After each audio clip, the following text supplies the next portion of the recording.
Autolite brings you Everything for the Boys, the Command Theater of the Air starring Mr. Ronald Coleman. His guest, Miss Betty Davis.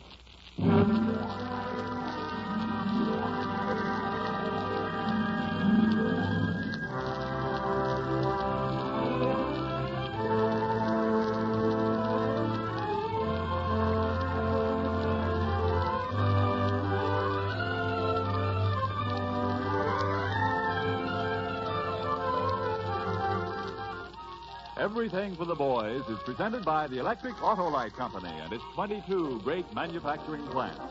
Builders of precision equipment for 35 years. World famous for Autolite spark plugs, batteries, wire, cable, and electrical systems for automotive, aviation, and marine use. Your host, Mr. Ronald Coleman.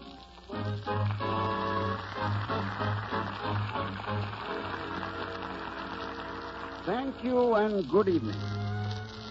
Yes, I think we may say a very good evening, for we have a famous guest, a great play, and a shortwave conversation to a very remote place on this globe.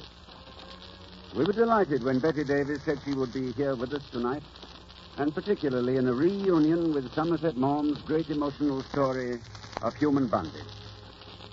Arch Oboler has written an exciting radio dramatization of that novel. After the play is over, Betty and I are going to talk by shortwave to some American soldiers in Reykjavik, Iceland. We're going to talk of life, love, and the absence of trees in the Arctic.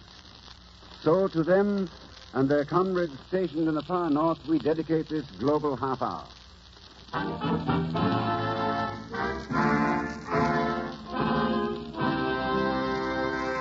Before our play begins, a simple question. How many hands is a pilot? 2, you say? In our 4-engine bombers, they are multiplied many times electrically. These electrical helpers are called aircraft relays. I'd like to tell you about them, how they help the pilot, the bombardier, the flight engineer, but I'm sorry this information must be withheld. I can tell you that they are a type of remote-controlled switch precision device that must obey commands with split-second speed. Aircraft electrical relays have greatly contributed to modern airplane design and production. Autolite men and women, backed by their 35 years of experience in precision manufacturing, have designed, engineered, and are now building such aircraft relays in volume. New types of materials, plus Autolite's manufacturing know-how, have resulted in an aircraft relay weighing less than half its original weight. At the same time, Autolite engineers increased its load capacity, with contact life outperforming test requirements as much as 300%. Knowing how to build such dependable equipment is proof again that the name Autolite means precision manufacturing.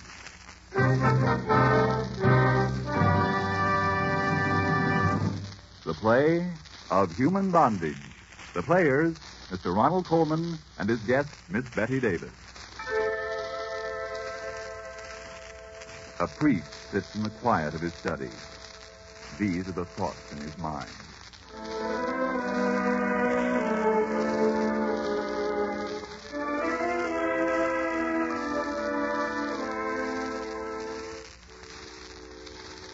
I am a minister of God. Tonight I sat at the bedside of one who was very ill. Her thin face was a heavy mask of powder, a death's head with a twisting mouth.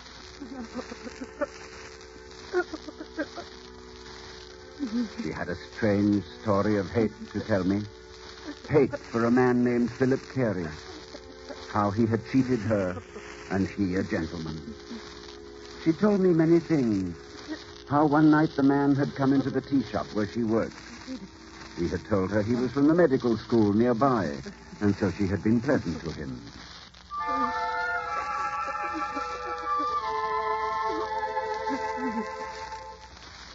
But as the woman talked, strangely, somehow, I could sense the untruth behind her words.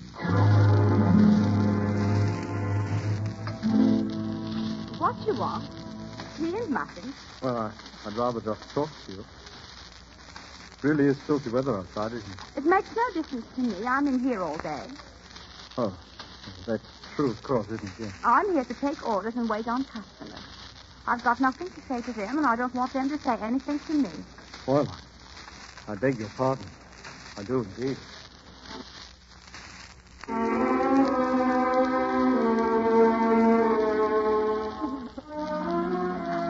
Her name, she told me, was Mildred Rogers. And she said that since this man, Philip Carey, was a cripple, a clubfoot, she began to be particularly nice to him out of simple decency. And again, somehow, through her words, I sensed the lie and the truth.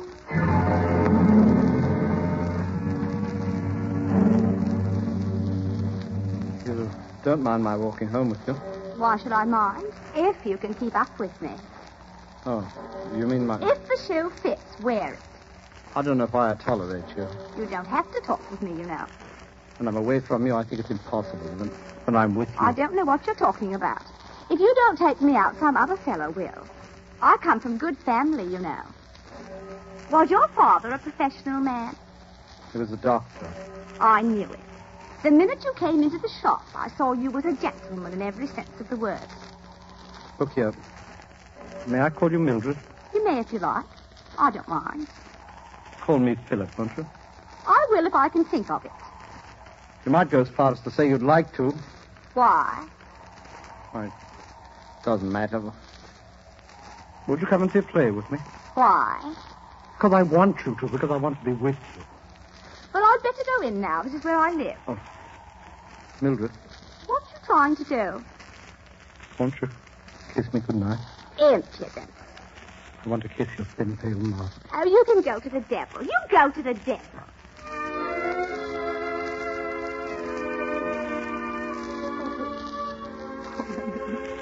She went on telling me how nice she had been to the man. How very nice. Why are you waiting for me?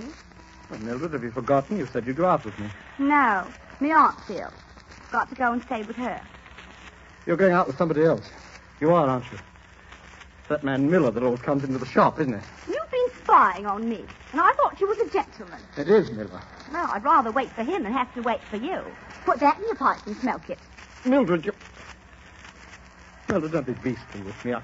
I'm awfully fond of you. I can't help it. Please dine with me. We'll go anywhere you want. No. You keep looking around for him. I'm standing here and you're looking for him. Mildred, I can't go on like this. It's too degrading. If I go for good. Unless you come with me tonight, you'll never see me again. Good riddance to bad rubbish. You... All right. Goodbye.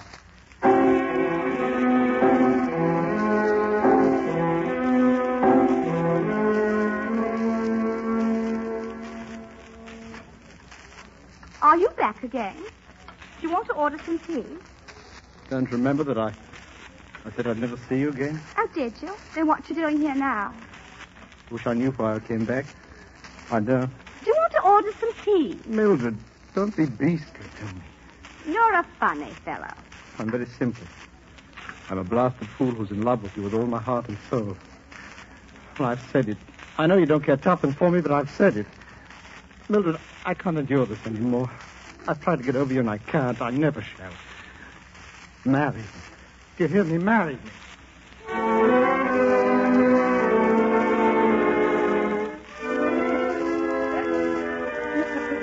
She told me that Philip's talk of marriage made her begin to think of marriage for the first time. There was a nice elderly gentleman who came into the shop, a commercial traveler by the name of Miller, a good, substantial citizen. And so, she had gone away with this Mr. Miller. Philip was to blame, she said. And so when Mr. Miller left her, she had come back to await the birth of Miller's baby.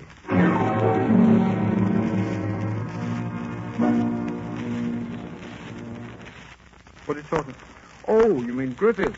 He's an unpunctual devil. He's probably making love to one of his girls somewhere along the line. That's not the way to talk in front of me. Oh, come now. The facts of life are the facts, after all.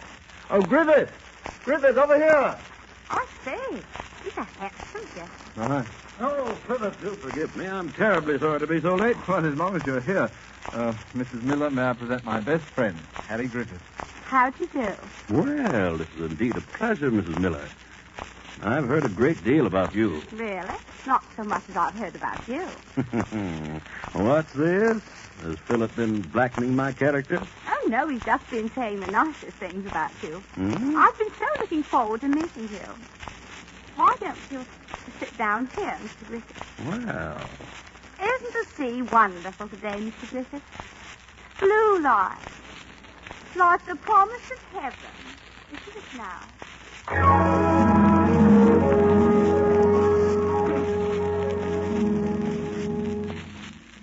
What did you want to tell me, Mildred? Philip, I might as well tell you and have done with it. I can't marry you at all. Griffith. Yes, I don't know what's come over me. Well, say something. I will. I paid out the money to keep you until your baby was born. I paid for your doctor. I paid for you to go to the seashore. I paid for the keep of your baby. I paid then, I'm paying now. Haven't you any loyalty in you? If you was a gentleman, you wouldn't throw what you've done for me in the face. Oh, for heaven's sake, shut up. If I were a gentleman, I wouldn't waste my time with a creature like you. A crazy, I tell you. Crazy, wanting to be with you. You're coming with me to Paris, and you're going to marry me on Saturday, and take the consequences. All right. You go? Don't make me laugh.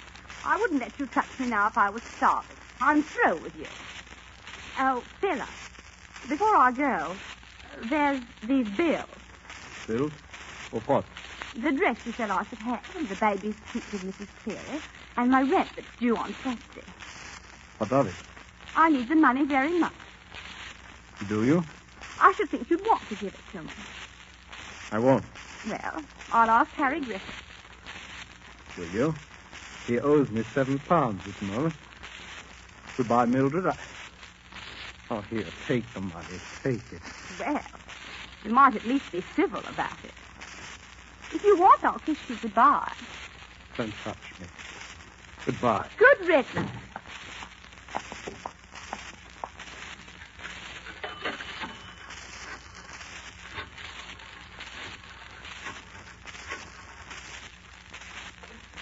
Hello?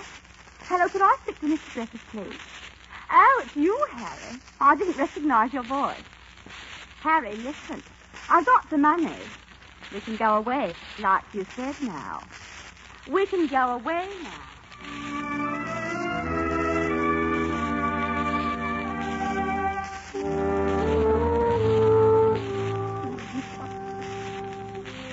She said Philip Carey left her then, walked out on her.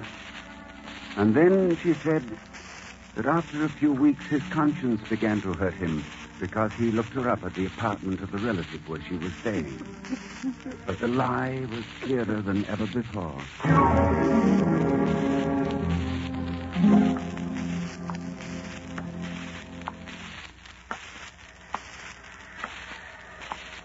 Mildred.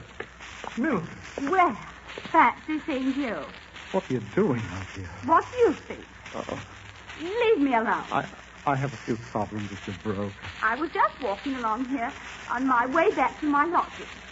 I expect to meet one of the girls from where I work. Don't lie. For God's sake, don't lie now. Oh, Philip. Come on.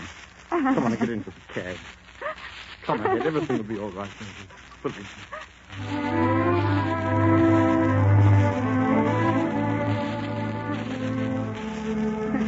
She told me he began to plead with her to come back to him. And finally she agreed. Only for the baby's sake, she said.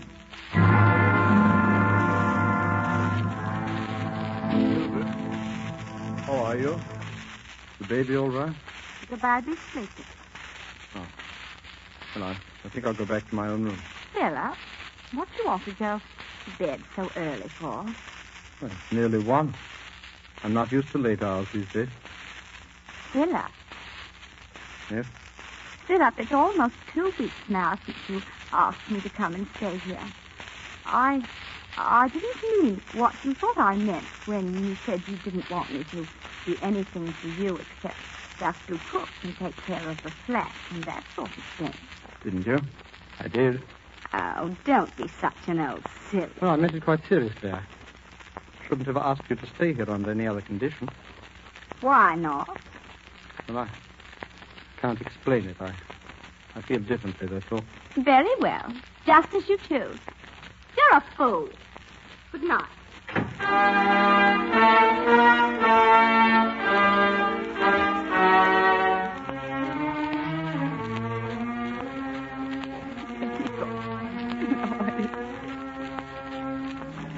She told me she did everything to make life easier for the man. Wash for him, cook for him, sew for him.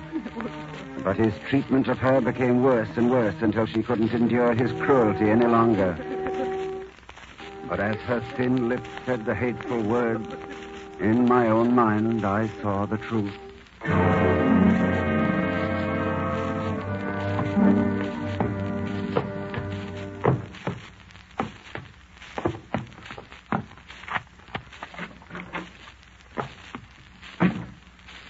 You're home late, Philip. Oh, why aren't you in bed? I waited up for you. Sit here by me. All right. Philip, Yes? I do love you. Please don't talk rot. Why don't you go to bed? Philip, I can't live without you. I want to make up for all the harm I did you. Philip. Mildred, please, your arms are... Philip. Oh, Philip. No. I need you, Philip. Philip, now. Mildred, stop it. It's too late. I loved you too much. There's nothing left now. I can't look at you now without thinking of Edmund Miller and Griffith. Mildred, I can't help it. That's the way it is. You old silly. I believe you're nervous. You disgust me. What? You've heard me. You disgust me. Me? I disgust you. Well, you disgust you kissed me, and we laughed at you, Griffith and me, and at you because you were such a mug. And you want to know why? A cripple.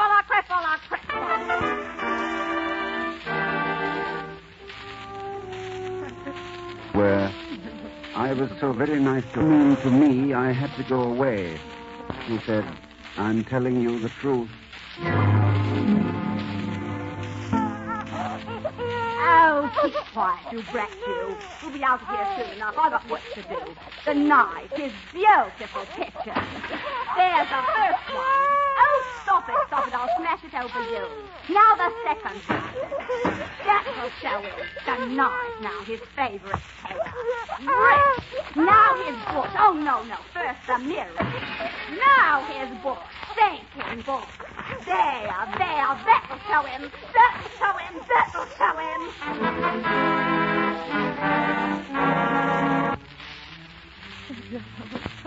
The words came slower now as she told me how she went away quietly, determined never to see him again. And then she was ill, and since she had nothing, she called him back to look after her, as a doctor looks after a woman.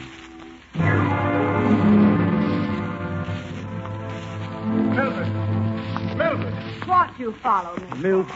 Mildred, you shouldn't be out. You're sick.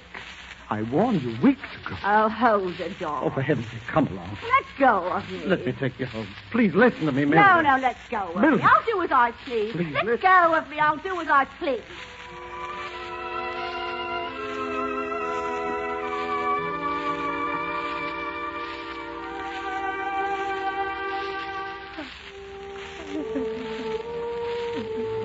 And then her last words. I don't believe I will ever forget them. I haven't seen him now for a long time. I hear he's a regular doctor now. And there's a girl. Good girl. And he's going to marry her. Marry her. You hear that, Father? Marry her. I hate him. And tell him that I hate him. Got to know that. Tell him Mildred sent him. that she never wanted him. Never will want him. Tell him that, Father. Tell him Mildred says it. I will tell him. I will tell him you are sorry for what you did to him. What? What did you say? I will tell him you are sorry for what you did to him. And ask his forgiveness. No. No, that isn't true. Oh, yes. Yes, it is. He was so good to me. Brushing my hair like he used to. Making me feel like a lady. When I was nothing. Nothing but dirt under his feet. Nothing. Nothing. Oh, Philip. Philip, I'm sick and I'm scared. You were so good to me. The only one that ever was. Why did I let you go?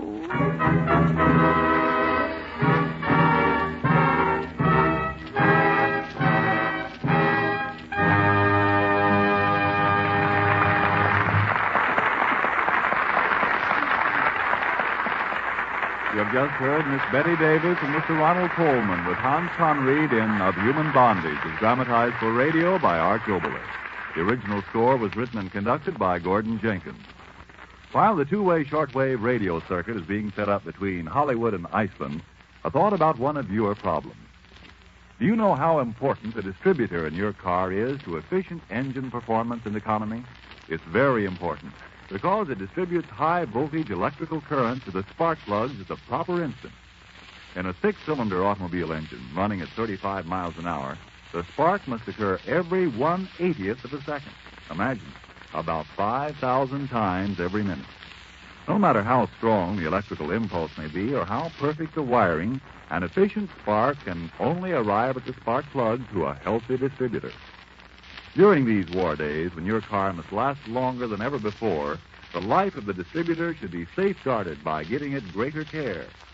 Drive into any one of the thousands of Autolite service stations, your local car dealer, or serviceman. Have the electrical lifeline in your car checked. This will include the distributor. If any of the parts are worn or out of adjustment, replace them if necessary with original factory parts, Autolite parts. They will help keep your engine operating at top efficiency and economy. Remember, the name Autolite means precision manufacturing. Well, Mr. Coleman, we'll be ready on your call to Iceland in just a minute. Thank you. That just gives me time to say this to you, ladies and gentlemen. We have a problem. Hundreds of letters have come to me from relatives of men overseas, asking me if I would arrange our shortwave conversations this week or next so that we could talk to their own sons, husbands, and brothers. Well, we'd like nothing better than to be able to grant all these sincere requests and make these dreams come true. But unfortunately, the regulations of the War Department make that impossible. The men on the fighting fronts to whom we speak are chosen by the military authorities. We know of their identity only a matter of hours before broadcast time. Of course, from week to week, it may happen that someone close to you will appear in this program, but as with so many things in life, that's a matter of happy chance. Now, one more thought. To you who long so much for the voice of someone you love, think of the great happiness that comes to the families of the boys who do speak on this program. Then I'm sure you'll be happy with them and for them. You might think of the boys, too, as if they were your own. They are, in a way, aren't they? Yours and mine. And now, engineer, how's the call coming? Reykjavik, Iceland is standing by, Mr. Coleman. All right. Hollywood to Reykjavik. I've never done that before. You're always wonderful in the new role, Betty. You put on these earphones, grab a fur coat, and let's join the boys up at Reykjavik on the Flaxafloy. What's the Flaxafloy, Ronnie? What?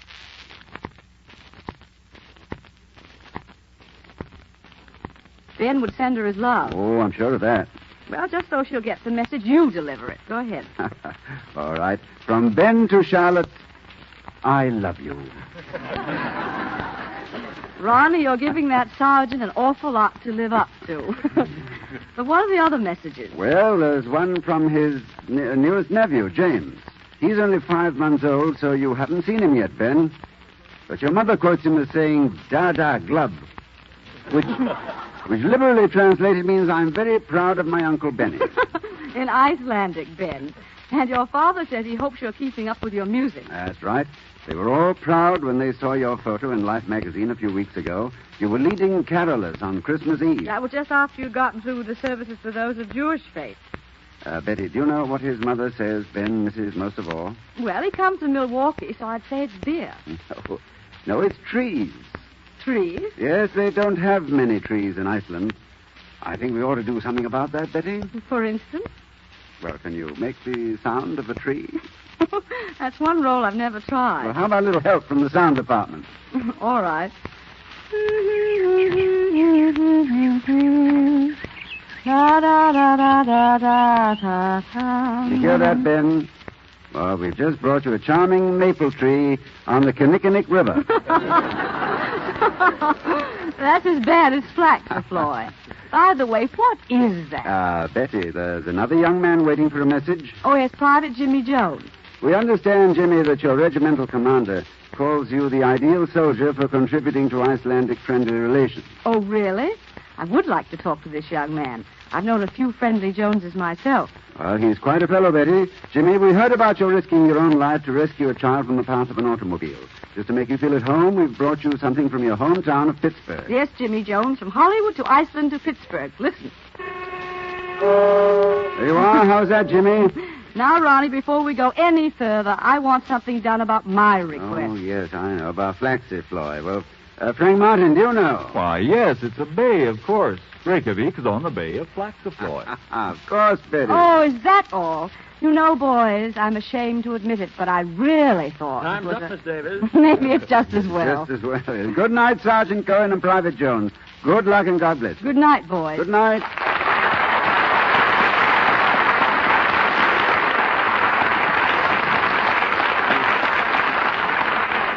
Ladies and gentlemen, those boys so far from home bring to mind a young lad who might have been from your town before he enlisted. He married his high school sweetheart. A year later, he went overseas. It was rather like the end of the world for both of them, especially because he wouldn't be around for their baby's arrival.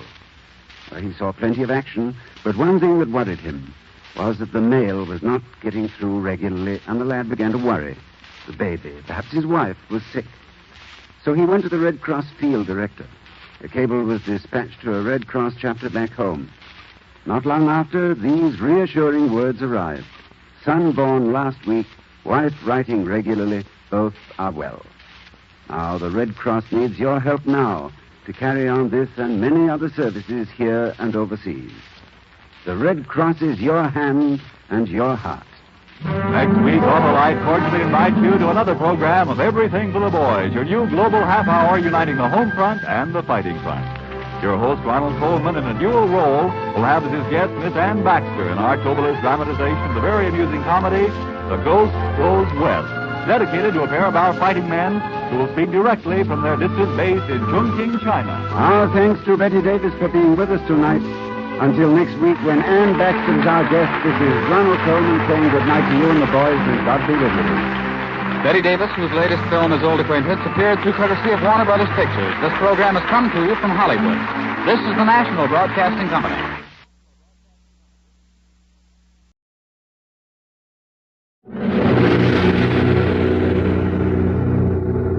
General Motors on Safari.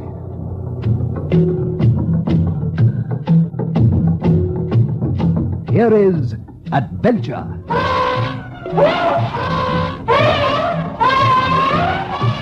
Excitement.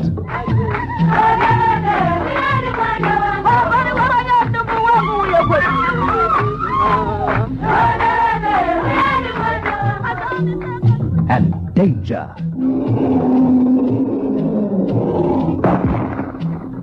General Motors and their dealer organization throughout southern Africa are proud to present the first broadcast of a brilliant new series of programs bringing you the African bushveld of today and yesterday in dramatized fact, fiction, and true-life documentary. General Motors on Safari.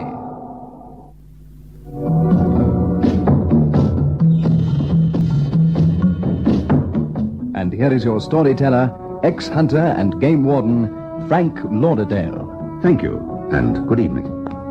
Tonight, I bring you a classic story by that great American writer, Ernest Hemingway. It's a story of cowardice and the excitement of a bravery new found. It's a story of death, too. Although it's fiction, the events in the story are very true to life. I know you'll enjoy it. It's called The Short, Happy Life of Francis McClure to Their Romance by A Safari in Darkest Africa. Margot Macomber had been a great beauty, but she was not a great enough beauty to be able to leave her husband, and she knew it. And he knew it. Besides, he had too much money. They'd employed Robert Wilson to take them on safari in the bush of Kenya. Morning. Morning. I was just going to send the boy to wake you. I've been awake for some time. What you got there? Kippers and coffee. Sounds like an old-timer. How can you tell? From the way he's been coughing. Yes. It was the coughing that woke me. Made him seem just outside the tent.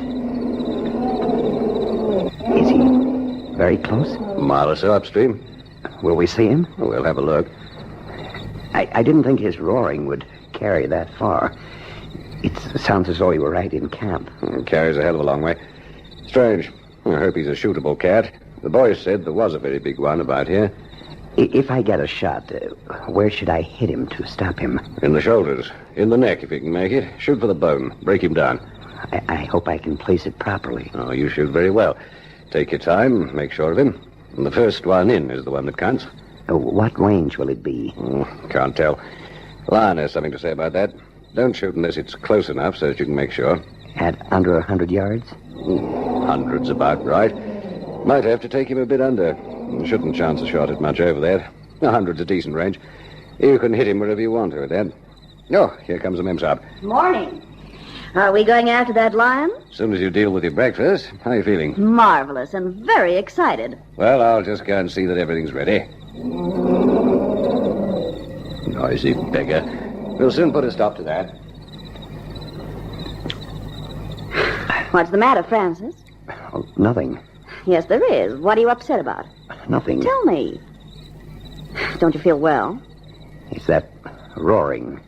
It's been going on all night, you know. Why didn't you wake me? I'd love to have heard it. I've got to kill it. Well, that's what you're out here for, isn't it? Yes, but I'm nervous. Hearing the thing roar gets on my nerves. Well, then, as Wilson said, kill him and stop his roaring. Yes, darling. It sounds easy, doesn't it? You're not afraid, are you? Of course not. I'm nervous from hearing his roar all night. You'll kill him marvelously. I know you will, and I'm awfully anxious to see it. Eat your breakfast and we'll be starting. Oh, it's not light yet. This is a ridiculous hour. Sounds almost here. I hate that noise. It's very impressive. Impressive. It's frightful. Oh, come on. Your gun bearer has your Springfield and a big gun. Everything's in the car. We've got solid ammunition. Yes. Oh, well, I'm ready. Oh, you get in front. The Memsahib can sit back here with me.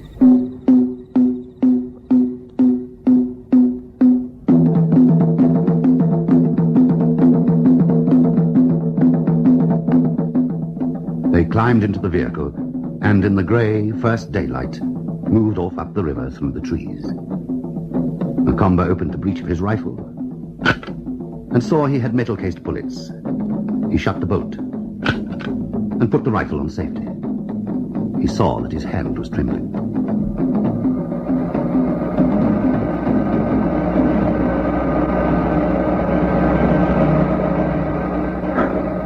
Look at the vultures up there. The circling and then dropping down. What does that mean? It means the old boy's left his kill. Chances are he'll come to drink along here before he goes to lay up. Keep an eye out.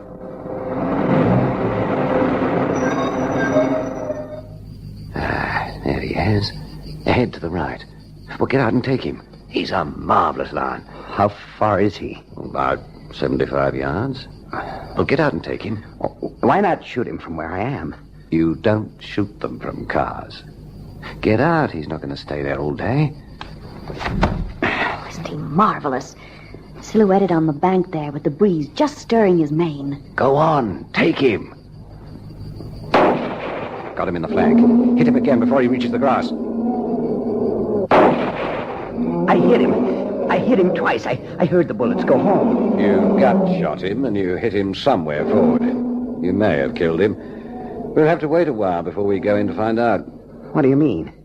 Let him get sick before we follow him up. Oh. He's a hell of a fine lion. He's in a bad place, though. Why bad? I can't see him until you're on him. Oh. Congoni. Buana. Bring Saab's big gun. Dear Buana. The Mem Saab had better stay here. Why? Because I say so. You can see better from here. I got Saab's big gun, Buana. Now take it. Now let's go.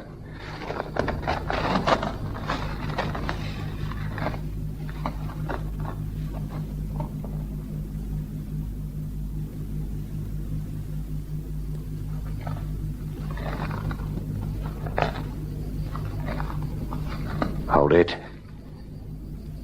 He went this way, Buana.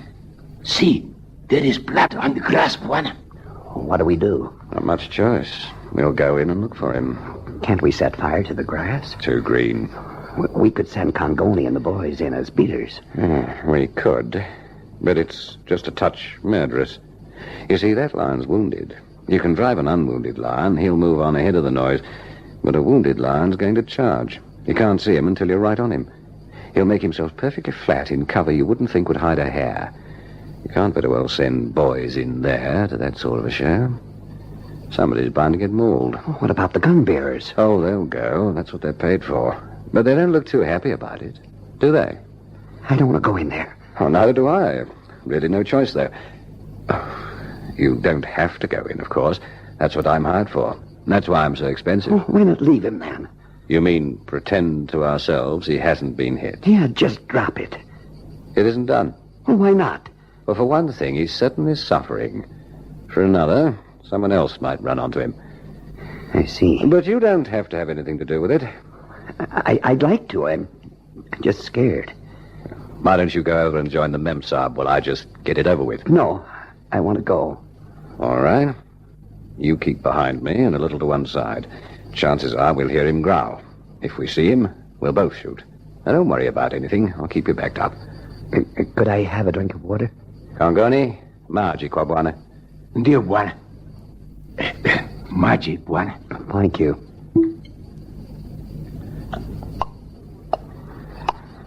Come on.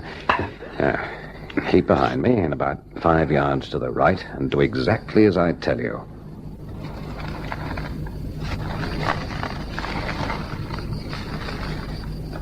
Watch the blood spoor, Congoni.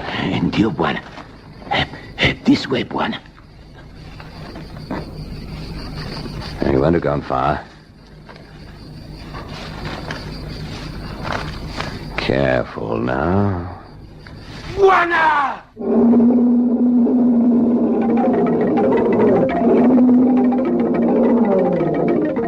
Macomber heard the coughing grunt, saw the swishing rush in the grass, and the wild roaring seemed to enfold him. The next thing he knew, he was running wildly in panic in the open, running towards the stream. He heard the crash of Wilson's big rifle. It crashed again. And turning, Macomber saw the heavy yellow bulk of the lion stiffening, the head sliding forward.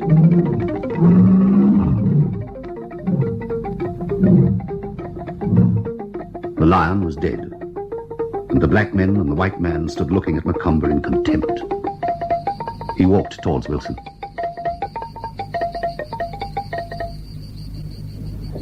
Want to take pictures? No.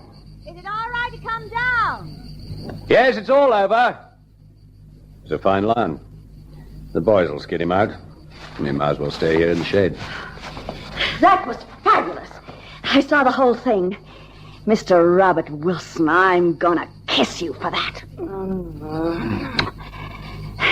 There. Oh, I say. The beautifully red-faced Mr. It happened. Will you have lime juice or lemon squash?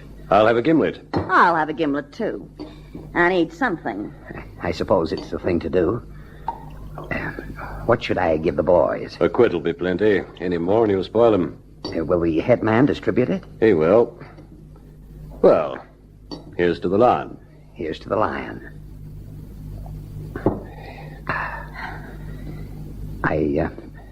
I can't ever thank you for what you did. Let's not talk about the lion. You know, you have a very red face, Mr. Wilson. Drink. Oh, I don't think so. Francis drinks a great deal, but his face is never red. Well, it's red today. No, it's mine that's red today. But Mr. Wilson's is always red. Let's drop my beauty as a topic, shall we? Conversation is going to be so difficult. Oh, don't be silly, Margot. No difficulty. Got a damn fine lion. I wish it hadn't happened. Oh, I wish it hadn't happened. Amounts to nothing. Strain on the nerves, one thing to another. No, I suppose I wait that for the rest of my life. Oh, nonsense. Forget the whole thing. Nothing to it anyway. We might try. I won't forget what you did for me, though. Nothing. It's all nonsense. It doesn't have to go any further, does it? I mean, no one will hear about it. You mean, will I tell it at the club? I'm a professional hunter. We never talk about our clients. You can be quite easy on that. It's supposed to be bad form to ask us not to talk, though. I'm sorry, I didn't realize that. There are a lot of things I don't know. And don't worry about me talking. I have a living to make. You know, in Africa, no woman ever misses her lion, and no white man ever bolts. I bolted like a rabbit. Maybe I can fix it up on buffalo. In the morning, if you like. Oh, here comes the Memsahib. Are you feeling better, Francis? Much better. I've dropped the whole thing. What importance is there as to whether Francis is any good at killing lions? That's not his trade. That's Mr. Wilson's trade. Mr. Wilson is really very impressive, killing anything. You do kill anything, don't you? Oh, anything. Simply anything. We're going after buffalo in the morning. I'm coming. No, you're not. Oh, yes, I am. I wouldn't miss something like today for anything. We'll put on another show for you tomorrow. She's not coming. You're very mistaken. And I want so to see you perform again. You were lovely this morning. Lunch, buona, sasa hivi. Oh, thank you, Congoni. Well? You're very merry, aren't you? Why not? I didn't come out here to be dull. It hasn't been dull. No, it's been charming. You don't know how I look forward to tomorrow. Lunch, Mem Sahib. Oh, thank you. What is it? It's eland. Oh, they're the big cowy things that jump like hares, aren't they? I suppose that describes them. It's very good meat. Did you shoot it, Francis? Yes. They're not dangerous, are they? Only if they fall on you. I'm so glad. Can't we let up on this a bit, Margot? I suppose so. Oh, tonight we'll have champagne for the lion. It's a bit too hot at noon. Oh, the lion. I'd forgotten the lion. Have some more eland.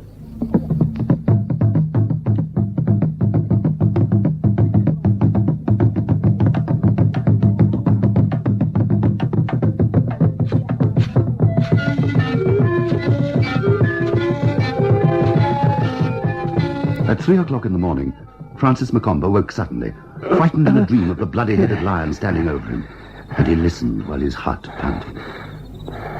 Then he realized that his wife wasn't in the other cot in the tent. It was 2 hours later that she came in, lifted her mosquito bar, and crawled cozily into bed. Where have you been? I just went out to get a breath of air. Can't you be more original than that? What do you want me to say, darling? Where have you been? Out to get a breath of air. That's a new name for it. You're nothing but... And you're a coward. All right. What of it? Nothing, as far as I'm concerned. Oh, but please, let's not talk, darling, because I'm very sleepy. You think I'll take anything? Please, darling. There wasn't going to be any of that. You promised there wouldn't be. Well, now there is. You said if we made this trip that there'd be none of that. You promised. Yes, darling. That's the way I meant it to be. But the trip was spoiled yesterday. We don't have to talk about it. You don't wait long when you have an advantage, do you? Please, let's not talk. I'm so sleepy. I'm gonna talk. Don't mind me then, because I'm going to sleep. And she went to sleep. At breakfast, they were all three at the table before daylight. Sleep well? Did you? Order her to stay in camp. You order her. Let's not have any ordering, nor any silliness, Francis. Are you ready to start? Anytime. Do you want the Mem Saab to go? Does it make any difference whether I do or not?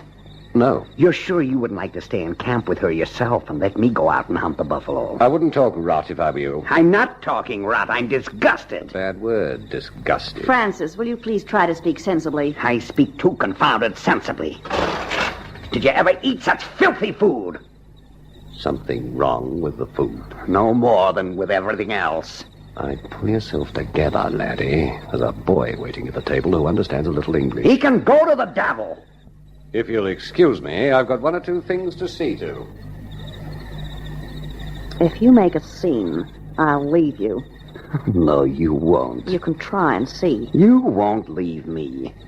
No, I won't leave you. And you behave yourself. Behave myself? Well, that's a way to talk. Why don't you try behaving? I've tried it so long, so very long. I hate that red-faced swine. I loathe the sight of him. He's really very nice. Oh, shut up. Coming shooting? Yeah. I'd better bring a woolly. It'll be cool in the car. I'll get my leather jacket. The boy has it.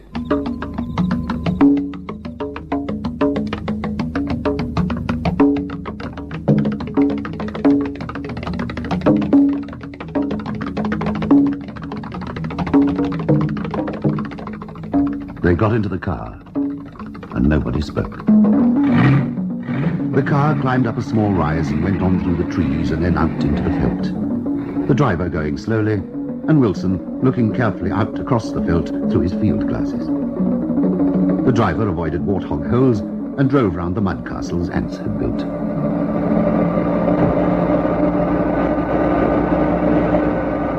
There they are. Where? There, you see. 3 of them. Oh, they're enormous. They're off. 3 old bulls. We'll cut them off before they get to the swamp. Come on, Conconi. Get this thing moving. Do what?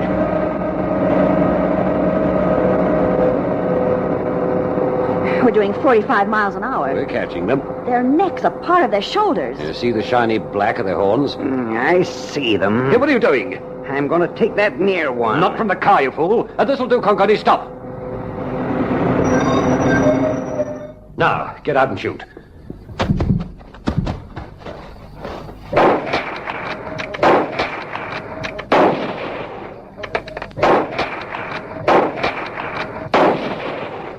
Well, that's one. Reload and get the other 2, quickly. Now you're shooting. Get that other one. All right. Nice work. That's the 3. How many times did you shoot? Just 3. You killed the first and the biggest. I helped you with the other 2. The first bull got up and went into the bush. Oh. It's going to be just like the lion. It's not going to be like the lion at all. Where did he go in? That patch of bush over there. The chances are he's dead. Oh, that was wonderful. I never felt such a feeling. I don't think I'd ever be afraid of anything again. I feel absolutely different. Well, much more fashionable than to say you're scared. You're both talking rot. If you don't know what we're talking about, just keep out of it. You've gotten awfully brave awfully suddenly. You know, I have. I really have. Isn't it sort of late? Not for me. Take the Springfield. You're used to it. We'll leave the Mannlicher in the car with the Memsab. The only shot is straight into the nose because the boss of the horns covers any sort of brain shot. You ready? Looking forward to it. Let's go. Bore across the dry ground. One of Wilson's gun bearers was about to walk into the bush when the bull came out in a charge, his little pig eyes bloodshot. Wilson knelt and fired. Macomber stood and fired. Pieces of horn flew like slate from a roof. Then he fired again, carefully, for the nose. He could see the little wicked eyes, and the bull's head started to lower. Then he felt a sudden white-hot, blinding flash explode inside his head. And that was all Macomber. Beaumont, Vauxhall, Opel, Holden, Bedford, and GMC Motor Vehicles.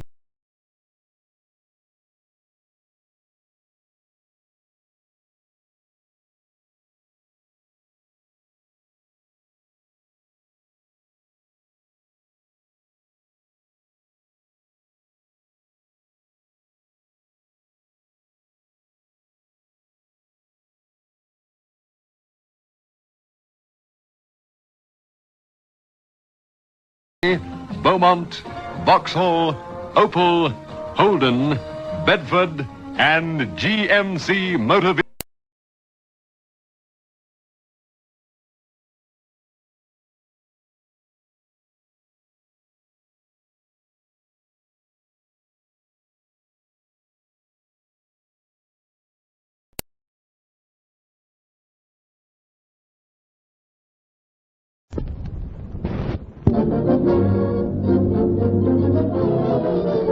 International Silver Company presents The Silver Theater, starring Leslie Howard with Rita Johnson in Study in Triangles. Brought to you on behalf of two of the greatest names in silverware, International Sterling, world-famous solid silver, and 1847 Rogers Brothers, America's finest silver plate.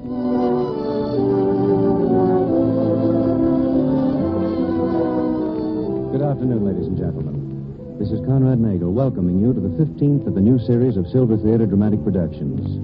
Next week, you'll hear Myrna Loy. And in future weeks, James Stewart, Jane Bryan, Andrea Leeds, Lee Tracy, and others. Today, we're proud to present Mr. Leslie Howard with Rita Johnson in A Study in Triangles, an original dramatic fantasy by True Boardman. This is one of those stories you can believe or not, just as you wish. Maybe it never happened. But on the other hand, neither you nor I can ever be completely sure. And now the lights are being dimmed and the silver curtain is rising on the first act of Study in Triangles. It seems there was a certain author who was married to a most charming and understanding girl who was also an author. We first meet Steve and Marge Turner, that's the said author and his said wife, as they're entertaining friends at dinner one evening in, well, June is as good a month as any. We're so glad you could come to dinner. I'm not. I wanted to work. Steve. Well, why should I lie about it? What are friends for if you can't tell them the truth? What are you working on now that's so all-engrossing, Steve? Oh, if I told you, you'd laugh. You'd probably say I was crazy. You can wait and read this one when it's finished. I wouldn't laugh, Steve. No, you wouldn't, Marge. But that's because you're a kindred soul or something. Being writers, you and I live in a different world from Ray and Ella. Things that seem real to us only seem fantastic to them. Bar and a couple of humbugs. For instance? Suppose I told you that I was writing a novel about my ideal woman. You mean Marge? Marge? Good Lord, no, Ella. I said my ideal woman. A wife is only an ideal till you married her. Oh, Steve, that sounds just like Oscar Wilde. Oh, go on about your dream woman, Steve. Who's she like? She's like no one. She's different from anyone who ever existed. She has every element a man could ask in a woman, and in the exact proportions. Beauty, intelligence, mystery, whimsy, everything. She's the most genuine person I've ever put into a book, the most believable, and yet the most perfect. Well, I think you'd be jealous of her, Marge. How do you know I'm not? But, of course, it isn't the first of Steve's heroines that I've had to compete with. Well, none of the others ever came up to Sybil. Well, so her name is Sybil. What is she, a misunderstood shop girl? She is not. She's a girl of noble birth back in medieval days. Her lover is a knight. What's your name? My name? Oh, don't make me laugh. You're always the hero in your own novels. The knight in this case is Sir Robert. But there's a reason why he can't marry the Lady Sybil. I know. He's made a vow to go on a quest. No, he's married. And who am I, Steve? Lady Elaine. No, I should say that the knight's wife is the Lady Elaine. She's been a good wife to him, too, and faithful, but... How sweet of you. Well, tell us more about this Lady Sybil, Steve. Sure, unveil the Lady of Mystery. I will not, and I'll tell you why. Because to you, she's a gag, something to joke about. Just another of the mad-brained children of the mad Steve Turner. That's what you think, isn't it? Oh, no. Oh, you needn't lie, I know. Well, she's not a joke to me. She's real. The only real character I ever wrote. She's... Oh, don't let's talk about it anymore. Steve. Oh, look here, old man. I had no idea you were so in earnest about the whole thing. Well, we'd better think about starting. Starting where? For the theater, Steve. Have you forgotten we were all going The back? theater? Now, you don't expect me to go to the theater tonight. How would Lady Sybil get along without him? Now, look here, all of you. I'm in dead earnest about being wrapped up in this story, and nothing else is quite so important. And I will not waste my time going to see some play. Good night. Steve. Well, I must say... I'm sorry. Lady Sybil must be calling very insistently. Yes, he's certainly serious about this ideal woman business, isn't he? I don't know, Ray. I don't know how serious he is. I wish I did. Poor Marge. Poor nothing. I wouldn't trade him for any man on earth. Now, come on. Let's be started.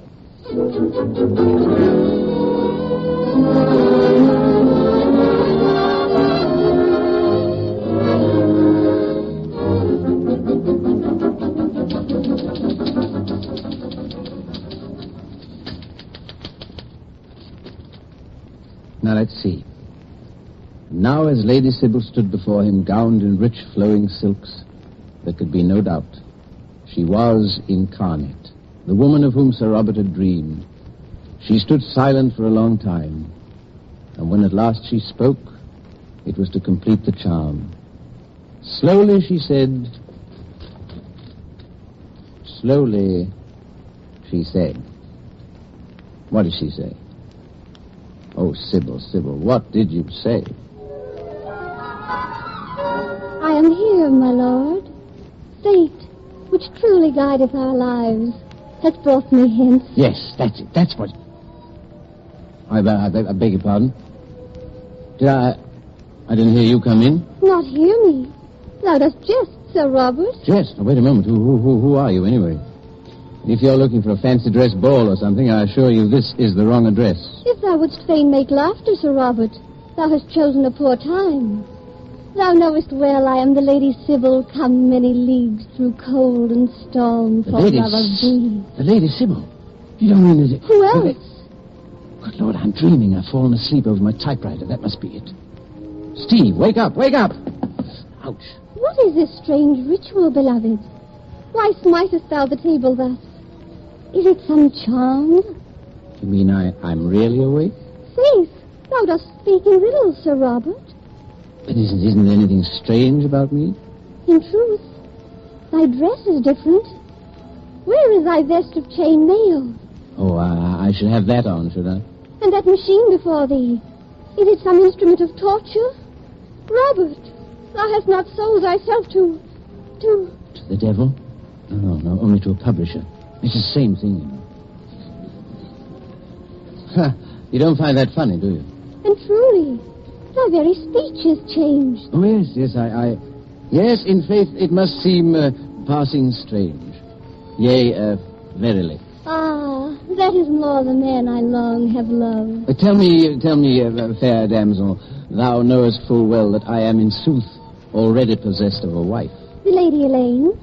Of course. But thou shalt give her up. Oh. Oh, Robert, think not that I come willingly betwixt thee two. But only once in each 300 years do a man and woman meet who are to each other the perfect ideal. In such a case, how can anyone stand betwixt us? Oh, no, I don't suppose they can. Oh, by heavens, you are lovely. And to think that I made you. I mean, that is my creation. What sayest thou? Well, I was just thinking aloud of the miracle of you. You are a miracle, you know. Never in all of history, let alone 300 years, has there been anything like you, like thee. Oh, Robert, then thou hast made thy decision betwixt thy wife and me? Oh, I must make a decision, must I? Forsooth, at once. Yes, well, look here, now, there's just one thing. If I decide against the Lady Elaine, what about her? She will have to go. It is fate. Oh, it's fate, is it? Oh, yes. Well, now, Sybil, please, this is a momentous decision. Couldst thee, that is, may I have until tomorrow to decide? Tomorrow? Alack, it is 1,000 years. Well, of course, nothing would surprise me. But tomorrow it shall be. Meanwhile, beloved. Oh, Still working, darling? I was worried about you. Oh, Elaine. I mean, Marge. This is Sybil. She's gone. Darling, what's wrong with you? Marge, look. Thou dost not... you don't see anyone else in this room besides me. Someone else? I know. Oh, what's a test for sanity? Ask me something, anything. What are the primary colors? Red, yellow, blue. Right. Then I'm sane. Do you know what it means? What? It means that she really was here. I've done it. It's wonderful. Who was here, and what have you done? Sybil, I've written her into reality. She was here just before you came in. Yeah. Well, you said that she was the most real character you'd ever written, but this is a little more than even I had expected. Tell me about her, Steve. Oh, Marge, she's perfect. She's a vision of loveliness. She's unbelievable. By heaven, she is that, at least. Well, her appearance rather complicates matters, doesn't it? After all, she wouldn't be here if you hadn't wanted her very badly. But what's that to do with one of my characters coming to life? I've created hundreds of people on paper. Yes, but you said yourself Lady Sybil was your masterpiece, the one real person you ever wrote, and apparently she's a bit too real. Oh, no, but I mean... You know, Steve, Perhaps I can account for Lady Sybil's appearance. Anyway, it's a theory. What's that? Well, I don't know if you've ever thought of it this way, but we writers are inevitably gods to the characters in our stories or plays.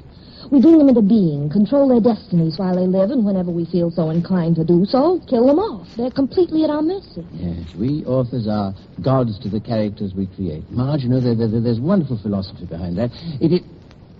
But it doesn't account for Lady Sybil. Her destiny seems to have gotten out of control. Exactly. Remember the legend of Pygmalion? What, Pygmalion? You know, the sculptor who carved the figure of a nymph so perfectly that he fell in love with her, and then she came to life. Oh, yes, but legends never come true. Well, it seems that this one has. The real question now, Steve, is what are we going to do about it? I don't know. If she'd only come back so we could talk it over. Sybil? Sybil? She's gone, all right. Steve, forgive my curiosity, but did you touch her? That is, do you have any idea whether or not she was solid? I mean, flesh and blood. Oh, yes. No. Well, come to think of it, I don't know. It seems odd that she should have disappeared into thin air that way. Did she give you any inkling as to when she'd come back? Well, she said something about tomorrow morning. Oh, that doesn't leave you much time, does it? Time? To decide. Of course, she told you that you'd have to decide between us. Yes, she said... Do you mind my asking how you felt toward her?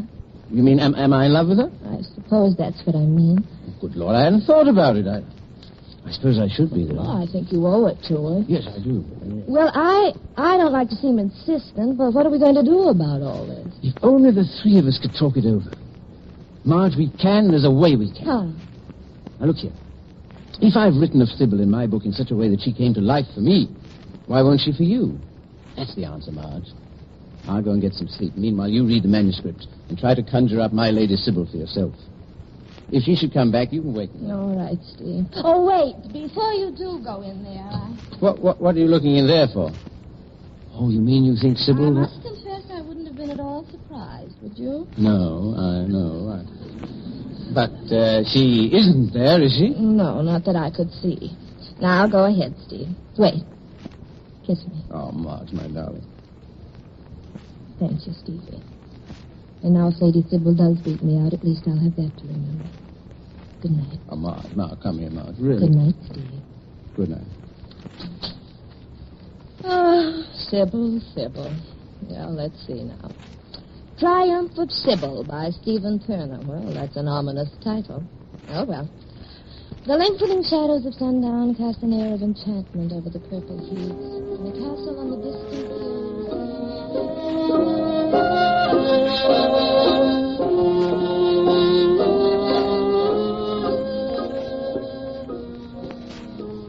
She was a woman of talent. But now, as Lady Sybil stood before him, gowned in rich flowing silks, there could be no doubt. She was incarnate, the woman of whom he had dreamed. She stood silent for a long time, and when at last she spoke, it was to complete the charm. Slowly she said, "Well, what did she say?" "Thou wert expecting me, Lady Elaine." What? Oh, then it did work. You're Sybil. In truth, I am the Lady Sybil. Of course. Forgive me. And you're all he said you were. Then Sir Robert has spoken of me? Sir Robert? Oh, yes. Yes, I must confess I know all about you. Well, that is nearly all. Robert has told thee that I am his ideal of womanhood. He intimated something of the sort, yes. Then, of course, thou wilt stand aside. That depends, Lady Sybil. That depends. Just a moment. Whither goest thou? Whither goest I? Why, to complete this rather surprising triangle. This, it would seem, is a matter for all three of us to settle.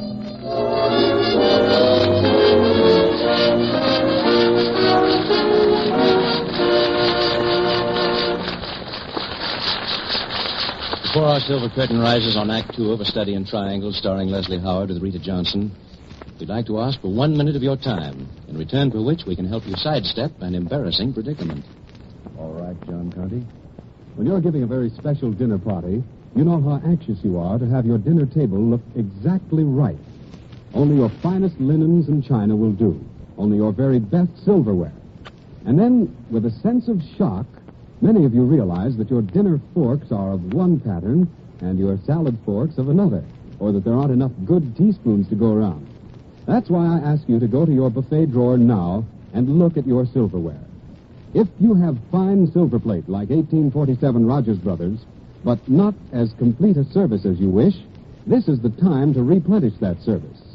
If the silverware you own is not the kind you can be proud of, decide now to get 1847 Rogers Brothers silver plate. For this is silver plate that for more than 90 years has represented the highest ideals of beauty in design and craftsmanship. Yet the Silver Theater set, a beautiful 62-piece service in First Love and other 1847 Rogers Brothers patterns, costs only $59.75, a saving of more than $14 over open stock price. Your silverware dealer will have one of these lovely sets in his window tomorrow. Be sure to drop by and see it. And then let your silverware dealer tell you about the easy, convenient terms which will make this gorgeous silver plate yours to cherish a lifetime. America's finest silver plate, 1847 Rogers Brothers.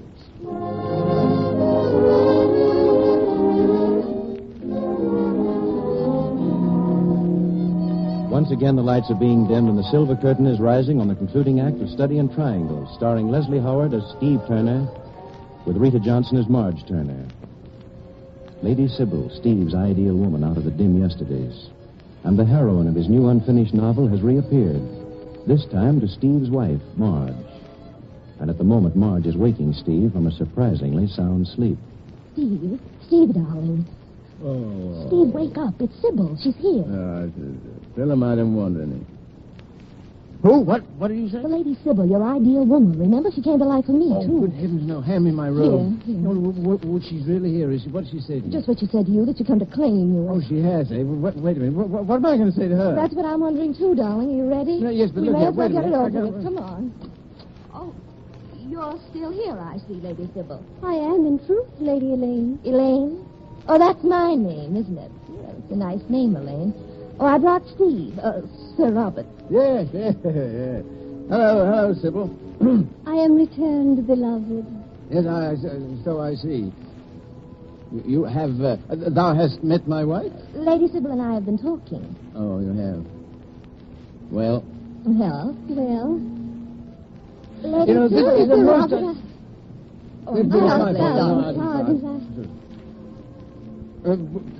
What were you saying, Sybil? Surely, Sir Robert.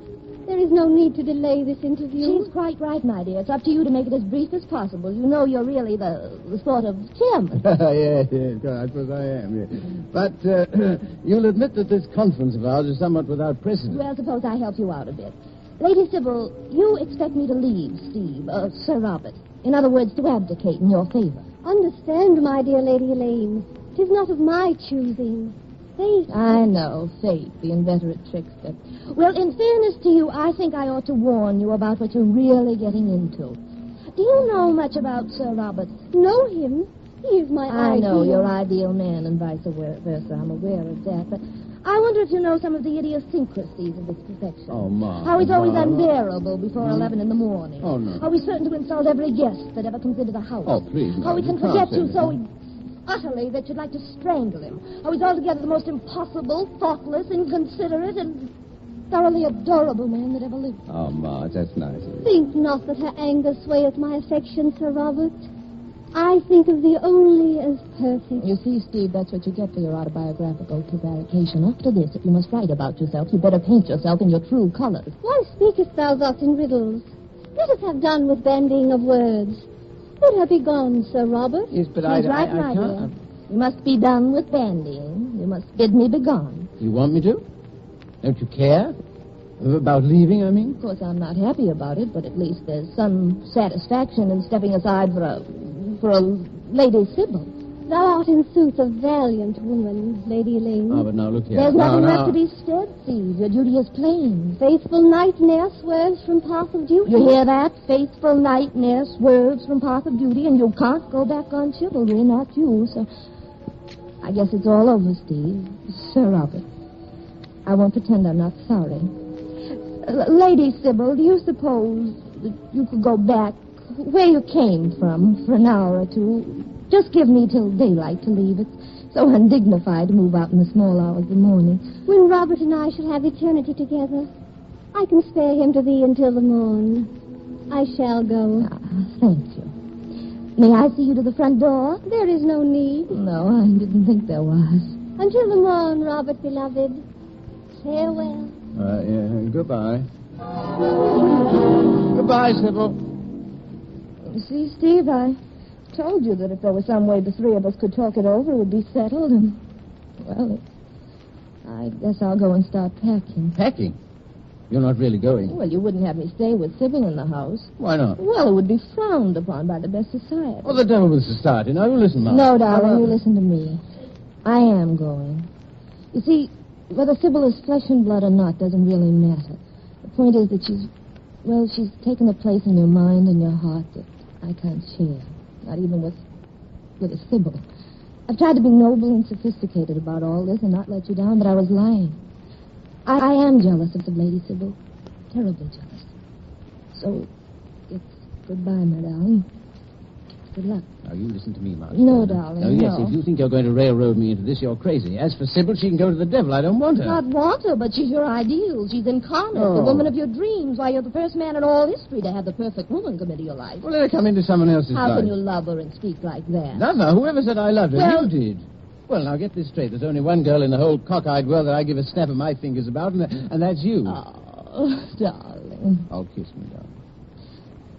Oh, Steve, I was so afraid you wouldn't say that. I won't give you up to her. I won't ever. No, of course you won't. And that settles that. What do you mean that settles that? That disposes of Sybil. Oh, but it doesn't. She said she was coming back in a few hours, and if I know women, even ideal ones, she'll be back to claim you. Well, I won't be claimed. The whole thing's nonsense. Oh, no, look, my darling. Are you really worried about Sybil? Mm-hmm. You see, trying to compete with a perfect woman is, well... Now, look, for the last time, I don't want a perfect woman. I want you. Oh, darling, that's the sweetest left-handed compliment I ever had. Well, for your information, Lady Sybil's days, even her hours, are numbered. Now, you go and get some sleep. Where are you going? I'm going to stay here. I've got some work to do. But, where will Sybil be? Oh, Marge, no, come. Don't say you don't trust me. Well, I trust you, Steve. It's just that I'm not any too sure of Sybil. I'd better stay out. Oh, nonsense. Now, you go to bed and stay out of here. Stay out of here till I call you. All right, as long as it's you and not Sybil. Goodbye, darling. Goodbye. Did I say goodbye? Oh, I meant good night. Now. Sybil. Sybil. So you've really gone. And, young lady, you're not coming back. The Triumph of Sybil, chapter the last. Plainly taken aback was Sir Robert at the sudden appearance of Lady Sybil.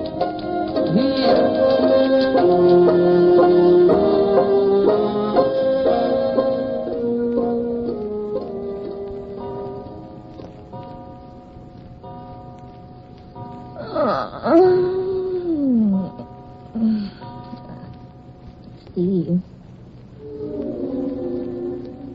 Steve! Steve!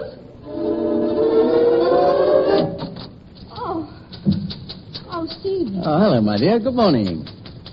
There. You're just in time. Steve, it's morning.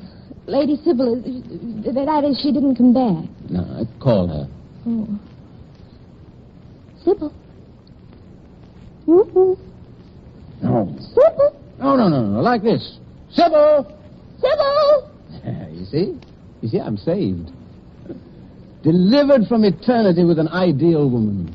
And doomed to a few mad years with you. Oh, darling, you've done it, but how? Here, look, you see these? Yes, pages manuscript. It's the last chapter of my book. I wrote it. Now, just before I'd written Sybil into our lives, now I've written her out. Steve, you killed her off. Oh, Marge, no, you insult my poetic soul. No, of course not, no. I just made her a little bit more perfect than she was already. After Lady Sybil found out how much the Lady Elaine loved Sir Robert, she knew that it would be cruel of her to come between them. And don't you see, she was far too perfect for cruelty. Now listen, I'll read you the last few sentences. Sybil had gone as she had come, leaving behind with them both the memory of her loveliness, and thus she had fulfilled her destiny.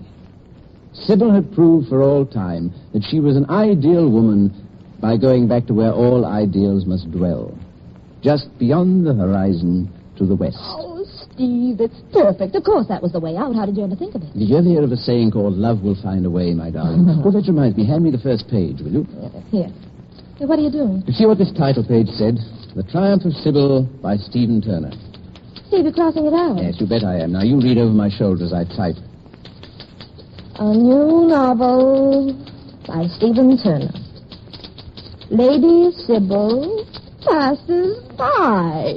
Oh, Stevie. Oh, no. Don't Stevie me. Come on, let's go down and get some breakfast.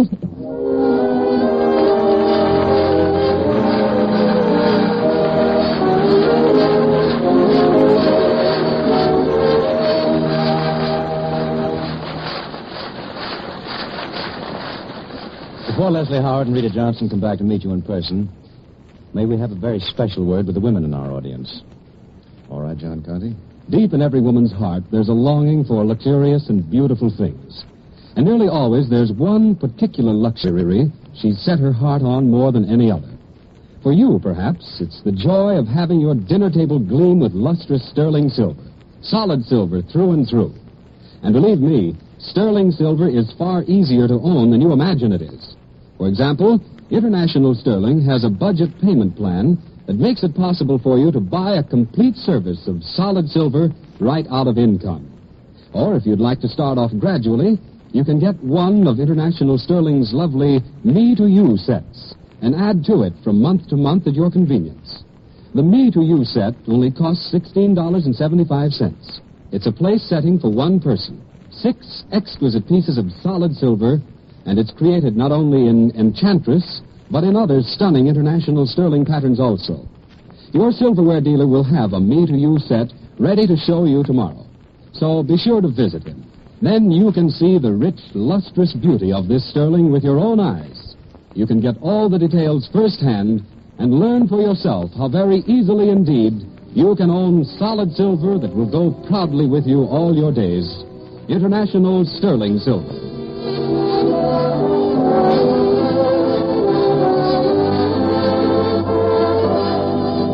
And now back to Conrad Nagel, who is bringing Leslie Howard and Rita Johnson to the center of our silver stage.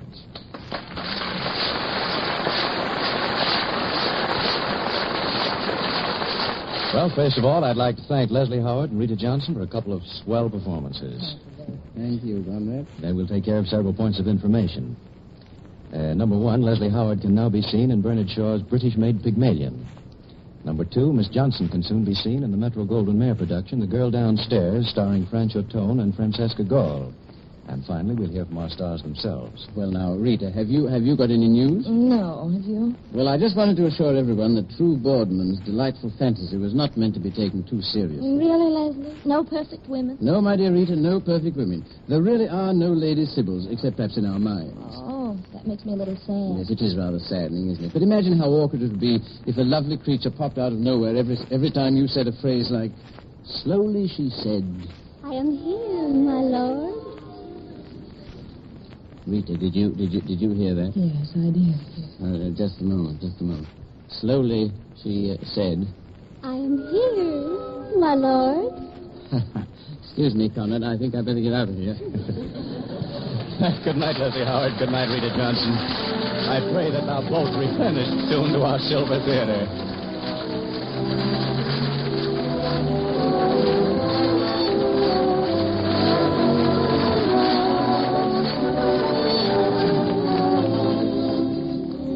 Next week, Silver Theater will star Myrna Loy in an original story, Debutante. Conrad Nagel will direct, and of course, there'll be more original music scored and conducted by Felix Mills.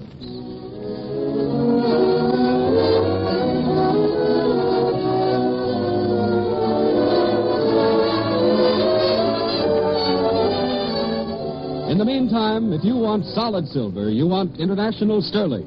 If you want silver plate, you want 1847 Rogers Brothers, both proudly created by International Silver Company. Silver Theater originates at Columbia Square in Hollywood. John Conte speaking. This is the Columbia Broadcasting System.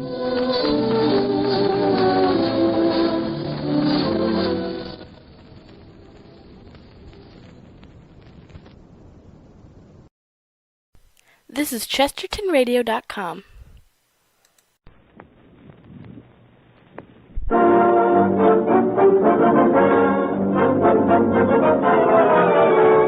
National Silver Company presents The Silver Theater, starring Myrna Loy in Debutante, directed by Conrad Nagel. Brought to you on behalf of two of the greatest names in silverware, International Sterling, world-famous solid silver, and 1847 Rogers Brothers, America's finest silver plate.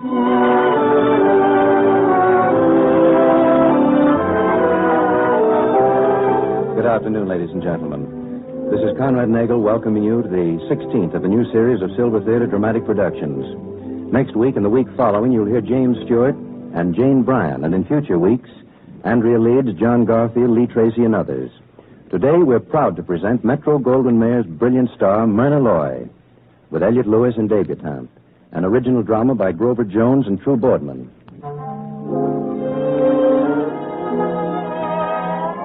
And now the lights are being dimmed and the silver curtain is rising on the first act of Debutante, starring Myrna Loy as Pamela Bruce, with Elliott Lewis as Eddie Adams. The scene, the huge paneled library of the Marshall Bruce home, one evening early in December. You see, Pamela, my dear. You see, while you were in Burma, I arranged everything.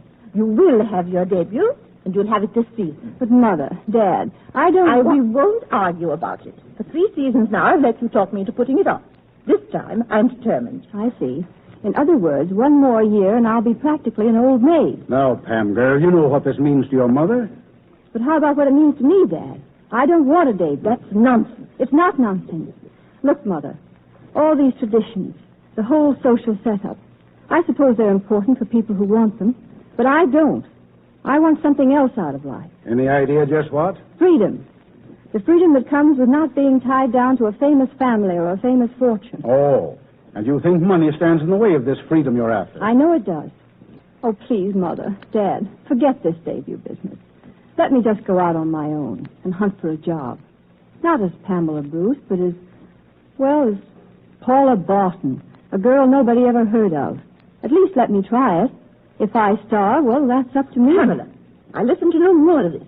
You're being romantic and absurd. I will have the party here on the 19th. I've already selected the orchestra. Oh, and your dress. It's going to be white and very long, sweeping the floor, in fact. Oh, and here's the guest list. You'll see that every person on there has been invited for a purpose. Yes, I can believe that. Particularly all unattached males between the age of 25 and 60. Providing, of course, their ancestors came within 3 boatloads of the Mayflower. Pamela, don't try to be funny. As a matter of fact, you should be grateful. There's nothing I've left undone to make this the finest debut of the season. Why, there won't be a society editor in the country to welcome rounding around the street.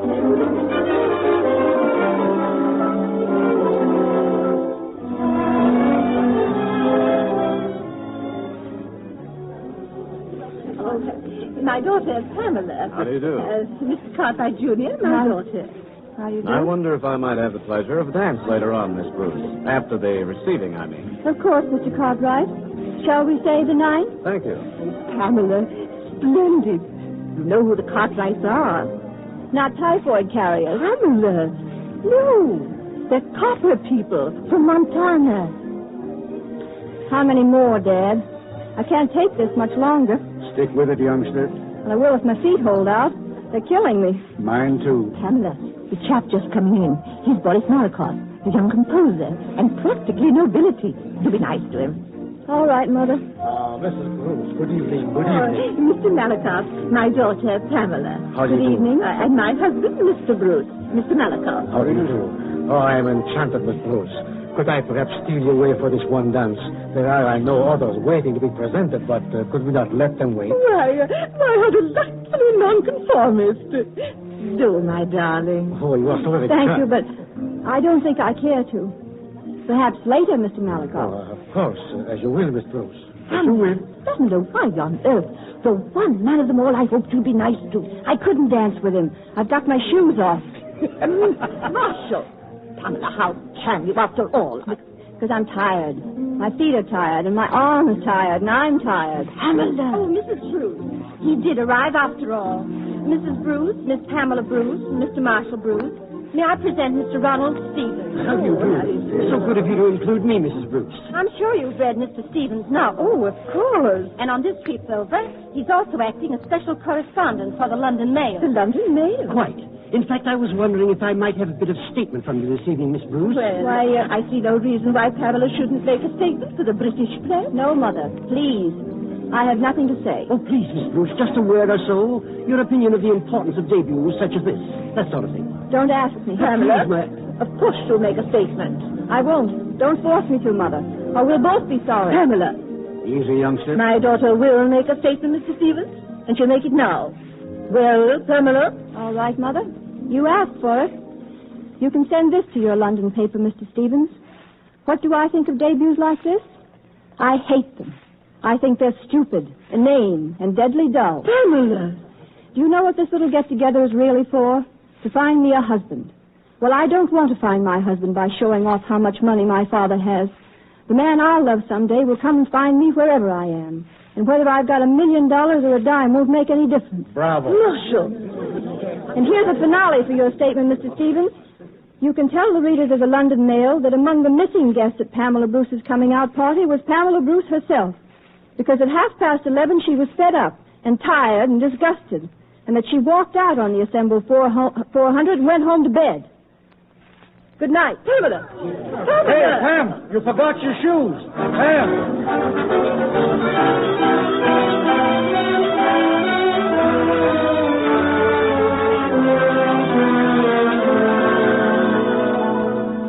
Marshal, I will not be put off any longer. You've got to tell me where she is.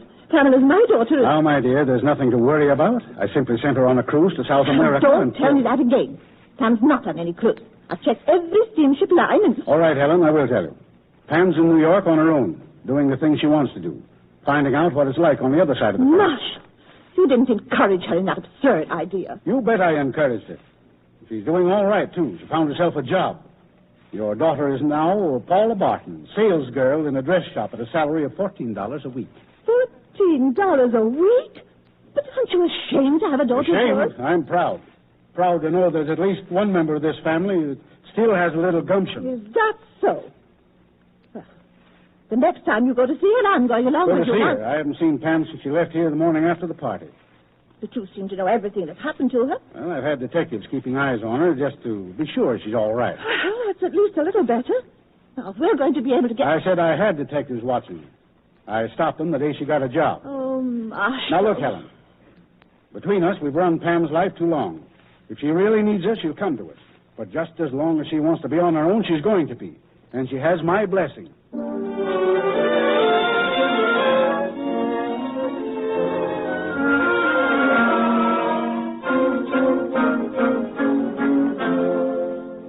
Well, now, this dress is something like it. So why you had to make me try on everything in the place to find it, I don't know. I'm glad you like it, madam. And don't you? Well, surely you agree that this looks better on me than that blue atrocity. We want you to be pleased. Young woman, I ask you a question. Do you still like the blue dress better? Well, I do think the blue one's in better taste. Horizontal stripes are all wrong for your type of figure. Young woman, are you trying to tell me how to dress? It's not that, madam. But when you ask my Don't opinion... try and deny it yet, young woman. Floor walker? I want the floor walker. Please, madam, don't. I'll get fired. You certainly will. Floor walker? But you don't understand. Yes, madam. Is there something I can do? There certainly is.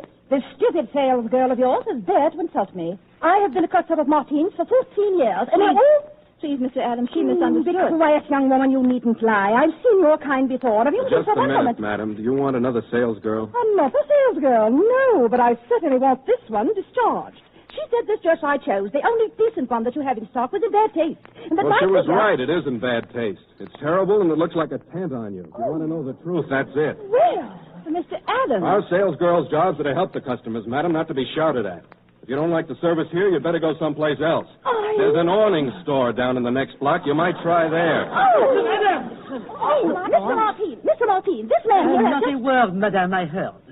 Well, Mr. Adams, and you, young woman, what have you to say for yourselves? Please, Mr. Martine... I'll tell you what we've got to say. We quit. We wouldn't work in a store where there's a penalty for telling the truth. It just happens we believe in freedom, don't we, Miss Barton? I said, don't we, Miss Barton? Huh?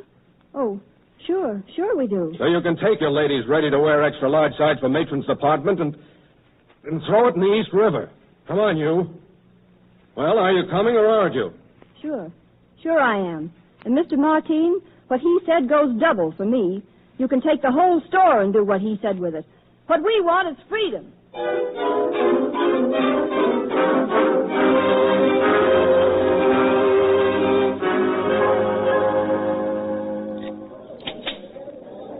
Well, it's open. Take your pie out. Did you ever eat in an automat before? No, that is, of course. I've got it. Oh, come on, we'll sit here. You certainly are a happy person to have lunch with. Yeah, maybe I should cheer because I'm out of a job. Fine business. Wrecks the whole works. I was in the money, do you know that? Right up amongst them. Really? $286.47. That's what I had in the bank. Another month would have made it $300. Well, I'm sure some other store will need a floor walker. A floor walker? Say, wait a minute. You don't think I'd take a job like that again, do you? Well, Do I look like a floor walker? Not exactly, no. I took that job because I had to. Every laboratory in New York was laying off men last year. Laboratory? The chemistry, that's my job. I had 2 years of petroleum engineering at Columbia Extension, but when Dad had to quit work, I gave it up. Is your father a chemist, too? 30 years. He was one of the first men in the country to work on the cracking process to build octane rating. Then that's Greek to you. But we've got something now that's really important. All we need is a lab of our own for research. Ever think what's the worst thing about city life these days? What? Carbon monoxide. The poison that comes out of the exhaust of 100,000 automobiles. Well, we're going to stop that because I've got a way to absorb those fumes. Chemically, I mean. No, it's been tried before, but it wasn't practical. My method would be. It sounds wonderful. It is wonderful. That's my dream, to make every city in the country a... Hey, why should I be telling you all this? Go on. I think it's swell, Mr. Adams. Nix, Eddie.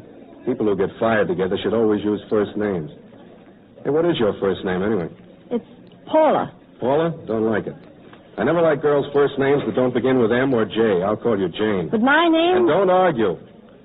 Yeah, hurry and finish eating, and we'll start looking for jobs. Oh, will we? Unless you'd rather starve. Hey, what are you looking in your purse for? I want some more to eat. Why didn't you say so? Here, this lunch is on me, and you're not spending your own nickels. How many do you want? Just one. I want ice cream on my pie. Ice cream on your pie. Here, give me that nickel back. The pie's got cheese on it, hasn't it? That's enough. You've got to learn to save your dough. Here, let me see your purse. Hey, keep out of there. I thought so. $2.87. And no job. When's your rent paid to? That's none of your business. Till tomorrow, isn't it? So you're practically broke and have no place to live. Well, that settles it. You're coming home with me. We've got a back bedroom we've been trying to rent, but nobody take it because the window won't open. You can sleep there. Now, look here, Mr. Eddie Adams. If you think I'll let you run my affairs just any way... Sure you will. Somebody's got to run them. How far do you think anybody'd get in this town if they didn't have someone else for a boss? Except you, of course. Nobody bosses you. Oh, no? Where did you see Mom go to work on me? And on you, too. Come on, let's go.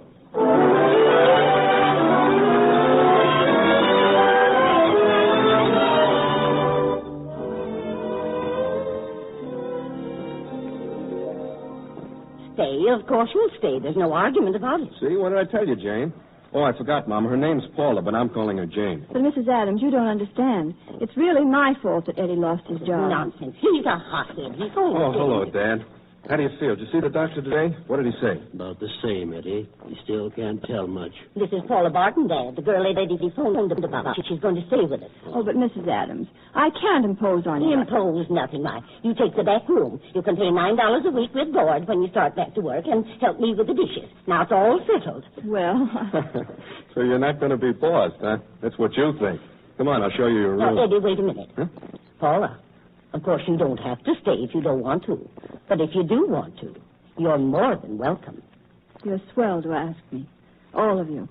And I will say, I'd love to. I think this is just the place I've been looking for.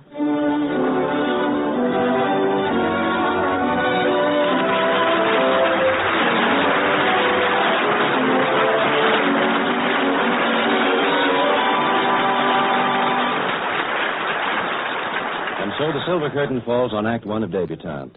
Before Myrna Loy and Elliot Lewis continue with Act Two, we'd like to offer a suggestion to you, the hostess. Jeweler's windows, perhaps on the dinner table of a friend. But I wonder how many of you know from your own experience how everlasting its rich, warm, lustrous beauty is. If you don't know, if you've never owned sterling silver, may I suggest that you visit your silverware dealer tomorrow, Monday, and talk with him? You'll be surprised at the things he can tell you. Pleasantly surprised. For you can get a complete service of exquisite solid silver, international sterling silver, on payment terms adapted especially to your income. Or you can start by getting one of International Sterling's lovely me-to-you sets and build your own solid silver service by adding a set a month. Now, these me-to-you sets come in a wide variety of patterns. Among them, the popular and lovely Enchantress. Look at all of them and make your choice. For when you see the grace and luster of International Sterling designs, when you realize that you can get a place setting for one person, 6 lovely pieces of solid silver for only $16.75, I know you will make a choice. That you'll resolve right then and there to own a complete service of solid silver by International Sterling.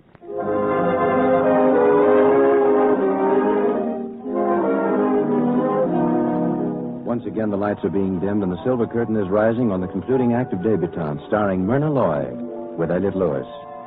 Several months have passed.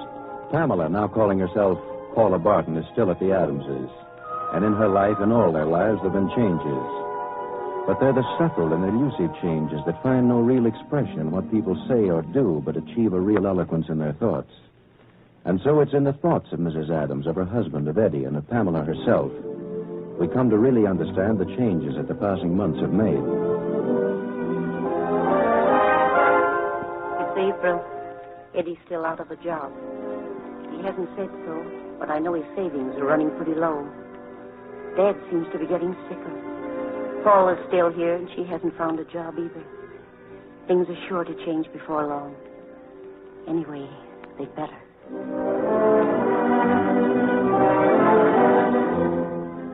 It's early in May. Paula got a job last week at a hat store, but Eddie's still looking. I wish he could work on that idea of his, and that I was well enough to help him. The doctor still won't say about me. I wish he would. It's not knowing that makes it hard. 10th of June. I got a job in a refinery over in Jersey. Paula. Funny, I call her Jane, but I always think of her as Paula. No, Paula's still here. Somehow I can't quite think straight when it comes to Paula. Wish I could tell her so. Her birthday's next month, the 6th. She thinks I don't know. Dad's not any better. He worries me.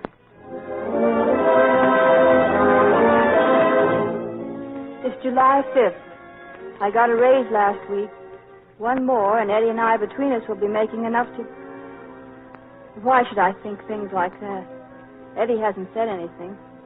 And anyway, he's got to get that laboratory he wants. Besides, his dad is sicker all the time. It worries me. Tomorrow's my birthday, and Eddie doesn't know. I almost told him that he'd want to get me something, and I know he can't afford it. But gosh, I wish he would.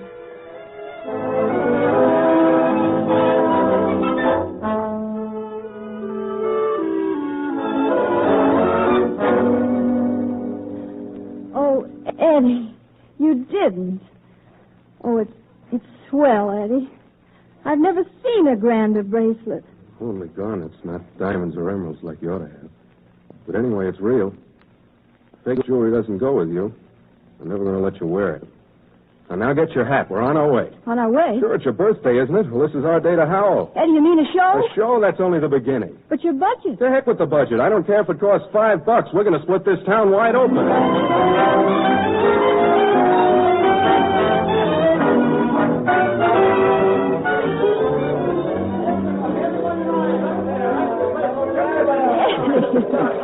Eddie, you're crazy.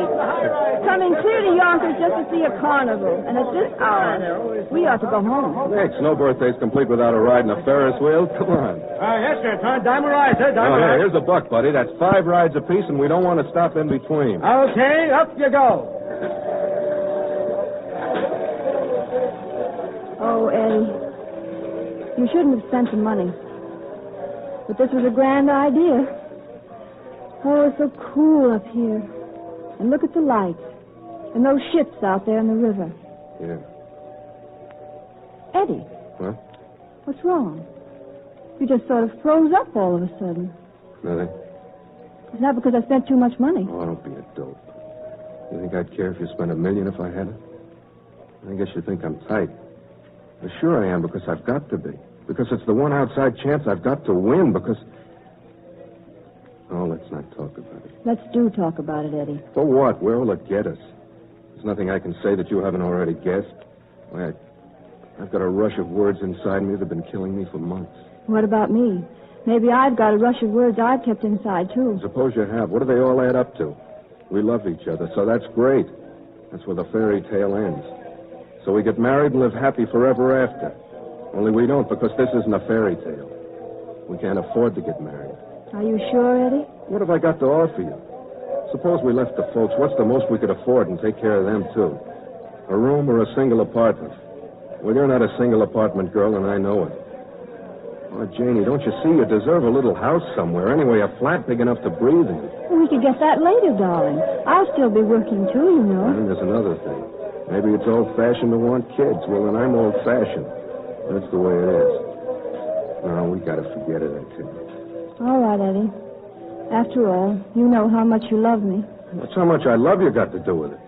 Does loving you give me any more freedom to do the things I want to do? But you have freedom. Freedom, sure. Freedom to fight for every nickel. And money, that's the only kind of freedom that amounts to anything, and don't forget it. But money's nothing, Eddie. Nothing, huh? Have you any idea what we could do with $5,000? We could get married tomorrow. We could make a payment on a house somewhere. I could buy you some clothes, and I could get that lab I've always wanted. I could make every city in this country a cleaner, better place to live in. That's been my dream for 5 years, but... Oh, let's forget it. I love you, sure. That's any satisfaction to you. I'm crazy about you. That's the end of it. But it isn't. Eddie Adams, if you won't propose to me... Eddie, we're going to get married. You're crazy. Sure I am. You've got a dream.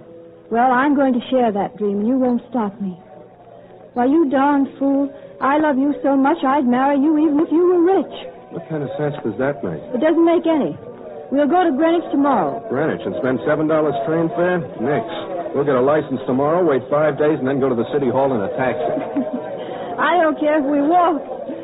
Oh, Eddie, darling. Oh, Paul,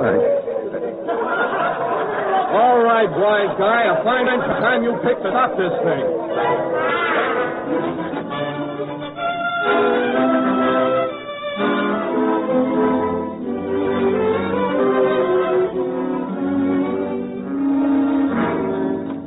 Well, Mom, what are you doing up? Eddie, where have you been? Mother Adams. It's sad. The doctor's been here since 4 o'clock. What is it, Doctor? Your father's had a collapse, Eddie. I've been warning him of it.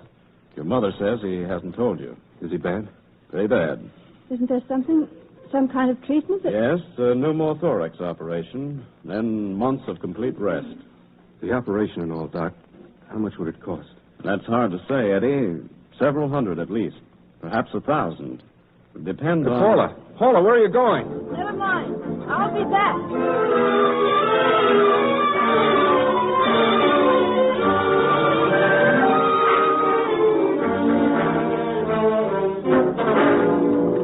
Oh, so here you are. You know, I've been looking through you since 4 this morning, from one end of New York to the other. Where were you? What was the idea of... Hey, where's Dad? Your dad's gone, Eddie, and your mother with him. I had him taken to a hospital where they specialize in just the kind of operation he needs. Swell, and I pay for it with buttons. No. You pay for it with this. Huh? Pay to the order of Edward Adams, $2,000. Marshall Bruce. Where'd you get this? Marshall Bruce, I've heard of him. What's he to you? He's my father, Eddie. You're... Oh. I get it now, and it's swell. Marshall Bruce's daughter, and you'd marry me even if I was rich. Oh, that's funny. That's very funny. I bet you've had a swell time, haven't you? Shut up. Slumming with the Adamses. Finding out how the other half lives. Shut up! Hey. I might have known you'd take it like this. Because money's the one thing that matters to you. And you're too blind to see that all the money in the world isn't as important as loving someone. Jane. My name is Pamela. Call me that. And there's another thing. I told my dad about your dream, your idea to make cities healthier to live in. He'll lend you that $5,000 you need. He offered to make it $50,000, but I said we only needed $5, that we still wanted to be on our own, now and always. But you won't take that either, because nothing matters to you but pride. It doesn't even matter that I'd live with you forever in a furnished room if you ask me to. So you can take your dreams and your budgets and your kids and throw them in the East River. Jane! Hey, Jane! Huh? I thought you were running away. That's what I thought you thought. Oh, Eddie. I can't help it if I was born rich. Can't we just both forget it? I don't know whether to kiss you or kill you. Well, I wish you'd make up your mind to do one or the other. Oh, Jane, Pamela.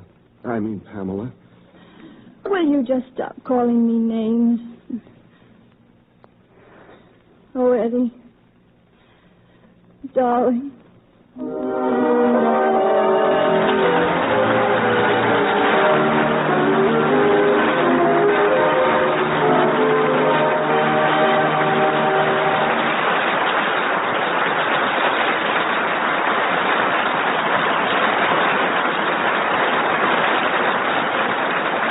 In just a moment, I'm going to bring Myrna Loy back for a brief curtain speech. Before I do, I'd like to tell you something that occurred to me while I was standing here in the wings watching their grand performance. I was thinking what a charming picture Miss Loy makes of that preposterous little hat perched on those red gold curls. And how ephemeral women's fashions are, designed to last only a season or two at most. Designing silverware is a more intricate problem. For really beautiful silverware is designed to last a lifetime. That's the kind of silver plate 1847 Rogers Brothers is. Created with patient skill and loving devotion to the highest ideals of beauty and quality. 1847 Rogers Brothers is silver plate to be cherished right through the years. But since words are really inadequate to describe it, why not do this? Accept the invitation of John Conte. Ladies and gentlemen, why not visit your silverware dealer tomorrow and look at the Silver Theater set on display in the window? For this magnificent 62-piece service speaks eloquently for itself. A 62-piece service that can be yours for only $59.75. A saving of more than $14 over open stock price. You can get this stunning set in many different patterns, including the sensational and glamorous First Love. Let your silverware dealer show them to you. Let him tell you, too, how easily and conveniently you can become proud owner of America's finest silver plate. 1847 Rogers Brothers Silver Plate.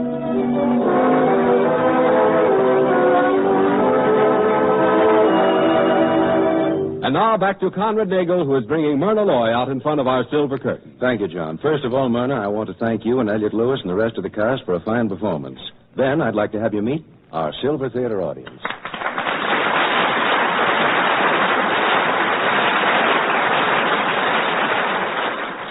Thank you, Conrad. Thank you, everyone. You've all been grand, and it's been lots of fun. All the hard work you put in, you call it fun? Of course. I love radio work. First Love? That's a good point, Conrad.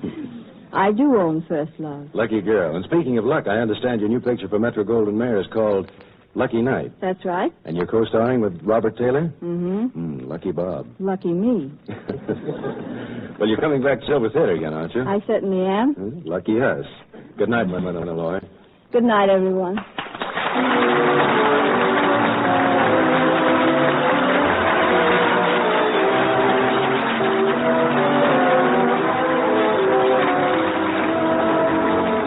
Next week and the following week, Silver Theater will star James Stewart and Jane Bryan in another original drama by Troop Boardman and Grover Jones. Conrad Nagel will direct, and of course there'll be more original music scored and conducted by Felix Mills. In the meantime, if you want solid silver, you want International Sterling. If you want silver plate, you want 1847 Rogers Brothers, both proudly created by International Silver Company. All incidents and characters in today's drama were entirely fictitious. Silver Theater originates at Columbia Square in Hollywood. John Conte speaking. This is the Columbia Broadcasting System.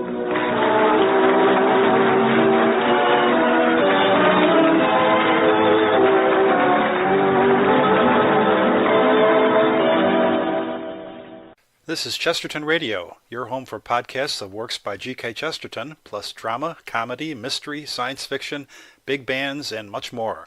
The soundtrack to your Chesterton day at chestertonradio.com.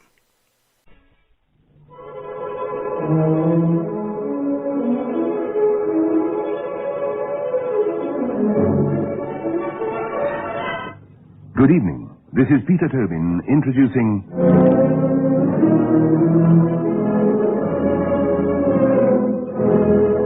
Lux Radio Theatre.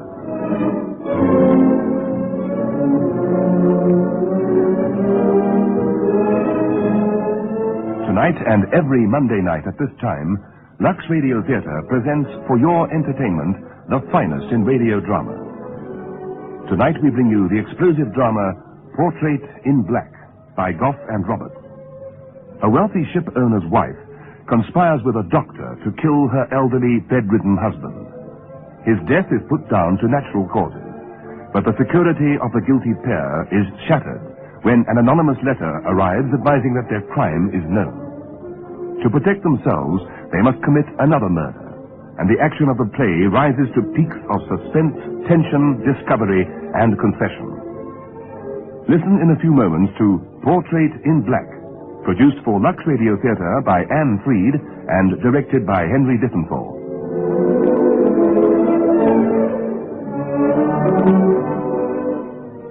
And now Act One of tonight's Lux Radio Theatre presentation, Portrait in Black.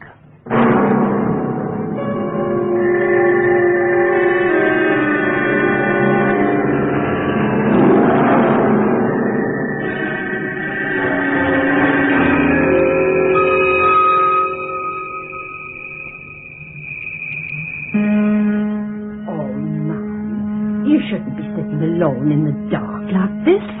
Let me pull these curtains. That's it. Thank you, Gracie. I put the afternoon mail on the table by the telephone. There's lots of it. Mr. Talbot certainly knew people all over the world, didn't he? Letters from London, Honolulu, even Australia. And just wait until Peter sees all those stamps. Him and his precious airmails. Where is Peter? Next door. It's good he's got his little friend to play with. Yes. This is a house of death, isn't it? Oh, come, ma'am. One's never allowed to forget. The telephone, letters, people calling. Well, they're sad as the master's passing. It was a ghastly shock to so many. Yes. Yes, of course. A ghastly shock. Oh, here's Miss Winifred. I'll go to the kitchen and see if I can organize cook about dinner. She's just gone to pieces. Hello, Winifred. Was there any afternoon mail? Yes, it's by the telephone. Aren't you going to read yours? In a little while. I think they're mostly sympathy letters. And don't you need sympathy? What do you mean by that, Winifred? I shouldn't have said it. Forgive me, Jarlath. We haven't progressed very far in 10 years, have we? Now that Matthew's gone, there are lots of things we'll have to work out together, and... Winifred, do you remember when I first came here, what wonderful friends we were going to be? You don't know how the thought of being a stepmother terrified me. I really did want you to love me. I thought I was succeeding, too, but you started putting a wall between us. You still do. I'm sorry. Perhaps if you went away for a week or two and came back rested and happier, we could make a completely fresh start. Oh, I'd rather not go away just now, Thomas. Oh. I have a reason for staying. Blake Ritchie? What if it were? Winifred. His union at this minute is fighting the Talbot shipping line which your father founded. I don't want to interfere with your life, but people are bound to talk. I won't embarrass the family, Tarnus. That's what you mean. I was only trying to help. Mr. Marlowe's waiting to see you, ma'am. Oh, not that man. Please, Winifred, don't make difficulties. Show Mr. Marlowe in, Gracie. Very well, Mr. Talbot. Will you come through, sir? Oh, thank you. Oh, hello, Tarnus, Winifred. Well, it's business, I'm afraid. A briefcase full of documents to be signed. Not today, I hope. Well, tomorrow, at the latest. They're important. The strikers are on the rampage down at the docks. Has anyone thought of giving them what they want? Woman talk. You just leave those decisions to me and the other directors. Oh, the line can afford it, goodness knows. You're out of your depth, Winifred. Blake Ritchie, the roughneck labour organiser. Well, he has been decent enough to come to the funeral. That's what I mean about Wizen. Don't you know why Ritchie was there? to watch the Talbot shipping line being lowered into its grave. That's just what I expected you to say. Wilfred, please. Well, I didn't know I was stirring up a hornet's nest. Why shouldn't he have been there? Chiefly, Winifred, because 1 hour before Mr. Ritchie bowed his head so piously over your father's coffin, the Union was threatening to tie up the entire Pacific coast. Ritchie was like a bird of prey. He should have been circling overhead, not standing beside us. I think that's horrible. Well, I didn't know Winifred had such violent political convictions. Not political, Rupert. Emotional. She's in love with the man. Well, how long's that been going on? Long enough to make her very jittery. I'm going to ask Dr. Graham to speak to her tonight. Graham? Coming here? Yes, we're expecting him for dinner. Winifred takes a lot of notice of what he says. Will you leave the papers with me, please, Rupert? Oh, certainly. I've been wondering why Graham wasn't at the funeral. As Matthew's doctor, he could have made the effort, don't you think? A sort of last call? No, I expect he's been very busy at the hospital. Did he say anything about that job in Brazil? Kessler told me about it yesterday, head of a new government research laboratory. I haven't spoken to Dr. Graham since the night Matthew died. He'll be an awful chump if he doesn't go. It's quite a proposition, I hear. You don't like Dr. Graham, do you? Why, I like practically everybody, Tarnas. It's just that I hate the smell of ether. Oh, there you are. All the papers I need signed. Louder tonight. Oh, the house is quiet. Perhaps that's why. Besides, you've got a lot on your mind. How does it feel, Tarnas? I mean, how does it feel after 10 years to find yourself free? I was wondering if you'd be blunt enough to ask. Why pretend? There's no need for deception between us, surely. I'd rather not discuss my new freedom. I was going to pay you a compliment, Tarnas. This has never been a happy house for you. It's been more like a prison. Yet I've watched you behaving admirably for 10 years. No more protest than an occasional sadness in your eyes. Naturally, I assume that in your grief, there might also be a sense of escape. Will you send for the papers tomorrow, Rupert? Yes, of course. But that brings up the fact that Matthew didn't leave you free at all. There's the burdensome heritage of 103 ships and a worldwide organization known as the Talbot Line. And just now it's facing some very ticklish problems. Well, surely that's a matter for you and the other directors? It could be a matter for just you and me. Why? Can't they be trusted? You could find yourself outmaneuvered. It's your job to see that I'm not. I was hoping you'd allow me to extend my sphere of protection beyond the office. Now you're circling overhead. Come down to earth, Rupert. I was thinking of marriage, Tarnas. Not right away, of course. Perhaps not for a year. I have the feeling the whole proposition is in your briefcase this minute, neatly typed on legal stationery. Or is it among these, awaiting my signature? I'm still in love with you, as you probably know. Thank you for mentioning love. It's not a new word between us. It's an old and forgotten word. Have I changed so much? Don't you remember the days when most of my salary went for camellias? Yes. And I remember the excuses you made not to see me when I needed you most. I told you a long time ago I was merely being practical. And condemning me to 10 years in this prison, as you call it. Do you think it's been easy for me? Why do you suppose I'd never marry? Because you're vain, Rupert. You're so vain, you wouldn't sacrifice any part of yourself to another human being. Well, this is a new attack. Now I'm vain. Well, aren't you? Why, you're as blind as a bat, and you won't wear glasses. Nothing wrong with my eyes. The sun bothers them a bit, that's all. Here. What does this letter say? Oh, Tarnas, don't be ridiculous. No, go on, read it. Mrs. Matthew Talbot, 19 25th Avenue. Very good, Rupert. Except that it says Mrs. Tarnas Talbot. Well, I hardly glanced at it. As a lawyer, I should have known better than to jump to conclusions. Rupert, you're magnificent. You haven't given me an answer yet. I haven't made it clear. I will, then. No. I warn you, Tarnas. Somehow I'll get you.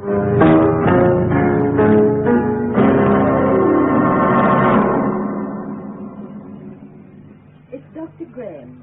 Oh, it was good of you to come, Doctor. I know how busy you are. You're looking tired.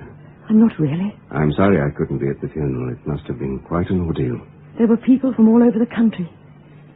You know, I'd forgotten how important the Talbot name was. And now all that's left of the Talbots is a white-faced little boy. How is Peter? Playing in his room. Is he likely to come down? No. What about Gracie? With Cook. Cobb? In his room. Oh, darling. Darling. We shouldn't. Not here. I know. So soon. In this house. Oh, I can't help it. It's been agony. Hold me for just a moment. Darling, we must be careful. I know. But right now I'm making a wish. What are you wishing? For a year from now. Do you know where we'll be then? No, tell me. You'll be sitting home somewhere, and I'll be at the hospital performing a tonsillectomy. Philip, don't say such dreadful things. I wanted to see you smile. It's so long since you have. Oh, darling, how long will this have to go on? Oh, just for a little while, for appearance's sake. Darling, I better go now. I'm due back at the hospital. But you're staying for dinner. I've an operation to perform. I shouldn't have left the hospital at all. But I've been so looking forward to it all evening. Can't you call the hospital? It's impossible. Oh, darling, you know what a doctor's life is. Philip, are you making excuses not to be with me? Excuses? I can understand operations, the hospital, but not Brazil. Who told you about Brazil? Rupert Marlowe heard it from Dr. Kessler. Why didn't you tell me about it? I was going to. What did you say to them? Well, I couldn't give them a flat no. They'd start looking for reasons. I told them I'd have to think about it. You mean you will take the job if they insist? No, I won't take it. But I'll have to have an adequate excuse.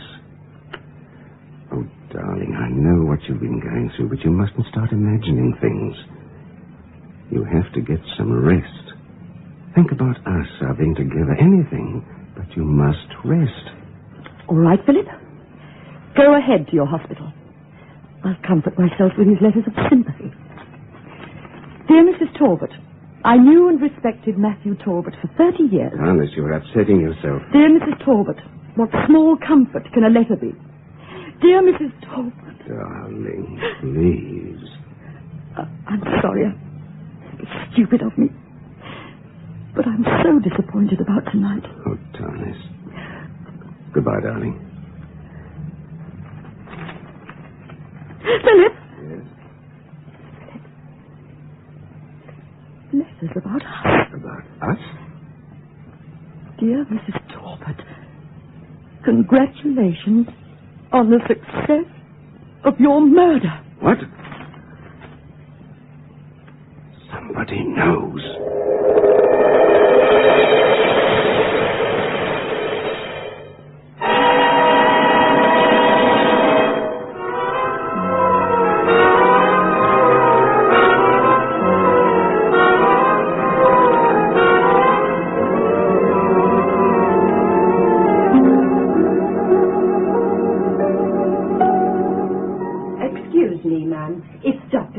Oh, thank you, Gracie.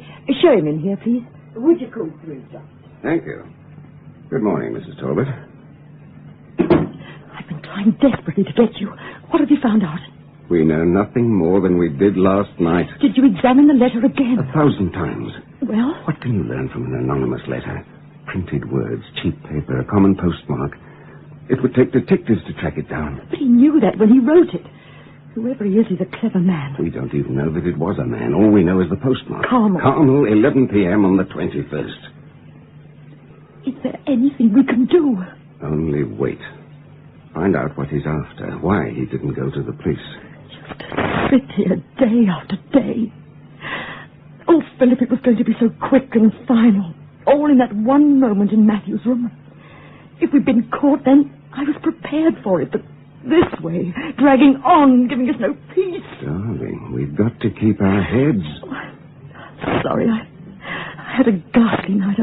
I didn't close my eyes once, and that dreadful foghorn, it never stopped. Yes, I know. When I went back to the hospital, there was an old man who needed a hypodermic. The nurse handed me the needle. Then I heard it, too. Suddenly, it was the night in Matthew's room. The foghorn. The hypodermic. The nurse on the other side of the bed, watching me the way you did.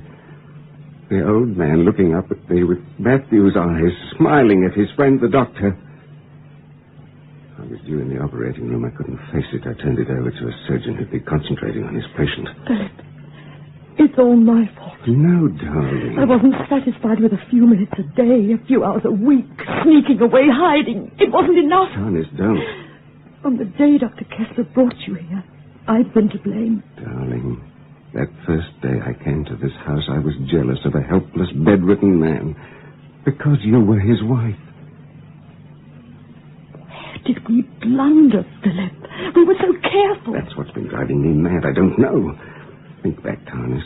My nightly visit. A routine hypodermic. A sick man dies peacefully in his sleep. A death certificate says natural causes.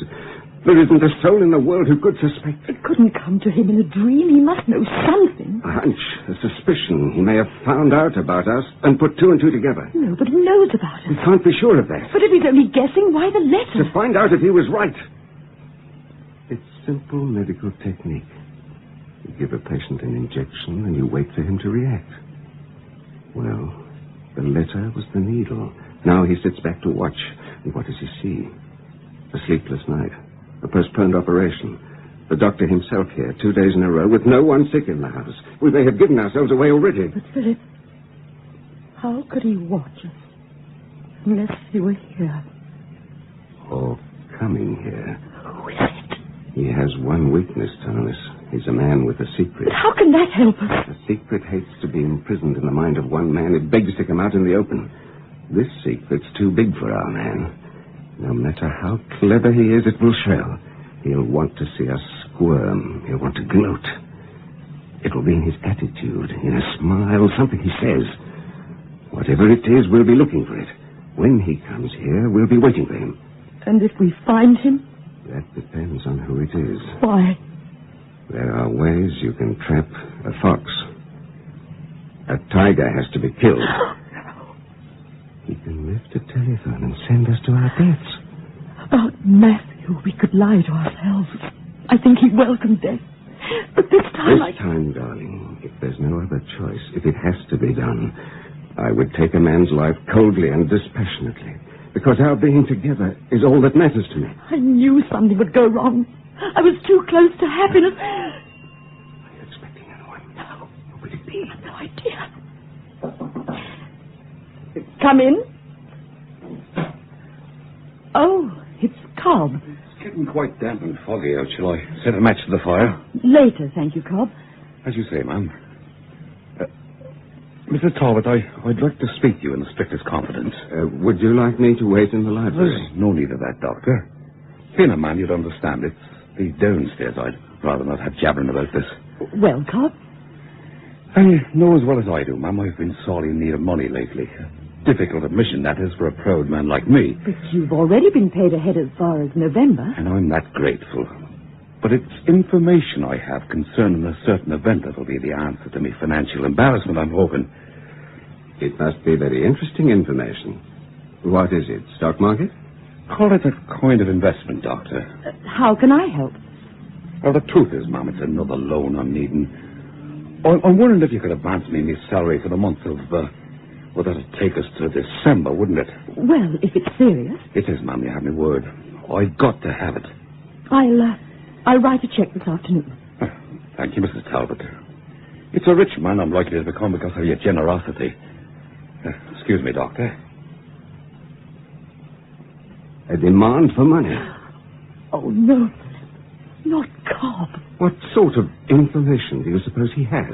Probably a racing tip. He's always gambling. Why on earth have you never learned to drive? What's that got to do with it? Look at the opportunities he's had to spy on us. Chauffeuring you downtown 3 or 4 times a week. I never went directly to our place. He always took me to a shop, a dressmaker. He only had to follow you once to have reason to suspect. Now he knows how eager you are to please. Next time it might be more than salary. Philip, we'll get nowhere suspecting everyone and exposing only ourselves. I can't go on like this. I don't know what we can do. Excuse me. The front door was open. You walked very quietly, Rupert. Do I? I was in the neighborhood. Am I interrupting anything clinical, Doctor? I was just finishing. Oh, good. Tarnis, I think we'd better have a talk. The union's calling a strike meeting for Thursday night. Have you done anything about it? The Shipping Association's meeting the same night. That's why I'm here. The owners are looking to the Talbot line to set the policy. So I'll be with you in a few minutes, Rupert, in the library. I'll take a turn on the terrace if you don't mind. I like to watch the fog coming in. Excuse me. Oh, before I go, how are things at the hospital, Doctor? Oh, about as usual. Have you thought any more about Brazil? Not since I last saw you. That was quite recently, wasn't it? Yesterday, I believe. Well, that disturbs me, Doctor. Disturbs me quite a lot. Why should it? I'm thinking of you, my dear. 2 professional visits in a row by a doctor who's terribly busy. Why didn't you tell me you were ill? It isn't serious, is it, Doctor? Oh, not really, Mrs. Talbot. The emotional reaction of these past few days. See, Rupert? Well, I'm glad that's all it is. I'll wait on the terrace. Excuse me. How much did he overhear? It couldn't have meant anything to him. Thomas, he knows I'm not here professionally. He was only trying to be clever. He's so sure of himself, almost as though he No! knew. No, don't say another word. I hate his prying, his courtroom humor. What else do you expect? He's a lawyer. Oh, it's too incredible. I know Rupert's faults, but he's too subtle for blackmail. Besides, he has more money than he can spend. Maybe it's not money he's after. What else could it be? I don't know. After all, what could possibly be... What is it, Thomas? Nothing. Don't put anything between us now. You distort whatever I told you. What is it he wants? He's in love with me. He wants to marry me. Why didn't you tell me? I was going to. That's not an answer. I was afraid you wouldn't understand. He knew you years before I did. A man doesn't propose to a blank wall. You see? That's why I didn't tell you. Oh, I love you, Philip. Isn't that answer enough? Did you tell him that? How could I? How could I? Yet he knows about me. Well, what if he does? It's only jealousy. That's a motive. It isn't enough. He's also been talking to Dr. Kessler, asking questions for all we know. Kessler? Are you sure? The day before yesterday, playing golf. This is no time for Marlowe to be hobnobbing with Matthew's former doctor. That means nothing. They've been playing at Pebble Beach for years. Pebble Beach? Matthew was a member, too. The day before yesterday was the 21st. Why do you say it like that? When was that letter mailed? On the 20... Pebble Beach is 6 miles from... Carmel. 11 p.m. on the 21st. Rupert Marlowe. So smug. So that's what he meant yesterday. He smiled at me and said, I warn you, Thomas. Somehow I'll get you. What are you thinking, Philip? He's more dangerous than a fox. There's no longer any choice. Whatever you say. When? As soon as possible. Before he knows we're onto him.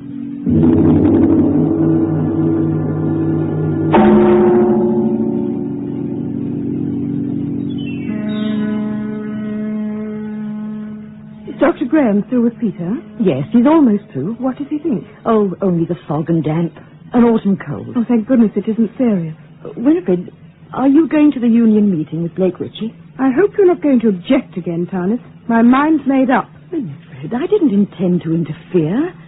If you want to watch them voters strike against us, that's your affair. I only wondered if you were going to change. Oh, I am in a moment. I just wanted to hear what Dr. Graham had to say first. Well, it's nearly 8 o'clock. Is it? Oh, I'd better hurry. Oh, here's Dr. Graham now. Oh, how is Peter, Doctor? Oh, he'll be up in a couple of days. Oh, wonderful. Now, do excuse me, I must change. I'll telephone from Los Angeles to see how Peter is. In the meantime, keep him in bed. Plenty of juices. I thought the servants were going to be off. Gracie wouldn't go until you'd seen Peter. The others have left. Thomas, when Marlowe leaves here tonight, you must be alone in the house. Anyone who sees you at the window might guess you were giving a signal. I'll see to it that she leaves. Did you speak to Marlowe? Yes. He's dining with his sister, and then he's stopping by here on the way to the shipowners' meeting. You're sure he will? He has to pick up the proxy. And the shipowners' meeting is still at 8:30? Yes. You've got to get Marlowe out of here at 8:15. If time's all right. Now, don't forget, when that clock strikes the quarter, he must be out of that door. What's the matter? I'm terrified, Philip. Darling, he'd give us away without blinking. It's you I'm worried about. Can you go through with it? Yes. Come on, then. Try the curtains. Is that enough? Do you want the other one? No. I'll be able to see that. Now, remember, when Marlowe's car starts up the hill, Draw that curtain and leave it open. I have to be able to see the light from the top of the hill so that I can get to the stop street just before he does. And if something should go wrong at the stop street? Nothing will. When his car pulls up alongside mine, there won't be 10 feet between us. Will you phone me afterwards? I'll stop in at the hospital and be noticed. Then I'll go to the railroad station. When I call you tomorrow from Los Angeles, confine your answers to Peter's cold. If you say his temperature is normal, I know we're safe. If he's feverish... Don't. That won't happen. On the night of the strike vote, they won't look beyond the waterfront. He'll be here any minute. I must go now, Thomas. Is that a gun in your pocket? Will I be able to hear the shot from this one? It will be just another car backfiring. Isn't there some safer way? This way it'll look as though it was done by strikers. Goodbye, darling. Have you got a coat? It's cold out. In the car. I love you, Philip. I love you.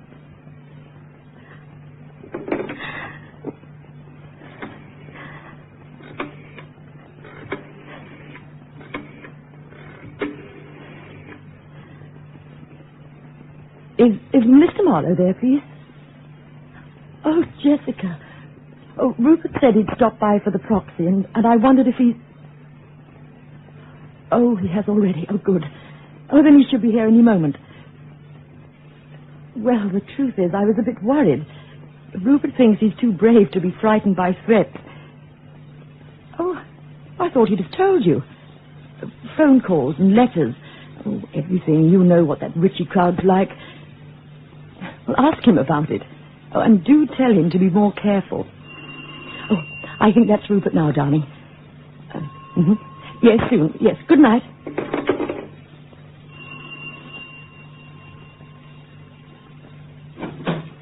Well, Tony. I was beginning to worry about you. The fog's a bit thick outside. I took my time. Well, I have the proxy here. Oh, here. Let me help you off with your coat. Oh, thank you. What happened to the health? They're going on strike, too. It's Thursday. It's their day off. Gracie, too? Her brother arrived from out of town. I don't mind being alone. These do? Rupert, I still have all those roses from yesterday beside my bed. Open it.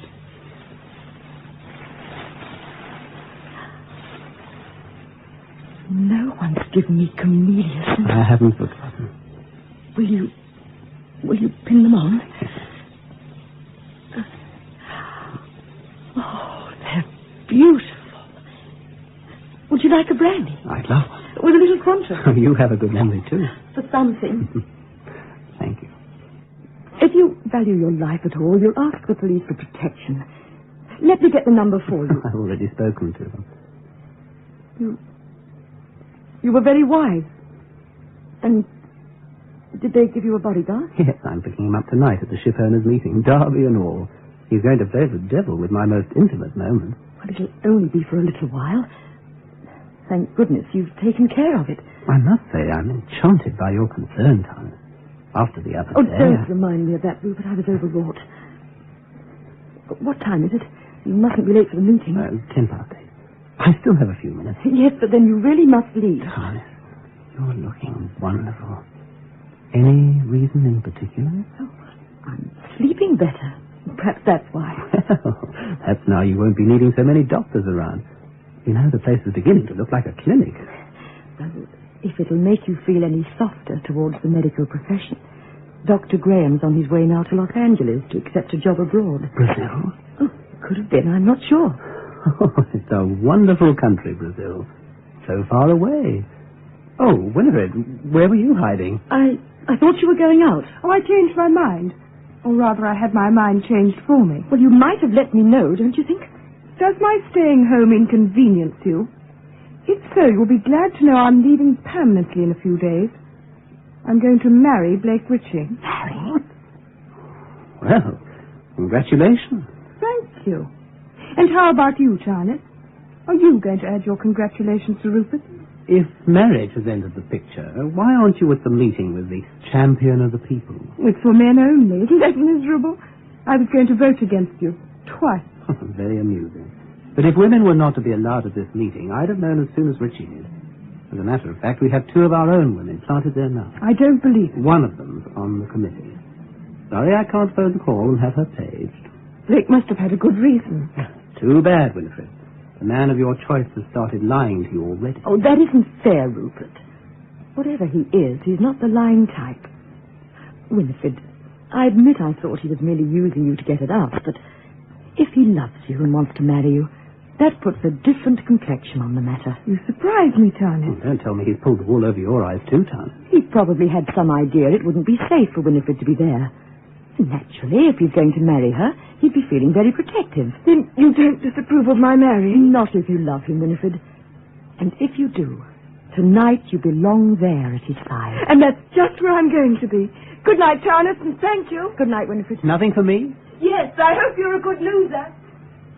Well, Tarnet, that was the last piece of advice I expected to hear from you. If I opposed her, it would only make her more determined. But there's still no reason to send her scooting off to Richie's side of the fence. Please, I think I know how to handle Winifred. I'm sorry, of course. I should leave the family problems to you. In a way, I envy Richie there. I wish someone were rushing downtown to see me, braving the fog, charging through stop streets, hair flying in the wind, just to see me. What color hair? Roughly yours. Well, there'll be other evenings. You have to go now. Look at the time. Oh, Tarnis, you've been watching the clock like a radio announcer. When you hear the tone, it will be exactly Rupert Marlowe's departure. It wasn't meant to sound that way. I just don't like the idea of your hurrying in this weather, Rupert. And I do wish you'd get glasses. Why do you keep on at me about this? Well, it's so silly to be vain about it. I think they'd make you look very distinguished. My dear, I see what I have to see. Then promise me you'll drive carefully. 20 miles an hour. And go through stop streets? Not one. Good. Oh, the proxy. Shall I see you tomorrow? Dinner, perhaps? The Skyway Inn up at Angel's Crest? Well, What's that? Nothing. If you don't trust my eyesight on those winding roads, we'll have Cobb drive, all right? Sounds wonderful. Good night, Tarnis. Good night, Rupert.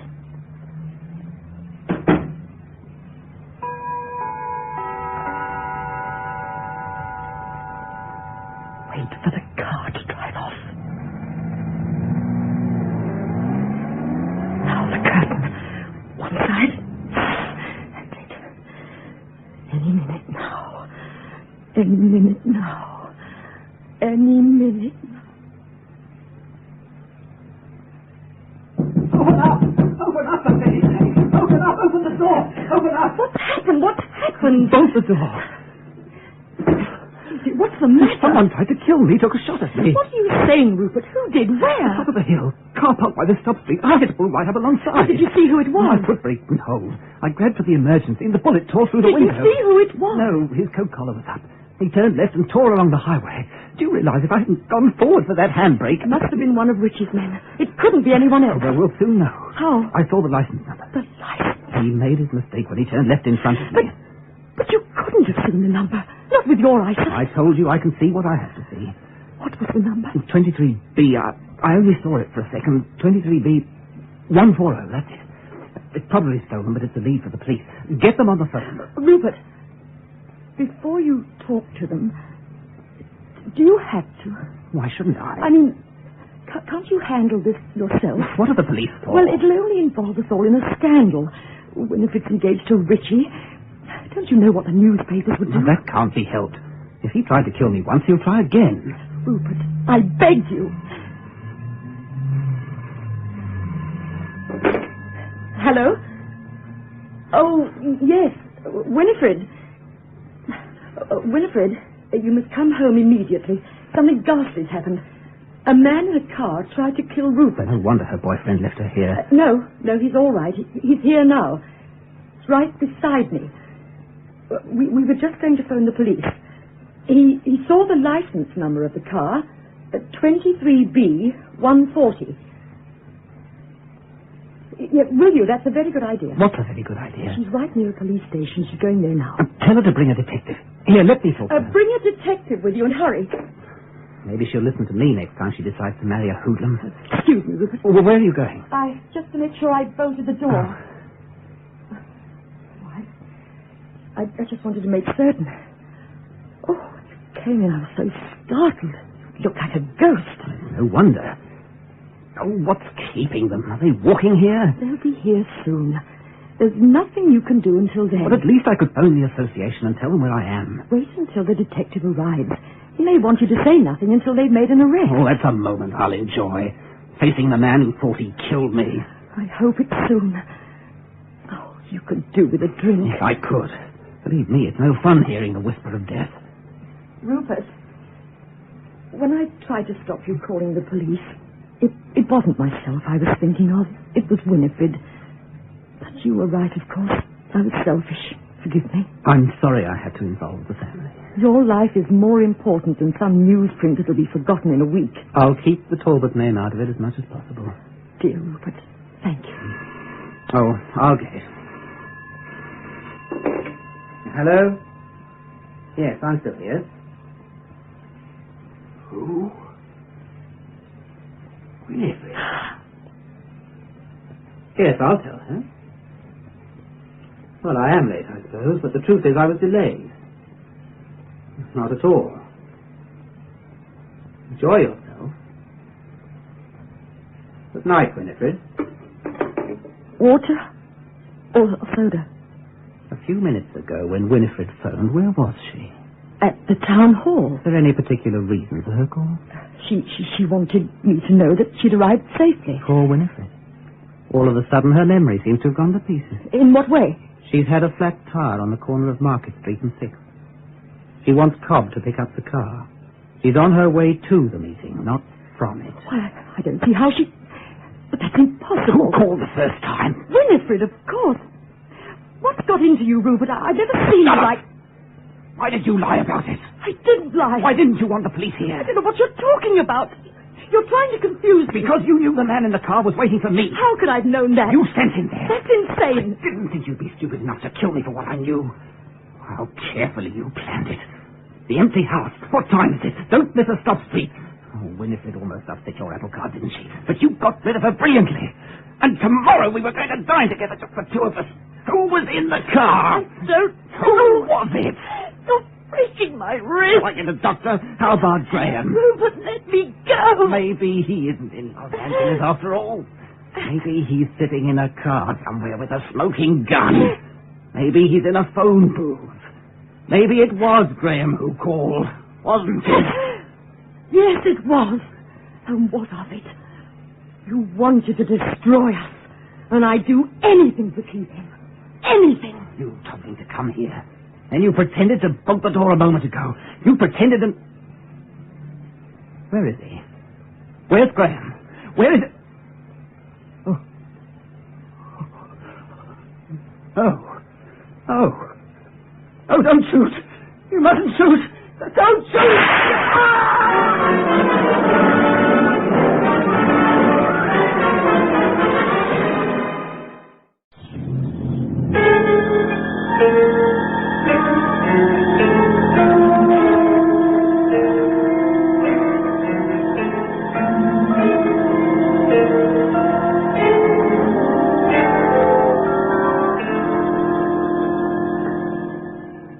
Dry the windows by staring at it, Cobb. That's the police boats under the bridge I'm watching, Gracie. If it's not the boats, it's the postman. Never your job. Yeah, fat lot of good dredging will do them, or sending the diver to the bottom. If you ask me, Mr. Marlowe's body's a mile out to sea now with the sharks for company. It was cleverly done. But Mr. Ritchie made a big mistake. There's no proof it was Mr. Ritchie. None. The police are investigating. Shall I tell you where he made his big mistake? Leaving the car with a bullet hole to say a murder had been done. Oh, yes, Mr. Ritchie was clever. For the last time, it weren't Mr. Ritchie. Someone frightened Mr. Marlowe enough to make him ask for police protection. It's them strikers, I tell you that. Feelings was running high at the docks. They shot him dead to get even with the Talbot lines and that. Whisk, Gracie. Dr. Graham is called to see Mrs. Talbot. It's Peter he's called. There's nothing the matter with him. He's got a cold. If you ask me, it's all I'm not asking you, and kindly keep your thoughts to yourself. And get to the garden and see to them sprinklers. The post hasn't come yet, has it? What with waiting for the post and watching them boats on the river, you haven't done work in days. Now get to them sprinklers, you idlies, and... You shouldn't have called me. Darling, I had to see you. It's most unwise. Peter is perfectly all right. We can't go on pretending that You've stayed away from me deliberately, haven't you? Of course. At this moment, we must see as little of each other as possible. Winifred is suspicious, do you know that? Winifred's always suspicious. She's been asking a lot of questions. About us? About you. There's no evidence, none. I'm not afraid of Winifred, but I'm afraid of us, of the future. What do you mean? You've accepted this job in Brazil, haven't you? You're trying to shut me out of your life. Oh, my darling, no. But don't you see there's no hope for us here? No hope? Brazil is our only chance. I'll send for you as soon as I can. So you're going? As soon as things have settled down here, you can come. But you can't leave me now. Winifred will be watching our every move. Look at us now. Every time we're together, our nerves are in shreds. We're bound to give ourselves away. We'll be half the world apart at a time when we need each other most. Day by plane, a week by boat. You'll have your work. What will I have? All right, darling. You win. I'll do whatever you wish. Thank you. When do you sail? Saturday. Come in. Excuse me, Ma'am. Oh, yes, Cobb. What is it? This letter came for you, addressed personal. Oh, thank you. You can go, Cobb. Very well, Ma'am. Wonder what this letter's about.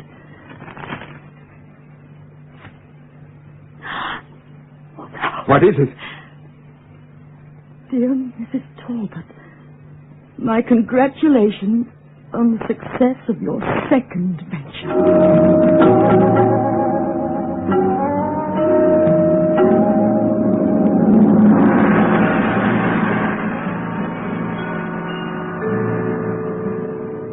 Philip, you haven't finished your coffee. No. These cigarettes taste like mud. Only because you haven't eaten anything for hours. At least try some of these savories. Please, darling. It's no good, Thomas. Stop pretending we're normal people in front of the others because we have to, but for heaven's sake, not when we're alone. Getting into a panic won't help us. What's the use of trying to fool ourselves? We're standing on the edge of a cliff. I won't let myself give way while there's the slightest hope. Hope? I envy you. Darling, do pull yourself together. You'll be ill if you go on like this. Right now, I feel like shouting the truth from the housetops. Whoever it is, Thomas, is getting closer. So close, he can drop a letter in your mailbox in broad daylight. And this time, there isn't even a postmark to help us. What's his motive? Money, probably. Or just the pleasure of watching us go mad with fear and anxiety. And if that isn't fast enough, another letter. Who is it? Who is it? Philip, I don't want to know who it is. What are you talking about? I couldn't be part of any more killing. You know what it would mean to sit and wait for a blackmailer? Dreading the postman's footsteps, tortured when there were none. We'd be together. 24-hour leases on freedom. More than we ever had. And finally, when we were bled dry, his last letter to the police. Mrs. Talbot, he's running away. Who is? Gracie, what are you talking about? Bran, he's leaving. Oh, is that all? I gave him permission to take the night off. It's more than tonight he's taken off. He's in there now, piling his luggage on the bed. I'm sure there's an explanation, Gracie. Now, would you go up and see that Peter gets to bed? If you don't mind, Mum. First, I'll look and see how much of the silver is missing. Cobb. Once before I thought... No. We can't start suspecting everyone again. Which number rings his room? It's too dangerous with everyone here. We've got to take that chance. Philip, have you forgotten everything I told you? That was before Gracie threw him into our laps. Which number, Tarnis? 5. Good evening, Cobb. This is Dr. Graham. I've a prescription that has to be filled immediately, and I... Yes, the chemist. Thank you. If he wrote the letters, Philip, why would he run away? He's safer operating from a distance. He knows what happened to Marlowe. I told you, I couldn't be part of any more killing. It may not be necessary. He has evidence of murder, and he hasn't gone to the police. He's as guilty as we are. I know that much about the law. Then promise me you'll do nothing until we're certain. Not until we've decided together. Thomas, he'll be on guard if you're upset. Let me question him. It's better if you do, but remember, he's tricky. Anything he says might be a lie. And if we find it isn't Cobb? I'll do whatever you ask. Come in. Good evening, Mrs. Talbot. Doctor? Oh, it's heavy of heart I am to hear that there's more sickness in the house. Here you are, Cobb. It may take a little while to prepare. Oh, I'll make up the lost time in my best driving, knowing the importance of the mission, sir. Cobb, Gracie told me a very strange thing. She said you were leaving.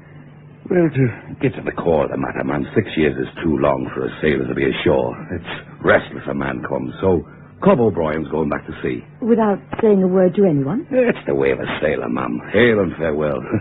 I'm a soul who hates goodbyes. I'd better get along to the chemist. A moment, Cobb. Sir?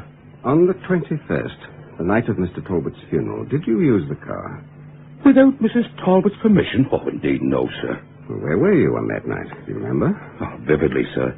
In the room where I belonged, saying a quick prayer for the late dear master. I see. Well, Cobb, if you want to give up your job, I suppose there's nothing I can say. Thank you, ma'am.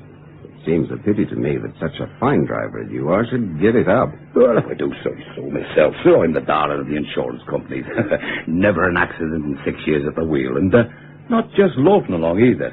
Why, speed, it's food and drink to me. Yes, so I've heard. Oh, you have, and who told you, may I ask, Doctor? Peter talks about it all the time. Does he know? Oh, bless him. The faster I went, the better the nipper liked it. I remember him telling me you made it from the cemetery to the garage for the day of Mr. Talbot's funeral in 20 minutes. Well, being a young un, he's inclined to exaggerate. It was 22 minutes, sir. Good enough. That's fair. And that hours and 10 minutes to Carmel. Oh, 2 hours even. You lied about that night. Well, I was only... You were in Carmel? Yes, I You know. mailed a letter. I never got out of the car. You're lying. The truth. You did mail a letter, didn't you? No, Philip, no. No, sir. No, I didn't. What were you doing there? My regular job, sir. Chauffeuring. You drove something. Yes, but Who was it? I promised. Oh, you tell me. No, Cobb, no. For pity's sake, Doctor. Leave me alone, Choke it out of you. Who did you drive to Carmel?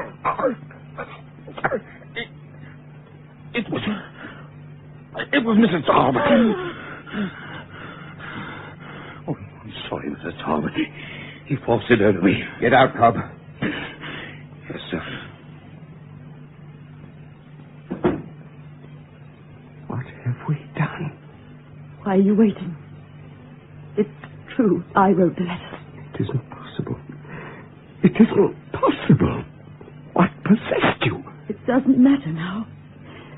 Telling you won't help me. You planned it so cold-bloodedly. What madness took hold of you? It wasn't madness. I knew you might find out. I've grown old dreading this moment. But it was better than the fear of losing you. Losing me? Did you need proof of my love after the way Matthew died? You changed. You were no longer the man who whispered to me as we entered Matthew's room. You avoided me. On the phone, you were cold and distant. And you kept making excuses. And because of that, we... Oh, what a hideous joke on Rupert Marlowe. An innocent game of golf at Pebble Beach. How callously you led him to slaughter. What else could I do? It wasn't difficult to decide between Rupert's life and my love for you. Love? You don't know the meaning of the word. Craving and passion, that's all you understand. To be satisfied at all cost. Even if it meant dragging me through murder. Torturing me with lies. Your mind is sick, Thomas. Pitifully, desperately sick. Then help me. You're beyond my help. Are you going? Where would I go to get away from you? You have every right to hate me. If only it were as simple as that. If only a man could stop loving a woman when he found out that she was evil. Philip, after what I've done, is it possible? Nothing's possible between us anymore, Thomas. I'll do whatever you ask. You can go to Brazil. I'll wait for you. And when you come back, if you ever want to, If you could believe in me again, couldn't it be like that? Have you any idea what our life would be? What would we have to start with? What would our memories be? Places we've been? Music we've heard? Oh, no. The stop street at the crest of a hill. The sound of a motor car backfiring. Unsigned letters. Printed words. You could bring them from the door and undo the pale blue ribbon. We could read them aloud together and remember. In time, we might forget. In time, you'd remind me. That's the old thing, Thomas. You think you were justified. You'd do it again if you had to. No. Think, Thomas. A sudden call from the laboratory that I'd be late. Your mind reeling with new suspicions. And then the mail next morning. Or some brand new device I'd never know. Every minute of our day tainted with thoughts of the past. Until finally, at the end of our road, we'd lie awake in separate rooms, listening in terror for a hand trying the locked door between us, in fear of each other. That's our future. That would be our happiness. I'd rather give myself up to the police. That would be our freedom. Die? Yes. Would you be afraid? I don't know. I think so. When? Now. Tonight. There's the telephone. I've thought about it sometimes. If you were with me... I'll be with you. All right. Philip. Yes, darling. Before we... I mean, if we could have a little time together... It's best to do it quickly. Now, dial the number. Surely isn't much to ask. We can't hesitate now. Only tonight. One night. Philip, we've never even had that. We shouldn't let ourselves think about tomorrow. Oh, please, Philip, please. Give me some happiness to take with me. It's wrong, Thomas. Darling, phone someplace. Some wonderful place. We'll forget there's anything but tonight. All right. Go up and say good night to Peter. Oh, darling, perhaps tomorrow in the sun. Go to Peter. Hurry. All right, darling.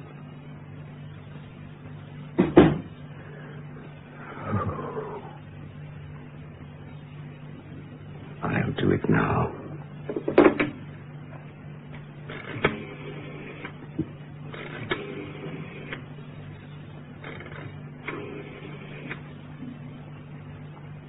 Police? This is Dr. Philip Graham. I have to report a murder.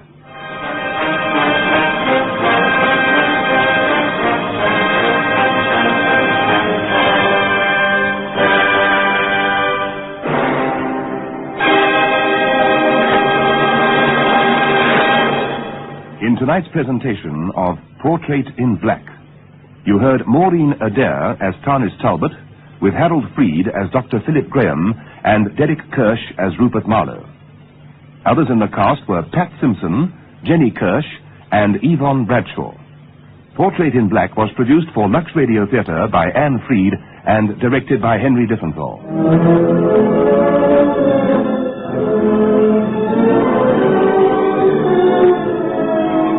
This is your Lux Radio Theatre host, Peter Tobin, bidding you all good night.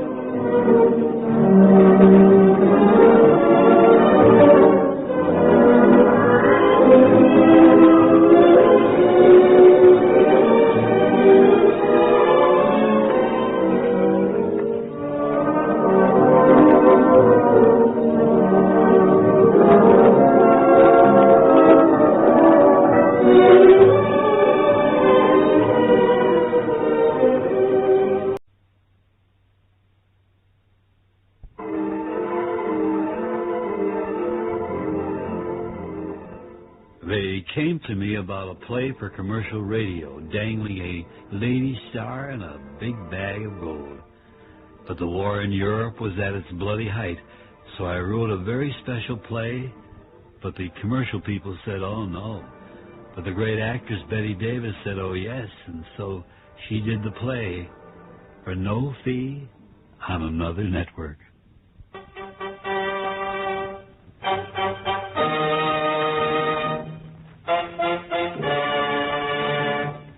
National Broadcasting Company presents Plays for Americans by Arch Obler. For these past 20 weeks, the National Broadcasting Company has been bringing you a special series of new plays by Arch Obler, dedicated to men and women of goodwill everywhere who believe in the inherent dignity of all men, who fight together now for a better world for all. Today, we bring you the final broadcast of the special series. The star, Miss Betty Davis. The play, Adolf and Miss Runyon.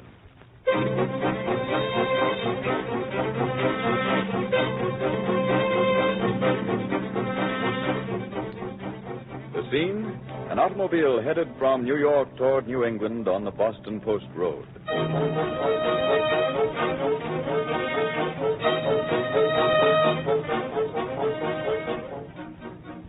There's one person in the car, Mary Runyon. And as she drives, her hands are tight on the steering wheel, and her lips are moving. She's not talking to anyone in the car. She's quite alone.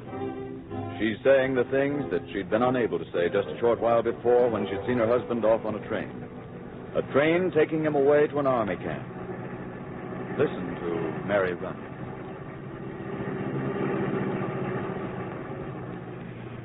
There was a young lady from Maine who saw her husband off on a train, and then she drove home and vowed not to roam until the war and her husband. Oh, Michael, it's no use. I know I promised, but I tell you it's no use. 20 minutes since the train left, and I'm already crying. Oh, Michael.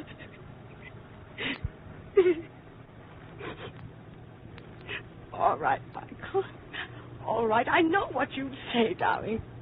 Chin up. Michael, I'm going to keep my chin up so high I'll have to wear my hat on it. But, Michael, I'm going to be so lonely. I don't think... No, I've got to stop thinking about that. Think about, yes, your uniform.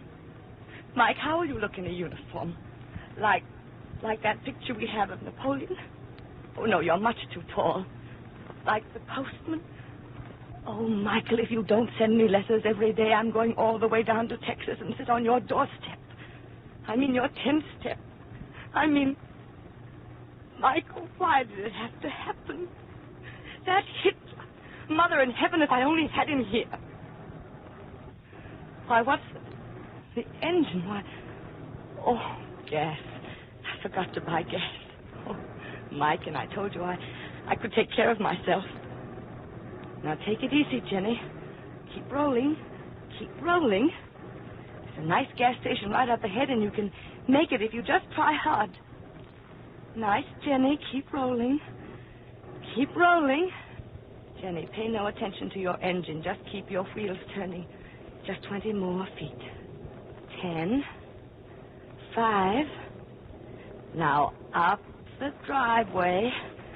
Nice girl. Jenny, you made it. You're a lady and a scholar and a darn good automobile. Did even you if you're say something, ma'am? What? Oh, no, I was talking to the car. 5 gallons regular, please. 5, ma'am? Oh, that's right. I mean 3. Yes. Money, I don't think I have any. Where's my purse? Where is it? Oh, here it is. Checkbook. Oh, no, he won't. Oh, 50, 60. Michael, remember, I was the one who made speeches how well I could get along without a boss man around the house. And the moment you're gone, I lose... Did you say something, ma'am? No, I'm still talking to myself. Sure, I know how it is, ma'am. I do lots of talking to myself these days. That'll be 60 cents even, ma'am. Yes, here you are. Thank you. Why do you say you talk to yourself these days? Well, you see, ma'am, for the last couple of years, I've had a helper here at the station, and for the last couple of weeks, I haven't had him anymore. He went and joined the Navy. Oh. Even though Joe ain't here, I kind of keep talking to him as if he was here. Yes, I know. Ma'am? Nothing. Do you mind wiping off the windshield while I see if the engine starts? Oh, sure. I keep talking, and I don't mind my business. Now, for me. Be a lady. Thank you, Jenny. All set, ma'am. Thank you.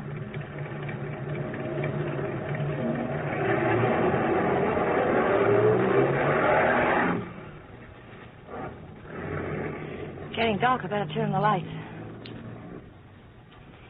Michael, you'll be having your dinner on the train. On our honeymoon. Remember, No. I've got to stop feeling so darn sorry for myself. You're doing what you want to do, Michael, and I'll do what you want me to. Tomorrow morning, school again. Children, on this, my very first day as your teacher, I'm going to tell you a few simple truths. This geography book I'm going to teach you out of is a fraud. It says out of date is your Aunt Minnie's bustle. Get out of the road, you crazy hitchhiker, you. Go ahead, wave at me. I wouldn't pick you up, not even if... Oh, uniform.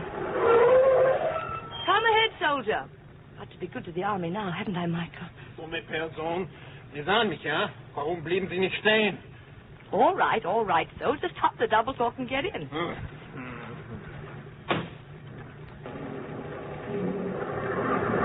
Where to, soldier? I said, where to? Look, soldier, I'm talking to you and I... Sprechen Sie Deutsch. Oh, no, it can't be. Sprechen Sie Deutsch. Oh, no. Sind Sie verrückt? Oh. Warum bleiben Sie nicht stehen? Ich befehle Ihnen weiterzufahren. Du dummes Weib. Haben Sie mich nicht gehört? Ich habe Ihnen befohlen, weiterzufahren. Soldier, you actually had me going for a few minutes. That phony little moustache and that phony German you're speaking. Why, believe it or not, for a minute I actually thought you were Hitler. Heil Hitler. Hi, you, mister. That's a terrific act you put on. Now tell me where you want to go and what's it all about. Sprich Deutsch, sprich Deutsch, sprich Deutsch. Soldier, I've already told you I appreciate the gag, but enough's enough. Fräulein, do you not speak German? No, I do not speak German. Why don't you drop that phony accent? English. Are you English? Only on my great-grandmother's side. What are you doing here? Answer me. Look here, don't you use that tone of voice to me. I don't like Antworte mir! Dear God. What are you doing here? But it can't be. What cannot be? Answer me! You are him. My English, I do not know what you are saying. You are Hitler. Heil Hitler. I'm either dreaming or crazy. Crazy? Yeah, crazy. I know that word. You are crazy. An Englishwoman here, you are crazy. Why have you come here? No matter. To Berchtesgaden. Drive me back to Berchtesgaden. Berchtesgaden? The guard of mine. What I'll do with them. My elite guard, my own elite guard. Every man will be shot. I'm walking along the path. Sudden dizziness in my head. I close my eyes. I open my eyes. I'm on a strange road. And my guard? Gone where? Shot. Every one of them will be shot. I wish to God that Hitler was here. And now he is. I know it is a plot against me. Himmler, too. He will be shot. All of them. Faster. Drive me faster. Drive you where? Dumme Engländer, in Berchtesgaden. I told you, Berchtesgaden. You don't know where you are, do you? Do not ask me questions to Berchtesgaden. I'm afraid I can't drive you there. What? I can't drive you there. What is your name? Answer me. Mary Runyon. Mary? That is verboten. Your husband? In the army. So? There's a plot. One of my guardsmen is an Engländerin wife, huh? Oh, no, you don't. Back. Turn back. Back. Or I shoot. It won't do any good to shove that gun against me. Back. For the last time, I order you to turn back. It wouldn't do any good to turn back. I cannot drive a motor car. You must drive me. What? Where are the words you say? I said it wouldn't do any good to turn back. Sie sind verrückt. I don't know what that means, but there's no turning back. You are not where you think you are. Stop saying that. Where am I? America. America? And why am I in America, crazy one? Because I wish to God I had you here. And somehow God did it. Ich bin der Führer. Ich bin der Führer. Der Führer, der Führer, der Führer, der Führer, der Führer. I don't know what you said, but it doesn't make any difference. God did it, and you're in America. I'll prove it to you. I'll stop and show you. No, do not stop. Well, I'll prove it to you anyway. Turn on the spotlight and look at that sign. Sign? Sign? What is sign? Advertisement alongside of the road. There, we're passing it. You seem to know English. Can't you read? The words? I do not know. All right. You will keep driving the motor car ahead. At the next patrol, you will stop. They will take care of you, you crazy Englander. You still don't believe this isn't Germany. All right, at the crossroads ahead, I'll prove it to you. No, go. Stop poking that gun at me. There's the crossroads sign. Look at it. You give orders to me? Look at the sign. Read. New York, 55. Boston, New York. New York? I told you. Look at the car you're driving in. Can't you see it's American? And look at me. Can't you see I'm an American? It cannot be. No! America? I, the Führer in America? That cannot be. Is that any more impossible than the fact that almost all the people of Europe in just a few months have become slaves? And is it any more impossible that an ignorant Austrian house painter, you, has become their slaver?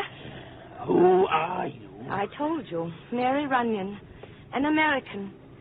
I just saw my husband off on a train. He's on his way to an army camp. I was so unhappy I started to think about you and the misery you brought to me, and I cried out to God. And here you are.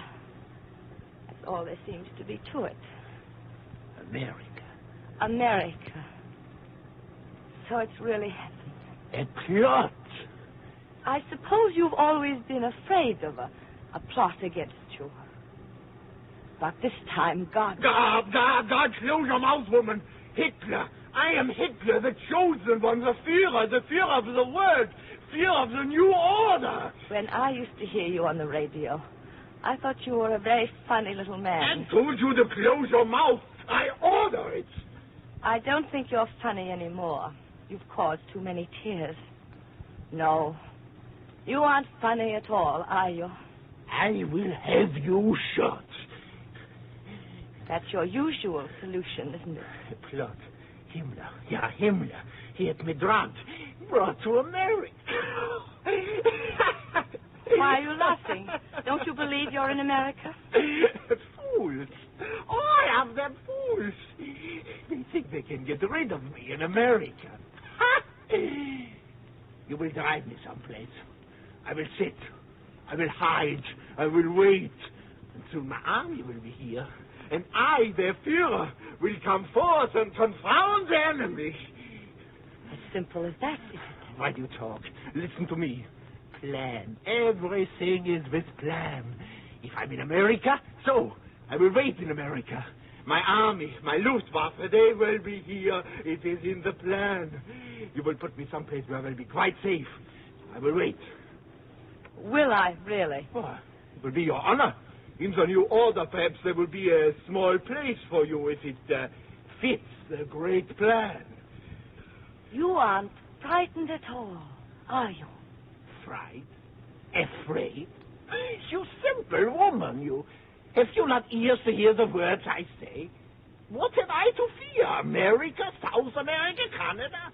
All will be part of my new order. All I must do is wait. It's in my geopolitic bureau's plans. the conquest of the world for the Deutsche Gesellschaft.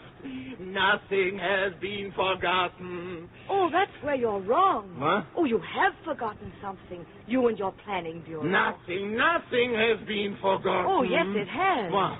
Look, Adolf, there ahead. What? Those lights. That's a factory working all night. That's part of the anger of America. Look at those lights.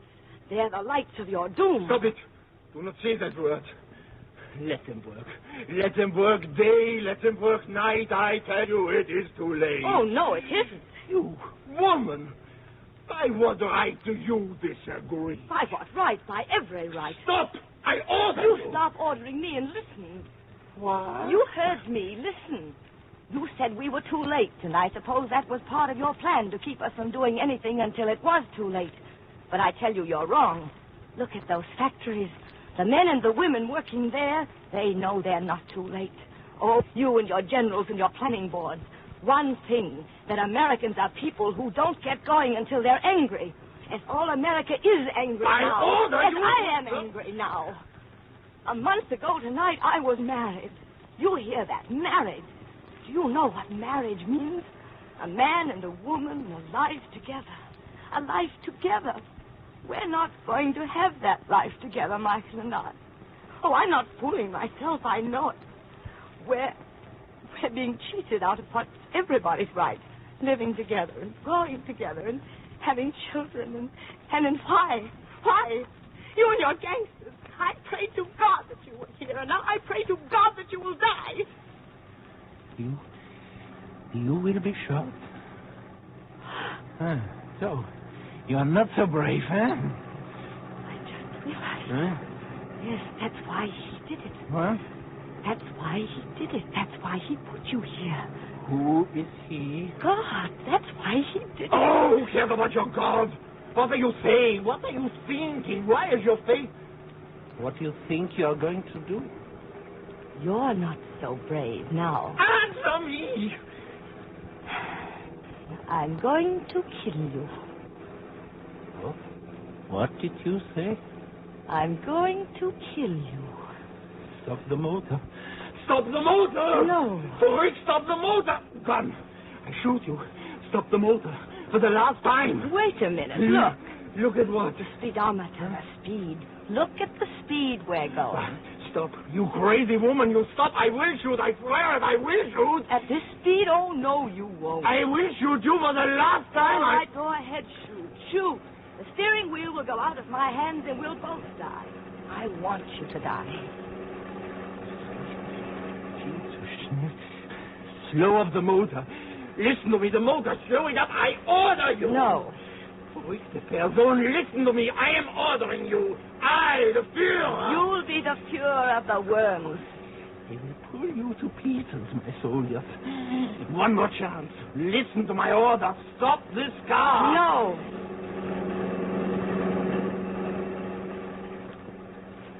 Oh, you are a woman of one mind, huh? I understand you.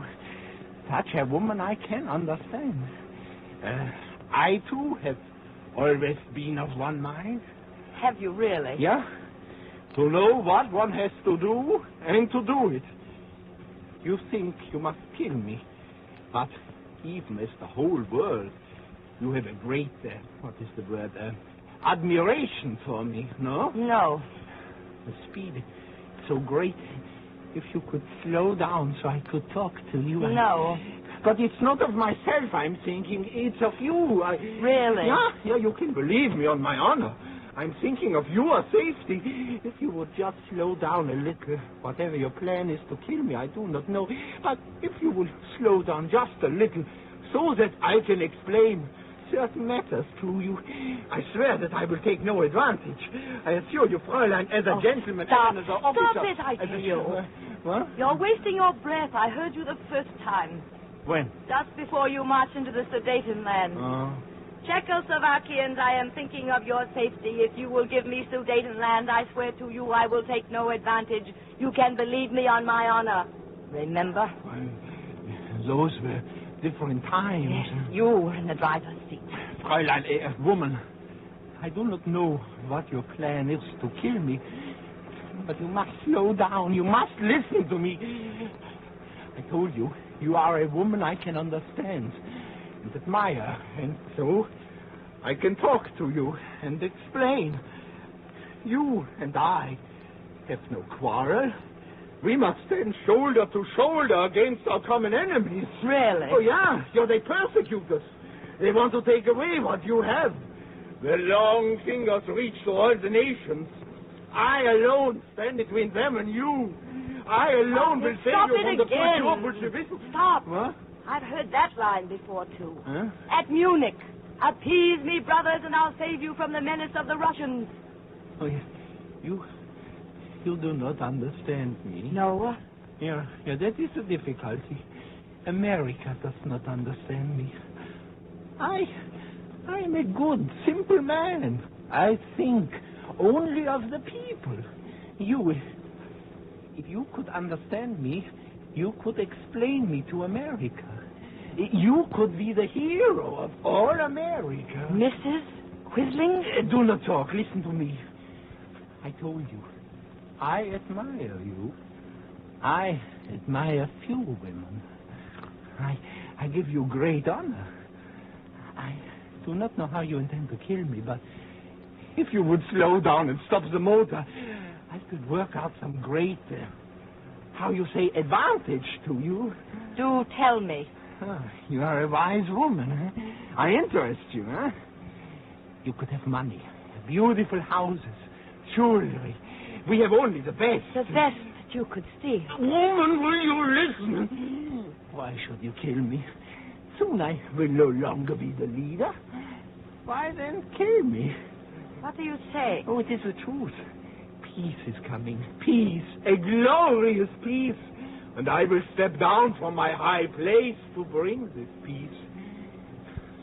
Well, why do you just look ahead? Slow down the car, woman. I know of that peace. Phony peace. What? Yes, the phony peace that will come when you and your gangsters think you are beaten. You will go back to Berchtesgaden and they will say, look, we have thrown over Hitler. Peace, it's wonderful. But it won't be wonderful.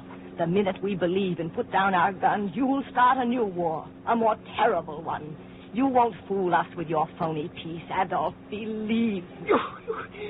Stop it! Stop the motor! My nerves! I cannot endure the speed! Tell me. You must tell me, where are you driving? What are you going to do to me? Keep on driving straight ahead. And then? A few miles ahead, the road turns to the right. But we won't turn to the right. We'll keep going straight ahead into a concrete wall. A concrete wall. No, you won't. You cannot. If I die, you die. You would not do that. I know it. You would not. You're so positive I won't die to kill you, aren't you? Oh, well, you're wrong. As wrong as you've always been about America and Americans. I'll die to kill you gladly. Any one of us would die to put an end to you. Oh, you'd better start believing that, Adolf Hitler. Because in a few minutes you're going to die. You're going to die. Nein. Do believe. No, you will not kill me. Ich darf nicht sterben. I am the leader of the world. Ich bin der Herr der Welt, der Meister, der Führer. Es ist mein Schicksal. It was my destiny. I'm afraid to die. Lieber Gott, I'm afraid to die. Ich fürchte den Tod, mörder mich nicht. Do not kill me. Do not. Michael, listen, he's crying. Michael, I started this trip talking to you as if you were here, and I'm ending it that way. If you could hear him, Michael. He's crying. Tears from such a creature aren't the same as tears from other people, are they? I never could stand tears, Michael, could I? But his tears are unclean. Yes, Michael, that's what it is. He's something unclean. Something out of a part of mankind's... Yes, out of a part of mankind's past history. The brutality, the cruelty we thought would never come back into the world. I'm going to kill him, Michael. In just a few seconds more. Kill him and rid the world of him. Oh, I know. I know that killing him won't solve the whole problem, Michael. When he's gone, the symbol of the terrible thing he stands for will be gone, and the blinded people on his side will be frightened, and the people on our side will fight harder, and we'll win faster. We'll win faster. And then there'll be a peace, a real peace, and the little people all over the world will make sure this time that it's a peace with wisdom, a peace where everyone in the world has what he needs. And then there'll never be Hitlers again. Never, never. Bitte, nein! Stop! Michael, listen to him. He's so frightened he can't talk. And I'm frightened, too. I see it up ahead, the wall where the road turns. I'm not going to turn, Michael. Straight ahead. Straight ahead. He's got to die. God wants him to die.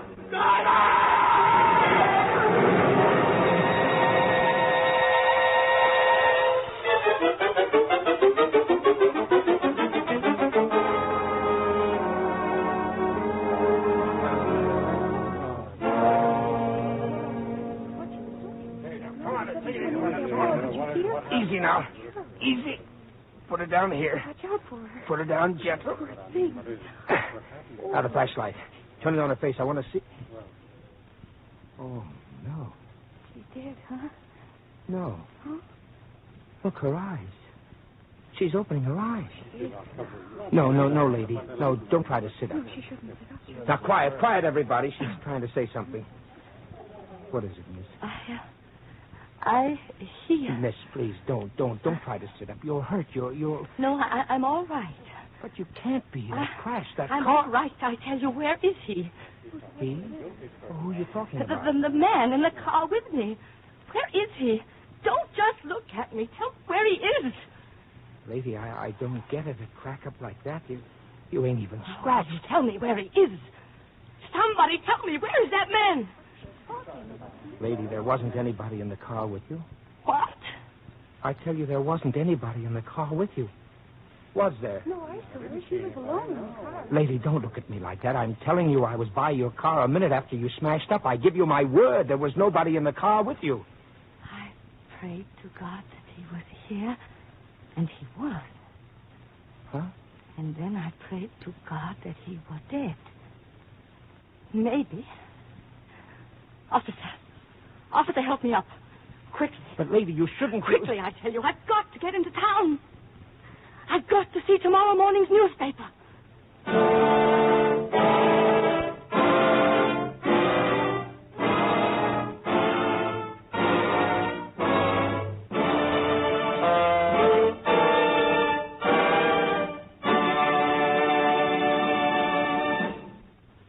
Ladies and gentlemen, you have just heard Miss Betty Davis in Adolph and Ms. Runyon. With Miss Davis was Hans Conried. This is Arch Obler speaking, and the reason I'm talking directly to you this afternoon is that this play with Betty Davis was the final of this special series of wartime plays I've been writing and producing for the National Broadcasting Company these 20 weeks. I want to publicly thank Betty Davis, as well as the many other artists, great and small, who have contributed their efforts in these plays. Plays written for one purpose only, to help you and ourselves understand more clearly the enemy we are fighting against and the peace we are fighting for.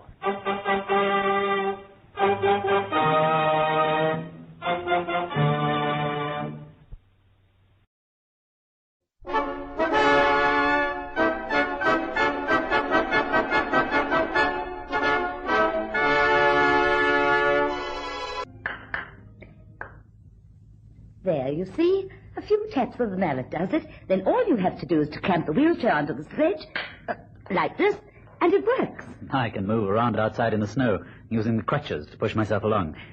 Come on, Reese. You and Flora get me out on the snow, and I'll give you a demonstration. You mean it actually works? Yes, of course it does. We were out in the snow yesterday. It was a stroke of genius, David, you're thinking of putting one of us on the wheelchair. I wasn't able to push the chair through the snow. All right, let's give it a try.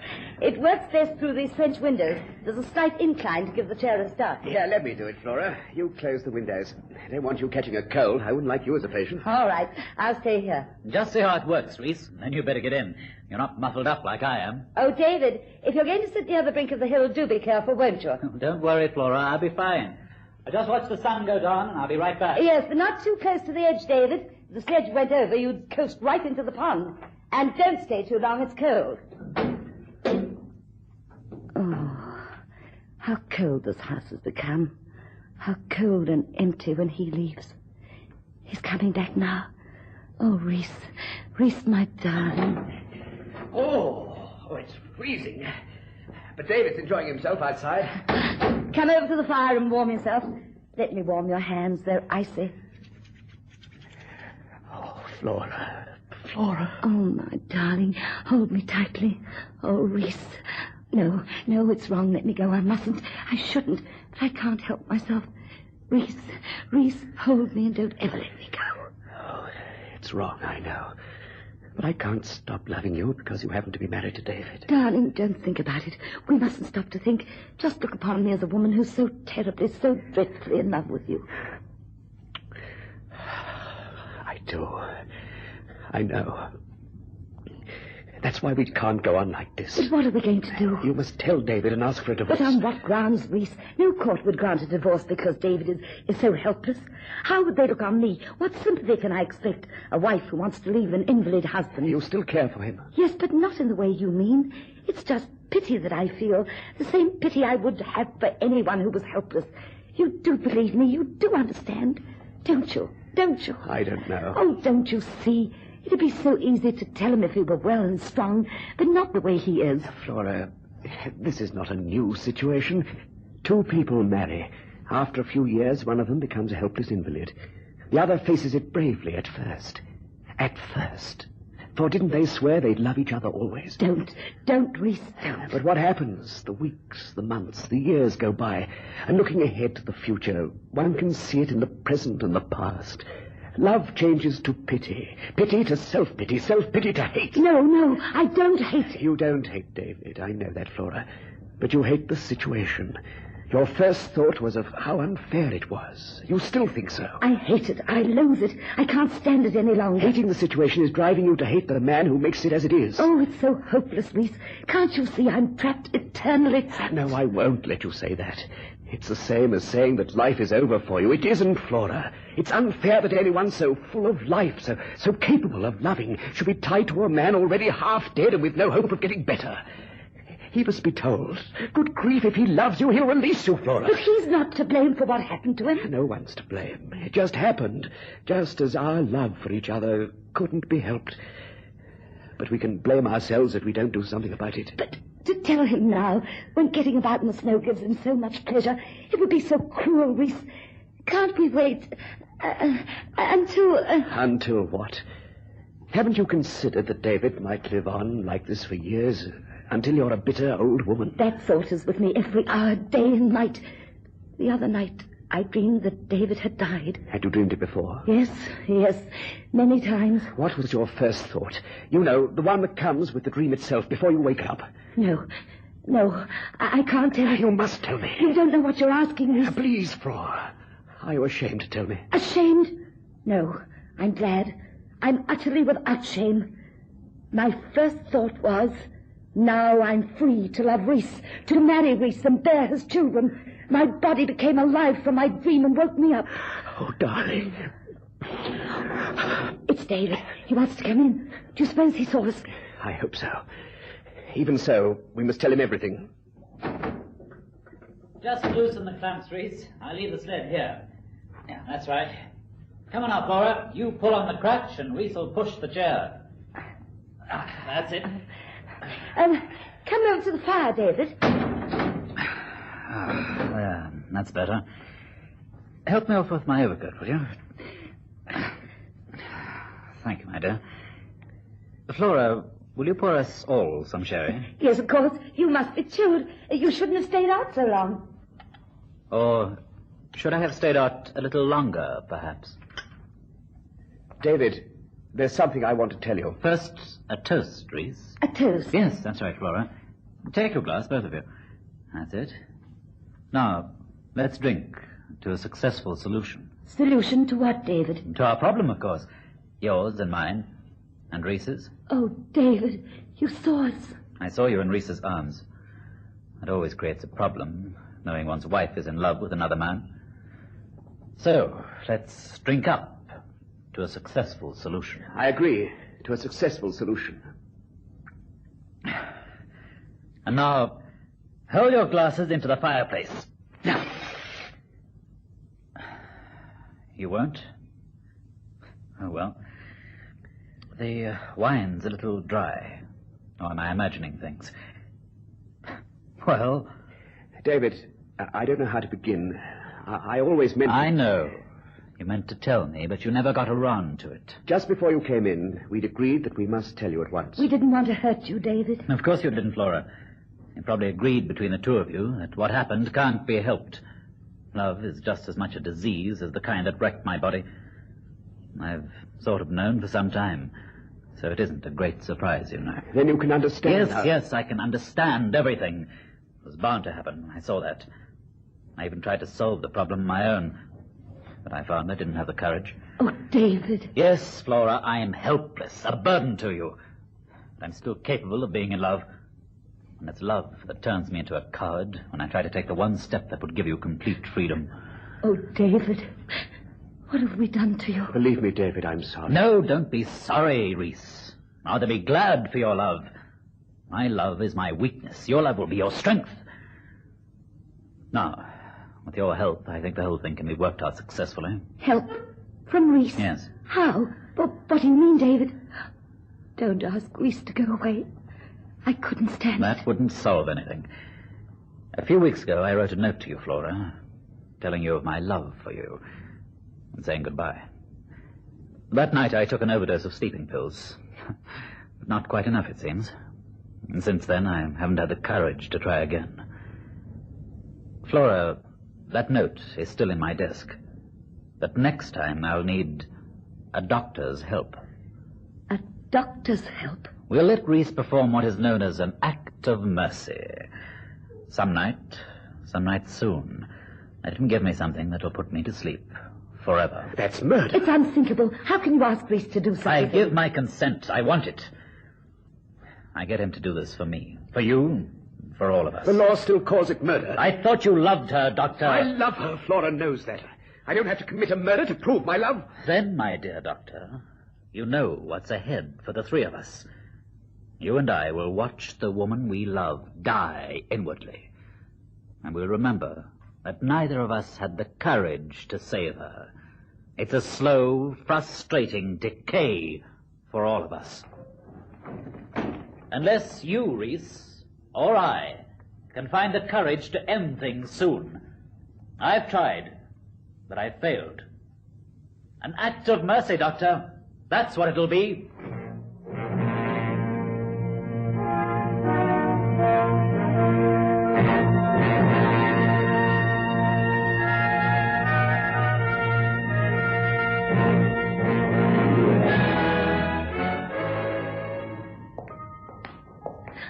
Oh, please stop pacing, Reese. Go home and get some sleep. David's right. It's his body to do with as he wishes. If he doesn't want to drag through life like a wounded animal, why shouldn't he have the right to end his misery? But not by your hand, Reese. If he did it himself, I suppose I'd be able to forget in time. But if you did it, I don't know how I'd feel. I don't know. I would be so afraid. But can't you see he won't or can't do it himself? It's his helplessness that makes him afraid, not his love for me. I wonder what I'd do in his place. Oh, it's ironic. Your husband loves you enough to die for you. All he asks is a little help from me. And I, who love you so much, refuse to give that help. Oh, don't, Reese. You're tired, upset. Please go home and rest. No, it has to be settled now. Where's my bag? Yes, I have it here. Reese, what are you going to do? He's fast asleep from pills now. When he wakes up in the morning and takes his medicine, it'll be this. He'll never know.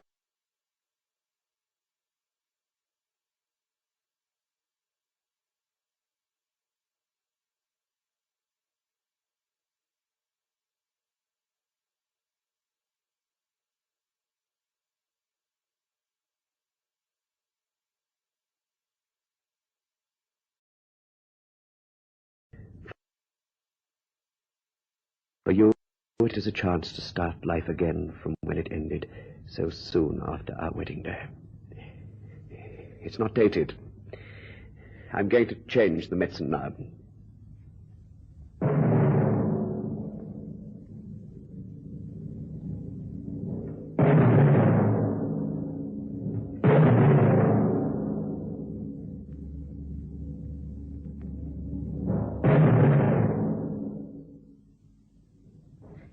You changed the medicine? Yes. Empty this and wash the glass thoroughly, and then go to bed. He'll take the medicine when he wakes up and prop this note on the table beside his bed. At the time that you would normally awaken, phone me at once and tell me you find your husband dead. Then phone the police. I'll get here first and check everything. Good night, dear. I must go now. You realize that? It seems we've lived a lifetime since under.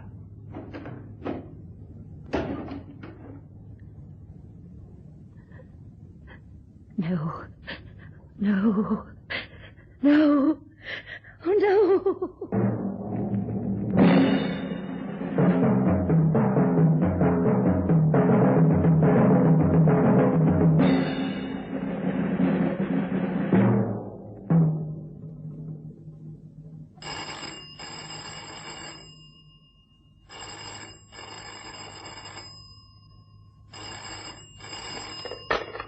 Hello, Dr. Irwin speaking.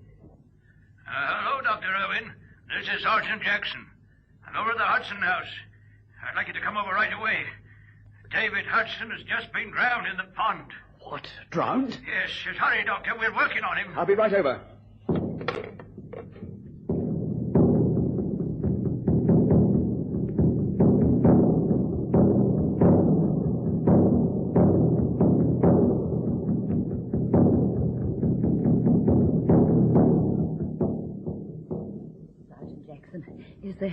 Is there any hope?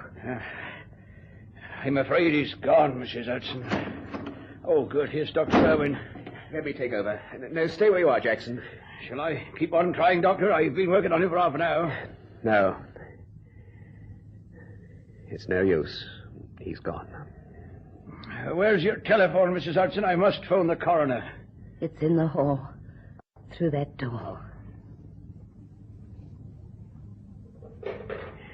Flora, in heaven's name, what happened? I couldn't. After you left, I put the glass back with its regular medicine. I destroyed the other. But why? Why? After we decided... I saw how troubled you were, how worn and tired. You didn't know what you were doing. I couldn't let you go through with it. There's your profession to think of. There'd be all those questions. I was frightened. But wait, just... The coroner will be out in about half an hour or so. Now, sit down, Mrs. Hudson. You feel you could tell us what happened? Yes. Yes, I think I can, Sergeant Jackson. Are you all right to question her, Doctor? Yes, I think Mrs. Hudson can answer your questions, but please make it as brief as possible. Just tell us what happened, Mrs. Hudson. Yes. David got up as usual this morning and had his breakfast. He likes to sit on the brink of the slope there. So after breakfast, I put the wheelchair on the sledge and pushed him to that spot where he loves to be. You leave him there alone? Yes. He can push himself along with his crutches. When he wants to come back in, he taps on the window. Well, I came in to clear the breakfast dishes. Of course, I'd looked out now and then to see if he was all right or wanted anything. How long was he out there? How long? Well, I was in the kitchen for about 20 minutes, I should say. Then I looked out of the window, and David was gone. I ran out and saw that he'd coasted down the slope, was face down in the pond below. I started to run down the hill, but realized I'd need help to get him out. So I ran back and telephoned you, Sergeant Jackson, and then I went back to the pond and tried to get him out. She was up to her waist in water when I arrived, and that water was freezing cold, Doctor. I felt nothing. I was blaming myself. Only yesterday I'd warned David about getting too close to the brink of the hill. I was so afraid the sledge might accidentally get too far over. Mrs. Hudson, that slide was not accidental. What do you mean, Sergeant Jackson? What else could it be? Mrs. Hudson, your husband must have pushed himself deliberately onto the slope. What makes you say that? This note addressed to you, Mrs. Hudson. One of his crutches was sticking up in the snow, and this was wedged in near the bottom. See? May I look at it, Flora? Yes. Yes, of course. I see. You know, I'll take it. It'll be needed at the inquest. No doubt they'll return a verdict of suicide. I'm sorry, Mrs. Hudson. I know. Thank you. Well, I'll get down to the pond and see if I can get the wheelchair here.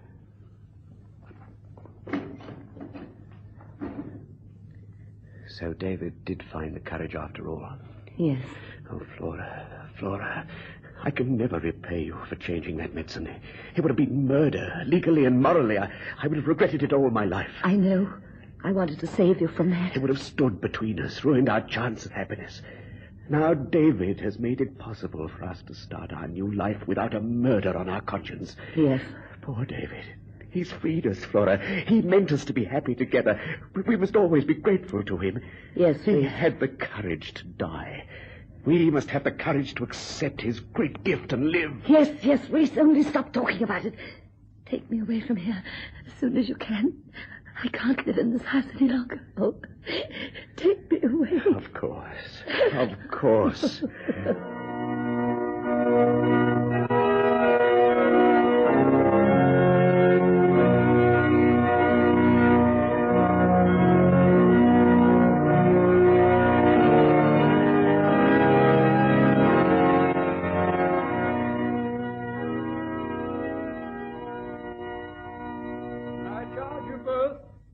You shall answer at the dreadful day of judgment when the secrets of all hearts shall be disclosed, that if either of you know any impediment why you may not be lawfully joined in matrimony, you now confess. Repeat after me. I, Flora, take thee, Reese, to be my wedded husband. I, Flora, take thee, Reese, to be my wedded husband. To have and to hold from this day forward. To have and to hold from this day forward. For better, for worse. For better, for worse. For richer, for poorer. For richer, for poorer. In sickness and in health. In sickness and in health. To love and cherish until death do us part. To love and then cherish until Till death do us part. Till death do us part. I now pronounce you man and wife. You may kiss the bride. Well, I hear you'll be leaving us soon, Dr. Irving. Yes, we're off to South America next month. South America? Well. Whereabouts? Rio. I've been appointed assistant director of a research project for the Radio Foundation. Well, congratulations to you both. May the blessing of God be with you always.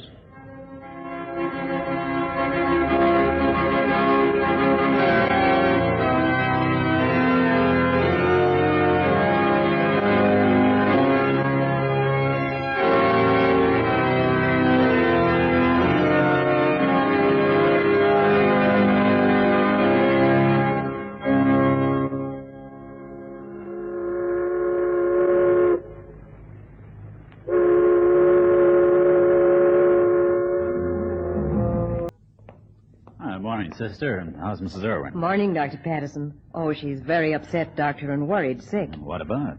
She's afraid her baby will be born blind or crippled or dead or anything else she can think of. They all go through that with their first child. I know, but she's worse than any of the others. Her fears and anxiety are almost abnormal, I'd say. I didn't expect this kind of behavior from her, doctor's wife. They're so happy together. They were so happy when she found out she was going to have a child. She's ecstatic one moment and then down in the dumps the next. I don't know what gets into women. She's been in Rio for over a year. Seems to like the place. She has a brilliant husband who's making a name in medical research. He's completely devoted to her. That's just it. She seems to have been blessed with so much happiness and everything's going so well that she can't understand what she's done to deserve it. She has an obsession that she's got to pay for it all. Some way, someday. Oh, she's that kind. Afraid to be happy for fear it can't last. She has the idea that God has a plan to make her supremely happy for a time and then strike at her through her child. I never got the impression that she was a religious woman. I don't know that she is, but I know she's afraid, terribly afraid, and getting more so every day. And the baby's due on Sunday. Dr. Patterson, you're wanting for maternity. Dr. Patterson wanted in maternity. You do what you can to reassure her, sister. I'll look in on her as soon as I'm through.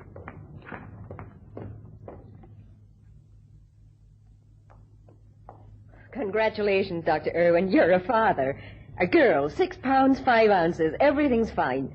A normal delivery. Mother and daughter both came through splendidly. You can see the baby as soon as she's in the crib. Oh, that's wonderful. Oh, you're wonderful, sister. Yeah, have a cigar. I mean, let me kiss you. Oh, when can I see my wife? Oh, Dr. Irwin, control yourself. It's excitable fathers who make nursing a hazardous occupation. May I see my wife? I'll ask Dr. Patterson about that. She's all right, isn't she? Of course she is. I'll be back in a minute. No. Don't let my baby die.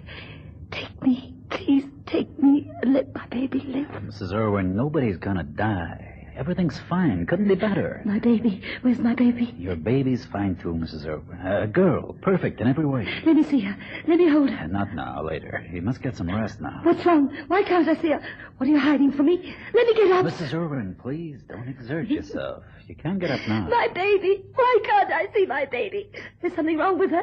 That's why you won't let me see Mrs. her. Irwin, your baby's perfect. You're lying. You're afraid to tell me the truth. Here's Sister Fergus with your baby. She's 6 pounds, 5 ounces, and normal in every respect. Now, if you lie quietly, Mrs. Irwin, you can hold her for a while. Oh, my baby. My beautiful baby girl. Doctor, she's not blind or crippled or anything? A perfect baby, Mrs. Irwin. Forgive me, Dr. Patterson, for being such a fool. I couldn't help it. Remember me, sister? I'm the new father you left standing in the corridor. All right if I come in for a minute, Dr. Patterson? Sure, come in. Oh, Flora. Oh, Flora. Look, darling. A little girl, and she's perfect. Oh, Reese, I'm so happy.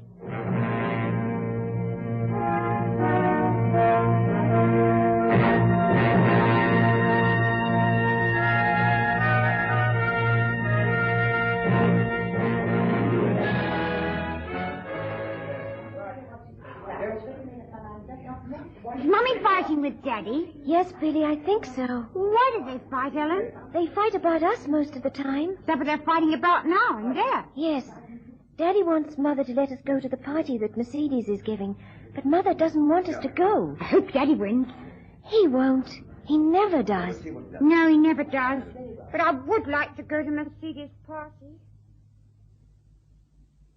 Can't you see, Flora, that it isn't right to keep the children tied to you? They should get out and play with other kids. Please, Reese, my nerves. Don't start another scene. We've been through all this before and it's settled. I will not... No, it's not settled. The only time you regard things as settled is when you have your own way. That's not true, Reese. Billy and Ellen have never been allowed to lead a normal life. You shelter them. You do everything for them and hardly let them out of your sight. Is it so wrong for a mother to want to help her children, to protect them? No, it isn't, but you overdo it. There's absolutely no reason at all why they shouldn't go to the birthday party of the little Fernandez girl. There is. I told you why. There's sickness about. They might catch it. And the other children are rough and wild. Supposing Billy got into a fight with one of them, or Ellen. Suppose he did get into a fight. What if he got a black eye or handed one out? No, I don't think that's likely after the way you babied him. Billy's 6, he's not 2. Oh, good grief. Kids are bound to get roughed up a little when they play. But he's so delicate and the other boys are so big and rough. If Billy's delicate, and I don't agree that he is, it's because you've kept him indoors and supervised every move he's ever made. Well, it has to stop. Can't you see that? I want you to call Billy and Ellen and tell them they can go to the party. Now, call them in. No, Reese. Please, you don't understand. I agree, I don't understand. I don't understand what's come over you since you first knew that you were having Ellen. You drove them crazy at the hospital. From the way you carried on, it's a mystery to me why we ever had another child after Ellen. At first, I thought it was just an overdose of fear that most women experience with a new baby. But it stuck with you, and it gets worse all the time.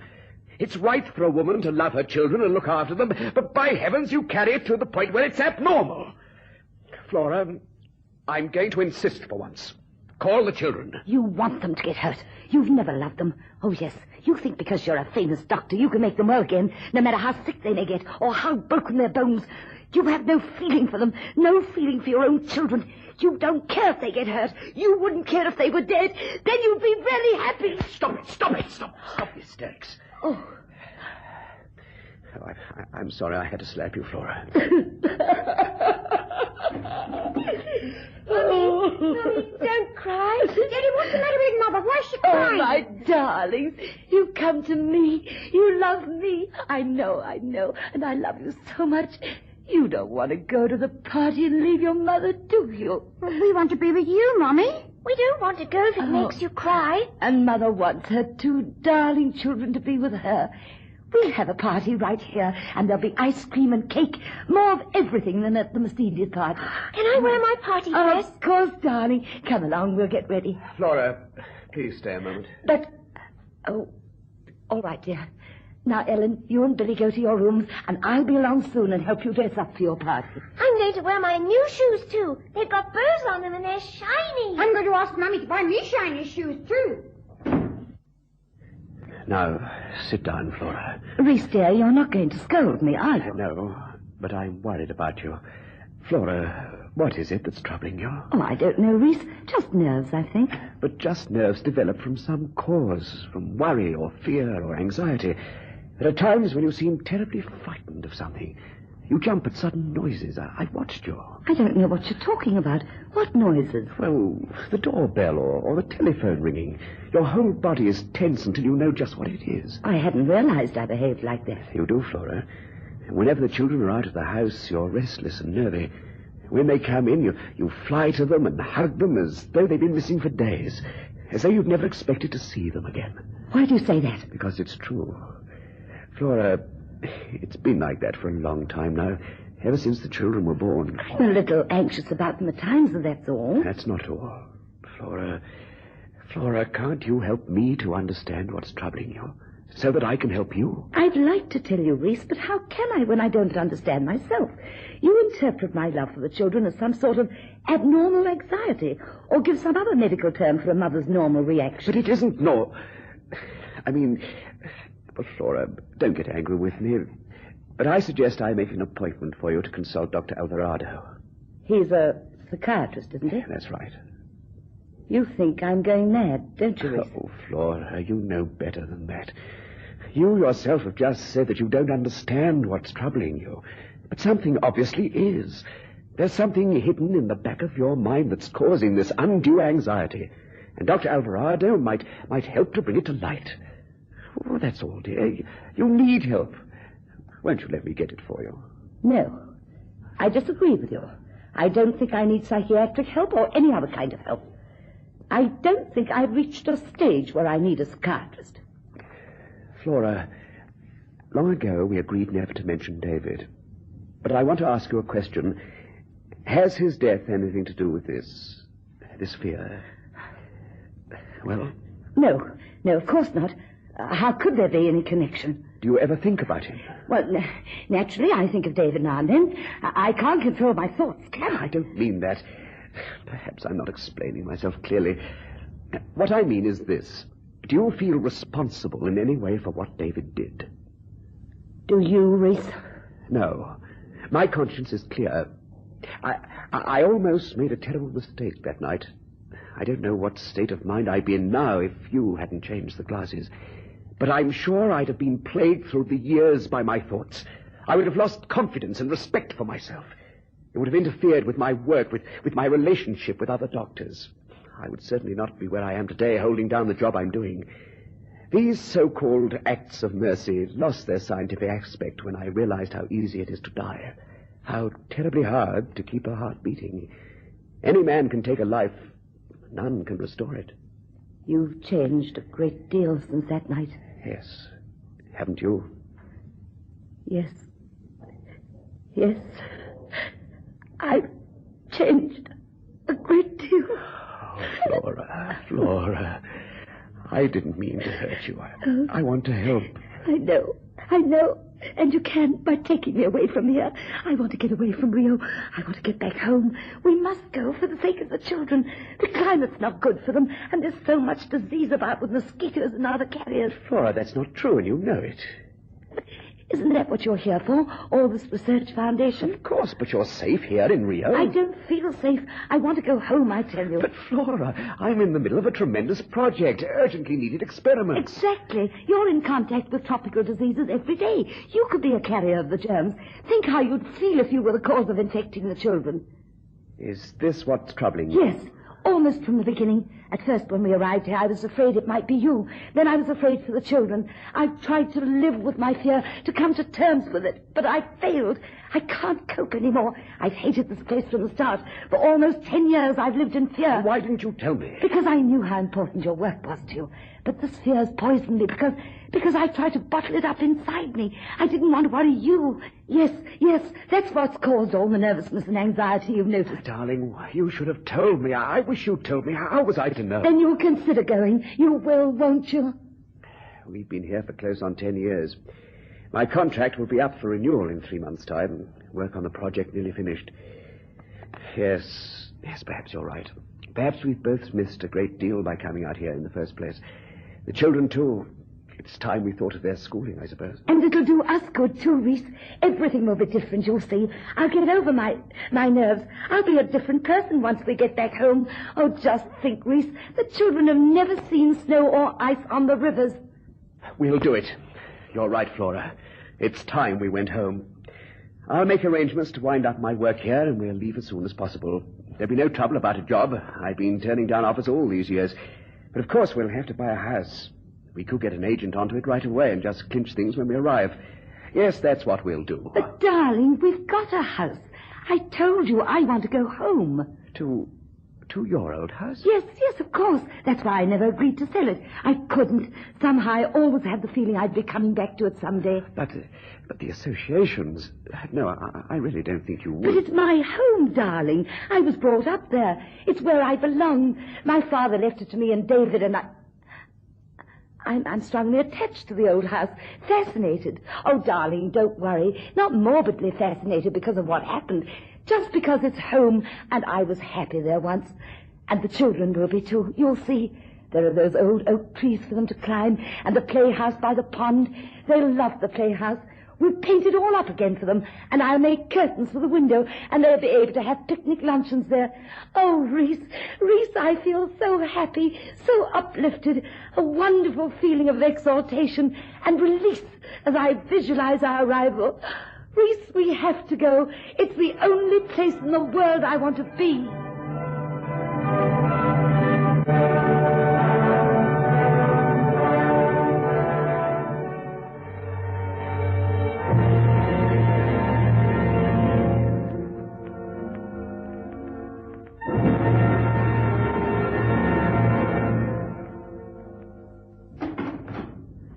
Good evening, ma'am.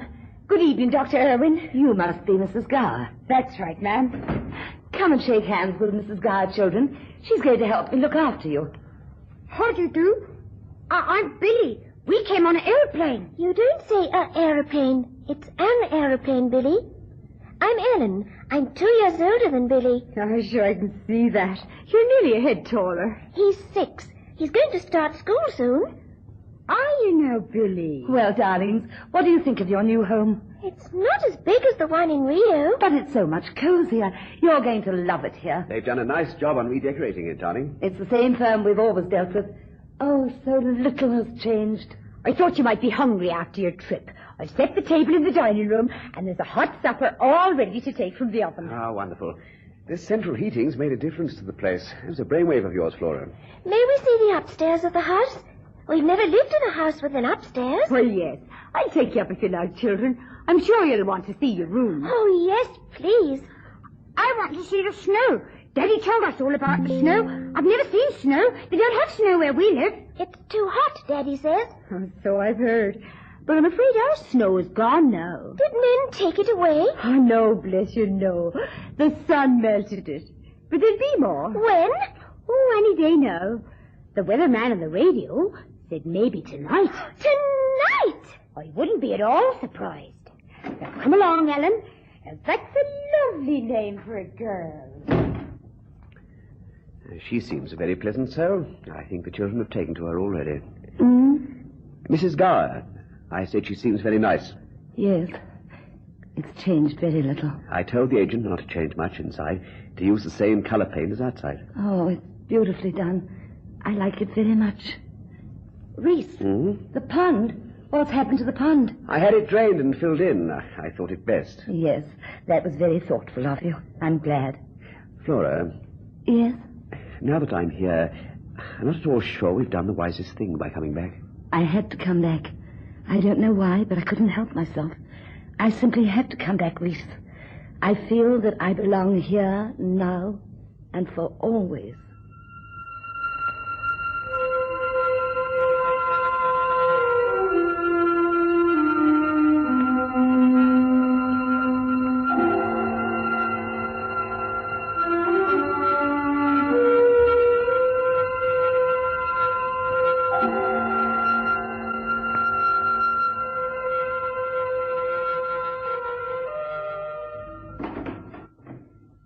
Children, Reese?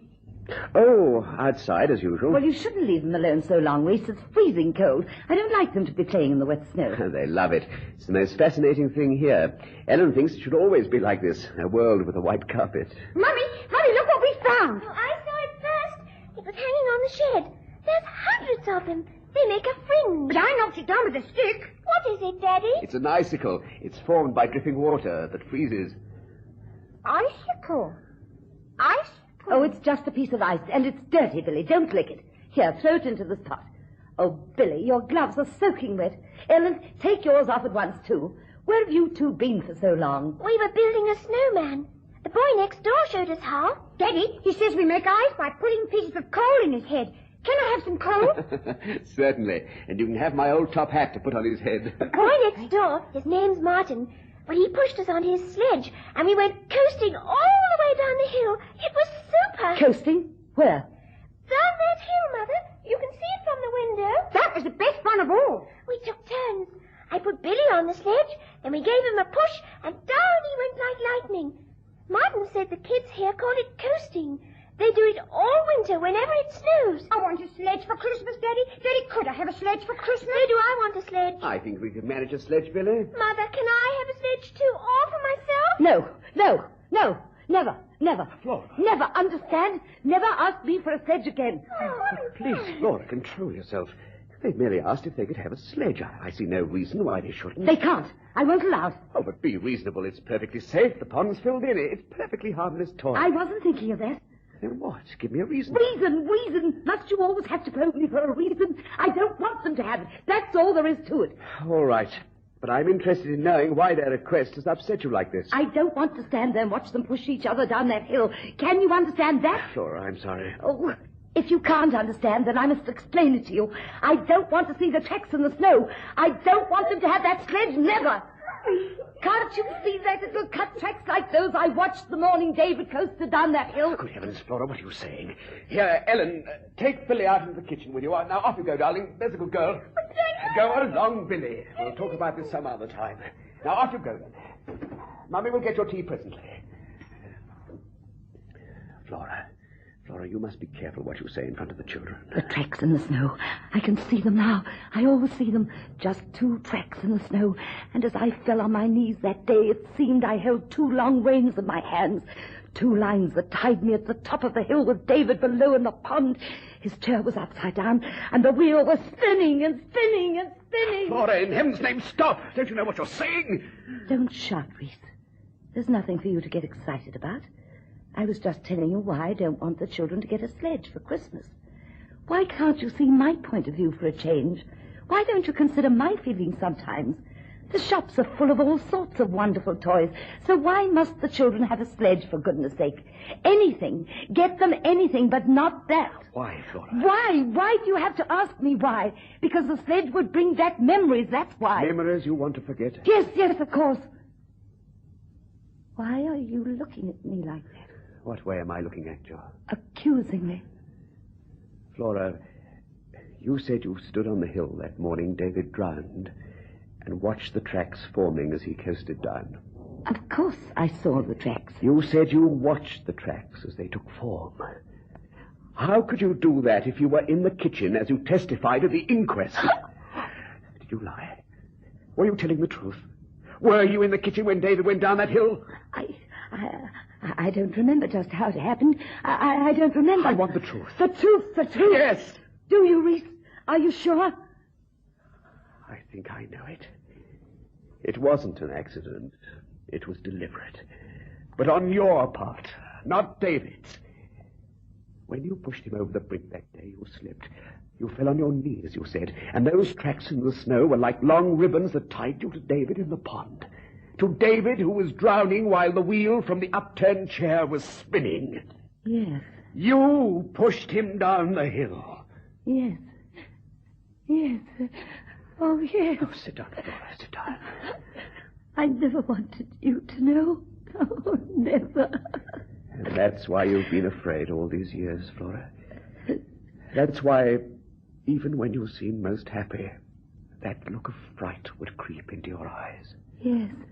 Yes. I was afraid to be happy. I was afraid it couldn't last and that I would be punished for what I'd done. But I wasn't punished, Reese. I asked myself why. I knew I would have to pay. I expected it. I expected God to strike me down. But he didn't. And with every moment that the blow was withheld, my fear increased. Then, one night, I saw the plan. He wasn't going to strike me, but would punish me through my children. He was going to take them away. He was putting all the happiness in the world in my lap, so that when he did strike, my punishment would be more terrible. And you let me go on thinking that David had done away with himself. I had to. I couldn't tell you. You were so relieved that you hadn't done it. You told me how grateful you were that I'd saved you. That day, before we left for South America, you said that you had almost made a terrible mistake.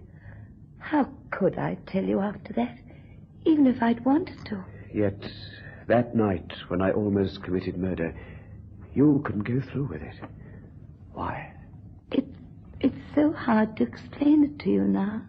And yet the next morning, you did it yourself. Why, in heaven's name, why? Because I loved you, Reese, and David stood between us. Oh, have you forgotten how desperately in love we were then? And all these years I thought that David had found the way to solve our problem.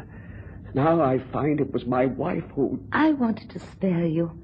I've never wanted you to share the agony that I knew would be mine, that has been mine, and mine alone.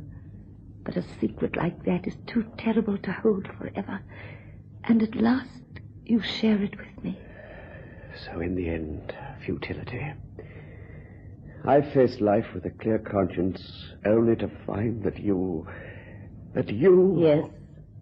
Now you share, Reese. But how differently. I've been pleading with you to understand, but you only stare at me with accusing eyes. Understand? No, I don't understand. How do you expect me to understand? I think I changed the glasses that night because I was afraid that this day might come for you as it has for me. I was afraid that the time might come when I would stare at you as now you stare at me with eyes that accuse me of murder. I never wanted you to see the look in my eyes. Now, do you understand? Did you talk about the sledge, Daddy? Did you tell Mummy we could have a sledge? Oh, Billy, Ellen. Oh. Don't cry, Mother. Oh. Daddy, I don't want a sledge if it's going to make Mummy cry. Oh, my darling. You shall have a sledge. Daddy will get you one for Christmas. Oh, you and Billy will have such fun so that you won't miss me too much. Where are you going, Mummy? In a few minutes, your daddy will phone up a man we both know. He'll take me away. Won't you be back for dinner? No. I'll be gone for a long time, my darling. Why, Mummy? Why? Well, many years ago, I did something I had no right to do, even though at the time I thought it was the right thing. That's why I must leave you now and pay for this mistake. I want you to be good whilst I'm away and not worry Daddy with too many questions. And you mustn't be unhappy about me or let Daddy be unhappy, because where I'm going, I shall be able to make up for my mistake and find peace that way. I know it's difficult for you to understand all this now, but someday, when you're older, I think you will.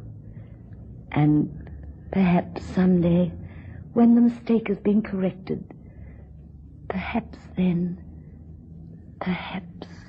What your mother is trying to say, children, is that perhaps someday she'll come back to us, because we'll never stop waiting.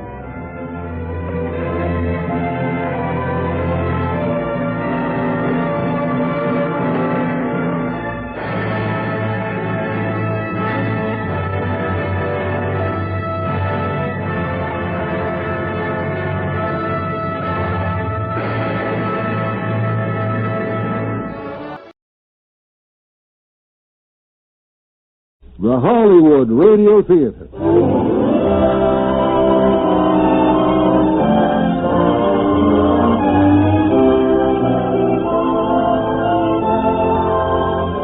Hollywood Radio Theater. Adaptations of famous motion pictures with Hollywood's greatest stars.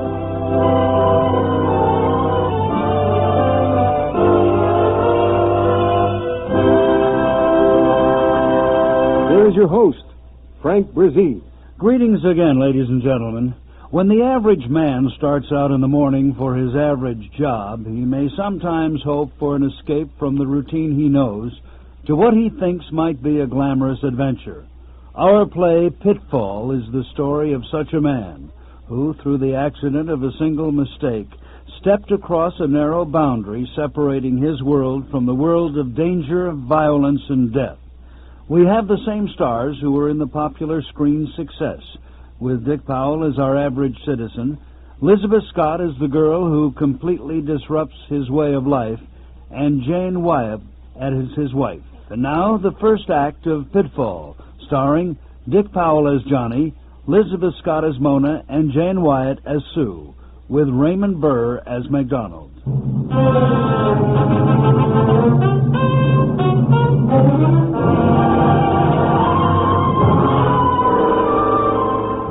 The Forbes live in a suburb of Los Angeles. Typical family, husband, wife, and 9-year-old son. Exactly the sort of family living exactly the sort of life that people classify as that good old middle-class average. Johnny, come on. Your breakfast is on the table. Where else would it be? Hmm? Nothing, Sue, nothing. Dad? Hi. Don't forget, you're going to give me $5. $5? Well, don't you remember, dear? His school's raising money for a summer camp. Well, the way prices are these days, the kids better start raising money for us. Dad, you promised. All right, here. Just make sure you don't spend it all on women. Oh, that's Henry. I got to get going. Anything you want me to do today, Dad? Yeah. Until my wrench uncle dies, stop going. Bye, Mom. Goodbye, dear. Hope the spelling's better today. Bye, Dad. Bye. You better finish breakfast, Johnny. It's getting late. So what? What? I said, so what if I am late? Oh, nothing. I just thought you'd like to know. Oh, let's don't go to work today. Let's go fishing. Oh, fine. Let's pick Tommy up and get in the car and just keep going. It's about the time. Thanks all the same. You think the world would stop if we did? You think the Olympic Mutual Insurance Company would go out of business if I didn't walk through that door at exactly 9 o'clock every morning? You never can tell. Oh, Sue, you were voted the prettiest girl in the class. I was voted the boy most likely to succeed. Something should happen to people like us. And something did. We got married. And I had a baby. I never did hear what happened to you. No fishing, huh? Well, maybe next week. So what time will you be home, dear? Now, why do you ask me a question like that? You know to the second what time I'll be home. I leave the office at exactly 3 minutes after 5. It takes 4 minutes to walk to the parking lot and exactly 32 minutes to drive home unless I hit a couple of stop signals and I'm kissing you on the cheek at exactly 5:39. Old man routine getting you down again? I feel like a wheel within a wheel within a wheel. You and 50 million others. Backbone of the country, darling. Average American. Oh, but I don't want to be an average American in the backbone of the country. I want someone else to be the backbone and hold me up. Well, goodbye, Sue. Hey, wait a minute. I'm getting a little bored of that kiss on the cheek, too. I think you can do better than that. Oh, sorry, baby. Thanks. That's more like it. And let's have a better mood when you come tonight, huh? I'll give it all I got trying. See you at 5:39.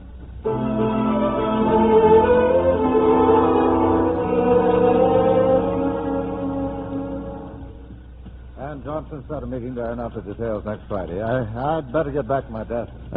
Thanks, Ed. Oh, don't forget, you and Sue are having dinner with us tonight. Oh, is that tonight? Oh, of course it's tonight. Ed, what did we do a week ago tonight? Oh, we ate dinner, played bridge. 2 weeks ago tonight. 2 years ago tonight. You mean we're in a rut? 6 feet deep. Ed, let's revolt. When the girls bring out the cards tonight, let's stand on our constitutional rights. If you want to, sure. Maggie. Yes, Mr. Ford? Bring in the file on the Continental Finance Company, will you? Oh, and tell McDonald I can see you now.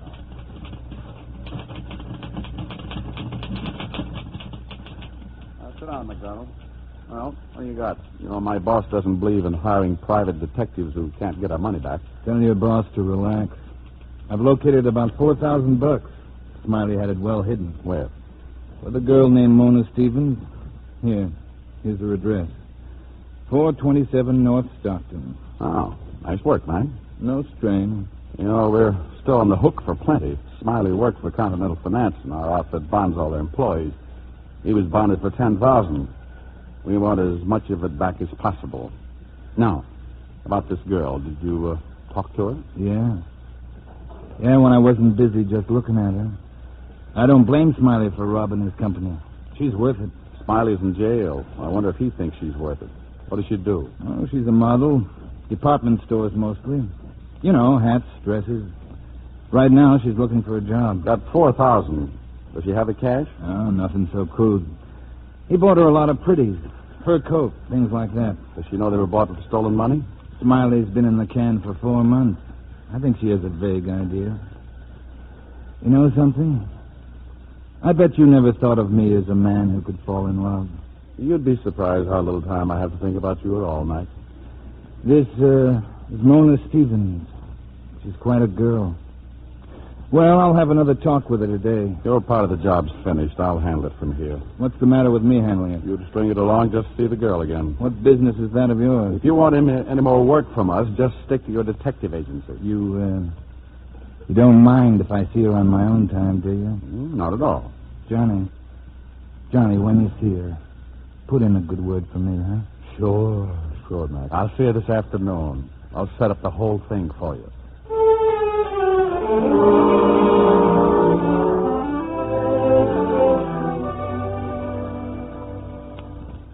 Mona Stevens, come in. Make yourself at home. Thanks. Put down your briefcase. Olympic Mutual Insurance Company, huh? Well, I don't need any insurance. Or do I? That man you sent to see me, that MacDonald. I've met some weird ones in my life, but that one nearly scared me to death. Oh, MacDonald isn't with the company. He's a private detective we sometimes use. I don't care who he is. I'm sorry if he annoyed you. He shouldn't be let loose without a keeper. I suppose you're after the gifts Bill gave me, Bill Smiley. That's right. I don't imagine you'd believe me if I told you I didn't ask him for any of those things. It doesn't matter one way or the other. Doesn't it? I'd like a list of the articles if you don't mind. What will you do with them? Try to realize what we can. My company bonded Smiley for $10,000. We had to make good when he stole the money. I thought he was paying for that in jail. Unfortunately, the fact that Smiley's in jail doesn't give us back a penny. What if I decide to be difficult? Then we'll be difficult. You'd have a hard time proving any of those gifts were bought with stolen money. We'd have a hard time, but we'd do it. Aren't you going to cooperate, Miss Stevens? I don't know. What good would it do Bill? Well, he's eligible for pardon soon. If we recovered some of the money, it might help him. Then again, it might not. Who cares? I don't want the stuff anyway. All right. I've got a fur coat. I've got a car. He made the down payment. I've a few dresses and an engagement ring. It's not a very good diamond, but believe it or not, it's the first engagement ring I've ever had. And I'm quite fond of it. I'm sorry to have to do this. I don't think you are. I don't enjoy doing this sort of thing. No, I don't imagine you like it or dislike it. What do you mean? You're a little man with a briefcase. You go to work every morning and you do as you're told. So, here you are. And tonight when you're sitting around with the boys, you'll say, you should have seen the babe I ran into today. Not bad. But you know me, fellas. Strictly business when I'm on the job. Oh, that's what I'll say, That's the way I impress you? That's the way. How should I be, Miss Stevens? If you were a nice guy, you'd cry a little with me. You'd really feel sorry for a girl whose first engagement ring was bought by a man who was foolish enough to embezzle and stupid enough to get caught. And would I take the ring? I mean, if I were a nice guy? Sure. That's part of your job. But you'd act a little human about it. Come on, I'll buy you a drink. At this time of day, according to statistics, Mr. Forbes, insurance men drink 1 3/4 highballs every day, but only after the sun goes down. You know, I'd shoot myself if I thought I was turning into the sort of man you just described. What about the boat? Boat? Yes, the boat. You mean you and your playmate MacDonald didn't know about it? No. Well, you might as well make a complete haul. I'll show you the boat now, if you don't mind a trip down to the harbor. Now? Oh, of course. The fur coat, the dresses, my engagement ring. Don't worry, Mr. Forbes. They'll still be here when we get back. You'd rather not go, is that it? No, I think I'd like to go. You can leave your briefcase. I hardly think we'll be gone overnight.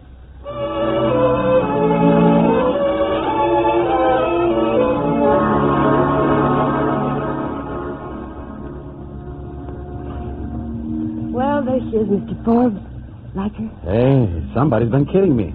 Crime does pay. What a boat. Oh, no, it's not that one. It's this one over here. Oh. What did you expect for Queen Mary? You should have seen her before I painted her. You painted her? Oh, you'd be surprised what a little elbow grease will do when you're short of money. Of course, you wouldn't know about that. No, I work for an insurance company. Let's take her out in the bay. You mean you want to take a ride? Why not? It's your company's time. Your guest.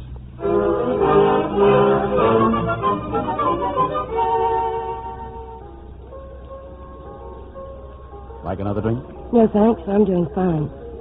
You never mentioned how you like the boat. Oh, I liked it. You can get a lot of fun out of a beat-up launch. You're crazy about it, aren't you?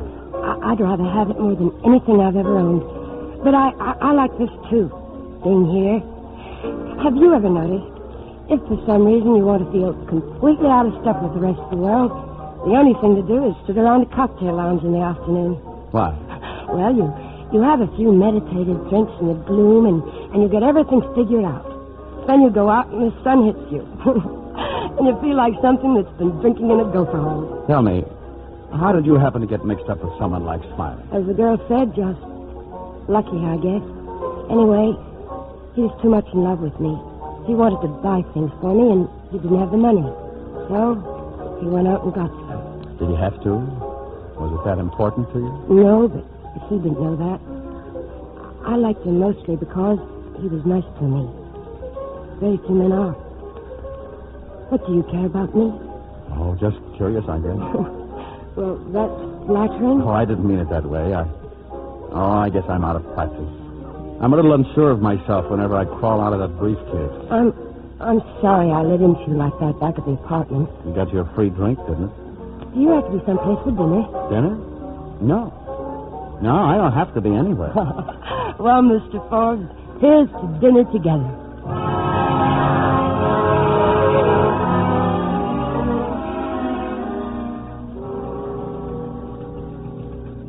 Greetings, friend.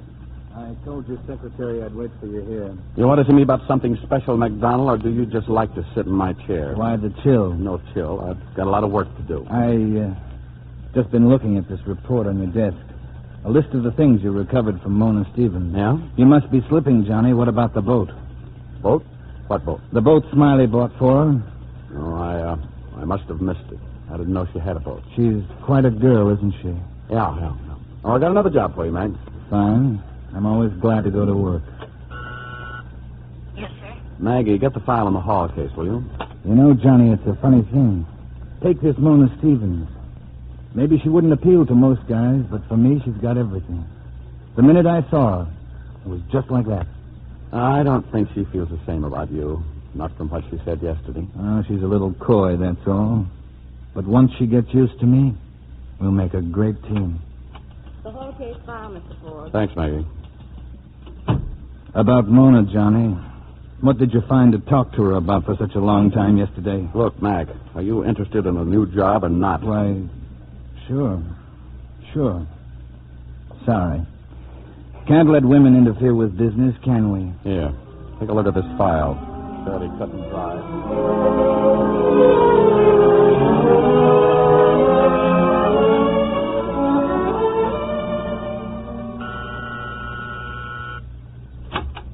Oh, hello. Hello. Come on in. Just passing by, or Did you go out of your way to make this call? I went out of my way. That's nice. How's the insurance business? And what's happened in the outside world that I should know about? Oh, a couple of things. We just took possession of your boat. Oh? MacDonald found out that I let you keep it.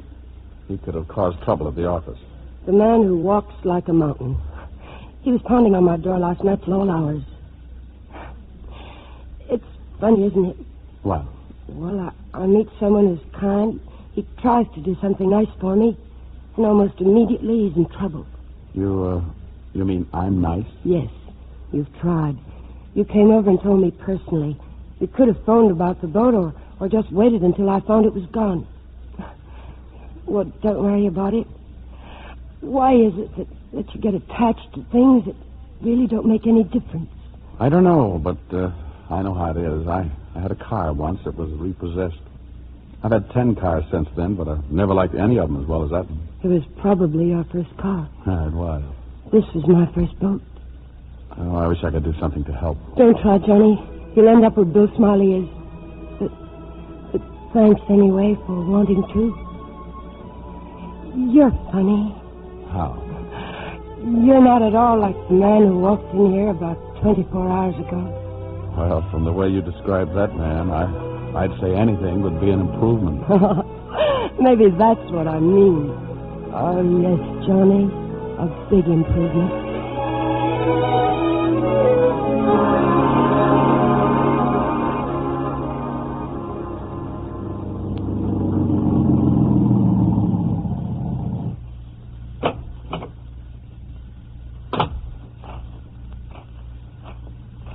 Hello, friend. MacDonald, what are you trying to do, adopt me? I've been waiting for you to come home. Look at the time, 1 o'clock. What's your wife say when you come home at 1 o'clock at night? She gets curious, especially about mugs who wait for me in the driveway. I just wanted to see you to make a report. That hall case, Johnny, I didn't get very far today. I was tailing someone else. You. Stay out of my business, Mike. I will, as long as it doesn't interfere with mine. Johnny, I told you I liked that girl. I don't care what you like or what you don't like. Quit meddling in my life. All right, Johnny. And don't ever let me catch you prowling around my home again. You won't.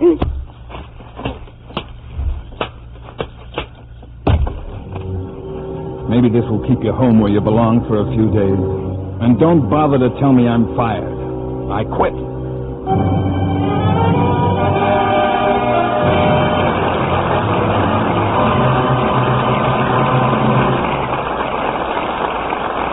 Our stars will return for Act 2 of Pitfall in a moment. Hey, you remember that sinking feeling when the teacher was about to hand you your report card? How would your grades be today? Let me tell you how you can get all A's.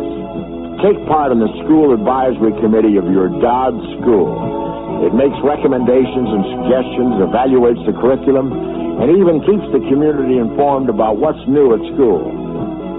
Dodd's is a quality school system, and you can help keep it that way through your school advisory committee.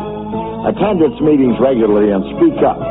That way the system hears what you have to say and at the same time lets you know more about the program. It's that kind of dialogue that keeps Dodge one of the finest school systems in the world. So participate in your school advisory committee meetings, and if you're elected to the committee, serve proudly.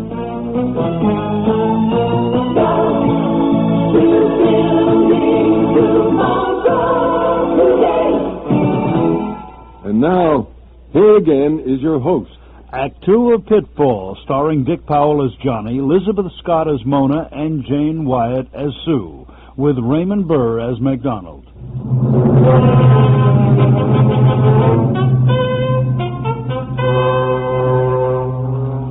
Several hours have passed since John Forbes, bruised and bleeding from the beating MacDonald administered, staggered into his house.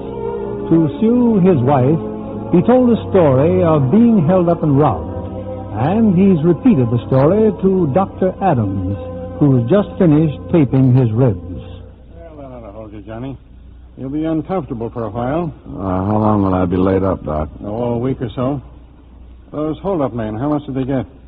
Well, I was only carrying about $20. There were two of them, Dr. Adams. If there was only one, Dad would have knocked his block off, huh, Dad? No, sure. Dad was a boxer in college. Well, I think he was wise to go into the insurance business. I still don't know why he won't let me call the police. Oh, we've been all over that, Sue. They won't be back. Maybe if they did, you and I could beat them up, huh, Dad? Why aren't you in school? It's Saturday. Then go out and play or something. Okay, Dad. If you're sure you won't need me. This prescription, Sue. Better get to the drugstore this morning. What is it? A course in boxing. Don't worry, Sue. He'll live. Johnny, what really happened? Oh, I'll be up in a few days. Nothing to worry about. All right, dear. If you don't want to talk about it. Call the office, Sue. Tell Maggie I've got a bad cold, flu, or something.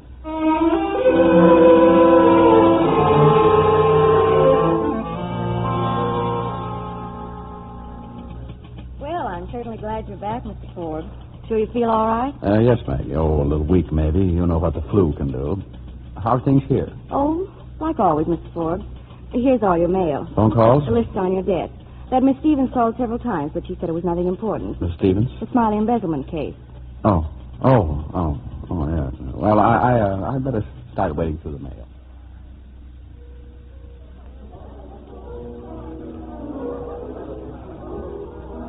Here we go again, Johnny. Cocktails in the middle of the afternoon. I had to see you, Mona. It wasn't easy getting away. I have a job now. Oh, where? Franklin's, third floor, modeling dresses. How do you feel? Oh, I had a sort of a cold. Laid up for a few days. Yes, MacDonald told me about it. Oh. You don't think he'd overlook a chance to play hero in front of me, do you? I didn't come here to talk about MacDonald. That suits me. What will we talk about? Well, a couple of things I should have mentioned before and didn't. You mean like the fact that you're married? Mona, Would you like to know how I found out about it? Simple, Johnny. When I heard you were sick, I brought some food to take to you. I saw your wife. She was just leaving the house. What did you... Don't worry, Johnny. I pretended I had the wrong address. Right number, wrong street. What do you want me to do? About what? You, of course. I've done something I'm terribly ashamed of. I'd like to make it up to you. If you think I'm going to compete with a wife and child, even I have more sense than that.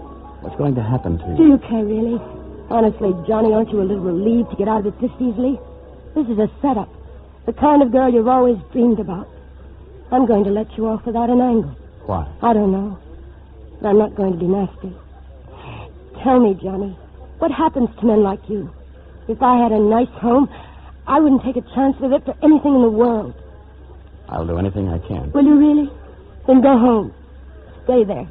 Okay. That's the way you want it. If that's the way I want it. Have you any other ideas? Mona, wait a minute. No, I'm leaving. Oh, I almost forgot. Your briefcase. You left it the other night. I'm sure you'd be lost without it. Goodbye, Johnny. I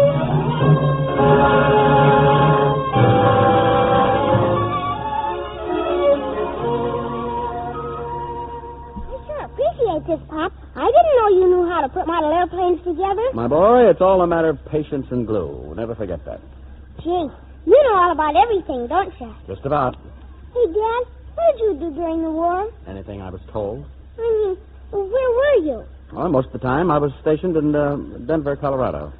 Oh, Colorado. Well, what's the matter with that? The Japs never got into Denver as long as your father was there. Thanks, dear. Henry's father was decorated. Well, your father got a good conduct medal with 4 oak leaf clusters. Oh, really? Wait till I tell Henry. His father only got the Silver Star. Son, I don't think I'd mention that if I were you. It might sound like boasting. Yeah. We going on a trip this summer, Pop? No, I don't know why.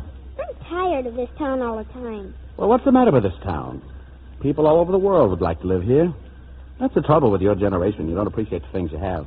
You got one of the nicest homes in the block. Security. Not a thing in the world to worry about. Well, if you want the strangest husband I ever married, what's come over you? Contentment. And that's the secret of happiness, and don't you forget it. All right, I won't. Come on, I'll take you to a picture show. Mommy? Oh, boy. Hey, Ma, get ready before he changes his mind. Now, here. Give me a minute, will you? I happen to want to kiss your ma. Easy, partner. There's a child around. Thanks, Mrs. Ford. Come on, Tommy, a picture show.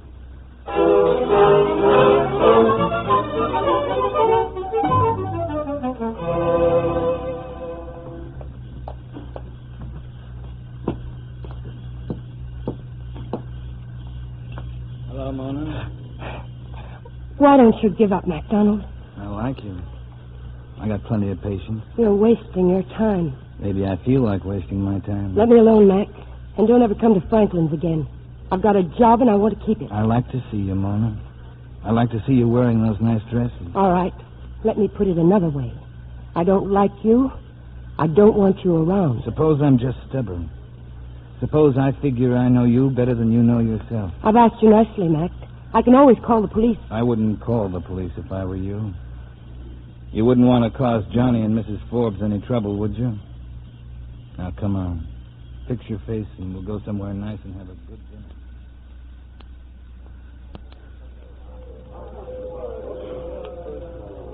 May I help you, sir? I'm looking for Miss Stevens. She's a model here. Oh, yes. The salon's over there to the right, sir. Thanks.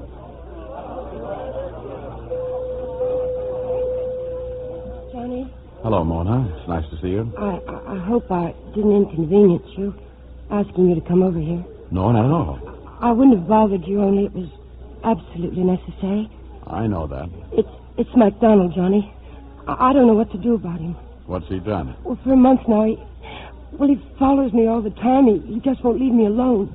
I even threatened to call the police. Well? Well, he said if I did, he'd go to your wife. He knows I don't want to cause you any trouble, and he's holding it over my head. Oh, so that's it. Well, I'm glad you told me. I know where he lives. I'll have a talk with him. Is everything else all right? Thanks. Everything's fine. Oh, I heard Bill Smiley will be getting out of jail soon. Probation. Yes? That seemed to help, recovering some of those things he bought for you. About MacDonald. Be careful, Johnny. I will. He won't bother you anymore, Mona.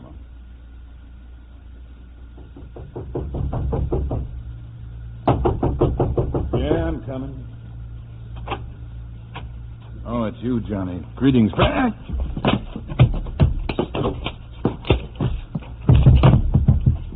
This is just a warning, Mac. If you're smart, you'll take it seriously. Leave the girl alone. And if I ever hear you threaten to do anything about my family again, I'll kill you. I mean that. So long, MacDonald.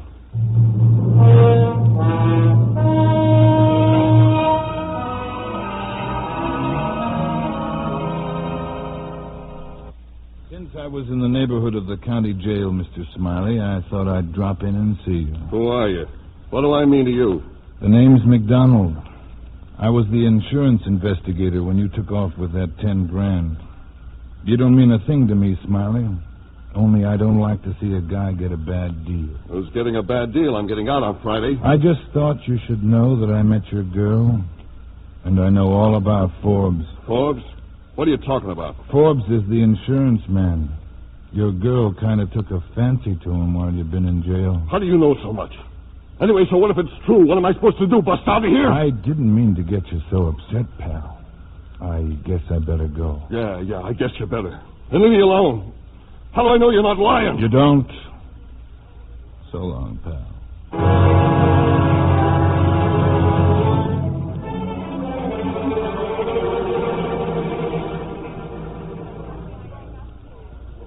Lucky you, Mona, getting the afternoon off.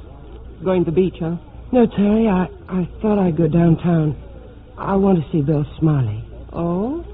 I thought that was all over. Well, he's getting out tomorrow, and we have some plans to make. Sure you're not making a mistake. Well, I've been thinking we might as well try making some sort of life for ourselves. But I thought there was someone else. As a matter of fact... There isn't anyone else.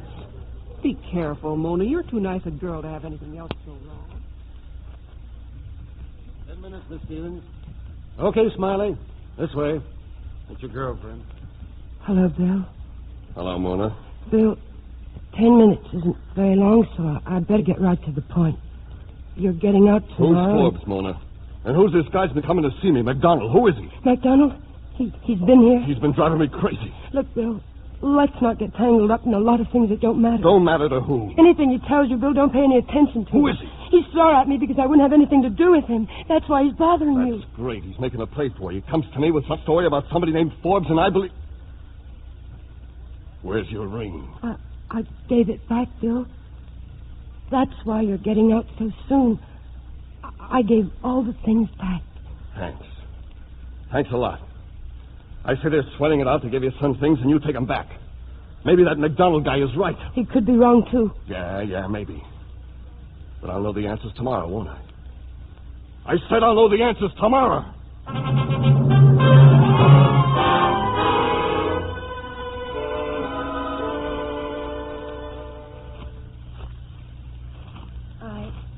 I thought it might be a lot less conspicuous if we met here in the park, Johnny.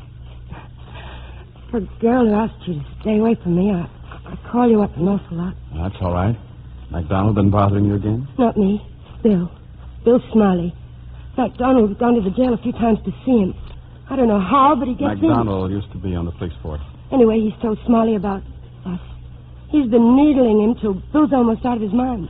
Oh, I see. How long is this going on? I thought the whole thing was finished. If you don't mind, it isn't exactly easy on me either. What do you want me to do? I don't want you to do anything. I needed someone to talk to. I thought you were the one. When's Smiley getting out? Tomorrow. I don't want him to get in any trouble, Johnny, and...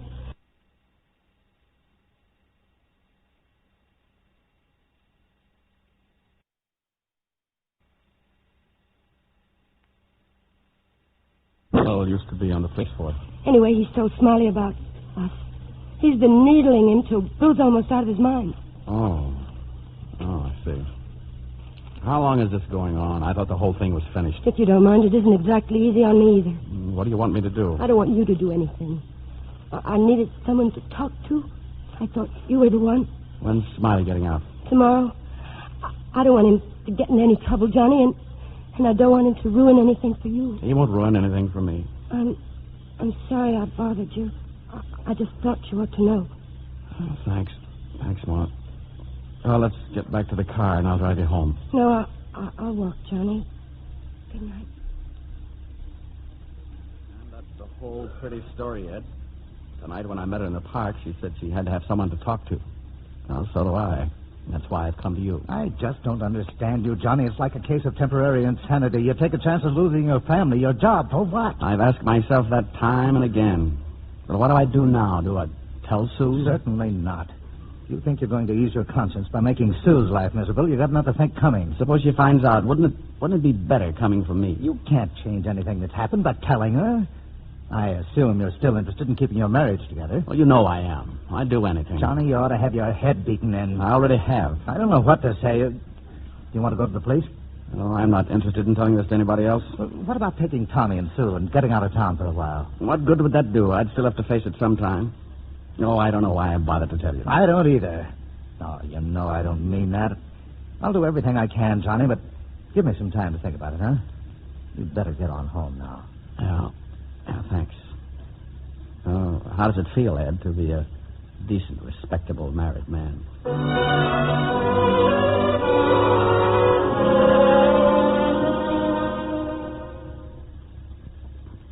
Johnny. Yes, Sue? You want to talk about it? Talk about what? Whatever's on your mind. You've been reading the same page in that newspaper for an hour. Johnny, listen. If you have any troubles, they're half mine. Maybe you wouldn't want half of them. Well, whether I want them or not, I have a right to them. Besides, nothing's too tough for us. We won the war together. We brought Tommy through pneumonia. What is it, Johnny? So, I don't know how to tell you. Tommy! Tommy, what is it? It's all right, Tommy. We're coming. It's all right, darling. You were just dreaming. Dreaming? Something was coming after me, coming in the window. But, Tommy, I've looked everywhere. There's nothing out there at all. You just had a bad dream. Is this what you were reading before you went to sleep, those comic books? Where does he get the stuff? Grandma sent them to me. I'll burn them tomorrow. Mom, please. And while you're at it, send Grandma a little, too. I'd love to, darling. It was your mother this time. Oh. Well, Chief, everything under control now? I think so. Dad, what makes a dream? Well, you know how a camera works? Sure. It takes pictures. That's right. That's how the mind works. Evidently, from the day we're born, the mind takes pictures and stores them away. Now and then, one of those pictures comes loose in our sleep, and that's what makes a dream. So the trick is, take only good pictures and have only good dreams. I sure try, Dad. Night. Good night, Tommy. Night, Mom. I'm sorry I scared you. Johnny, where are you going? Just down to the kitchen. You want me to fix you something? No, thanks. I'm not hungry. I'll just have a glass of milk. You know, sometimes I'm awfully proud of myself Why? for giving Tommy such a wonderful father. He thinks you're the greatest guy on earth.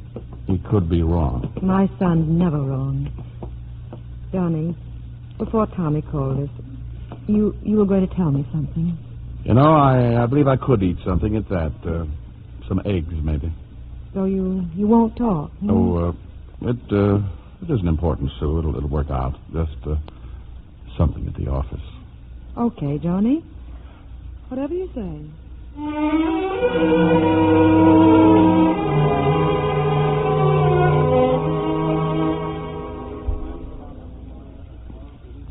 Yeah, that's right. William Smiley. What do you want to see him about? This is a jail, you know, not a hotel. Oh, I'm from the Olympic Mutual Insurance Company. He was involved in one of our claims. Oh, isn't that funny? He was let out at 8 o'clock this morning, not an hour ago. Oh? And he left with you. What are you talking about? Only at 8 o'clock this morning, you were a dark, fat guy, big as a house. And your name was McDonald. McDonald? Oh, okay, thanks.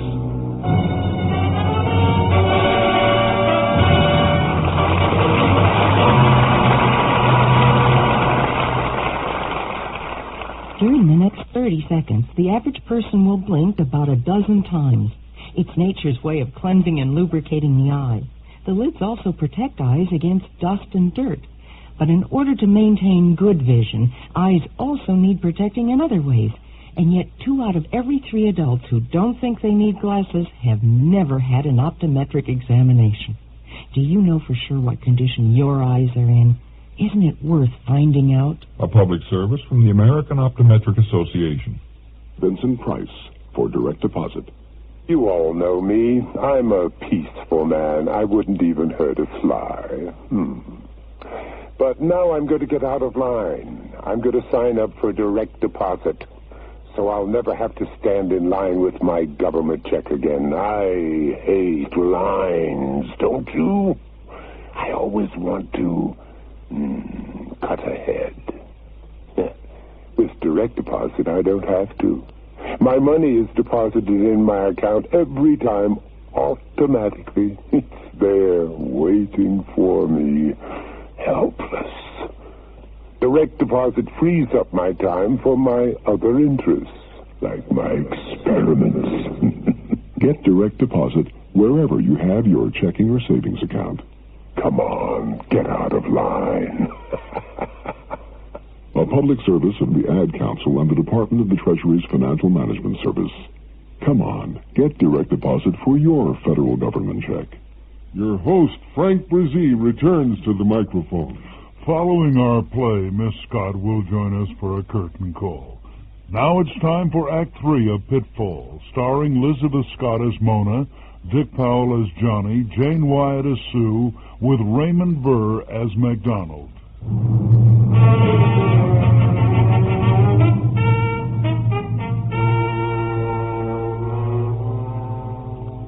It's early afternoon now. Mona's taken a day off, waiting nervously in her apartment for the caller who finally arrives. Hello, Bill. Hi. You've been celebrating, huh? Yeah, I had a few drinks. Oh, I don't blame you. Tonight will really do the town. Yeah, tonight. I didn't know what time you were getting out, or I would have been there to meet you. That would have been nice. Well, I guess if you don't want to kiss me, I can't twist your arm. Who says I don't? Yeah, that seemed like I didn't want to kiss you. Bill, what's that? There's something in your pocket. Oh, this? It's a gun. See, a friend of yours was kind enough to lend it to me. If they caught you carrying that, you'd be back in prison for good. You seem to get along without me. Don't believe everything you hear. You don't know MacDonald. How do you know him? He was after me, Bill. He'll do anything. Why does he want me to kill Forbes? He's jealous of him. Why? It's all over now, Bill.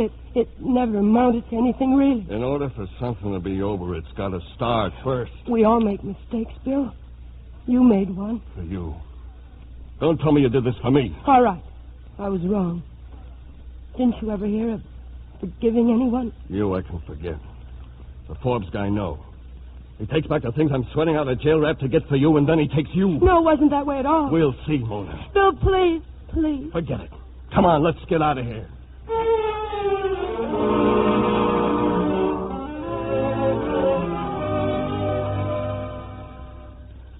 Dad, the chapter's almost over. Can't you read me another one? As soon as I finish this, you're going to go to bed. Now, where was I? No. Oh, yeah. Here we are. And then, as they came around the corner, Ralph and Ted, the fun-loving Busby boys, came upon an ancient grizzled mountain lion. With perfect coordination, the two boys dove for shelter. Well, how come they didn't use their atom guns? The Busby boys don't have atom guns. They use slingshots. Some don't. What's the matter with kids these days? The only kind of stories they like are trash about men from Mars, women getting tortured, and... No, I'll get it. Well, really, Tommy, Dad's good enough to read to you. The least you can do is just sit there. Hello? Johnny, this is Mona. Has Smiley been there? Yeah? No. Well, he got out today. Oh, I know that. MacDonald gave him a gun. He's been threatening to go over to see you. Well, where is he now? I don't know. We were in a little bar. He's been drinking. When I went to call a cab, he had left. I came right back to the apartment, but he isn't here. All right, I'll watch out for him. I don't want him hurt, Johnny. And I don't want him thrown back in jail. I'll take care of it. I'll come right over. You stay right where you are. But, Johnny, I know how to handle him. Now, you know you can't come over here. I'll call you later after I've talked to him. Who was it, dear? Nobody. Hey, Chief, how would you like to go to a picture show? Now? You mean now? Oh, boy! Go on. Get out of your pajamas and get dressed. Tommy, are you out of your mind? It's almost 9 o'clock. Well, you can make the last show. Sure we can, Mom. Easy. I don't know what's come over you. I'm not going to any show tonight. Go up to bed, Tommy. Oh, gee whiz. Well, run along now. I'll come up in a minute. Johnny, what's the matter with you? Well, there's a man coming from the office. He'll be here in a little while. I wanted to talk with him alone. Well, we've got more than one room. I'll stay upstairs. You can talk to him down here. Yeah. I'll talk to him here.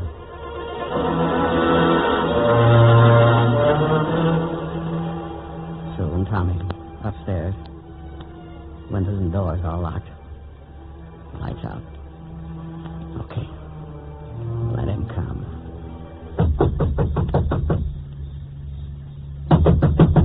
Open up, Forbes. Come on, open up. Don't move twice. I got a gun sticking right in your back. Are you Forbes? I'll talk to you tomorrow. Why not now? You're drunk. How do you know? Oh, come on, give us both a break. Get going. Did Mona tell you I was coming? I'm not kidding. Get moving. And stay away from here.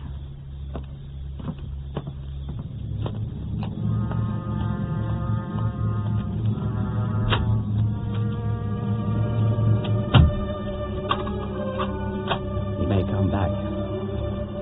I better wait. Can't take a chance. Better wait. Smiley. Get away from me, Forbes! Johnny! Get right back in your room and stay there.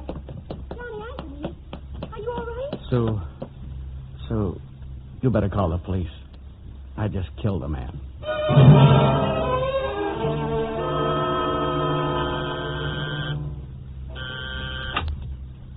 Oh, it's you. Who were you expecting? Smiley, maybe? Maybe Johnny Forbes? Get out of here, MacDonald. You don't mean that, Mona. I'm here to help you. There's been a shooting. What are you talking about? I sort of expected it would happen. I've been sitting in my car listening to the short wave. Police calls. Get out. You don't believe me, do you? Got a radio? Turn it on. I'll give you my word. If anything's happened to either one of them, I'll see that the police get the whole story on you. What did I do? You gave Smiley the gun. Who says? He said so. Anyway, don't you think they can trace it to you? Not unless they're a lot smarter than they were when I was on the force. Who are you calling? The cops. You want to talk to them? Operator, give me police headquarters. No, wait. Now, take it easy. I'm your friend like I always said I was. Hello? Lieutenant Howe, please. You see, Mona, all it said on the radio was code 3. That means a homicide. But who's dead, Smiley? Johnny? Maybe even Johnny's wife. So there's no use... Frank, this is McDonald. Yeah, sure, fine. Say, I was just driving down Bradner Drive, 5400 block. Saw a big commotion over there. What? Oh, a prowler. Anybody hurt? Oh, no, just thought there might be something in it for me. Thanks, Frank. Smiley. He's dead, all right. How do you like that Johnny Forbes? He told the cops Smiley was a prowler. What happened to Johnny?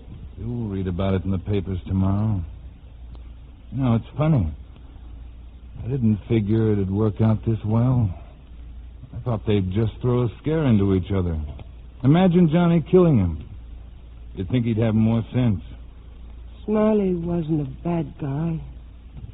He never hurt anyone, really. He didn't hurt anyone. He didn't help anyone. He wasn't anything. He was a nice guy. That wasn't enough. For who? Me. People are born to have certain things. Smiley didn't have the nerve, and Johnny Forbes didn't have the chance. So it's me you end up with.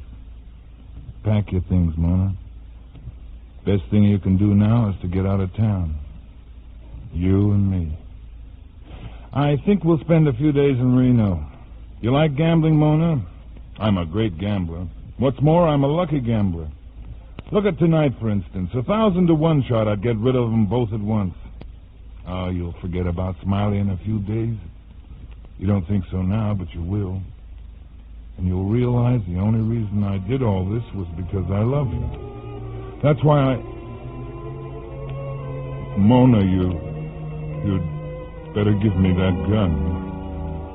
Mona, don't be crazy. Mona, you shouldn't.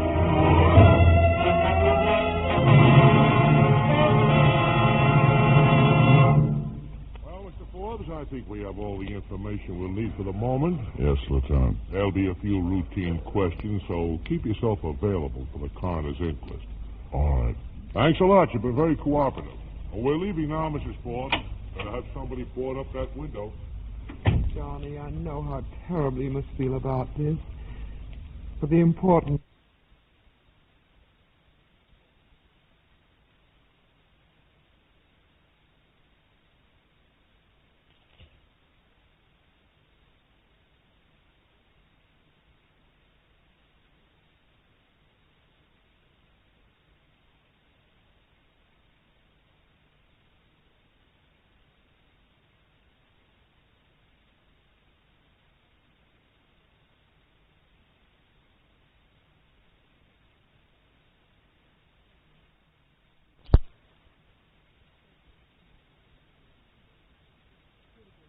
If you weren't here, it could have been so much worse. Try to forget about it, dear. Please try. I'll fix you a cup of coffee. Sue, I want to talk to you. I got to get this off my mind or I'll go crazy.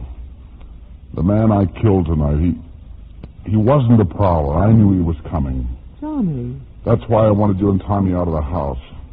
He had good reasons for wanting to kill me, Sue. Better reasons than I had for killing him. Well, why should anyone want to kill you? Because of his girl. I met her on a case a couple of months ago. She was the one who phoned. She told me he was coming here. What about this girl? The man, he got out of jail today. Somebody told him a lot of things about her and me. Were they true? Yes. I don't know what I can possibly say. I can't give you any explanation. I wanted to tell you. I've tried. Sue, say something. Please say something. I can't go on with this on my conscience. Conscience? You make it sound like a dirty word. You're worrying about your filthy little conscience. But I've got my son to think about. I've thought about that, too, and ended up by covering one lie with another lie. I wanted you to know before I went to the police with the truth. The police? No, Johnny, no. You're not going to the police. You lied once. Came easy enough for you then. You've got to lie now. I mean it, Johnny. If you drag this family through the dirt, I'll never forgive you.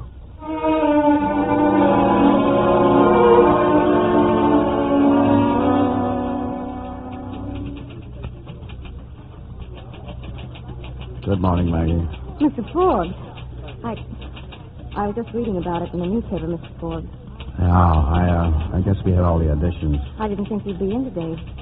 Oh, there are a couple of men from the district attorney's office waiting for you. Thanks, Maggie.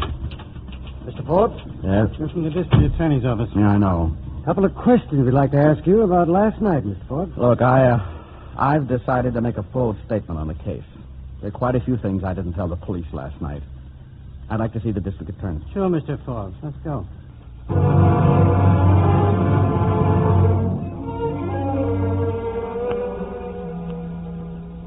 You told me that when Smiley came to your home for the first time, you chased him off. But when he came back, when he broke the window, I saw he had a gun. I had to kill him. Not if you'd called the police in the first place. I've explained why I felt I couldn't do that. Explain. Makes a lot of sense now, doesn't it, Forbes? Well, your story all checks. Your statement, the report of our investigators, the statement Miss Stevens gave us. Miss Stevens? She's been here? She's here now. Upstairs. Under arrest. For what? That depends on McDonald. She shot him. If McDonald dies, it's one thing. If he doesn't, it's another. Oh. Can I talk to her? Nobody can talk to her. Personally, I think we've got the wrong person in the cell upstairs. But there's nothing I can do about it. It so happens the homicide you committed was justifiable. Smiley was coming to kill you. But just one little phone call to the police, and you could have avoided all this mess. But no, you kill a man. And that's not a pleasant thing to live with for the rest of your life. Or don't things like that bother you? Get out, Paul. Go out. Get out.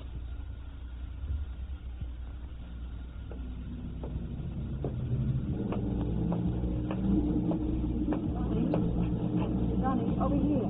Sue, how did you know where I was? I phoned the office.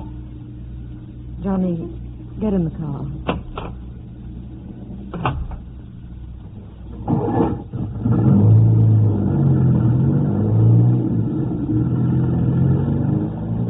Johnny, I'm taking Tommy out of school. I suppose that's best. How much does he know about everything? You can't expect to keep too much from a child at his age. I think you should ask Ed for a transfer to some other town. Are you sure you don't want a divorce, Sue? I've thought about it. There's no use kidding you. I've thought about it a lot. And I'd almost made up my mind. And then I got to thinking. If a man has always been a good husband, except for 24 hours, how long should he be expected to pay for it? I don't know, Sue. I suppose some people would say forever. I'm not sure it'll ever be the same. Not for a long time, anyway. But we've weathered other things. Maybe we can handle this. That is, of course, if you want to try. Of course I do. All right, Johnny. That's what we'll do, then. We'll try.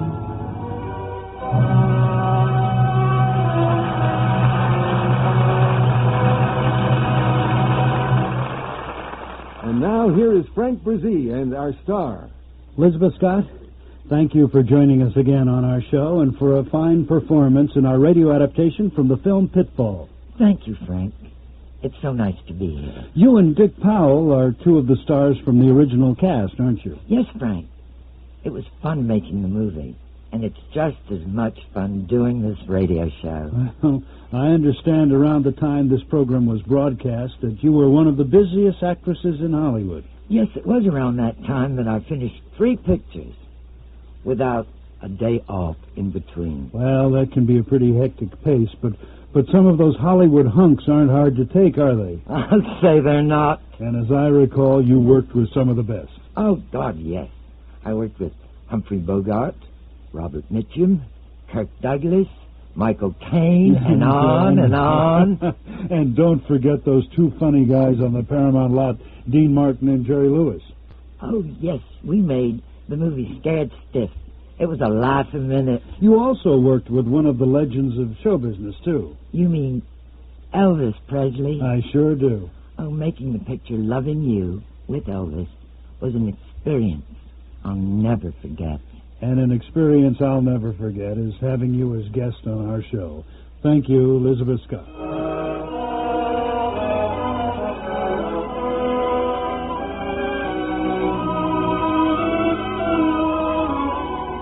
Thank you for joining me for another production of the Radio Theater.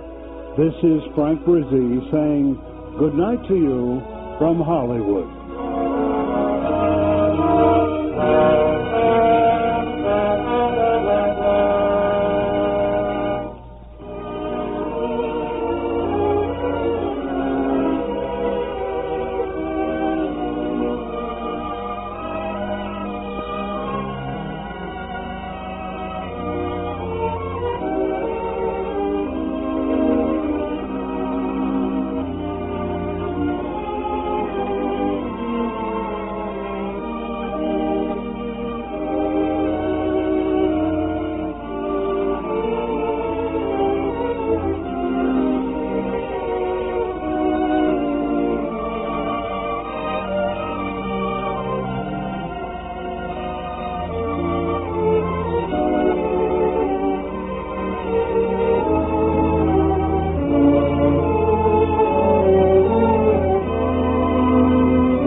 Peter Tobin introducing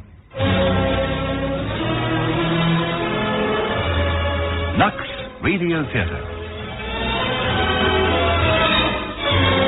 Tonight and every Monday night at this time, Lux Radio Theatre presents for your entertainment the finest in radio drama. This week we present Collection for Miss Kitteridge by Zelda Mack. It seemed to Ellen Kitteridge collections around the office were never ending. Someone was always getting married, retiring, or going on a holiday abroad. Miss Kitteridge did a quick mental calculation. She decided if she saved the money she gave towards collections, she too would be able to make a nice trip abroad. All aboard the SS Albemarle for Oceans of Laughs, as a charming card sharp and a working girl on the make mistake one another for just two more millionaire passengers. Collection for Miss Kitteridge has been written for radio by Zelda Mack, produced for Lux Radio Theatre by Glyn Day, and directed by Henry Diffenthal.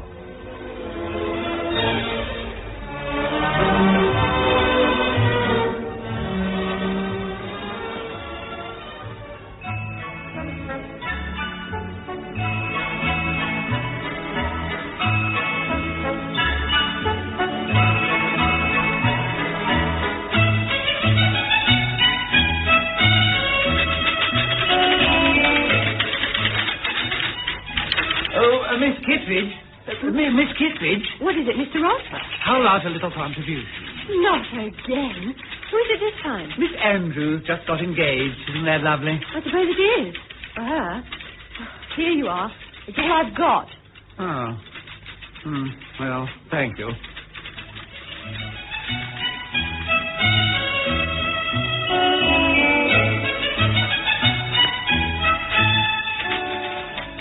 Miss Kitteridge. I say, Miss Kitteridge, how about something towards Mr. Marshall's present?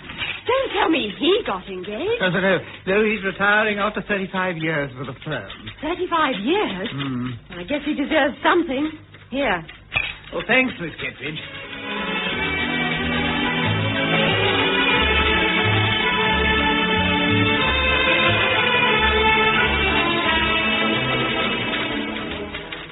Oh, Miss Kitteridge. Oh, Miss Kitteridge, do stop typing for a moment. Go away, Mr. Ross. I'm stony broke. Oh, don't worry. I can arrange to have your contribution taken out of next month's salary. Oh, for pity's sake, I can't win. Now, who's having a baby? Oh, nobody. Miss Marlin is going on a 6-week holiday overseas. What? Am I supposed to help pay her fare? Oh, now, Miss Kitteridge, she's been with the firm a long time, and we'd like to give her a nice going-away gift. It's customary, you know. Oh, I give up. Here, I'll do without lunch. I seem to have lost my appetite anyway. Oh, thank you, Miss Kitteridge. Oh, and don't forget your birthday tomorrow. You'll be expected to bring cakes for the staff, remember. There are 93 people altogether. Cakes for 93 people? Trips to Europe? If I added up all the money I've contributed to office collections in my time, I could afford a nice long holiday myself. A trip? Well, why not? Why shouldn't I take one now, while I'm still young enough to enjoy it, and while I still have some savings that haven't been collected for someone else? Mr. Ross? Mr. Yes. Ross? Yes, well, what is it, Miss Kitteridge? I've just handed in my resignation. Oh, got a better job, have you? The truth is, I'm trying to escape from your eternal office collections. Oh. They're always for somebody else. Doesn't look like I'll ever be on the winner's side unless I get pregnant. Miss Kitteridge. Or wait 25 years until I retire. And by that time, I'll have contributed a small fortune. So I took the money out of my savings account before you got your hands on it. You resigned because of me? Hardly. I resigned because I want to live, Mr. Ross. I'm taking a cruise to South America. 38 sun-filled days and nights at sea, with exciting stopovers in St. Helena and Rio de Janeiro. Think of it. Mardi Gras in Rio, with all the fun of carnival time. Doesn't it sound wonderful? It sounds terribly expensive. Oh, it is, Mr. Ross. It's a luxury cruise designed for millionaires. Maybe I'll even meet one. I hope so, Miss Kitteridge. You'll need one when it's over and you've spent your last penny. Now, let's see about your going-away gift, shall we? You mean that I'm going to be on the receiving end of an office collection at last. Well, here are the records. Ellen Kittredge joined October the 1st, 1970, and this is... Oh, dear, it's only September. What's the matter, Mr. Ross? Well, I'm afraid you're not eligible after all. You have to be with us for exactly 1 calendar year. I might have known. Well, never mind. I'll come to the dock personally and wish you bon voyage.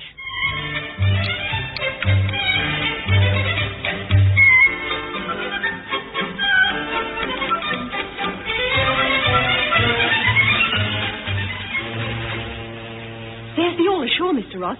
You'd better leave unless you're planning to stow away. I've a good mind to do just that after seeing this floating palace.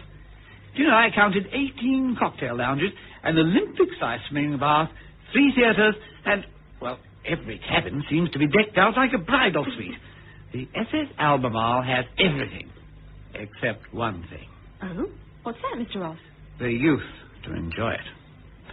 With the exception of yourself, my dear Miss Kittredge, all the passengers seem to have passed the compulsory retirement age decades ago.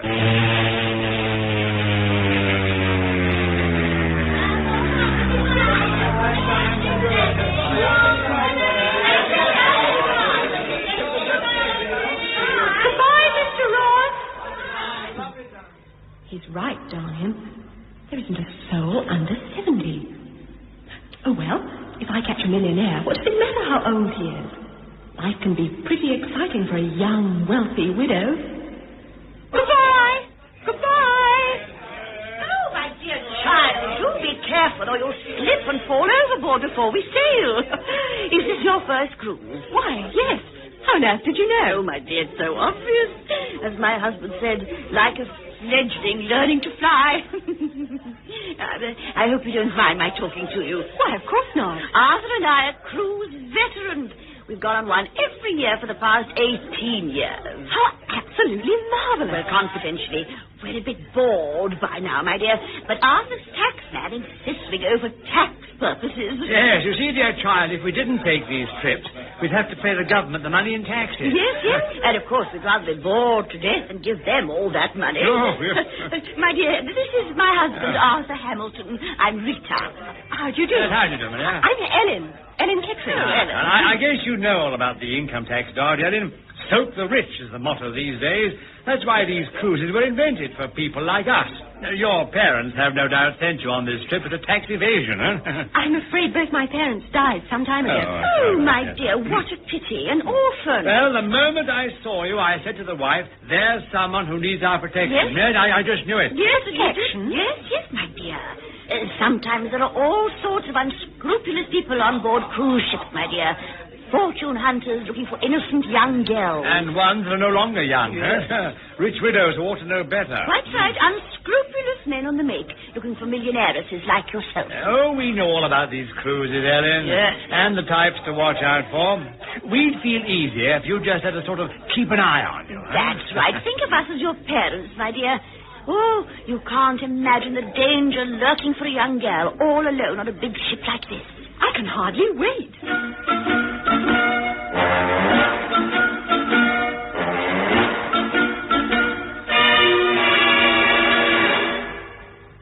Rita, we've been at sea 2 days, and it looks like my only danger is dying of boredom. Yes, my dear. It seems like it's going to be a nice, quiet trip this time. I can't say I'm sorry. Quiet? That's the understatement of the year. The SS Albemarle is like a ghost ship after the evening meal. Everyone's in bed by 8. Look at them. It's 11 in the morning, and they're all stretched out on deck chairs, too frail to even hold a conversation. Yes, I must admit most of the passenger list seems a bit on the elderly side, even for a luxury cruise. But then remember, my dear, they're all millionaires. Spending a lifetime accumulating money can be exhausting business. If that's the case, it hardly seems worthwhile. No. Don't be discouraged, Ellen. You must try and enter into things. Do the activities young people do. Now, have you tried the swimming bath? Not yet. Well, what are you waiting for? That's where the young people are to be found.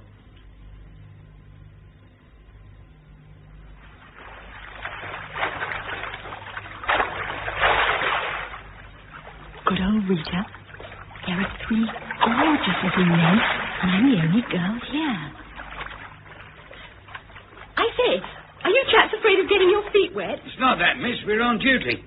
Duty? Yeah. Not allowed to swim for pleasure. Company rule. Positively no mixing with the passengers. We're only lifeguards.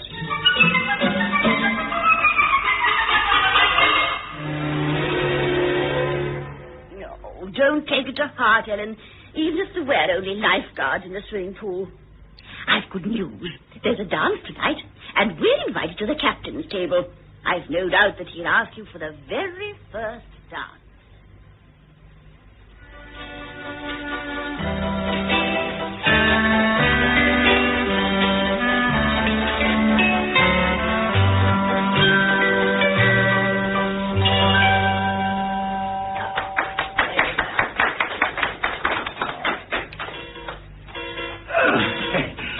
Thank you, Miss Kittredge. A pleasure, Captain Evans.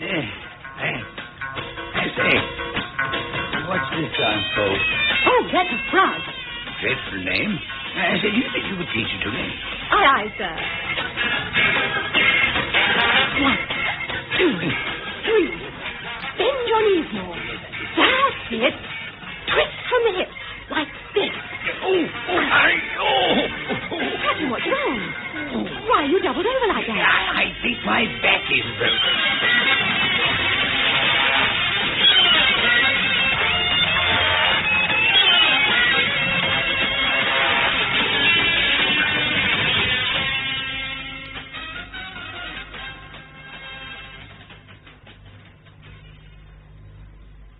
Don't worry, Ellen. They say Captain Evans will be able to get out of bed in a few days. I'm afraid, though, he's given orders that none of his officers are to dance with you unless they want to land up in the brig.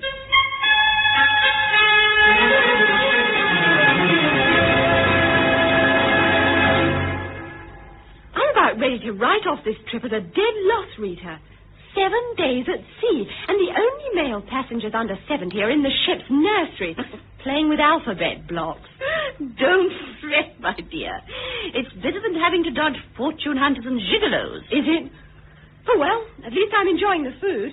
Too much, though. I'm going to the gym for a workout and see if I can lose some of the fat I've put on. See you later.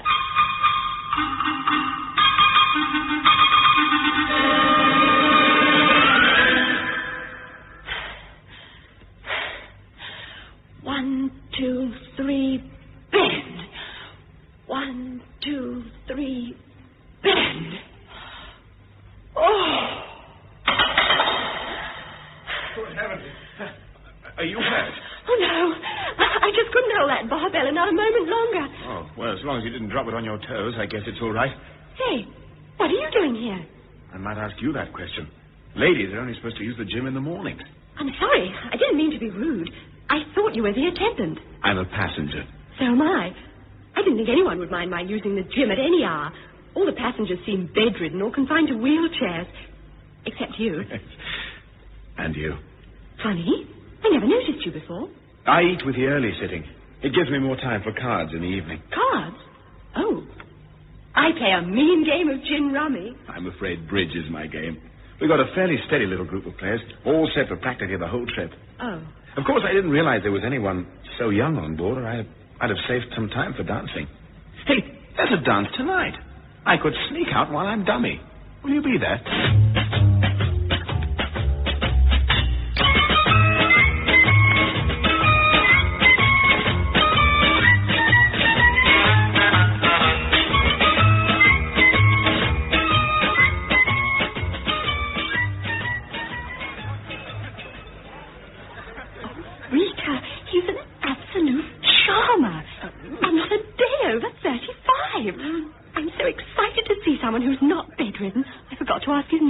Well, it wouldn't make any difference if you had, my dear. Men like that seldom travel under their real name. Why, what do you mean? He's a fortune hunter. No doubt of that. Traveling under an alias. But how can you be so sure when you've never seen him? Oh, it all adds up, dear child. handsome young man, presumably single. I never thought to ask. Oh, well, like as not, he wouldn't have told you the truth anyway. His kind never does. Hiding away from the crowd, playing cards every night. Oh, yes, it all adds up. Adds up to what? He's a card sharp. No doubt. All his bridge partners are wealthy widows and divorcees, I'll bet. Yes, whose bridge is only so-so, but whose bank accounts are first class. They lose heavily, and not only at the gaming table. No, indeed. The companionship of a young, good-looking escort comes high in a cruise like this, where the women outnumber the men 10 to 1. Yes, and he knows it. Of course. He's on the Albemarle for one purpose only. To prey on rich women. Make no mistake, Ellen. This young man is after your money. Then he's in for a terrible shock. No, don't you worry, Ellen. We'll... I enjoyed that. I'm so glad you're dummy again. So am I. I don't know anything about bridge. Is being dummy a good thing? I don't know yet. The game's not over. Oh. Do you know, I don't even know your name. It's Robin. Robin? Robin what? Is it important? Not really. I'm Ellen. I'm glad we met, Ellen. Even if I don't play bridge? I'm glad you don't. Oh, I thought you might teach me. Never. But I thought you'd like it. Otherwise, why play cards every night? Because I can't help myself. It's a bit like a drink. It gets hold of a man. You mean you're a gambler? I suppose that's as good a name as any. At any rate, I can't give it up, Ellen. Don't ask me to. And I don't want you mixed up in it. I like you just as you are. That doesn't give us much time together, does it? I mean, if you've got your bridge game set for every afternoon and evening, and I can't play... I just have to try and be dummy as often as possible. Oh, Ellen, don't look so sad. In just 2 more days, we'll be in Rio. We'll go swimming at Copacabana Beach every day and dance all night. No more bridge games? No, not while we're in Rio, I promise you. But you'll have to promise me you'll shake those 2 bloodhounds, Rita and Arthur, off our backs.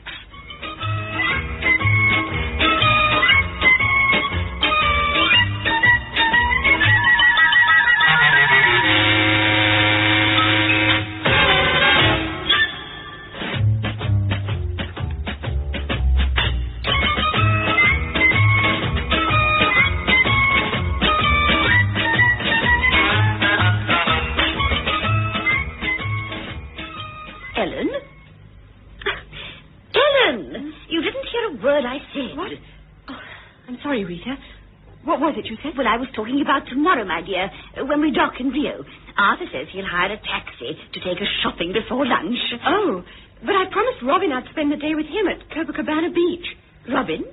Robin who, dear child?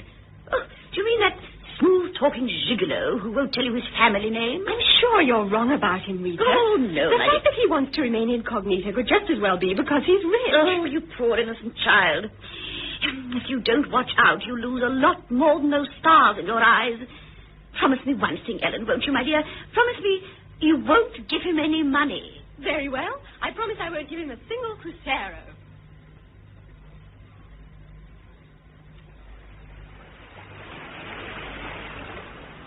Ellen, can you lend me a few cruceros? I don't want to break a bill for these soft drinks. Oh, of course, Robin. I've got some change in my beach jacket. Oh, Ellen, you promised not a single crucero. Rita, for heaven's sake, where did you come from? Arthur and I have been keeping an eye on you from under that beach umbrella. Of all the dirty-minded spies. Come along, Ellen. We'll swim out to sea. Oh, Arthur, come quickly. Bring the water wings. It's our duty to protect that poor, misguided child.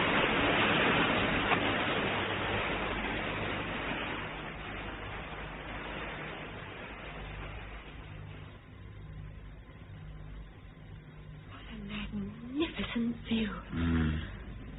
I've dreamed of this moment all my life.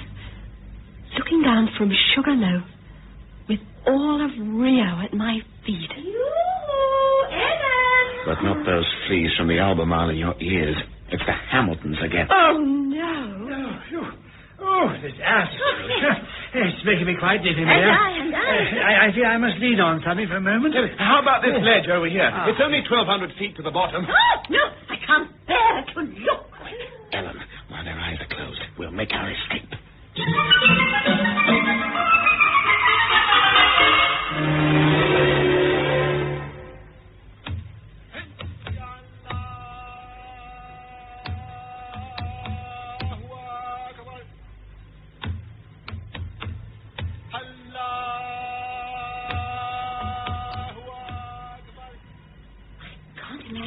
Peter and Arthur following us here. What do you call the ceremony? Macumba. That's the real name for voodoo. Many Brazilians still believe in it and practice it. They say it has its roots in darkest Africa. I don't believe it. Sends shivers up my spine. Mine too. The people look as if they're in a trance. As if spirits are possessed. Evil spirits. Robin, look at that woman coming towards us in that horrible mask. Ellen, you're under a spell, dear child. Oh, saints preserve us. That's no masked voodoo spirit. It's a real-life witch. It's Rita Hamilton. Run for your life, Ellen.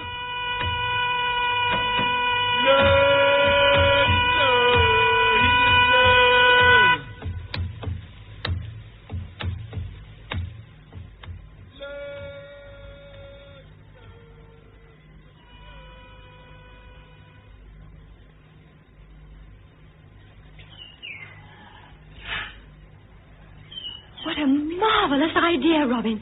Catching that plane for Brasilia.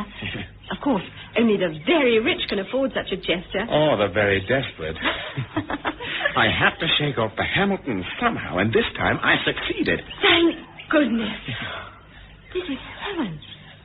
Brasilia is such a mixture of the raw, untamed jungle and the most modern buildings in the world. I'm glad we decided on a picnic lunch. Yes.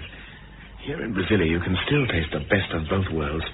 All the mystery of primitive, unspoiled nature in its most luxuriant form, and the very latest that modern technological genius can produce. At the moment, I'm content to just relax and let nature take over. Make the most of it. Slowly, slowly. Even the jungle's being taken over by civilization. No, not yet. Not quite. It's so peaceful here. And yet, if you listen carefully, you can hear thousands of sounds.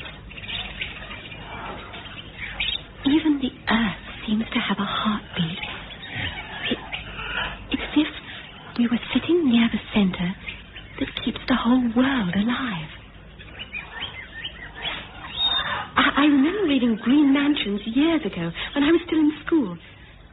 And now here I am in almost the same setting. Isn't that a bird of paradise? Any bird who lives here is in paradise. It's the way I feel. As if I'd come back to the Garden of Eden. Robin, have you been here before? Oh, several times. That's how I noticed the jungle slowly being pushed back. Were you here with the Albemarle? No, I've been with a lot of cruise ships. You must have tons of money. Nonsense. I'll put it down as a business expense. Like the Hamiltons. Tax evasion. Oh, no, nothing of the kind. It's my career. What, taking cruises? That's a strange calling for an able-bodied young man. Well, we can't all choose the careers we want. Of course, you wouldn't know about such things, being the spoiled, pampered darling of some millionaire mining magnate of a father. Is that what you think?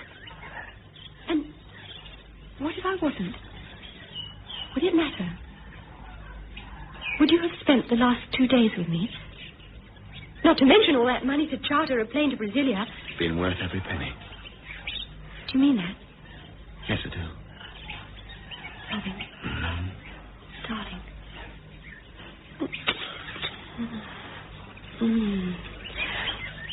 All that money. Me.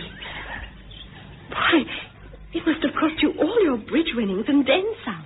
Never mind. Make it up on the return voyage. Playing cards again, I suppose. Does it bother you that much? I'm jealous at having to share you. With all those old ladies. I don't much relish the thought of being what's the equivalent of a golfer's widow? A gambling widow? Gambling? Well, Ellen, this is more like... It's like taking up a collection, if you know what I mean. Oh, boy, do I. I'm an escapee from office collections myself. Office collections? You? There. Now you know my dreadful secret. The frustrating bit about those collections is that I was never on the receiving end. Ah, a fatal error. I always make sure that I am. That's how I can get away and escape to a a paradise like this for a while every now and then. Sometimes I think I'll never go back. Leave the world of glass and machines and gambling back there at the jungle's edge. That's the real jungle. And this green paradise is the real world. Why don't you? Gambling fever, I guess. Right now, I could be content for the rest of my days to escape into a Brazilian jungle and listen to the birds and pick the strange exotic fruits that grow. With you. Oh, Robin.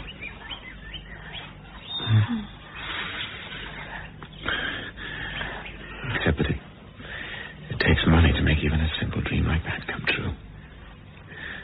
Come, my love. Oh, we missed the flight back to Rio. We were just beginning to know one another. What more do we need to know? I only know that you're a very rich man. Of course. We're all millionaires in this paradise of the jungle. But the time has come, my love, to return to so-called civilization, to Rio, and the first night of Mardi Gras. Oh, I'd almost forgotten it's carnival time. And everyone will be in costume pretending to be somebody else. What will you go as, Robin? A millionaire. And you? A millionairess. What else?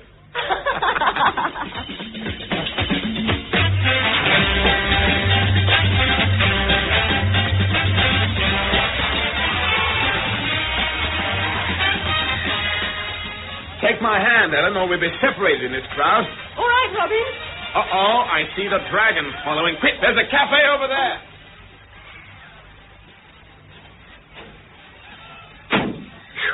Just in time. 2 rum sours, please. Something to eat, Ellen? No, thanks. Well, we can relax. Oh, no. What is it? Have the dragons followed us? No, it's not the Hamiltons this time. George, there you are.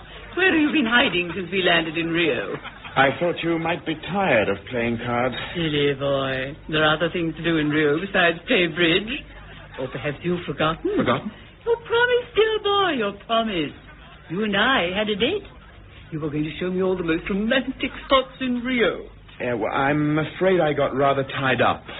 I see. Aren't you going to introduce me? Oh, yes. Ellen, this is Mrs. Abernathy. Mrs. Walter Abernathy. Tina, dear boy. Have you forgotten your pet name for me, too? How do you do? Tant and sure. Do you play cards, my dear? I prefer swimming and dancing to the more senile deck sports. Too happy to hear it. Then our little foursome can continue just as soon as the Albemarle lifts anchor, can't it, George? Well, oh, by the way, darling boy, I've some divine steps to show you which I learned in Rio. I don't only play bridge, Miss Ellen. See you tomorrow night, George, dear. 7:30 as usual. As usual. Oh, talk about dragons. You showed a few claws yourself. Well, at least I haven't shown another face. Meaning? Just what? Meaning it's time you took off your mask. Robin or George or whoever you are. Why are you acting like this? I didn't take Mrs. Abernathy to Brasilia. Maybe you regret it, now that you know I'm not the daughter of a millionaire. Think of all the time you wasted when you could have been showing Mrs. Abernathy romantic Rio. Goodness knows how many romantic nights at sea you two have shared while I thought you were playing bridge. Is that what you think of me? How do I know what to think? She called you George. Just who are you? I told you my name. Don't you believe me? Frankly, no. It's Robin, as I told you. Robin Hood. What? Don't be ridiculous. Now, I suppose you would have believed me if I told you my name was George Hood, as I told Mrs. Abernathy. Now, can I help it if my real name is Robin Hood? A Robin Hood armed with a deck of cards instead of bow and arrows. Is that it? Well, I do rob the rich. That's how I make a living. That's why I take floating old folks' homes like the Albemarle. This is a business trip for me. My clients are rich widows and divorcees like Mrs. Abernathy. And I was supposed to be another client? Is that what you think? Well, it serves me right for trying to mix business with pleasure. No, Ellen, I never thought of you as a client. I wouldn't even, if you remember, teach you to play bridge. I see I've wasted my time. Don't say I didn't try and warn you. I never pretended to be a millionaire.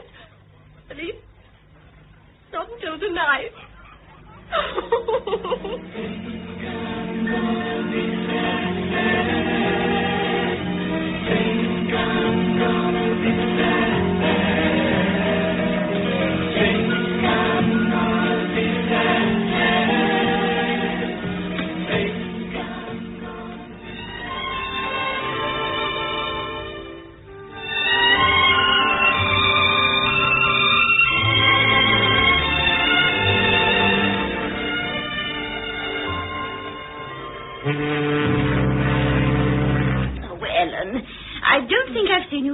Since we left Rio. It's the letdown of having to go home. Oh, nonsense. It's that fortune hunter you're still moping about. I wish you'd stop calling him that. He obviously wasn't after my money. Oh, don't you be too sure, my dear. We've a week until we land in Cape Town, and he can still try something. I only wish he would. What? I don't care what his game is. It's a darn sight more interesting than anything else going on aboard this museum. Ellen! Do you think I enjoy being bored to death? Dining with you and Arthur every night and talking taxes, dancing the two-step with that fat, red-faced captain. Oh, Captain Evans is a charming man. Oh, yes, all the passengers are charming, but they're also practically moribund. And you and your busybody husband are doing everything to keep me away from the sole passenger who's alive and interesting. Well, I never. Oh, of all the ungrateful things to say to me. I'm sorry. I didn't mean that. I think I'm a bit overwrought. Oh, I should say you are. But I'm not going to stand by and see you exploited this way. I'm going to Captain Evans and get him to find out once and for all who this Robin fellow is. Oh, Robin indeed. Ah, Ellen, there you are. Hood. Huh? He's known as the seagoing Robin Hood. Of course. That happens to be his name. You mean you knew? Oh, well, that's not important. What is important is that he's a crook. He travels under an alias, George Hood. He's well known on all the cruise lines. He preys on the rich women. And Captain Evans has promised to keep a sharp eye on him until we dock in Cape Town. Oh, dear. I know you mean well, but I'm sorry about the whole thing. Oh, well, I'm not. And not just for your sake. Think about the poor innocent widows and divorcees he's been taking for a ride at the bridge table every night. They've had the pleasure of his company in return, and it's not as though they couldn't afford it. Nonsense, child. Rita is right. How would you feel if he'd taken your money? Well, he didn't. Because we were watching. Yes, how naive you are, Ellen. It's a good thing we found him out. Oh, dear. I think the child is still infatuated with him, Arthur. Even now, Ellen, you lose your head and do something silly.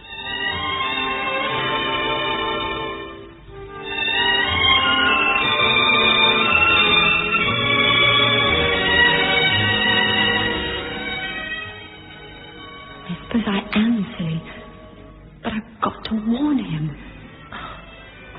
Where are you, Robin? All these card games going on, but not a sign of you. Uh-oh. There's that awful Mrs. Abernathy. Too late. She's seen me. Yoo-hoo! I say, Ellen, were you looking for someone? Why, Mrs. Abernathy? Yes, I was. I thought perhaps George, was in the card room. Oh, my dear, haven't you heard? That young man is nothing but a card sharp. No wonder he won so much money from all of us. We've been put on our guard by the purser, and he can't get a game any more. And the captain, bless him, is having him watched. Dare say he ought to be in leg irons. He might be a card sharp, but that doesn't make him a crook. He just plays a better game. No one's proved he's cheated. More's the pity they've nothing to pin on him. I'm afraid it's broken up your little shipboard romance, my dear. But it's all for the best. Obviously, it wasn't you he was interested in. Only your money. Oh, it's my biz. 2 cups. Just a minute, Mrs. Abernathy. Did you say something? It's Robin or George. Any worse than a lot of you. Why, what do you mean? The way all of you are cheating the tax people, you'll do anything to avoid paying taxes that you can all quite easily afford. It's downright dishonest. Well, never. All the cheat. It's the truth. And while we're on the subject, do you ever pay taxes on your bridge winnings? Anything at all? What? Oh, it's you. Just a penny. Petty stakes for a big-time gambler. Suppose you heard the news. It's all over the ship now. Yes. I'm sorry. It was the dragons, of course. I figured as much. Anyway, don't waste your tears. Everything's all right. I've put enough away from this cruise already to see me through another. You mean you're taking another cruise like this? Of course. It's the only work I'm cut out for. I envy you. I really do. I'm only a poor working girl who spent her last penny on this trip in hopes of finding a millionaire. Well, sorry you wasted your time on me. You put on a good act, chartering a plane to Brasilia. I thought you had to be a millionaire to do that. So you were only interested in my money. That's a good one. Well, weren't you interested in mine? Didn't you assume that I was rich? Of course. And I concluded it would never work out, you and I. I mean, all that money between us. And now that you know I'm only a poor working girl... Still wouldn't work. Oh. I was hoping you might fit me into your act. You're much too nice for this kind of life. Besides, I'm leaving the ship tomorrow. Tomorrow? But we're still 4 days from Cape Town. I'm going ashore at St. Helena. I spend a few days relaxing, and then catch the next cruise ship that stops there. I've already booked. You haven't? I have. She's the Barracuda, leaving Cape Town the day after the Albemarle docks. I board her at St. Helena. She's brand new, beautiful, they say, and bursting with millionaires. Oh, I wish I could be on it.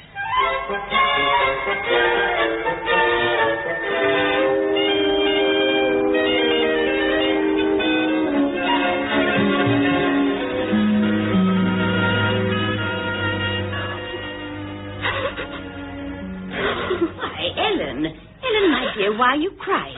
Oh, Rita, I can't bear it. I'm stony broke. Broke? But how is that possible, my dear? I mean, even if you were foolish enough to give money to that gigolo... Oh, you have given him money. Oh, there, dear. After all, you've learned your lesson. And you won't do it again. In future, be careful of your money. But that's just it. I haven't any money. What? I'm not a millionaire, just a poor working girl. All this cruise cost every penny I had. You poor thing. To have to work for a living and then have a rotter go off with your hard-earned cash. Oh, it's nearly as bad as giving it to the tax collectors. Oh, how perfectly dreadful. I'm going to speak to Arthur about it right now. I'm sure he'll think of something. Now, don't do anything desperate, my dear. We'll find a way out. Just Rita! Rita! What's the use? She gets a positive pleasure thinking I gave Robin money. She'd never believe I didn't, no matter how many times I deny it. As for being desperate, I'll be desperate for a job once we dock in Cape Town.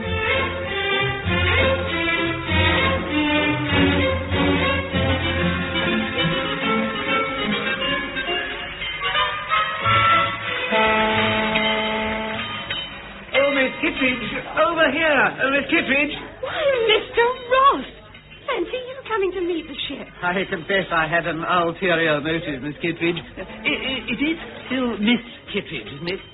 Unfortunately, yes. Yes, I gathered as much when I didn't see you come down the gangplank on the arm of a millionaire. So you didn't catch one after all. I guess I just didn't have the heart to chase such a fragile old man. It hardly seemed fair. Oh, dear. Well, I can't say I'm sorry. Actually, I came down here hoping to find you still single and broke. I won't disappoint you on either score, Mr. Ross. Oh, splendid. Then you may be interested in having your old job back. Why? What happened to my replacement? Oh, well, she got engaged. After a suitable office collection that no doubt paid for her honeymoon. Well. Some people have all the luck. Then you come back to work for us? I didn't think I was that unlucky. Oh, come now.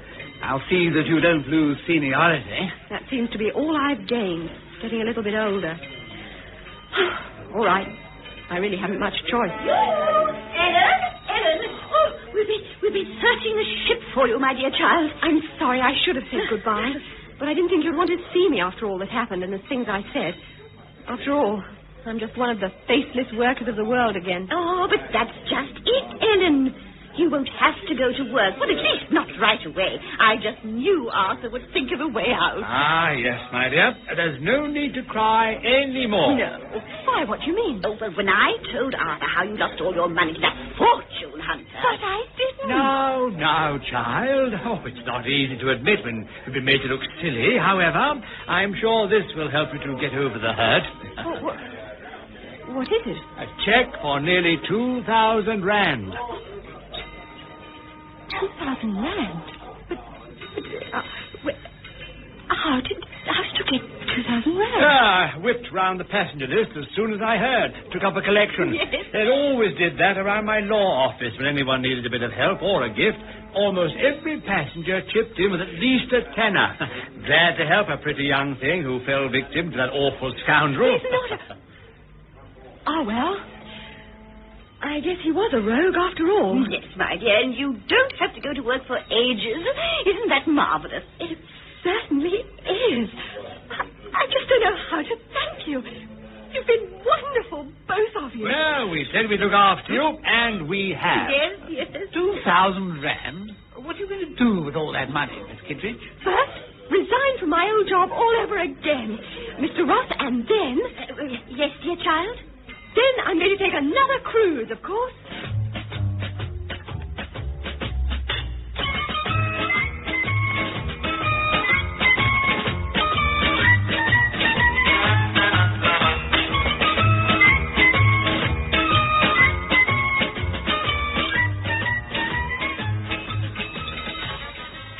Miss Kittredge, be reasonable. You've only just got back from one cruise that left you broke. Broke? I hardly call 2,000 rand being broke. But you're blowing it all now on this other trip.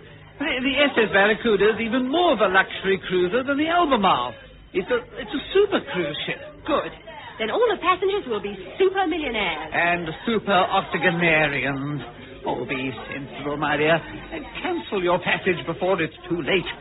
You can't catch a millionaire on this ship any easier than on the Albemarle. They're even more decrepit. I haven't seen a passenger under 80. Well, I know at least one who is. Where? He hasn't boarded yet. He won't until we get to St. Helena. Well, I confess I don't understand. For 2,000 rand, you had a nice little nest egg and the security of your old job bag. And your interminable office connections to nibble away at that nest egg. Well. No thanks, Mr. Ross. I want some romance in my life. Well, yes, quite right. Miss Kittredge, that's to say, Ellen, I'm still single. Why? Mr. Ross, is this a proposal? Well, I realize it must seem sudden, my dear, but I've always had an eye on you. Now, that 2,000 rand would make a deposit on a good house. A sensible investment of any kind. To say nothing of your ability to wheedle a really handsome gift from the firm with an office collection. Well, I have been with the firm for nearly 12 years. What do you say, Miss Kittredge? I say no, Mr. Ross. Oh. Finally and firmly, no. Oh, but Ellen, Miss Kittredge, you can't expect to go on like this forever, you know, taking one cruise after another, taking up collections among the passengers. Why not? You're doing it all the time. I think it might be a lot better than slaving away in an office, or even marriage to you, Mr. Ross. I'm sorry, but you're too like an office machine yourself. Oh. There's the last one ashore. You'd better leave, Mr. Ross. Well, very well. Well, bon voyage, Miss Kittredge. No hard feelings. No hard feelings. Good. Goodbye. Goodbye. 2,000 rand. Why, I've never come near that with an office connection. I've half a mind to stow away and see how it's done.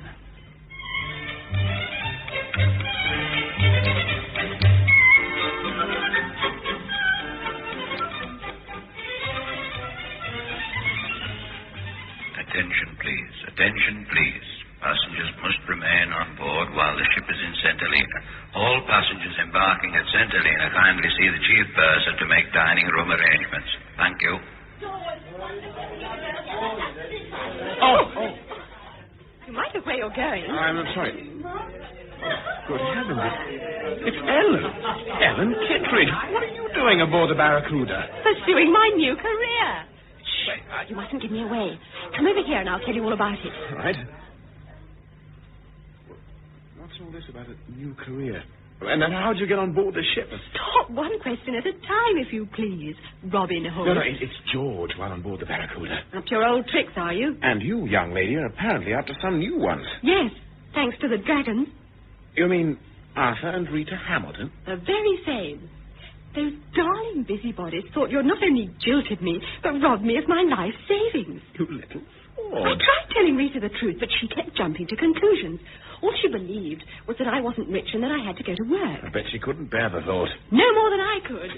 This begins to sound like larceny. I swear I only told the truth. You don't have to say anything to some people. They like filling in the blanks for themselves. Besides, what she and Arthur did for me was no more grand larceny than their running away to sea to avoid taxes. All the office collections I've had to face all these years. What did they do? Organised a collection for me. Think of it. A grand whip-around among 300 millionaires. All for poor, innocent little me. I received a check for nearly 2,000 rand. Ellen, that's fantastic. I mean, it's more than I made on board the Albemarle. Of course, you were prevented from practicing your talents for most of the return voyage. But when you consider I made that 2,000 rand without having to work every evening for all those old ladies... Will you please stop making it sound so sordid? Still, I must admit you did pretty well for an amateur. Amateur? Is that all you think of me? As a matter of fact, Ellen, I've been thinking of you a lot. You've never been out of my mind the whole 2 weeks I spent on St. Helena. Do you mean that? Yes.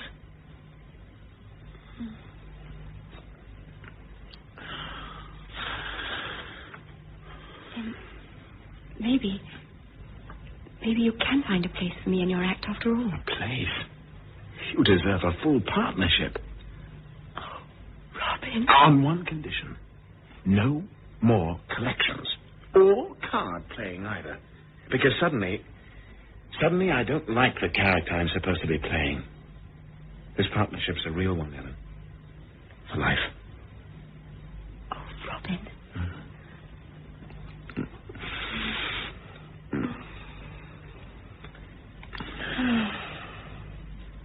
Still, I don't think just one more collection would hurt. Ellen, I forbid it. No, this time it's legitimate.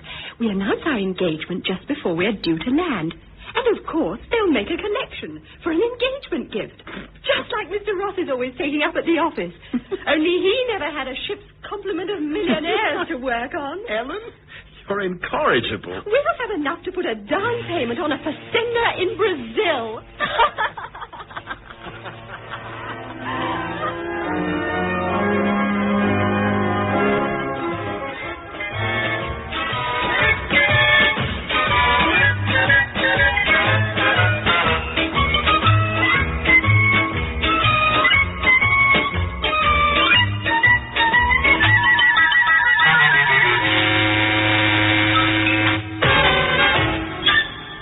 Tonight's Lux Radio Theatre presentation of Collection for Miss Kitteridge by Zelda Mack. You heard Sally Ducrot as Ellen Kitteridge, Valerie Miller-Brown as Rita Hamilton, James Irwin as Arthur Hamilton, with Jack Claff as Robin alias George Hood, Lorna Cowell as Mrs. Abernathy, Peter Lee Hunt as Mr. Ross, and Reg Richards as Captain Evans. Collection for Miss Kitteridge was written for radio by Zelda Mack, produced for Lux Radio Theatre by Glyn Day, and directed by Henry Diffenthal.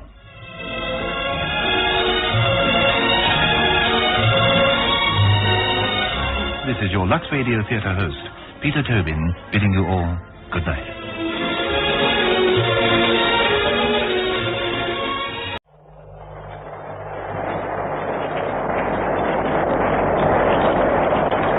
My name's Jimmy. What's yours? Susan. That's a nice name.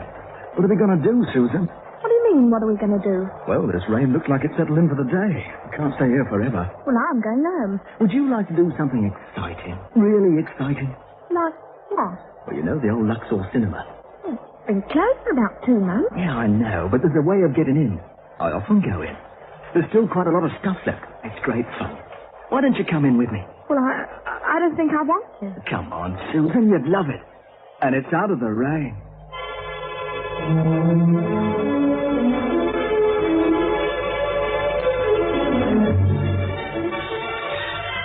Good evening. This is Peter Tobin introducing...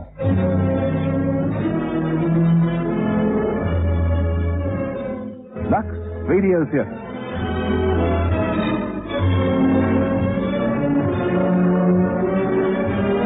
Tonight and every Monday night at this time, Lux Radio Theatre presents for your entertainment the finest in radio drama.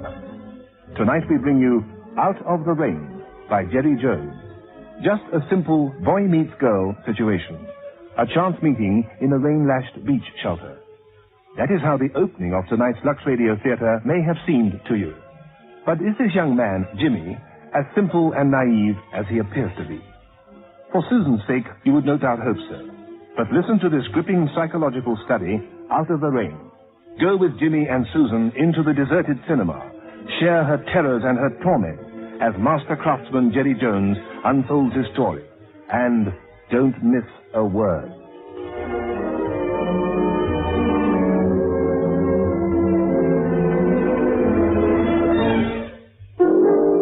Now discover Lux, and discover why more beautiful women the world over choose Lux than any other beauty soap. Discover the new, milder, creamier lather of Lux. A lather enriched with exotic natural oils to keep your skin soft and beautiful. Discover the precious new perfume in Lux. A fragrance that seeps gently into your skin, leaving you provocatively fragrant. Lux perfumed. Then join the world's most beautiful women who entrust their skin's loveliness to Lux every day. The first touch of the mild, silken lather will make Lux yours forever. Hey, everything's suddenly starting to swing.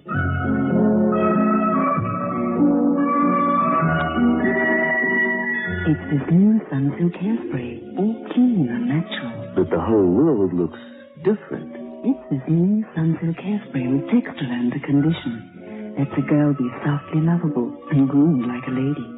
All in one. Well, I'll put my last scent on it. I smell spring.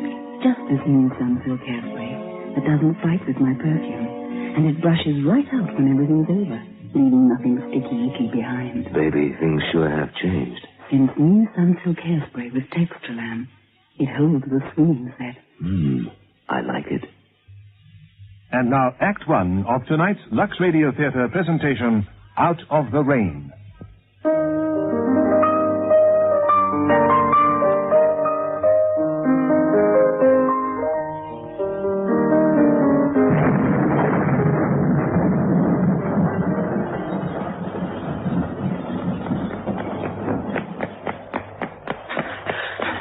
Hello, then. You got caught out too, did you? Mind if I share this shelter with you? Any port in a storm? Oh, charming, isn't it? Pardon? Charming. The weather, charming. Oh, look at it. Cats and dogs. Oh, I don't know. Nice for ducks, though, I suppose. I suppose it is. Hey, look at the sea there, crashing up on the prom. Hard to believe that a month ago there were people lying down there getting brown. Oh, mind you, I like it when it's rough. The rougher the better as far as I'm concerned. When I was a kid, I used to come down here on rough days and run along that sea wall, dodging the waves, crashing up. I used to pretend they were shells exploding, and if I got to the far end of the sea wall without getting hit by a wave, I was given a medal. Funny what you do when you're kids, isn't it? Is it? Of course it is. Still, you're only young once, aren't you? Of course you are. Hey, you see that bandstand over there? Well, a month ago, there was a brass band playing there and people in deck chairs. Yeah, I know. Oh, you live here, then? Well, I'd hardly come for a holiday at this time of year, would I? Oh, I don't know. Lots of people do. They must be dogs. Oh, definitely. What are you reading? It's nosy, aren't you? Oh, I mean, we're stuck here in the wet. There's no point in being standoffish, is there? Ships that pass in the night, as my father always said. Well, it's a love story, if you must know. Oh, bags of passion, is there? Well, not so far. How much have you read of it? About halfway, if you must know. That can't be any good, then. Chuck it away. I happen to be enjoying it, thank you. Well, each to his taste. My name's Jimmy. What's yours? Susan. Susan? Oh, that's a nice name. Well, I hate it. No, it's a nice name. Sort of posh, you know. Smoke? No, thank you. Sure? I don't smoke. Now, go on, have one. I said I don't smoke. No bad habits? Are you frightened of me? Of course not. Not even a little bit? No, not even a little bit. You got a match, please, Susan? Thanks. Why do you carry matches if you don't smoke? Yeah, you do smoke, don't you? All right, I smoke. I knew you did. I saw the nicotine stain on your fingers. That's why I asked you for some matches just to check. Well, look, what's all this supposed to prove? Well, it proves you're frightened of me. You didn't want to accept a cigarette because you're frightened of me. Why are you frightened of me, Susan? I'm not. Girls aren't usually frightened of me. Girls usually like me. I like you. You're young and you're pretty. Oh, yeah, I reckon you're smashing. I will have a cigarette, I think. That's better. Yeah. Friends now? All right. Yeah, I reckon you're lovely.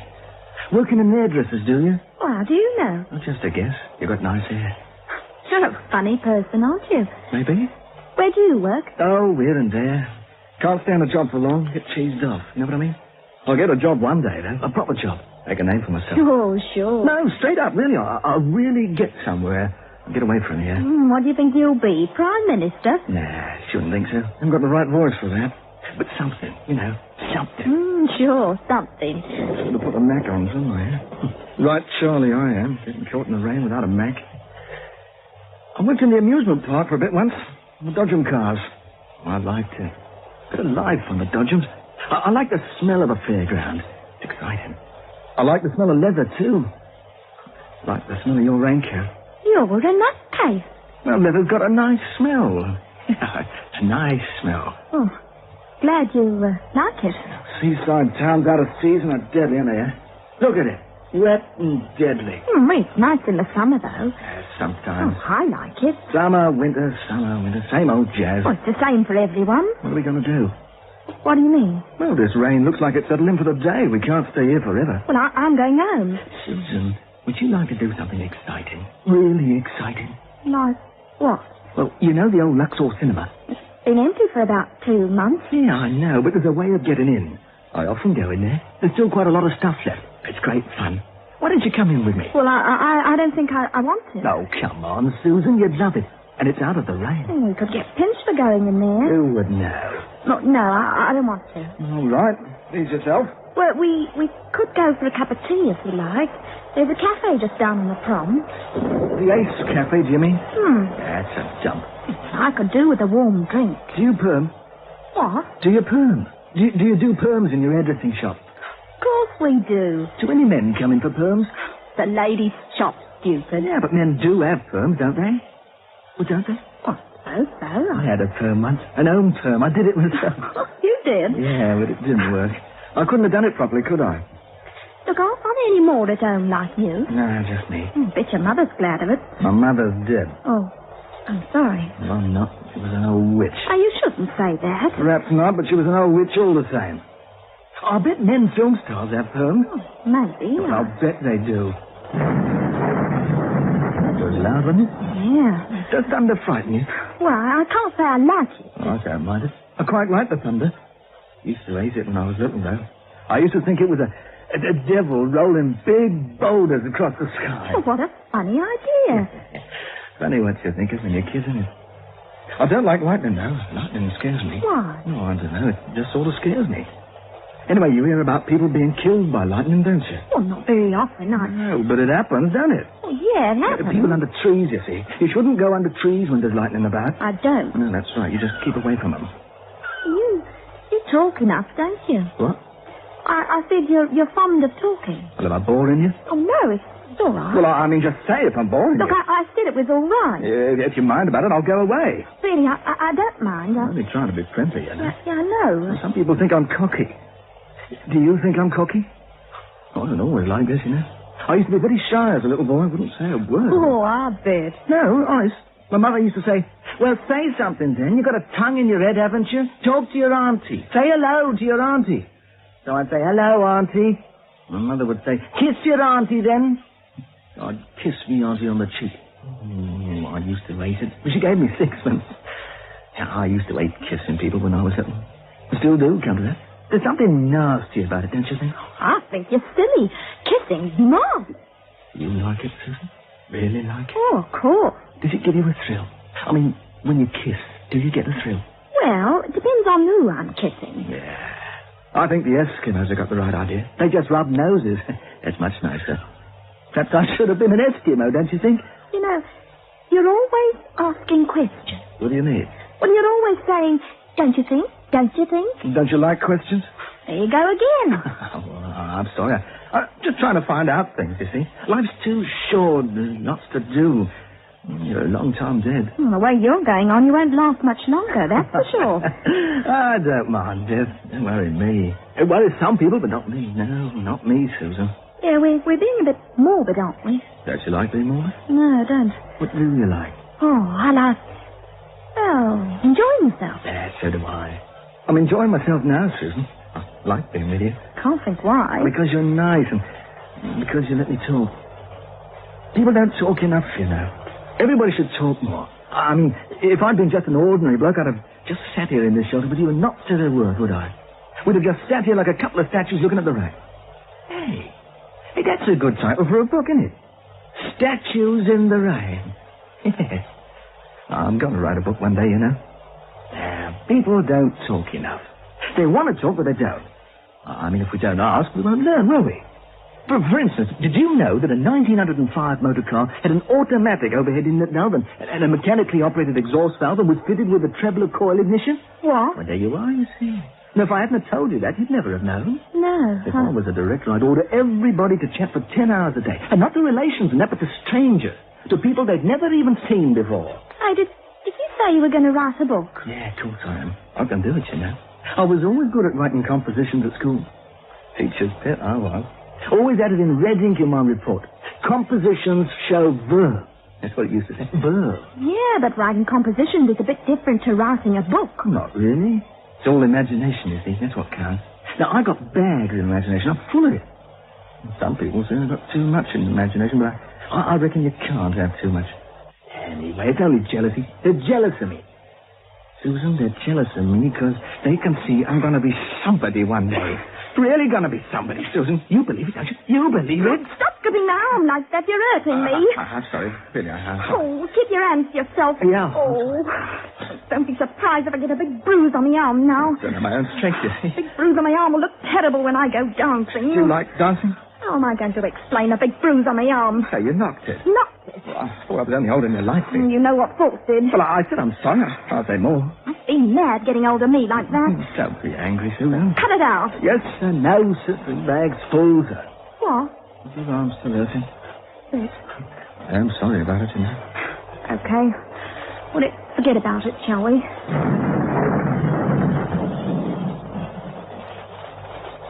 What you thinking about? I was wondering what it'd be like to swim on a day like this. Come on. We'll go and have that cup of tea. We'll have to run for it. Come on.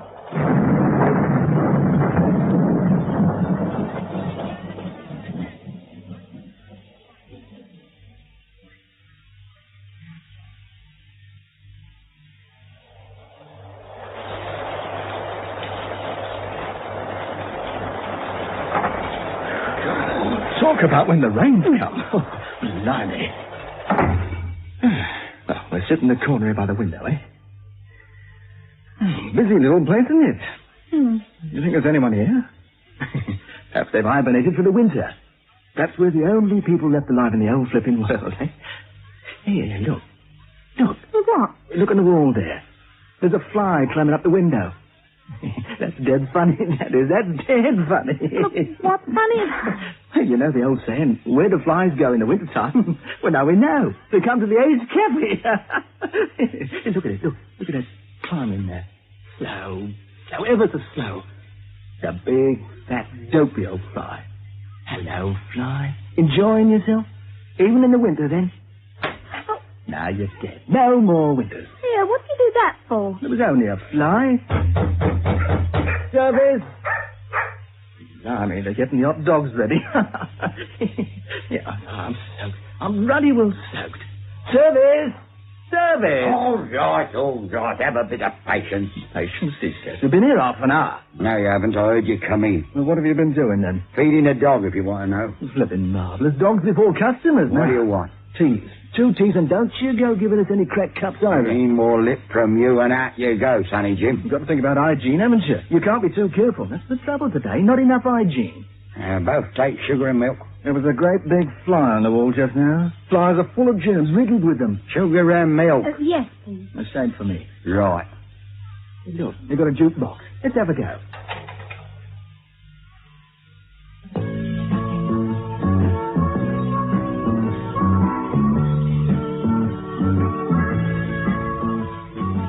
Come on, let's dance. Well, I don't think we should. Don't be silly. Come on. Look, don't you ever take no for an answer? Sometimes. Yeah, cut it out. Where do you think this place is? A local pally? We're just having a bit of fun, that's all. Never mind a fun. This is a cafe, not a ballroom. You said that already. Just sit down and get your tea. Charming place this is. Really make you feel at home here, don't they? Here's your tea. That'll be 2 shillings. 2 shillings? That's what I said. Daylight flipping robbery. Now, look, son, I've had enough trouble from you. Just give me the 2 bob. Give him the money, please, Jim. Oh, right. There you are. Now get back to your kitchen. And another thing. I don't want to see you here again. Get it? Don't have to worry about that, the silly old fool.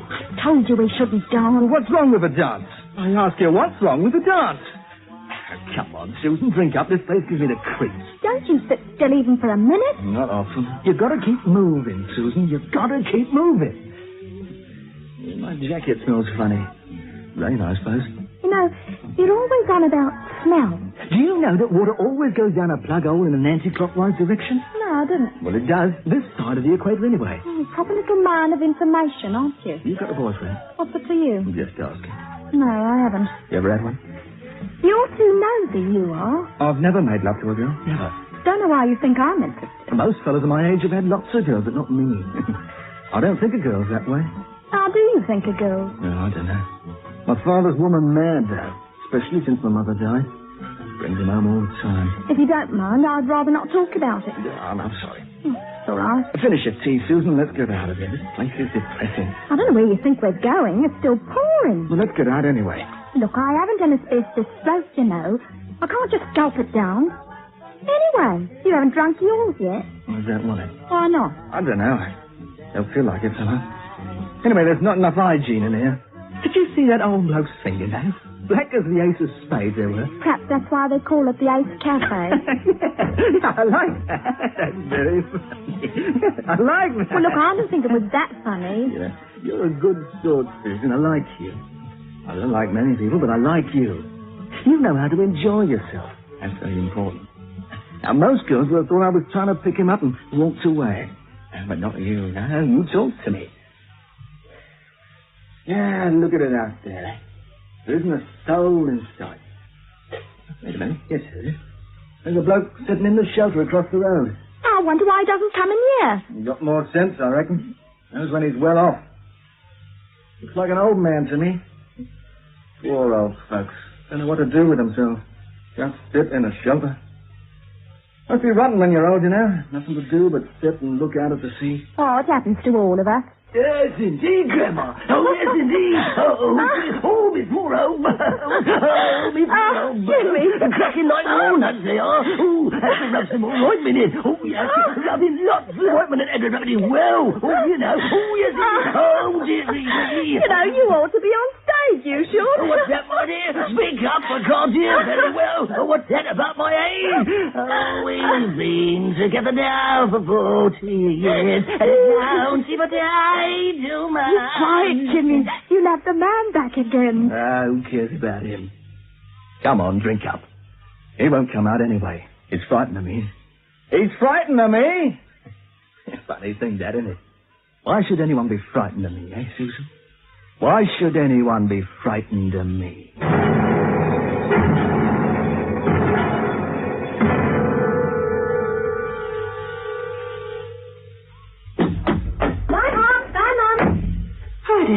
least they're off to school. Now I can start washing up. When does a busy mother like this care for her hands? When she uses Lux dishwashing liquid with Dermasil. Lux liquid keeps her hands soft, young, and lovely, while it gets her dishes sparkling clean. Money, money! Oh, come here. You've got breakfast all over your face. Hold still. There. A mother's touch on a child's face, soft and gentle, because Lux liquid with Dermasil keeps those busy hands beautiful. That's why more South African mothers use Lux dishwashing liquid. With the name Lux, what would you expect?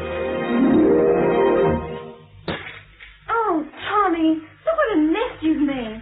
Some stains happen now and then. Most just keep on happening. The stains you get simply from living. The understain. Now, new biological surf has the right biological action even to break the hold of the understains. Blood stains and baby stains.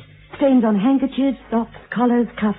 And stains you get simply from living. New biological surf soaks out all these and other stains. Gives your wash so clean it has to be brighter. It is brighter. New biological surf is stronger on stains. New biological surf is brighter on brightness. That's why I do all my wash with new biological surf.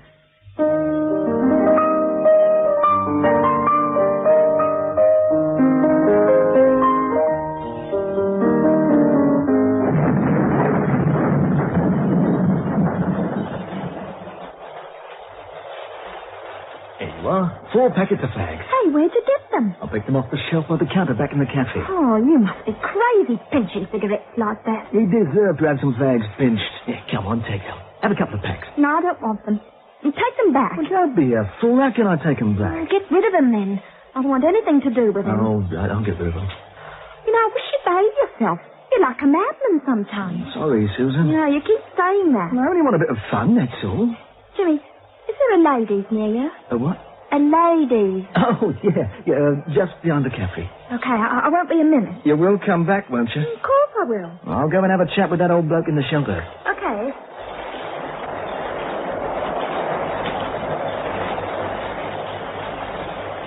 Nice day for ducks. Terrible. I think it's the bomb, you know. The bomb's what's done it. Very likely. Shouldn't mess about with things. Never mind. Still be Christmas, eh? What's the difference? Old age pensioner, are you? What does it look like? 1 foot in the grave, have you? Never mind. Better off in many ways. Is that a real beard you got on? What? Is that a real beard you got? Of course it is. Don't be really silly. Well, only asking. Might have been false, you know. What in tarnation would I have a false beard on for? A lot of people do. Why, you're talking rubbish. Do you know how much they charge for a cup of tea in the cafe over there? A bob. I know. Daylight robbery, I call it. I can remember when I could get a cup of tea for a penny. That was in the good old days, wasn't it, Pop? Oh, it was. Life was worth living then, wasn't it, Poppy? Certainly. Certainly it was. With a bob in your pocket, you could have a good time, but not anymore. No, not anymore. You know, I don't think that's a real beard. Hey, now, don't start that again. I think you stuck it on with glue. Tell me, what's the matter with you? I think you're a spy. A Russian spy. Yeah, that's what you are. Oh, go to the devil. Let me tuck it to see if it's real. Now, leave me alone. Just one little no, tuck. No. You're right, Pop. It is a real beard. Ruddy fool you are. Ruddy great fool. Leave me alone. You ought to be glad I talked to you. But not many people talk to you these days. Oh, I prefer my own company. I can't think why. After all, you're a silly old clown. And you smell. Hey, I'll get the police. Go on, then fetch the police. Fetch him and you know what'll happen, don't you? Of course you do. You'll get run in. You're a vagrant, that's what you are. Oh, I got my rights. You've got no rights, matey. All you've got is memories. Reckon one day they'll fish you out of the sea, won't they, eh? They fished a bloke out of the sea last year. Bloke like you. Please go away. Don't worry, old mate, I'm going. You shouldn't have got on your high horse, you see. Only wanted to be friendly. Just wanted to be friendly, that's all. Have a bit of fun. Come on, Pop. Shake. That's better. Now we're friends again. You smoke? Hey? Here's some cigarettes. Cigarettes? Just a present. From me? Yeah. I like you. Pretend it's your birthday. Oh, ta-da now, Pop. I gotta go. Ta-da.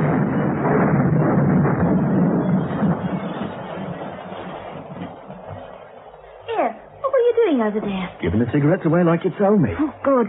I think you should have taken them back to the shop. Look, Jimmy, I think I'd better be going home. No, don't go home. Just getting to know you. But we can always meet again. Oh, but we won't. Why not? I just know we won't. Well, I don't see why not. Susan, come with me to the Luxor cinema. What's the point of going to an old empty cinema? It's great fun in there, honestly. Just for a little while. Well, I ought to go home. Just for a little while. Seems silly to me. Nobody else knows how to get in except me. Why? How do you get in? Oh, we're getting through a door at the back. It's not locked properly, but nobody knows it except me. Well, all right then. Just for a little while. That's my girl. Come on.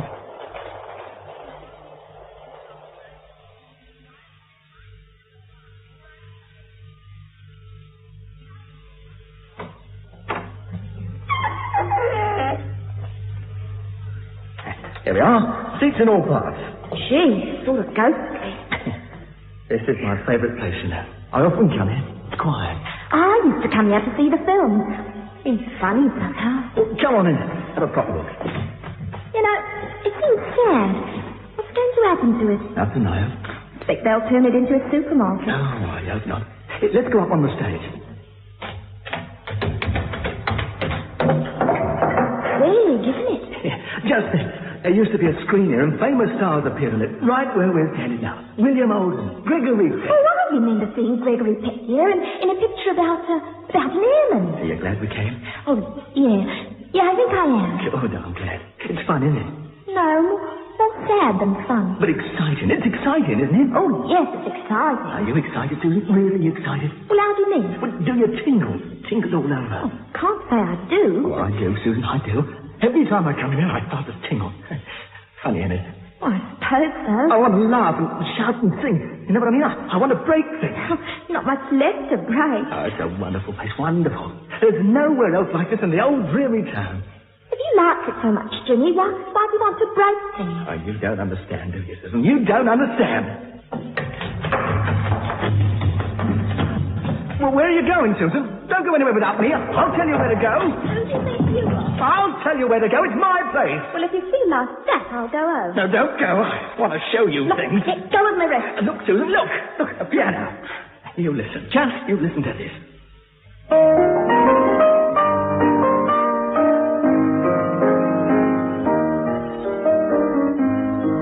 Oh, I didn't know you could play the piano. Why should you know? I play the mouth organ too. I can do lots of it.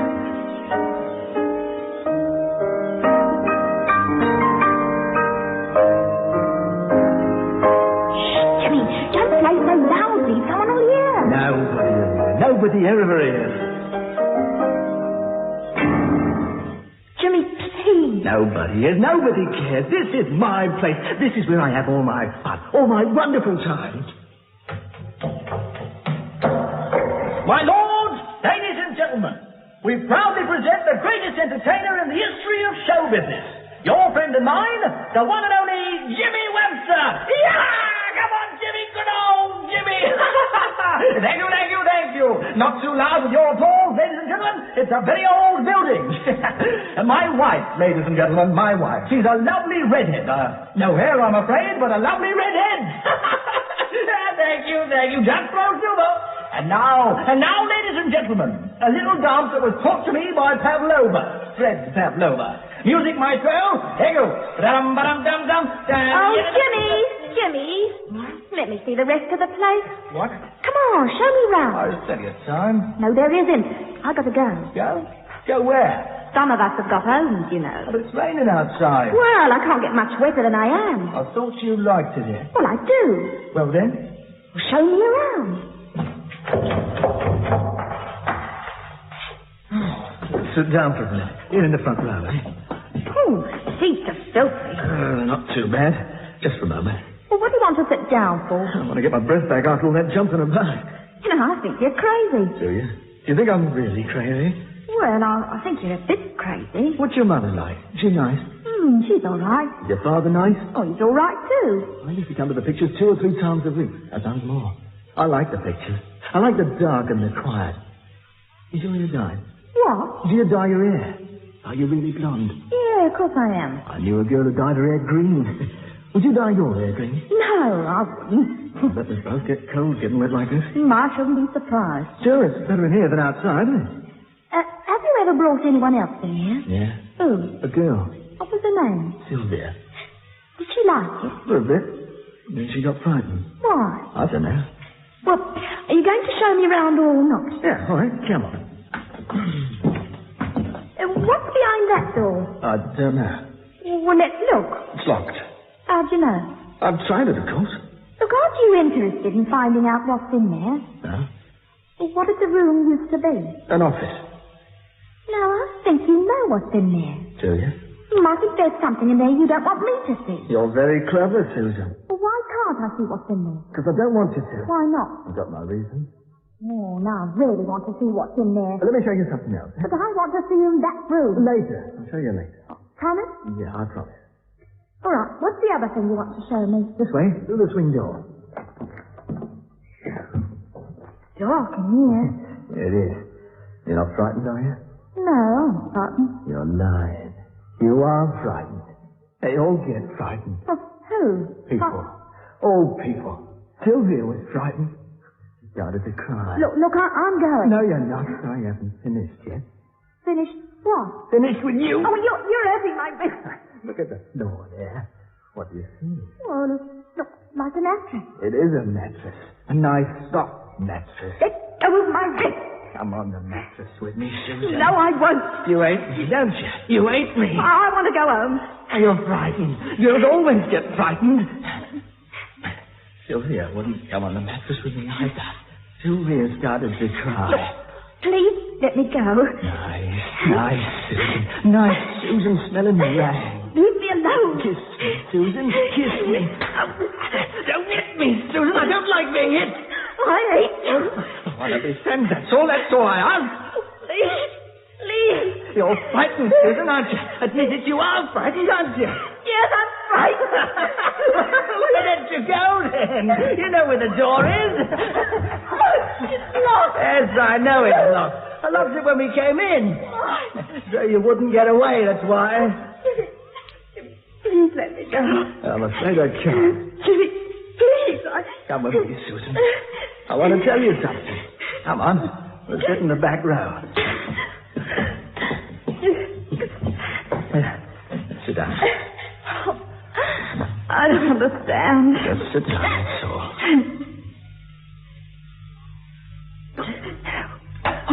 What are you going to do? It'll be very pleasant, isn't it? Just you and me and the entire cinema sitting in the back row. How very romantic. Sylvia sat here with me, too. We sat here and we held hands. And she was crying all the time. I brought Sylvia in here so that I could get her to come on the mattress with me, but she wouldn't. She just kept crying and struggling all the time. Silly girl. Silly girl. So I killed her. Yeah. I killed her, Susan. Stuck a knife in her neck. This knife. Such a little knife, eh? Such a little knife to kill somebody. Don't move, Susan. Please don't move. Yeah, I put this knife on her neck and I just kept pushing it in until she didn't struggle anymore. And then I carried her body and put it in the office over there. Covered her body up with some old sacks. Then I locked the door. And that's why I didn't let you look in there, Susan. Now you understand why. Nobody ever comes here. Nobody. Nobody will ever know about Sylvia.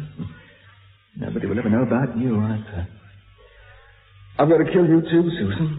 I've got to. Why? You've got to kill me. Why? I told you about Sylvia's body, didn't I?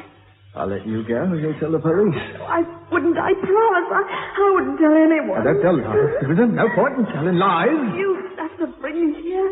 You didn't have to tell me about Sylvia. That's true. But I did, didn't I? Yeah. Getting very dark in here. Still, I like the dark. I like it, Susan. I'm going to wait for the dark. What do you mean? You'll see. Just have patience. My father always says that. Every time I ask him something, he says, wait and see. Oh, I don't like my father very much. He's better than my mother, of course, but still I don't like him. Mind you, he doesn't like me very much either. Come to no good, he says. You'll come to no good, my lad. Maybe I won't. But it's his fault. It's his fault, isn't it, Susan? He should have been a better father to me. He should have been better to me. He should have answered my questions, Susan. I kept asking him questions. He wouldn't answer me. Just kept saying, wait and see. You know, all he thinks about is women. Nothing but women. He hasn't got time for anything else. He shouldn't have been like that, should he? It's not right for a father, now is it? And he gets terrible moods, you know, Susan. Always after he's brought a woman home, he gets these terrible moods and shouts at me. And then he looks at my mother's photograph and goes all sad, and he says, your mother was the finest person who ever lived, don't you forget it.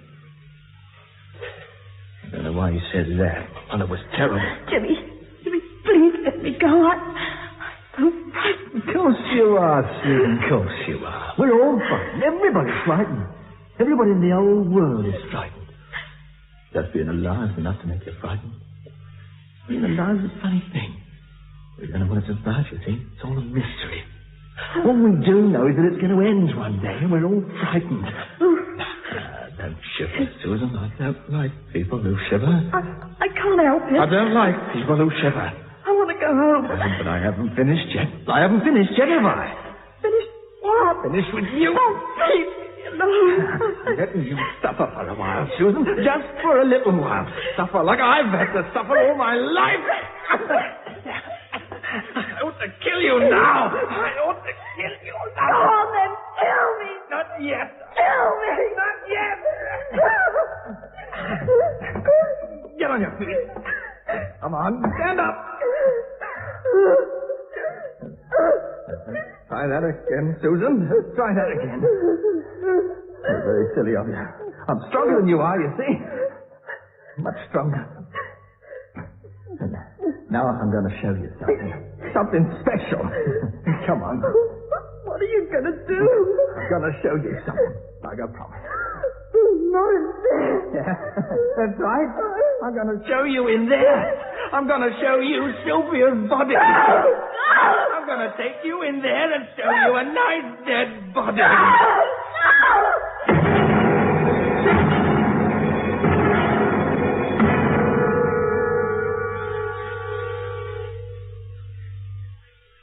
Hey, everything's suddenly starting to swing.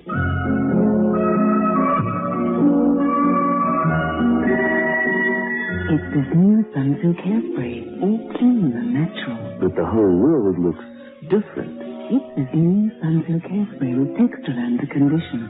Lets a girl be softly lovable and groomed like a lady. All in one. Well, I'll put my last scent on it. I smell spring. Just this new Sunsilk hairspray that doesn't fight with my perfume. And it brushes right out when everything's over, leaving nothing sticky icky behind. Baby, things sure have changed. Since new Sunsilk hairspray with Textraland, it holds the swinging set. I like it. Oh, Tommy, look what a mess you've made. Sun stains happen now and then. Most just keep on happening. The stains you get simply from living. The understains. Now, new biological surf has the right biological action even to break the hold of the understains. Blood stains and baby stains. Stains on handkerchiefs, socks, collars, cuffs, and stains you get simply from living. New biological surf soaks out all these and other stains. Gives your wash so clean it has to be brighter. It is brighter. New biological surf is stronger on stains. New biological surf is brighter on brightness. That's why I do all my wash with new biological surf.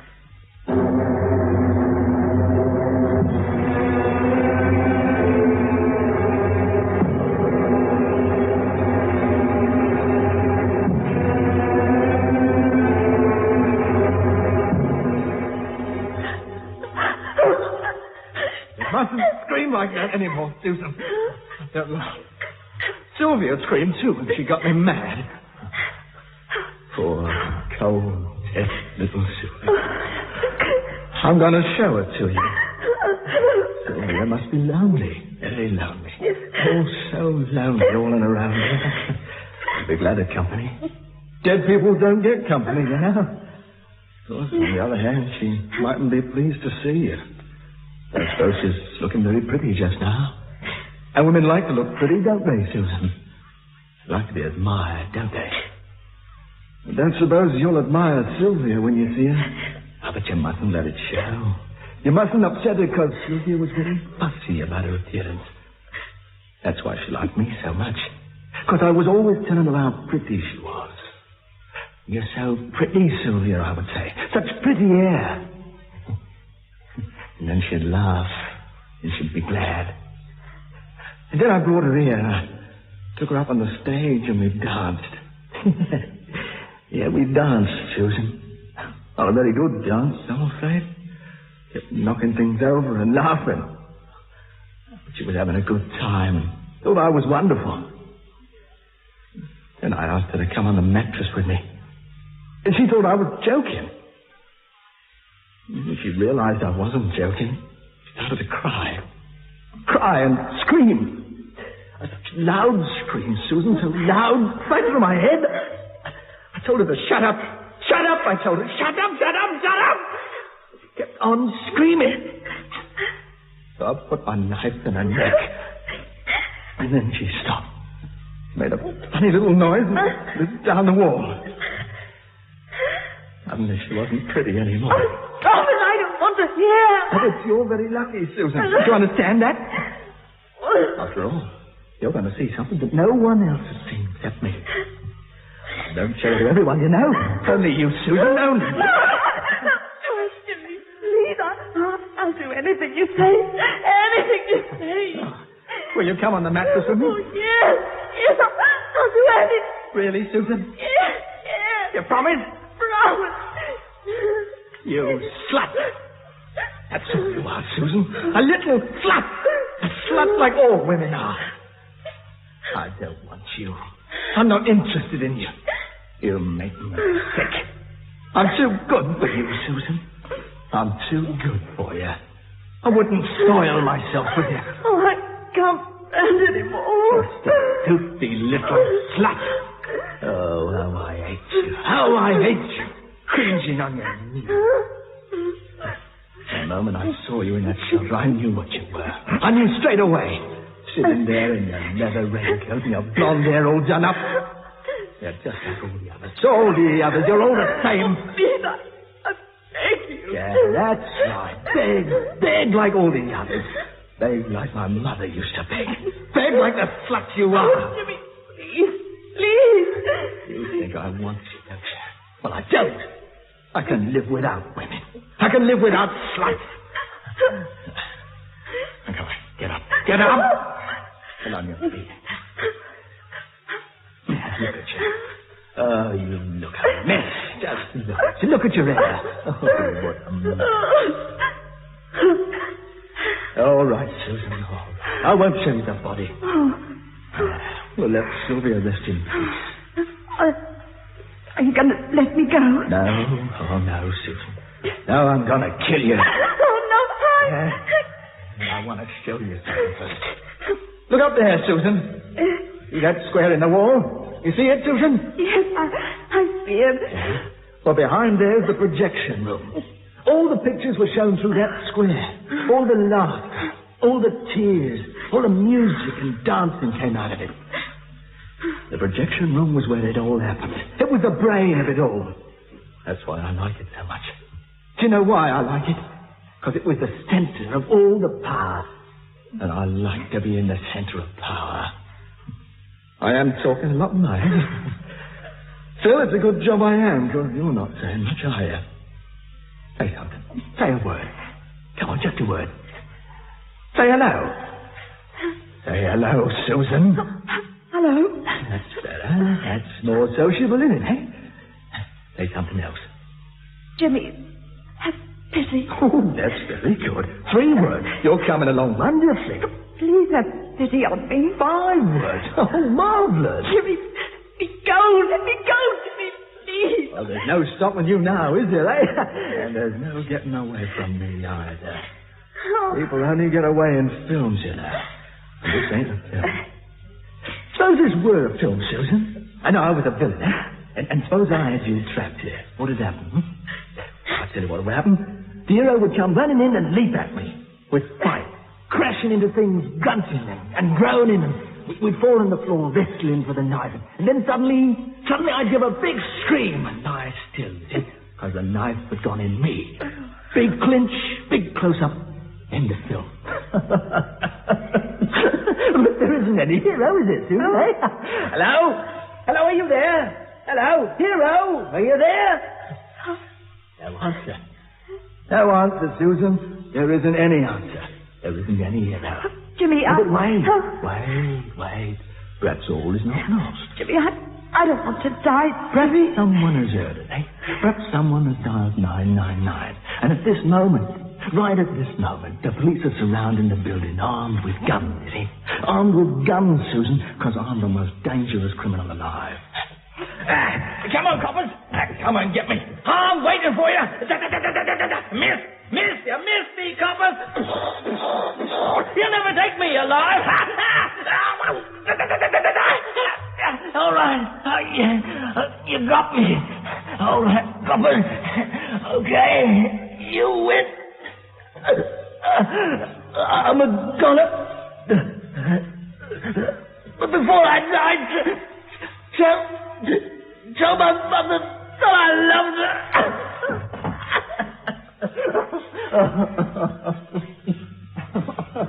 Oh, dear. My poor old limbs. My poor old limbs. You're insane. Insane. No. Oh, that's where you're wrong. That's just where you're wrong.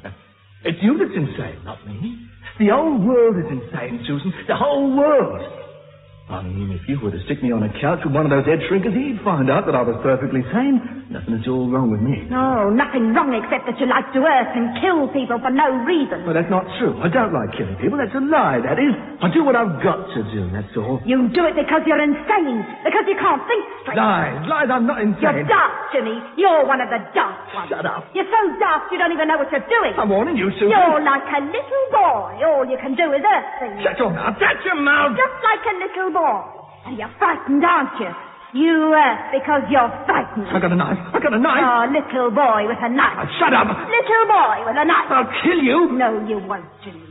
Little boy with a knife. I'll kill Sylvia. Oh, but you won't kill me. No, you're wrong. You're wrong, Susan. You talk too much. You talked it all away. You're wrong. Little boy with a knife. I killed a cat. What? I killed a cat. Cat? A black cat. I killed it. So, look, I'll show you. Here, in this cardboard box. Look inside the box, Susan. What's inside? Tell me what's inside. The cat. That's right, the cat. I killed it with a knife. Look at it, go on. I don't want to see. It was up here in the projection room, prowling about. Looking for food, I suppose. I called it out. Puss, I said it. It came to me and I killed it. Oh, silly old cat. Should have stayed outside, shouldn't it? Should have stayed outside like Sylvia should have stayed outside. Like you should have stayed outside. Take it away. And through the hole in the roof, I suppose. Perhaps it was rain. Perhaps it came in out of the rain. Came in out of the rain. Out of the rain, like you. Oh, take it away. It's horrible. Perhaps it couldn't find its way out again. Perhaps it had been here for days. We'll probably starve it. I probably did it a kindness by killing it. I mean, there's no food here, is there? Except mice, perhaps. I haven't seen any mice, though, or heard any. Perhaps I'll kill a mouse one day. I bet the cat has killed mice. I bet it's killed a lot of mice. I mean, they're enemies, aren't they? It's the same with dogs. Dogs kill cats. Everything kills everything else, you see. It's the way things are. Jimmy, my head's hurting. Oh, I'll put the cat away, shall I? Put the cat out for the night. Come on, Pussy. Time to go back, eh? You've had your fun again. Well, you're not a very attractive cat these days, are you? No. I don't think I'll bring you out anymore. Come on, black cat. Reckon you're sure now. No!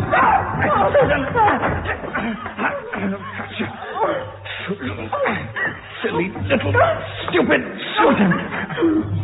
Trying to run away, eh? But there's no escape, Susan. Don't you understand that? This isn't a film, it's real. It's real, Susan, and you're gonna die. Why did you believe it? Why did you believe that you're gonna die? There's no point at all. No point in anything anymore. This is it, Susan. This is the end. No more struggling. No more crying or screaming or begging. Nothing anymore. Oh, you're horrible. You animal. Sticks and stones that break my bones. The words will never hurt me. Oh, Jimmy, please don't kill me. Too late, Susan. I don't need you anymore. No, I don't need you. Go home, Susan. The game's over. Oh, what? Go on, Susan. Go home. Go home? Yes, sir. Go home. The door's locked. So, well, I'll have to unlock it, won't I?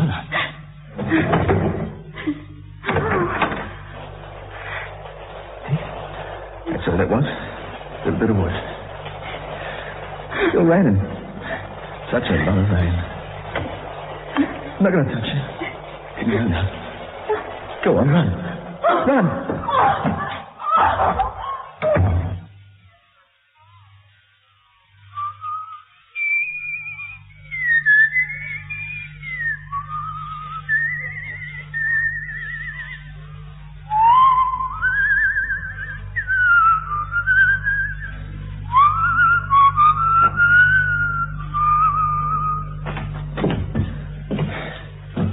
The great cinema is hushed as Jimmy Webster sits at the piano waiting for the magic of his music.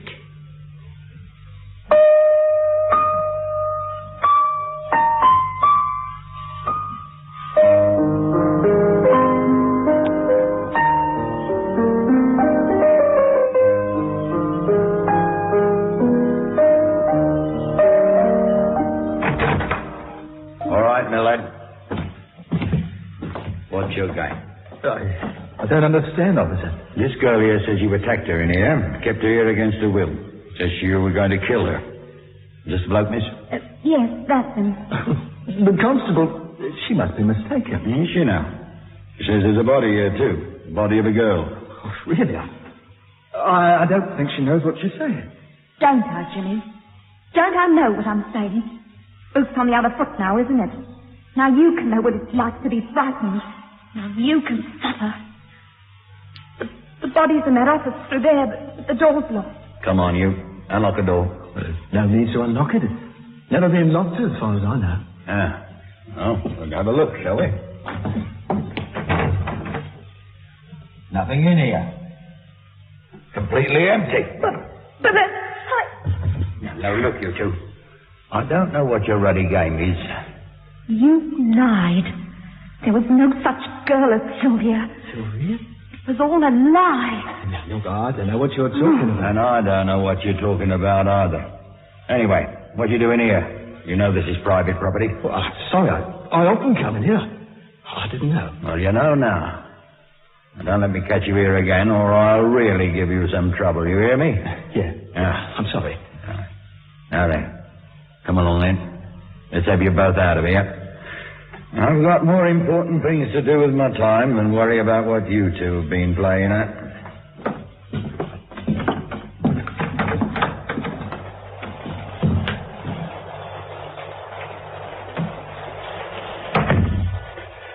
I'll get someone to fix that door properly. Now, don't forget you. Don't come round here again. Which way do you live, miss? That way. All right, then. Come along. I'll see you home safely. It was all a game, Jimmy, wasn't it? All a game. Why? Come on, miss. It's too wet to hang about. Why, Jimmy? Why? You wouldn't understand. You wouldn't. Go home, will you? Come along, miss.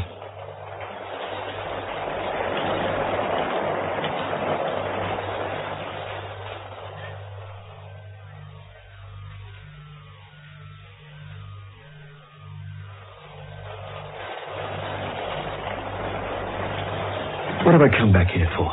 Back to the beach. Perhaps I ought to go home. Yeah, that's what I'll do. I'll go home and I'll start that book of mine. What was I going to call it now? Statues in the Rain. Yeah, that was it. That's what I'll do, start my book. I'll go. Wonder if the old bloke's still in the shelter. Someone is anyway. Hello. You got called out too, did you?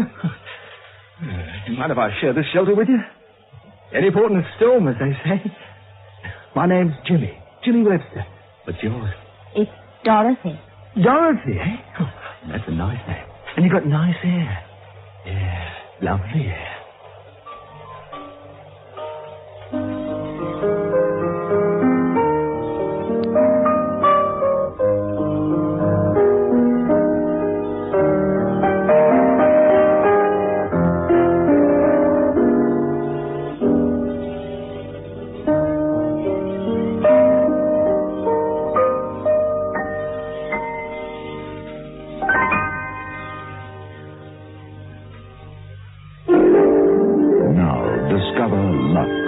Discover why more beautiful women the world over choose Lux than any other beauty soap. Discover the new, milder, creamier lather of Lux. A lather enriched with exotic natural oils to keep your skin soft and beautiful. Discover the precious new perfume in Lux. A fragrance that seeps gently into your skin, leaving you provocatively fragrant. Lux perfumed. Then join the world's most beautiful women who entrust their skin's loveliness to Lux every day. The first touch of the mild, silken lather will make Lux yours forever. Darling, here's something new. Erasmic Mastershade Aerosol. Why don't you try some? No, thanks, love. My old way suits me just fine. These aerosols are an extravagance. But look at this. Erasmic Mastershade softens your beard instantly. Gives a fast, smooth shave. I know, but... And look! 1 can of Erasmic Aerosol lasts 3 full months. So it costs no more than shaving your old way. Give me one reason why you won't try new Erasmic Mastershave. Well, New Erasmic Mastershave. When are you going to switch? In tonight's presentation of Out of the Rain by Jerry Jones, you heard Heather Simpson as Susan and Roger Service as Jimmy. Others in the cast were Jack Fowler and Reg Richards. Out of the Rain was adapted and produced for Lux Radio Theatre by Tom Meehan and directed by Brian Squires.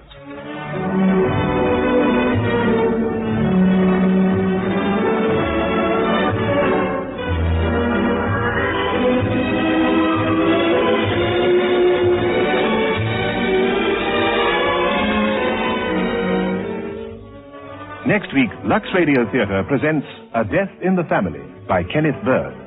The telephone rings at Trimmingham Central Police Station.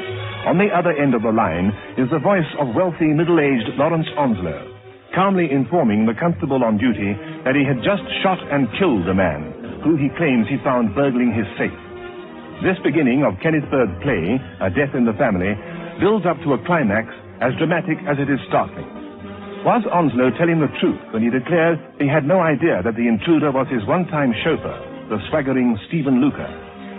Was it a coincidence that Onslow's wife and attractive daughter should have spent the night away from their home the night Luker was shot? To tell more would be to reveal too much of a plot that proves as gripping as it is surprising. You will find Michael Silver's production, A Death in the Family by Kenneth Bird, a highlight in your next week's radio entertainment. And now until next Monday night at 8:30, this is your Lux Radio Theatre host, Peter Tobin, bidding you all good night.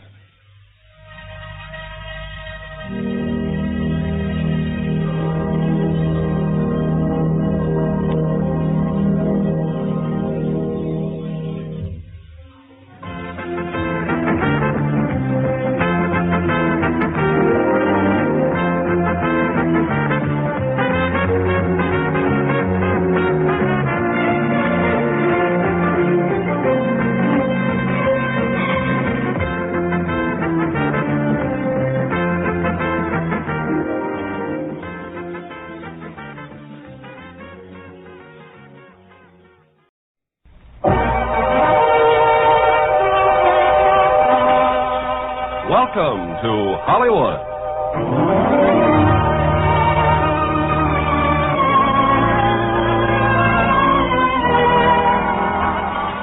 The Armed Forces Radio and Television Service brings you the Hollywood Radio Theater, starring Arlene Dahl in Sangaree and Cesar Romero.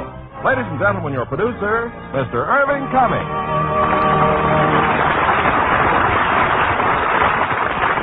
Greetings from Hollywood, ladies and gentlemen.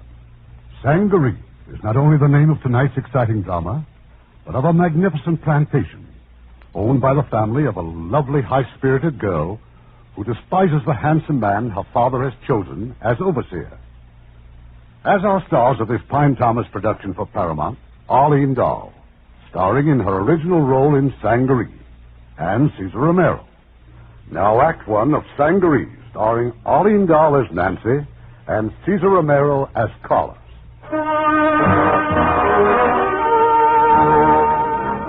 The time, a night in October 1781. The October of Cornwallis' surrender at Yorktown.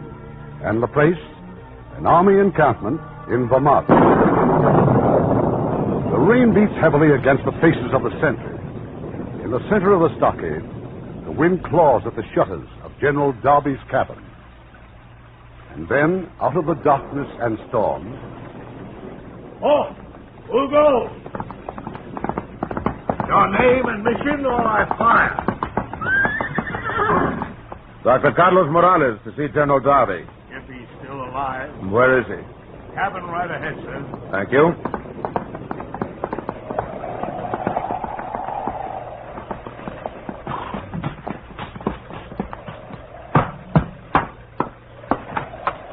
I hoped it was you, Carlos. Your father. How is he, Roy? Very weak. I operated on him 2 days ago. And it gave him relief? Only temporary. Come, he's impatient to see you. Carlos.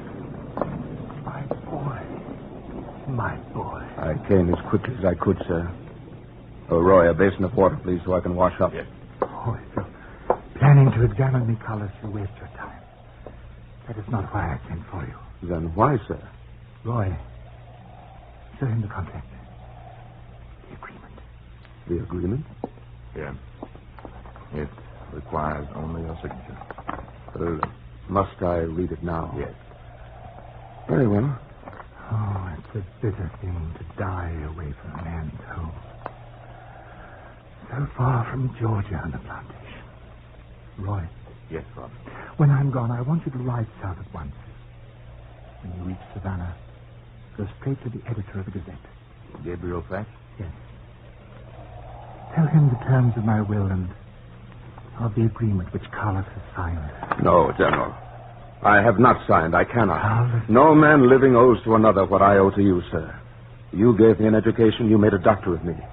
But I cannot accept an agreement which gives me control of your estate and fortune. That job belongs to Roy. Carlos, if you will look at that agreement, you will see I've already signed it myself. I am no good at business. That's why Father and I want you to run things. Do you speak also for your wife? Martha? Why should she object? You and Martha grew up together. You have so much in common. Yes. Both of us born of bond servants. Children of indentured parents, hardly better than slaves. Carlos. And now you ask me to administer the Darby estate, to run the largest and richest company in all Georgia. No, the fine ladies and gentlemen of Savannah would hardly stand for that. They will. If you have a firm hand and a strong will. You have both. You forget another strong will, sir. You know I've never met your daughter, but I've heard reports that Nancy is as stubborn a fighter as her soldier father. She's a woman. You'll know how to deal with her. Oh, Roy, some water, quickly. Yes.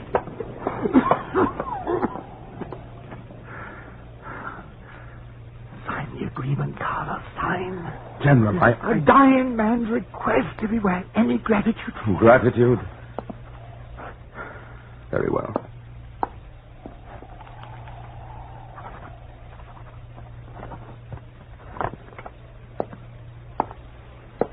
It is signed.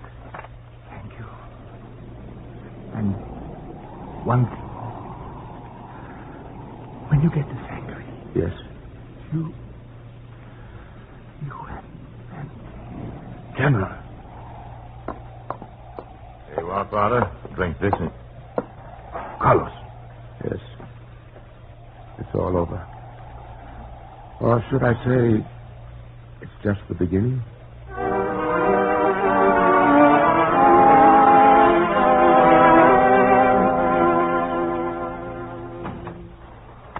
Your father never explained why he wanted you to see me. No, Gabe, only that I was to come to Savannah and give the terms of his will to the editor of the Gazette. Yeah, and unusual terms they are. Perhaps that's why the General wanted me to have them first to print in the Gazette and prepare the people for Dr. Carlos Morales. I rather think that's it. Public opinion's going to be very important. Yes, but what about private opinion? Your sister Nancy's in particular.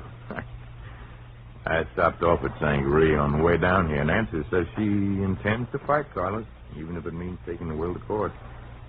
Well, at least the Gazette's not going to lack for news items. Roy, when will Dr. Morales reach Savannah? Sometime this afternoon. He's coming down the river by flatboat. A flatboat? The man who may control the biggest fortune in Georgia? You'd better get used to it, Gabe. Carlos is a man of many surprises.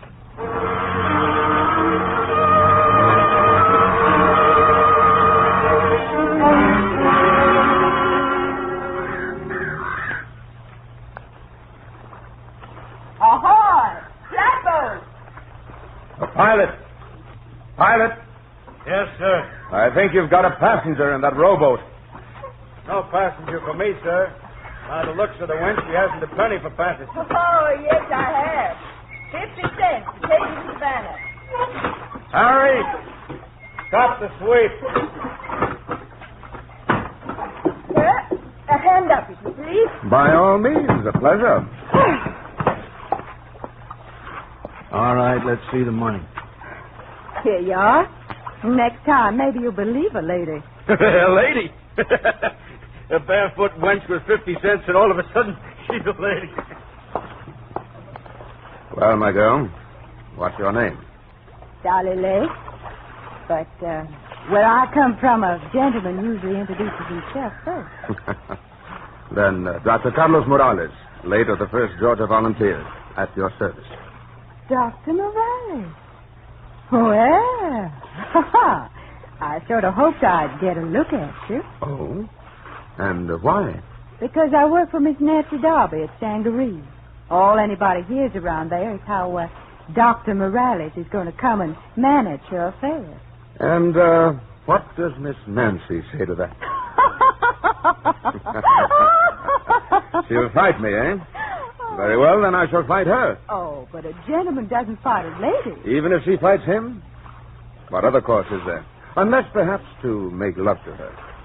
Is that your advice? How can I say so? I don't know how well you make love. Well, perhaps if I demonstrate. With a servant girl like me, Doctor? Well, why not a girl like you? I used to be a Derby servant myself. My father sold himself for 7 years to come to this country from Spain. Come, let us be friends. There's a bottle of wine in the cabin. I'm not thirsty. Then, afraid? Me? I'm not afraid of any man. Then join me in a glass. Come.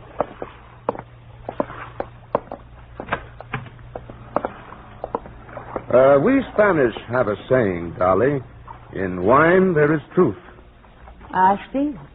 And you hope liquor will loosen my tongue about Nancy Darby, hmm? Isn't turnabout fair play? She sent you here to find out everything she could about me. Dr. Morales. How do I know this? Well, a beautiful girl like you hardly travels alone in this part of the country. And when she turns out to be Miss Nancy Darby's maid, who takes passage on a boat whose only other passenger is Dr. Carlos Morales, then I smell spy. So now we drink. Tell me, Doctor, what right have you to expect Nancy Darby to deal fairly with you after all you've done to her family? Done? What have I done? Oh, everybody knows the story. How General Darby took an interest in you as a boy, and how he sent you to the finest medical school, saw that you graduated with his own son, Roy. And then how you showed your gratitude.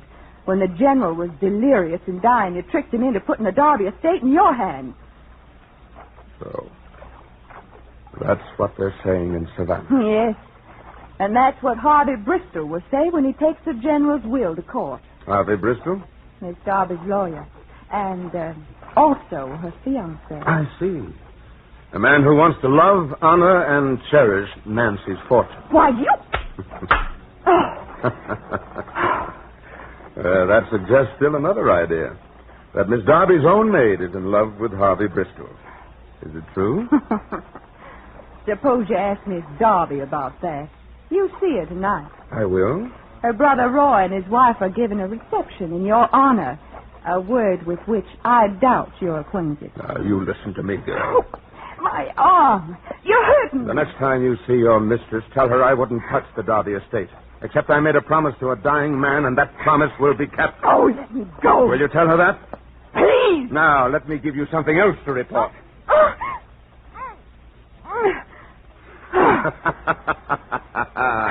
There, now, you won't forget that. Oh, I won't forget it, Dr. Morales. No. And tell your mistress also that if she's half as charming as her maid, she can count me as her most devoted servant.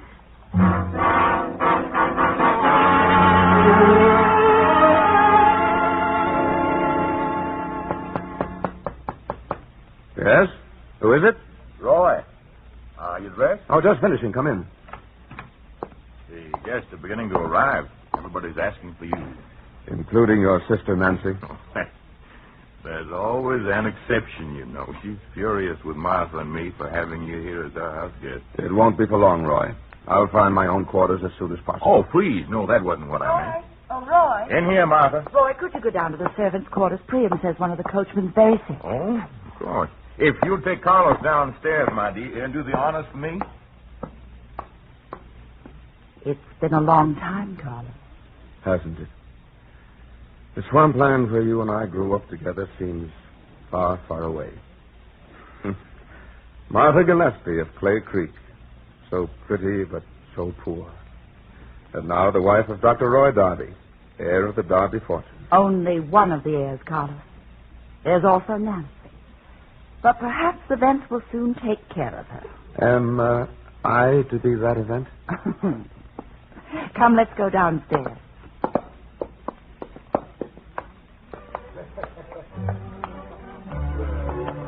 There beneath you see the cream of Savannah society. Now let me point out your enemies. Can I trust you to know my enemies? Yes, because they are mine also.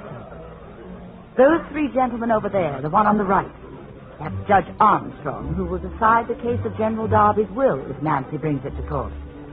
The man on the right, Harvey Bristol, Nancy's fiancé. And the elegant-looking one in the middle? Harvey's father. And your rival in the medical field, Dr. Bristol. He and his son are also in the import and export business, which will improve greatly if Harvey marries into the Darby money. Martha, ma chère. And this is our Felix. Felix Pagno, Dr. Morales. A pleasure, sir. Enchanté, doctor. You will excuse us, Felix. Of course. What about Pagnol? Another of Nancy's admirers. He chose our side during the war so he could plunder British ships. Now he doesn't care whose ships he plunders. A beautiful woman here in Savannah keeps him informed of sailing dates. You know who she is? Yes. And it's time that you met her.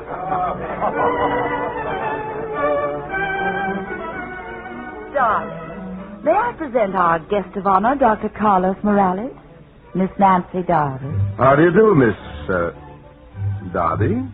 How charming. You know, for a moment I had the feeling we'd met before. I think not, Doctor. Surely I would remember a man about whom I've heard so much. And especially such intimate details, and from such a reliable source. Tell me, how is your dear Dolly Lake? She's very well. And now, excuse me, I've promised this dance to my fiancé.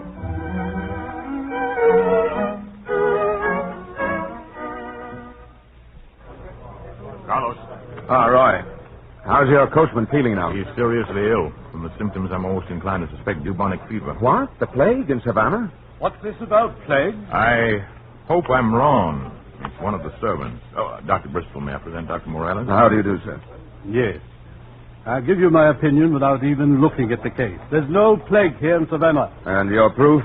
Any competent doctor, sir, knows that the plague is caused by a mist arising from the swamps at certain seasons of the year. This is the wrong season. And the right one in Africa. Africa? Yes. I hear there have been several deaths on the slave ships which might well have been caused by plague. And the bodies were buried at sea, so there's nothing to concern us here in Savannah. I am not so sure. Carlos, perhaps tomorrow you might examine the patient? Carlos. Oh, yes, of course. If you gentlemen will excuse me, I think I see a friend out in the patio.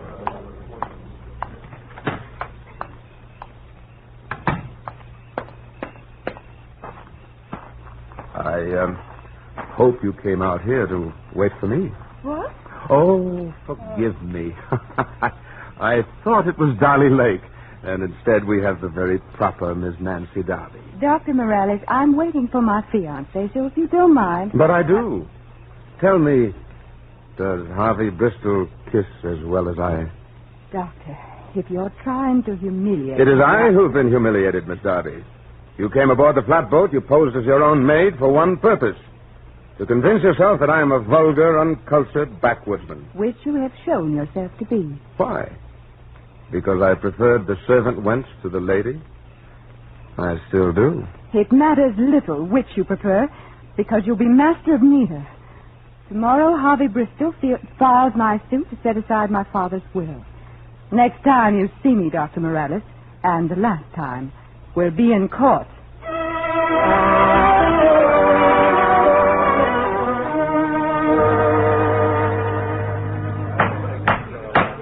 Counsel for Miss Darby is entitled to speak first. Mr. Harvey Bristol. Your Honor, we have shown that the will of the late General Darby must be set aside for two reasons. First, there is a grave threat to the peace and welfare of this state if General Darby's instructions are carried out. Think of it. He orders the establishment of a free medical clinic and schools for the children of servants and slaves. Why, he even goes so far as to order payment of wages to bondsmen so they can buy their freedom before their terms of indenture are finished. What does any sane man imagine this would do to our economy?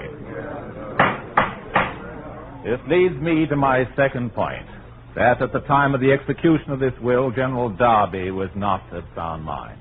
If he had been sane, he would have appointed his son Roy as trustee. Harvey, you heard me tell the court I didn't want that responsibility. There will be no comment, please. Your Honor, who did General Darby appoint as trustee? A man born of indentured servants, raised in the backwoods, an uncultured lunatic to carry out a lunatic will, drafted by a lunatic. I'll protest that statement, Mr. Bristol. Protest and be hanged, sir. Order! Gentlemen, have you finished your summation, Mr. Bristol? Yes, Your Honor. And the floor is yours, Dr. Morales. Your Honor, I wish to address my remarks to the plaintiff in this case. I'm going to ask her for an honest answer to one question, and I'll let my case stand or fall by her answer. And your question, Dr. Morales? Miss Darby, during your father's lifetime, he amassed the largest fortune in Georgia and spent unselfishly in the cause of American freedom, both in peace and in the war just ended. Were these actions, Miss Darby, the work of a madman? Do you believe your father was insane? Of course he was insane. I put the question to the plaintiff. Miss Darby, was your father insane? No. No. He was the wisest man I'd ever known. And I hate you, Harvey, for trying to make me say he wasn't. Gentlemen. In view of Miss Darby's testimony, this court must rule that General Darby's will is valid. Dr. Morales is confirmed as trustee. Miss Darby, Nancy. Dr. Morales, I suppose you expect me to congratulate you. No. I don't want your congratulations. I want more. So very much more. Don't press your victory too hard, Doctor. Remember, I'm a general's daughter, and I know a good bit about strategy. You won the battle, but perhaps I shall win the war.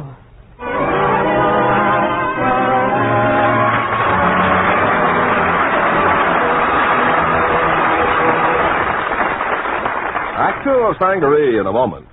Our servicemen around the world have a wonderful opportunity to observe new customs and traditions. And they're finding out that these ideas of other people aren't so strange after all. For instance, in many areas, there's a belief that trees and their products bring good luck. This undoubtedly dates back to the earliest existence of man, but continues to the culture of other people. On many Pacific islands, branches are used to ward off evil spirits or to cure diseases. In some of the Western countries, certain trees are thought to be lucky for the person who touches them. Well, this might sound strange, but as our servicemen have observed, it's reflected in our own culture, too.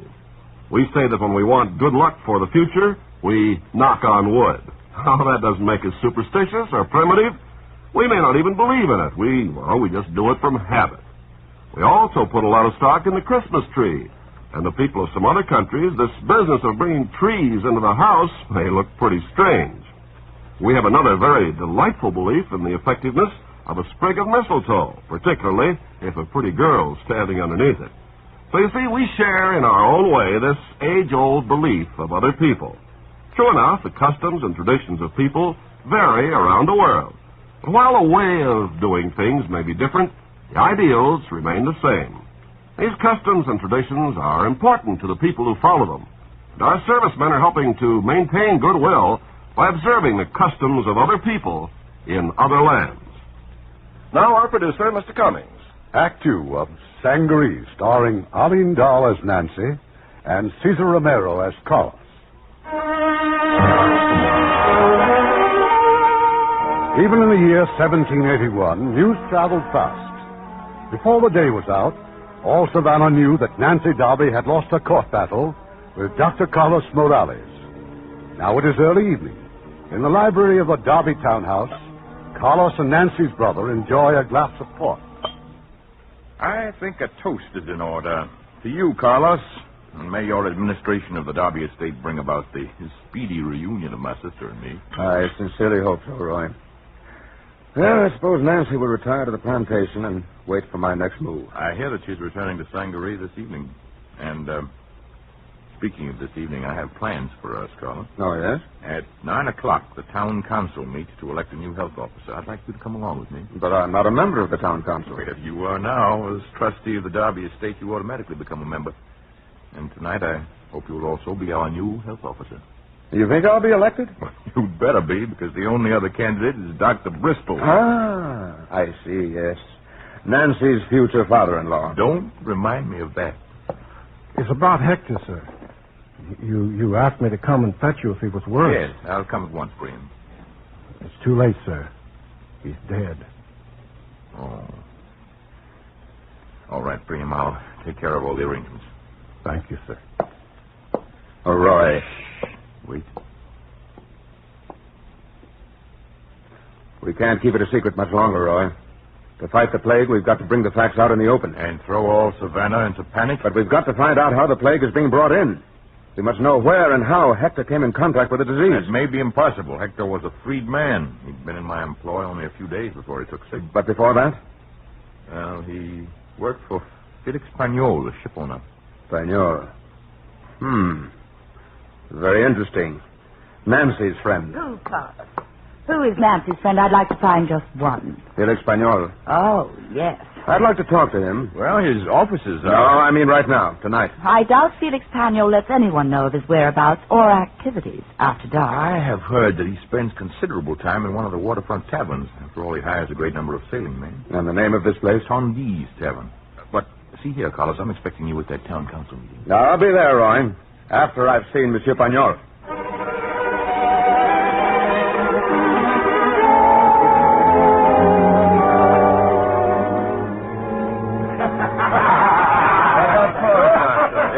My table. Some mulled wine. Here, this chair. Thank you. Yes, it is a pleasure to buy a drink for a man who has scored 2 victories over Harvey Bristol in the same day. Here, throw 2 mulled wines over here. You say 2 victories? One in court this afternoon, the other as a natural consequence. Nancy Darby has broken off her engagement to Mr. Bristol. Oh? Well, since you know it before anyone else, I gather you are very close to Miss Darby. I am in love with her. You're quite a surprising man, sir. Not what I've been led to expect. By Martha Darby, perhaps. But, of course, she has told you that my ships are privateers, that I myself am a pirate. Both are untrue. If you were a pirate, you would hardly make a public confession of the fact. True. True. Well, regardless of what you may or may not be, Monsieur Pagnol, I'd like to ask some questions about a freedman who used to be in your employ. More recently, he's been a coachman for Dr. Darby. You mean Hector? Yes. I want to know everything about him. Who his friends were, where he spent his spare time, the name of his girl, if he had one. You have a reason, Doctor. Which I cannot explain at the moment. All right, where is he? Doctor, do not look around. Who is it? Harvey Bristol was very drunk. A huge and very evil brute who once worked on one of my ships. I'm looking for a fine dog called Morales. A dog that needs a whipping. All right, Bristol. If you're looking for a duel... Duel's only between gentlemen. The Goliath here is going to break your skull. I see. Oh, to match your broken heart. The bridegroom without the bride or her money. Go on, Goliath. Now! Now!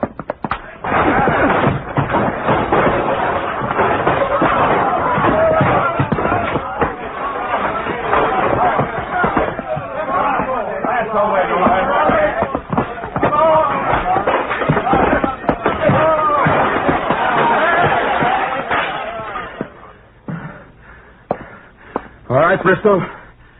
Now it's your turn. Bristol? He left rather hurriedly, Doctor. I think he had an engagement elsewhere. Oh. And you, my friend, need some cool night air. Come along.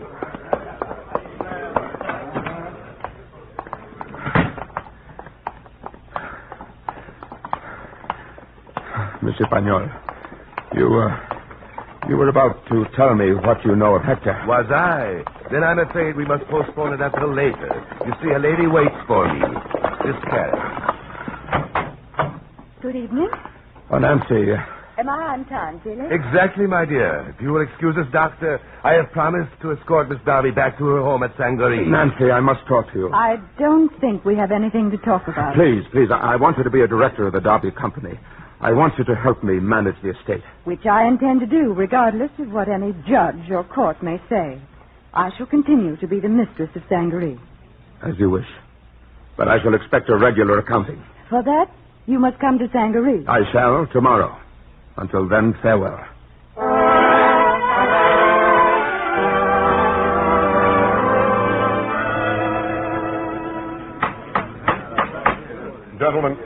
Gentlemen, I'm afraid we can't delay proceedings any further.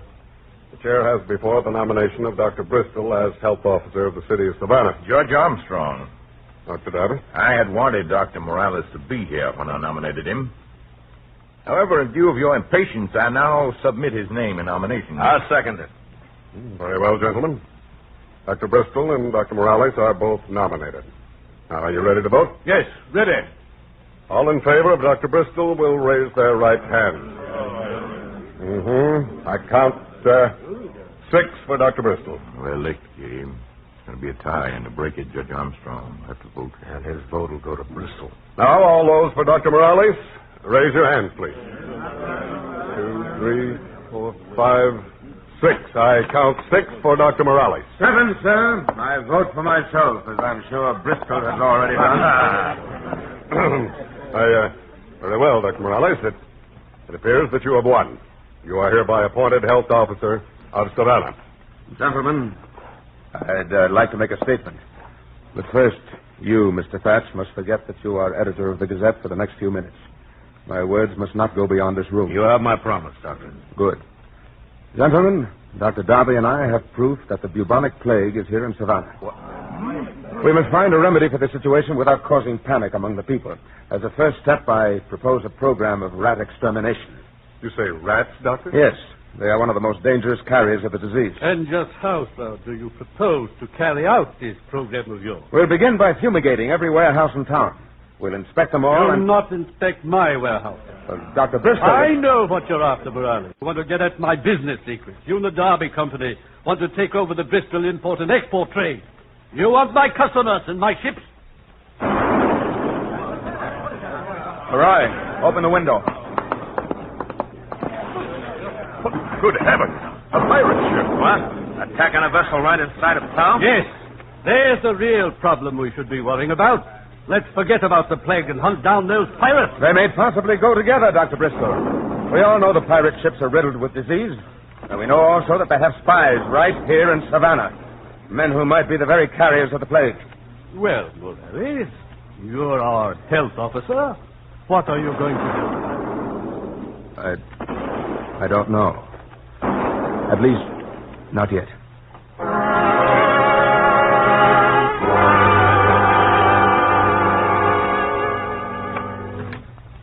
Miss Darby? Yes? Dr. Morales is here. Oh. Ask him to come in, Priam. I am in.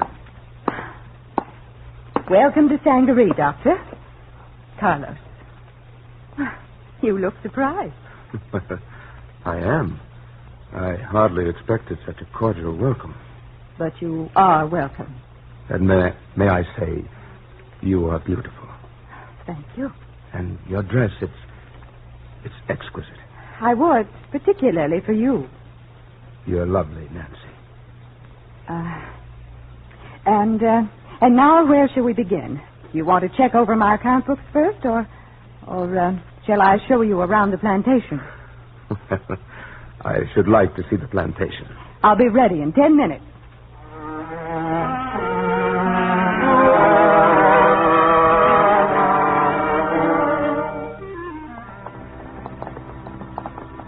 And that acreage across the river has just produced the largest crop of rice in Sangaree's history. And the cotton on this side? Our second largest crop. 500 bales are going aboard the Derby Bell this afternoon. I'd heard that Sangaree was in a state of decay. Oh, it was. During the early part of the war. But Felix has helped me to bring it back. Felix Spaniel? Yes. Father lent him a good deal of money, and, well, this is his way of repaying it. Then it was not just because he's in love with you. Did he tell you he was? Oh, I never believe anything Felix says or anything people say about him. Nancy, Spaniel is in love with you. Please, there are other subjects besides Felix. I've still got a lot to show you. Nancy. The warehouse, loading of the Derby Bell, and after dinner, my account books. Nancy, are you in love with Spaniel? Come on, Carlos. I'll race you to the warehouse.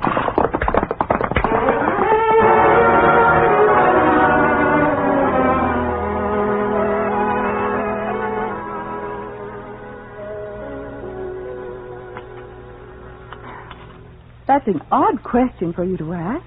Of course I trust Captain Bronson. Well, that's why he's master of the Derby Bell. I'm not worried. Well, I am. Simply because that ship is sailing with a fortune in her hold. The pirates are hungry for a cargo of prime cotton and tobacco. Coffee, sir? Huh? Oh, yes, please, Priam. Perhaps you didn't see those casks of gunpowder going aboard from our warehouse.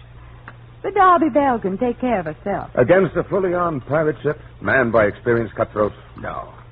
Well, have you any suggestions? Yes. In a moment. Oh. Priam. Yes, miss. That's all, thank you. You may go. Yes, ma'am. Well. The Derby Bell sails tonight. The pirates will be waiting for her to clear the coast early tomorrow morning. That is if they have spies in Savannah watching for her. I'm sure they have. But suppose that tonight the spies see 50 barrels waiting on the Savannah wharf. Each barrel marked Derby Company and consigned to the Derby Bell. Then they'll think the Derby Bell plans to stop and load at Savannah instead of going directly to sea. Yes. The pirates won't be looking for her until hours after she's reached open sea. Oh. But how will you get the barrels then? Your brother, Roy, and I will attend to that. Right now, I need a fast horse. Oh, Carlos. Oh, yes? Please be careful.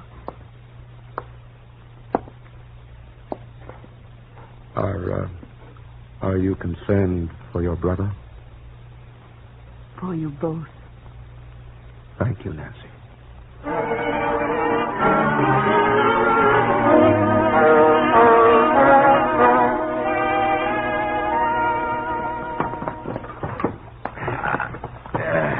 That's the last one, Carlos? Yeah, the last. Well, no, I think we deserve a drink. Well, Tondi's Tavern's at the foot of the wall. All right, why not? By the way, Carlos, While you were up at Sangaree, we took our first steps against the plague. We fumigated all the warehouses along these docks, except Bristol's. Why not his? He says he'll fumigate his own warehouse in his own good time. We'll see about that. See those barrels there on the wharf? They're there just to fool us. They're empty. Wait a minute. How do you know they're empty? The word just came from Sangaree. They expect us to wait for the Derby Belle to load here at Savannah while she slips out to sea. But we'll fool them. We'll be ready for her when she reaches the sound. Why, roll out, you fool. Come on. Carlos, the ship's as good as lost. Perhaps not. With the tide in, a light boat could cut across the marshes and gain 15 miles between here and the bay. Wait, now. Gabriel Satch has a light sloop. Then get hold of him. I'll go up to the Derby warehouse and get some powder and fuses. Will it do any good, Carlos? The pirates seem to know everything we plan. How do they do it? I can give you that answer, but later. Right now, I've got to get to the warehouse at Sangaree.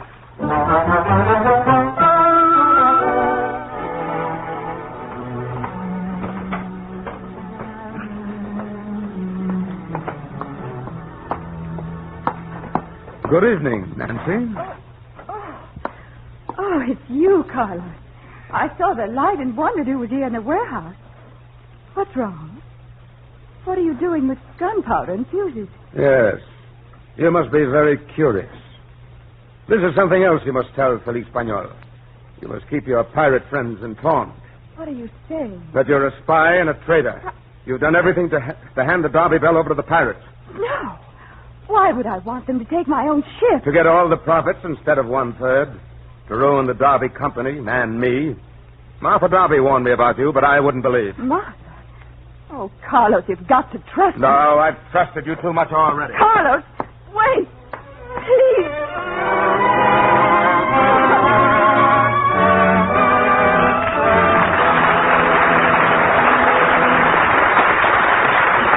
In a moment, Act 3 of Sangaree. At the time when the city of Berlin was blockaded and American Air Force planes were making regular airlifts into the city, Lieutenant Gale Halverson got an extra special idea. He tied his handkerchief to some candy and chewing gum and dropped the candy chute from his plane. Well, this was the beginning of Operation Little Vittles, and soon from the aircraft of Lieutenant Halverson and his buddies, thousands of candy chutes dropped every day to the German children around Tempelhof Air Force Base. Americans at home heard of the project and sent handkerchiefs to make the tiny parachutes. To the desperate blockaded city, it was a symbol of kindness, of generosity, and of hope for the future. Such acts, by you and your friends today, are shaping our world of tomorrow. We pause now for station identification.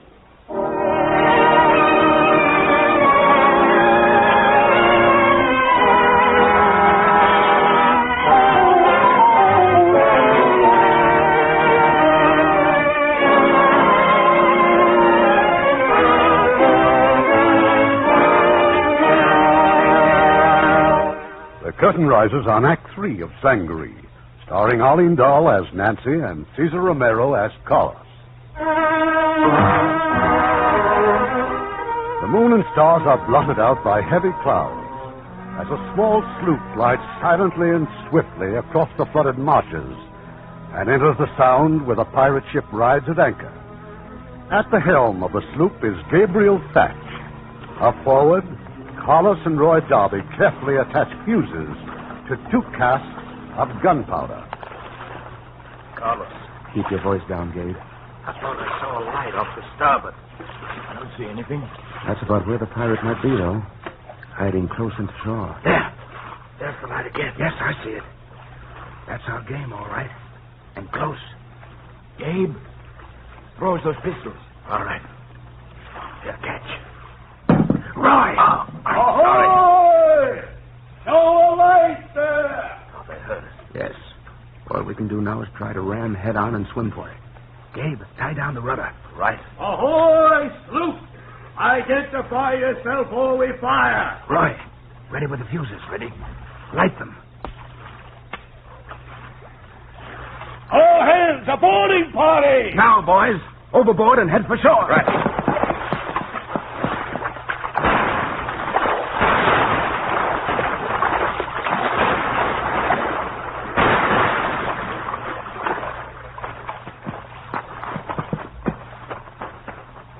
all right? Yes. How about you, Gabe? Not a scratch.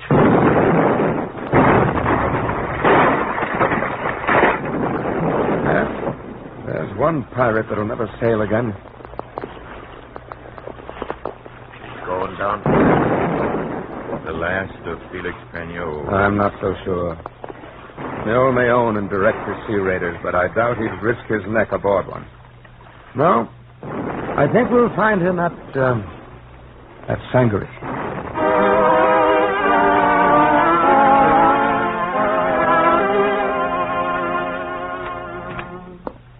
Miss Nancy, Yes, Priam. Mr. Harvey Bristol to see you.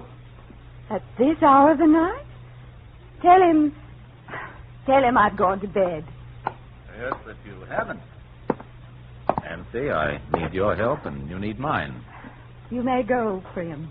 Yes, ma'am. Just how, Harvey, do you propose to help me? How?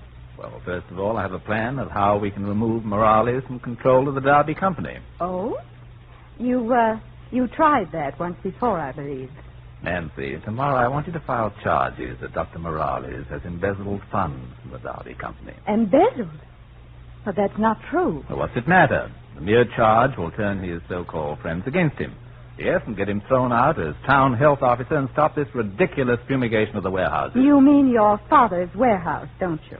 Nancy, are you or are you not going to help me get rid of Morales? I am not. Very well. I'll take care of him in my own way. And this time he'll get more than a beating. Harvey, no. In case you have any ideas of warning him, I'm locking you in this room. What? Priam? Priam! Yes, sir? Station yourself outside this door and don't let the servants or anyone through to Miss Darby. Yes, Mr. Bristol. Priam! Priam takes orders from me, my dear. I'm sorry, miss. We're both sorry. And now, good night. Priam! Unlock this door! I'm sorry, miss, I can't. I wouldn't try to get out that window, miss. It's a long, long way to the ground.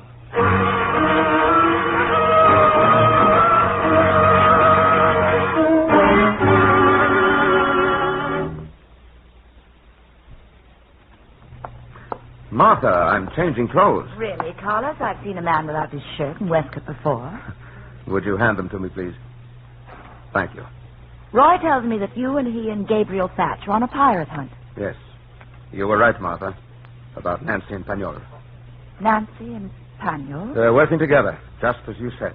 Oh, Carlos, you haven't said anything about this to my husband. No, I don't know how to tell him. It's easier if Roy catches his sister and Pagnol with the evidence. That's why we're going to Sangaree. No, Carlos, don't. What? Forget about the pirates. Pagnol is a dangerous man. He wouldn't hesitate to kill all of you. Oh, no. Please, Carlos, I don't want this on my head. I should never have told you anything. Well, I'm very glad you did. Carlos, don't go. Stay away from Sangaree. Carlos!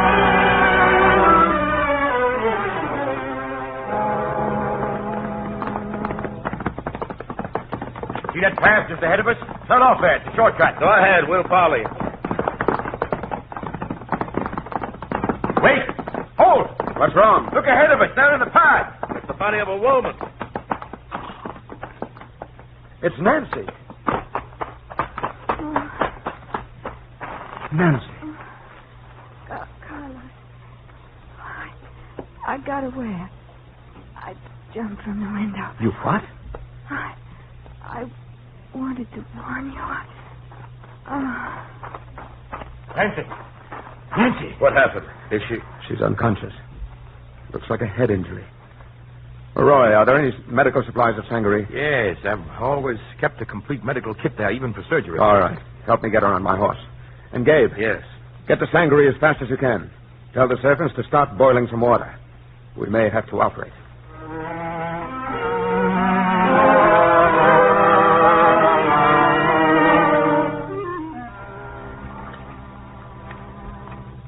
All right.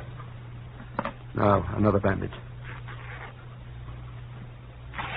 Thank you. You're a fine surgeon, Carlos. Thank you. Well, my friends, I've talked to all the servants except one who seems to be missing. As far as I can find out, Felix Paniol hasn't been here in days. And he's probably still in Savannah. And after blowing up his ship, he must know somebody's on his trail. He'll hardly be waiting for us in his office. No, he'll surround himself with some of his friends. And you know where they hang out. Tondi's Tavern. Well, we don't dare walk into a trap like that. We'll see. And Roy, we means Gabe and I. You're staying here with Nancy in case there are complications. All right.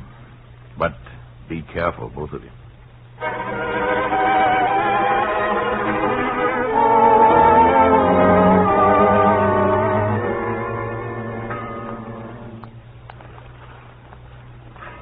Carlos, we've been waiting almost an hour. Well, Paniol's got to come out of the tavern sometime. His carriage is still there waiting for him. I'm ready to walk right inside after him. Anything to win. Come back here. Stay in the doorway.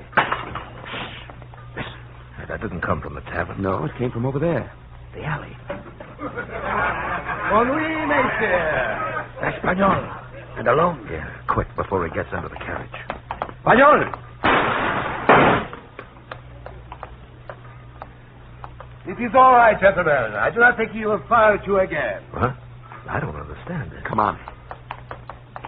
Dr. Morales, Mr. Thatch, it appears that you, too, were to be the victims of an assassin, and that perhaps the murders were to be blamed on me. With good reason, perhaps? I have been falsely accused of many crimes, Doctor. As I told you once before, I am not a pirate. But then none of this makes sense. Perhaps it does. The face of the man who tried to kill you is quite familiar to me. He was once a mate on one of my ships. He left me to work for the Bristol Company. Wait, I recognize him, too. He's one of the men Roy and I overheard at the wharf last night. So? Gabe, we'd better talk to the Bristols. That may be difficult, gentlemen. Dr. Bristol and his son are at their warehouse, which they have surrounded with armed guards. It seems to have something to do with fumigation. And perhaps more than that. Come on, Gabe. We're going to find out.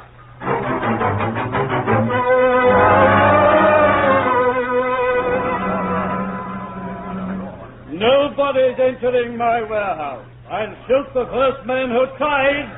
Maybe I can help you, Judge Armstrong. Oh, Dr. Morales, just the man we need. Maybe you can reason with the Bristols.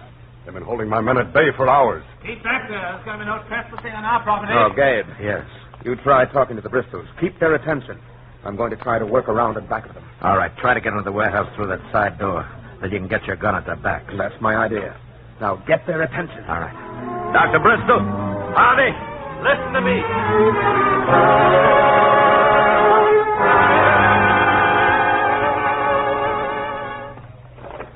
Argue all you want, Patch. My men have their orders. Yes, we'll fumigate our own warehouse without any meddling from you people. Now, clear out, all of you. Clear out before Drop your guns, gentlemen. Oh, quiet. Quickly, Doctor. You too, Harvey. Tell your guards to throw down their rifles. All right, boys. Stop them. Harvey, you told me you'd gotten rid of Morales. Almost, Dr. Bristol. It was a good try. Oh, well done, Morales. Bravo. Take a look inside the warehouse, Judge. Huh?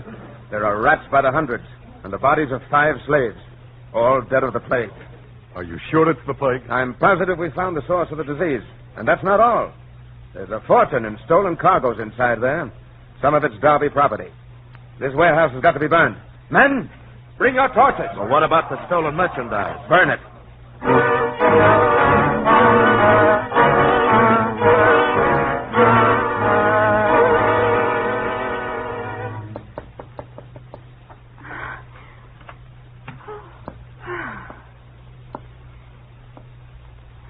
I think she's gone back to sleep. Good. Gotta get all the rest she needs. We can talk later on. You can talk now. Nancy. How are you feeling? Much better. I'm so glad you're all right. That I'm all right? Roy told me why you were going back to Savannah. Yes. And Roy told me quite a bit, too. About Harvey locking you in the room and Priam being a Bristol spy. And all the time you thought I was. I was wrong. So terribly wrong to believe the lies of a jealous sister-in-law. Perhaps being jealous myself, it made it easier for me to believe. You? Jealous? Nancy, I think I've been in love ever since that first day we met. On a flatboat? Yes. I fell in love with Dolly Lake. I remember you kissed Dolly Lake. That's what made me fall in love with her. But you've never kissed Nancy Darby. No? That's right. Until now.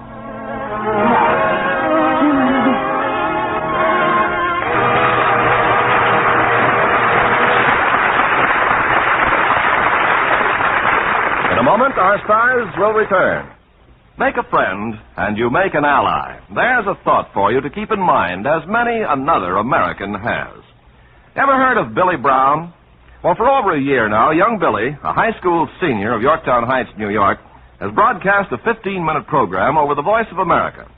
Every Friday, in answer to some letter from a pen pal, he talks about such varied subjects as sports, stamps, religious freedom, and American jazz.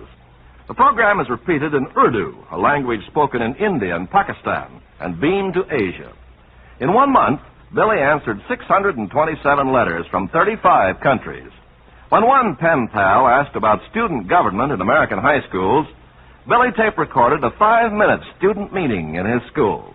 For a while, it looked as if Billy's program might be discontinued, but it had become so successful that the local Rotary Club set up a special committee to raise funds for its continuation and for the purchase of postage and stationery, so Billy could continue to correspond personally with his overseas pen pals.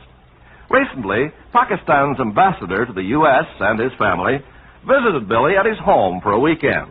And later, the envoy invited the Brown family to Washington, where Billy received a reward for his, as the citation read, contribution to the growing spirit of brotherhood between the youth of America and the youth of Pakistan. Although Billy Brown plans to enter law school, he hopes to continue with his radio program, for, like so many other Americans, he's discovered that by helping others, you help your country. Now, here's Mr. Cummings with our stars. And here they are, Arlene Dahl and Cesar Romero. Next week, we're going to be in good company, too. It will be another of our 20 greats. It's one of the most thrilling stories to come out of World War II. 5 Fingers. The story of a spy who sold Allied war secrets to the Nazis. And as our stars of this intriguing drama from 20th Century Fox, we have the excellent actor, James Mason, and his charming wife, Pamela Colino. It was a terrific picture, Irving. Good night. Good Good night, and see you again soon. Heard in our cast tonight were Lamont Johnson as Roy, William Conrad as Fact, Carlton Young as Pagnol, John Sutton as Harvey, Herb Butterfield as Bristol, Francis Robinson as Martha, and William Walker, Jack Crucian, Leo Britt, Bill Boucher, and Eddie Marr.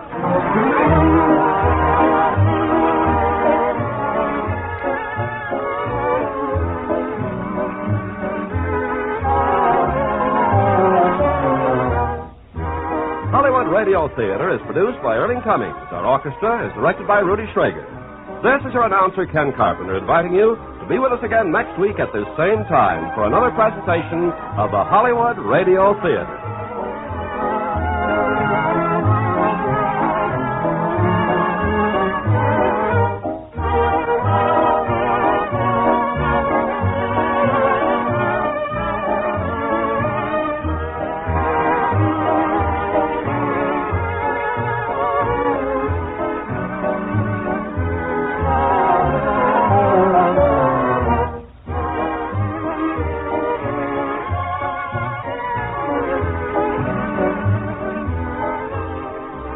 This is the United States Armed Forces Radio and Television Service.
evening. This is Peter Tobin introducing Lux Radio Theater. Tonight and every Monday night at this time, Lux Radio Theater presents for your entertainment the finest in radio drama. Tonight we present Stranger in the House by Michael Clayton Hutton. And here to introduce the play is your producer, Victor Mackerson. Thank you, Peter. Good evening, ladies and gentlemen. Michael Clayton Hutton's Stranger in the House is a thriller with a difference. The story of Miles and Ruth, a married couple whose past is shrouded in mystery. A mystery which deepens when a stranger enters their lives to plague them with memories which were best left buried in the past. Our stars tonight are Anthony James and Sheila Holliday as Miles and Ruth.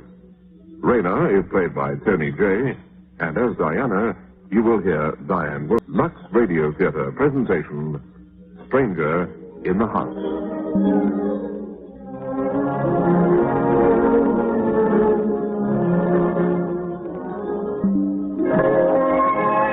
Glamorous Hollywood film star Debbie Reynolds has this to say about new Lux Beauty Soap. Lux is the loveliest way I know to help keep my skin beautifully soft all over. And I'm sure you love its perfume as much as I do.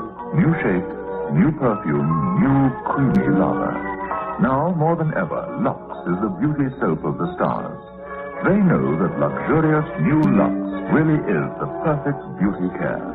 It's so creamy and gentle, wonderful for the complexion. So take a tip from Hollywood's famous stars and discover for yourself the luxury of new Lux, a beauty treatment every time you bath. And now we present Act One of tonight's Lux Radio Theater presentation, Stranger in the House.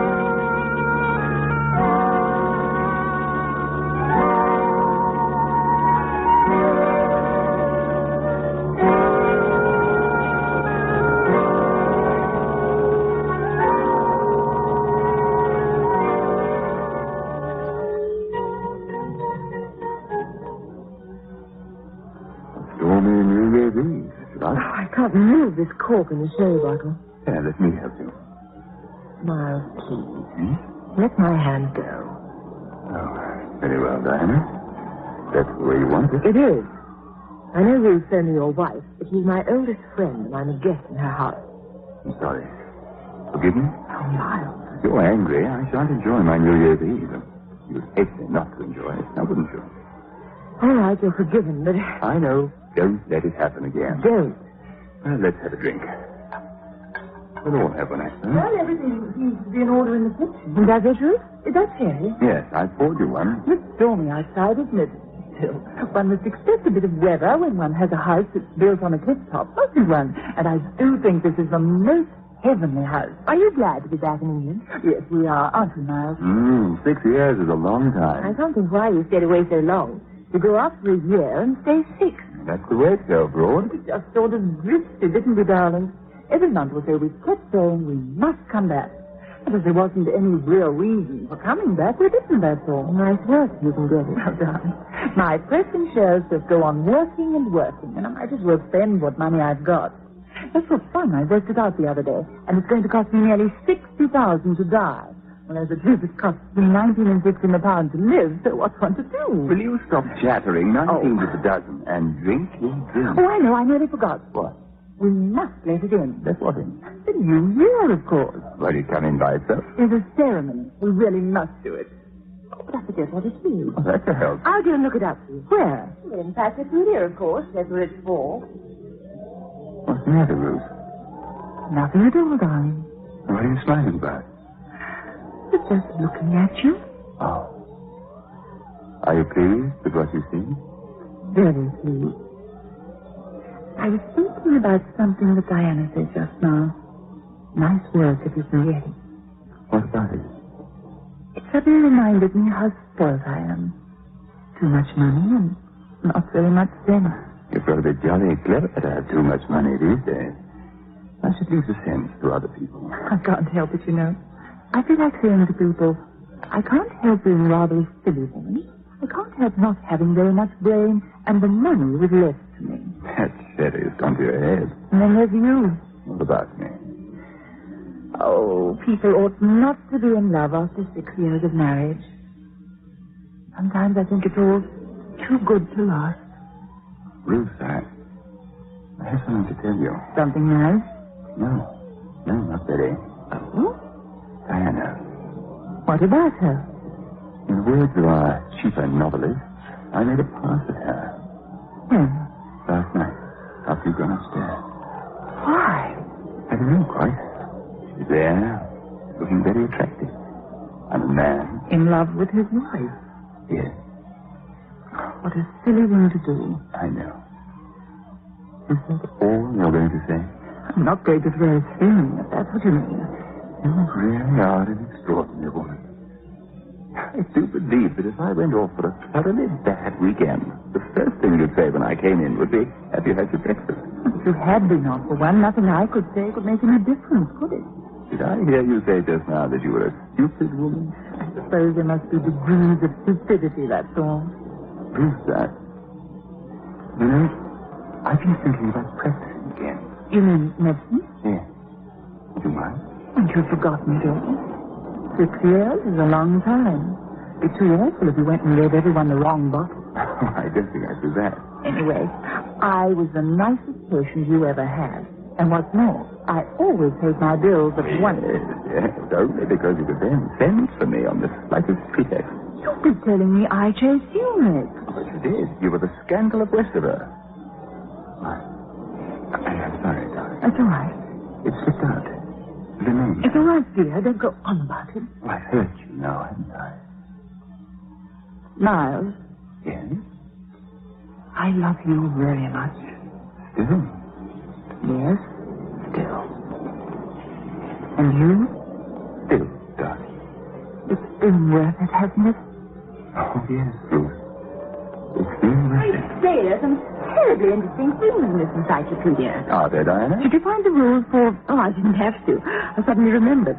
A dark man has to go outside and carry a piece of coal in. What, in all that rain? It stopped then. And you're dark. And a man. You're mad, the pair of you. You ring the bell, and then we let you in, and you wish us a happy new year, and march through the house and go out. Well, then what do I do? Spend the night in the coal shed? Then you come in, and we give you an enormous drink.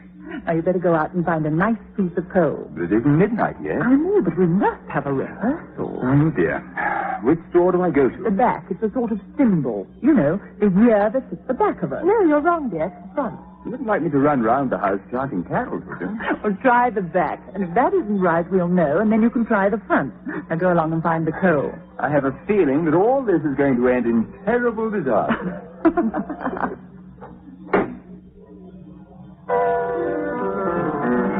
Oh, dear, I am out of practice. No.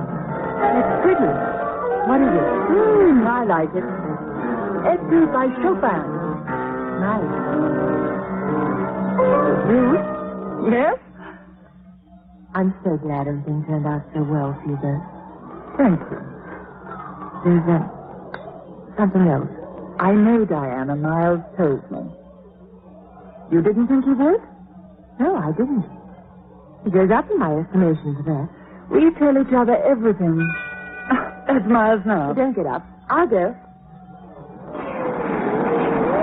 There's no one here. Oh, then he's at the back. Well, I'll see him. Go on playing.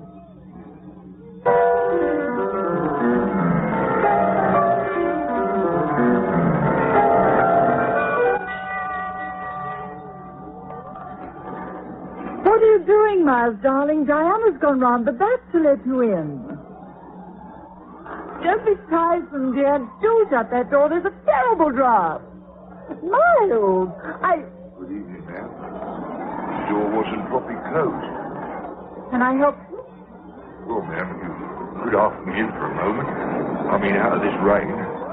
Which it is. I'm afraid I can't ask you in because... Oh, good. Fighting it is, ma'am. I know all that, but... And it's New Year's Eve. Very well, but only for a minute.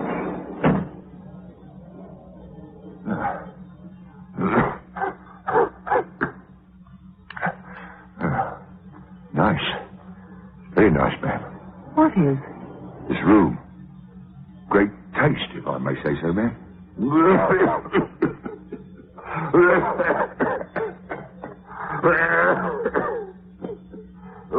Oh, dear. Oh, sorry about that, ma'am. That's a very nasty cough you have. That's me aunt, ma'am. Sounds a bit more liquid than that. Tell me, what can I do for you? Well, I seem to have got myself lost, ma'am. I saw your light. If it wasn't for your heart, I'd offer you a drink. One won't hurt, ma'am. If you have such a thing, brandy would be very nice. More one? Oh, ma'am.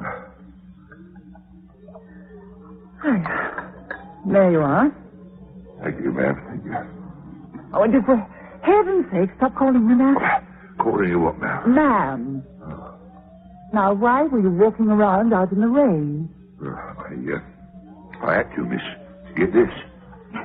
What is this? I can't see what's inside that paper. A plant, miss. Grows up on the edge of the cliff. I'm a sort of authority on cliff plants, if you know what I mean. Well, it's nothing to do with me, but isn't it rather silly in your condition to go climbing around cliffs in the rain? Oh, ma'am, sorry, I mean Mrs. Curzon. Mrs. Curzon. You know this fool of a husband of it. I fear this gentleman seems to be lost. Evening, sir. Good evening. Evening, miss. Good evening. I'm sorry to burst in on you like this, sir. I want to get to Lithium. Well, that's a good 10 or 12 miles. As much as that, sir? Oh, well, I must be off or I'll never make it tonight. You don't know what time the buses go, do you? No, I'm afraid I don't. You see, we've only been here a very short time. A week, actually, so we haven't found out any of those sort of things. I hate to say it, but I think you'll find the last one is gone. Oh. Oh, dear me. Oh, well, never mind. Done more walking than most in my time. Thanks for the drink, ma'am. Oh, sorry, Mrs. Curzon. Not at all. Good night, Mr. Rayner. Charlie Rayner. Raynor. Good night, Mr. Rayner. Oh, before I go, what time is... Well. Is there something the matter, Mr. Rayner? That clock on the mantelpiece. It's a very beautiful clock. Yes, miss. Very beautiful. You study clocks as well as test plants, Mr. Rayner? Oh, sometimes, you know, Mrs. Curzon. Not all the time, of course. But now and then one catches me fancy. And my clock catches your fancy? Yes, Mrs. Curzon. Why? Because it's only the second like it I've seen. There, you're wrong, because there isn't another like it. I found it in a tiny village in Italy about 10 years ago. Quite unique. Is that so now? Unique? Well, I could have sworn I'd seen one like it somewhere. Well, I'm afraid you haven't. Let me think, sir. Those little cherubs the clock's mounted on. Isn't one of the arrows missing? One of the arrows that little boy's got in his... As a matter of fact, it is, yes. It was missing and I got it in the first place. And one of the little boys turns round on his base. Yes, but... And underneath him there's a little drawer for a key. Yes, there is. That's quite correct, but... Still, there it is. And talking about clocks won't get me to Lithium, will it now? No, it won't. Will it, Mr. Rayner? I hope I haven't upset you, Mrs. Curzon. Upset me? No. What makes you think that? Well, you've gone quite pale. Quite sudden. Well, thank you again, and good night. Mr. Rayner, you'll probably think I'm very silly, but could you remember just where you saw this clock? Or one like it? Mr. Rayner will never get to Lithium, dear, if you don't let him go now. I won't keep him a minute, darling, but I would like to know. You know, ma'am, I can't for the life of me remember where it was. Do think carefully, very carefully. It's very important. No good. Afraid I can't remember. I'm sorry, I can't help you. Good night. Good night. Good night. Really, Ruth, you do go on. Sorry, Miles, but I was curious and... Oh, dear. What is it now? He's left it behind. Left what behind? His plant. Don't be so upset, Miles, dear. No. Much as I love you, no.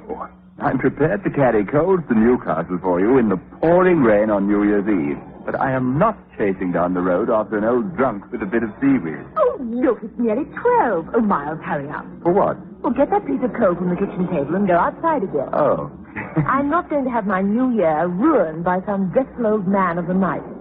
Well, go on, Miles. Just stand there. Look at the clock. Oh, I've had enough of that confounded clock for one day, thank you. All right, I'm going. Oh, now then, Ruth. Just stand there as though you were in a trance. I'm all right. Of course you are. I'll go and take Miles outside. The clock. No. Can you know? Oh. I'm sorry, ma'am. Back again, Mr. Rayner? Yes, you see, I forgot. I know your plan. Here it is. Oh, Mrs. Curzon, I've suddenly remembered where I saw it. The clock? Yes. Have you, Mr. Rayner? Yes, it was a small village. Nowhere you'd know. A little village down in Devon called... Westover. That's right. Pretty little. Yes, a pretty little place. I fancy you know that. My husband and I used to live in Westover a long time ago. When you were first married to Mr. Curzon? No. I lived there with my first husband. So this is your second attempt, so to speak? Yes, this is my second attempt, as you call it. Unpleasant thing, divorce, Mrs. Curzon. There was no need for a divorce, Mr. Rayner. Perhaps you'd like something to eat before you go.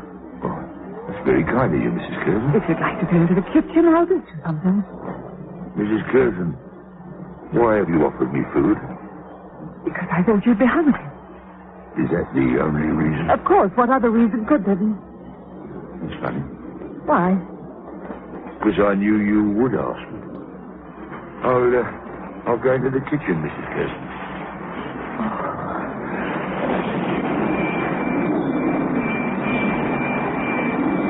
Well, I took Miles round to the front. Ah, here he comes now. Miles? Yes? Miles, What's the matter, darling? Mr. Rayner has come back. He's in the kitchen. Well, then I'll give him something to eat and send him packing. Darling, what's the matter with you? How dreadful. He remembered where he saw the clock before.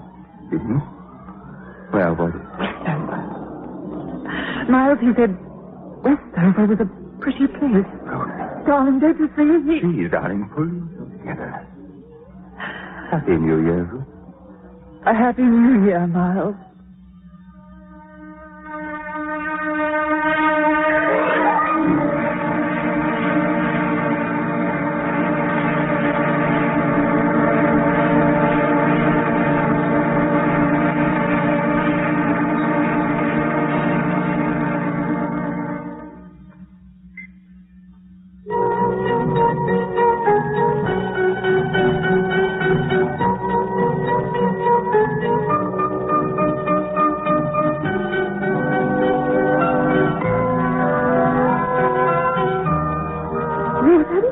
Paper? The paper? No, Diana, I haven't. Perhaps Mr. Rayner has it. By the way, where is he? 10 minutes ago, he was eating his fourth kipper. I expect he's gone weed hunting again. I hope he falls over the cliff. Diana. I mean it. Of course, I think he's gone stark raving mad. Do you realize that man has now been in this house for 4 whole days? He's going this morning. Who said so? Miles. He's going to tell him before lunch. Why you had to ask him to stay at all, I can't imagine. Diana, it was a terrible night, and it was New Year's Eve. Oh, look, so miserable and wretched. It all sounds most peculiar to me. What does? All that nonsense about his having to get to Lithium. He hasn't mentioned the place since. It's perfectly clear he's a very well-organized tramp who gets a very nice living like this. Then how do you explain the clock? There's nothing to explain. He obviously had a good look at it while you were getting him his drink. Then how did you know about Westover? He didn't. You admitted that yourself. You said you supplied the name for him. Maybe you're right. Anyway, he's going today. It hasn't really been much trouble. Well, apart from the fact that he eats like a horse, is weighted on hand and foot, coughs and spits all over the house, and drunk 2 whole bottles of brandy and hides the morning paper. Apart from that, I should say he was the perfect guest for a long weekend. Having said my piece, would you like some tea? Yes, thank you, Diana. I just want to see what there is for lunch. I'm taking it upstairs. Come up when you're ready. Thanks, Diana. Ruth, look what I've been digging out. What on earth is all that? Oh, it's the names from the surgery. I packed them away in this box before we left. What are they? Oh, let me see now. This one's zinc ointment. That awful-looking thing, what's that? A scalpel. I did my first operation with that and kept it as a souvenir. And that blue jar? That's morphia. I thought morphia was a liquid. It can be either. What are we having for lunch? Sardines, I'm afraid. Then I'll tell you what you can do. Give the morphia to Raina for lunch. It should be delicious with sardines. Oh, put it away and don't make too much mess.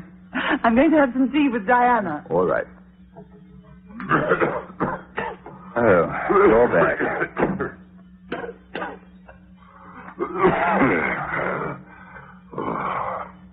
Oh, dear. It'll be the death of me. You shouldn't walk up it then, should you? Oh, must have a breath of fresh air after breakfast. That's better. Nice armchair in front of a warm fire.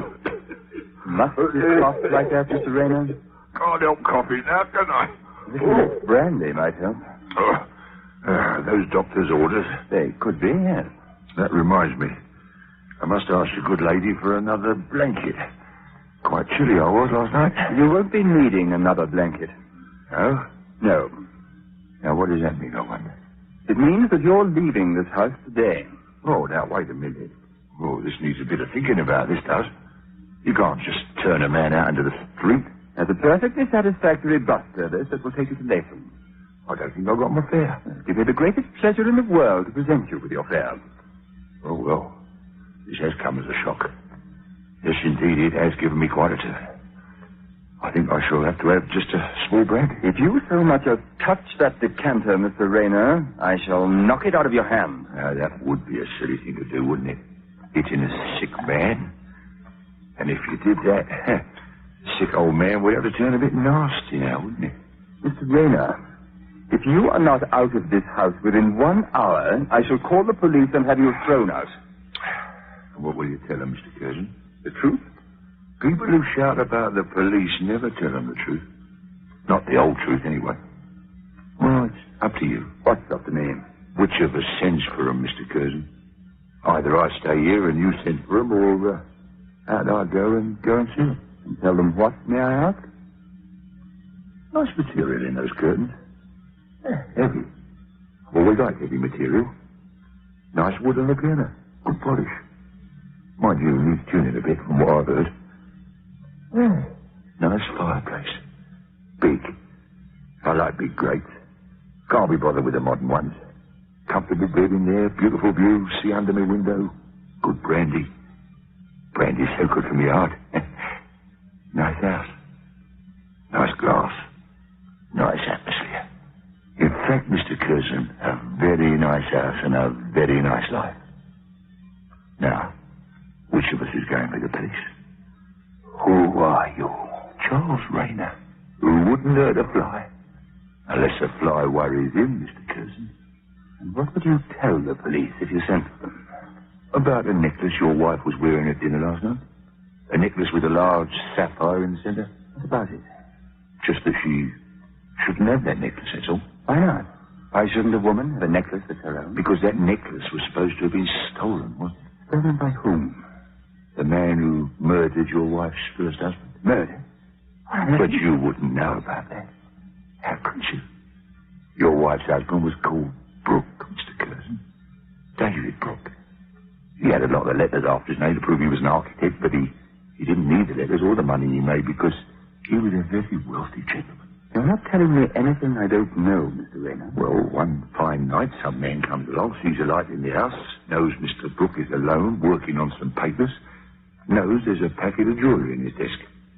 Mrs. Brooke's jewellery. So, what does that man do, Mr. Curzon? He enters the house, kills Mr. Brooke, and vanishes into the night with the jewellery.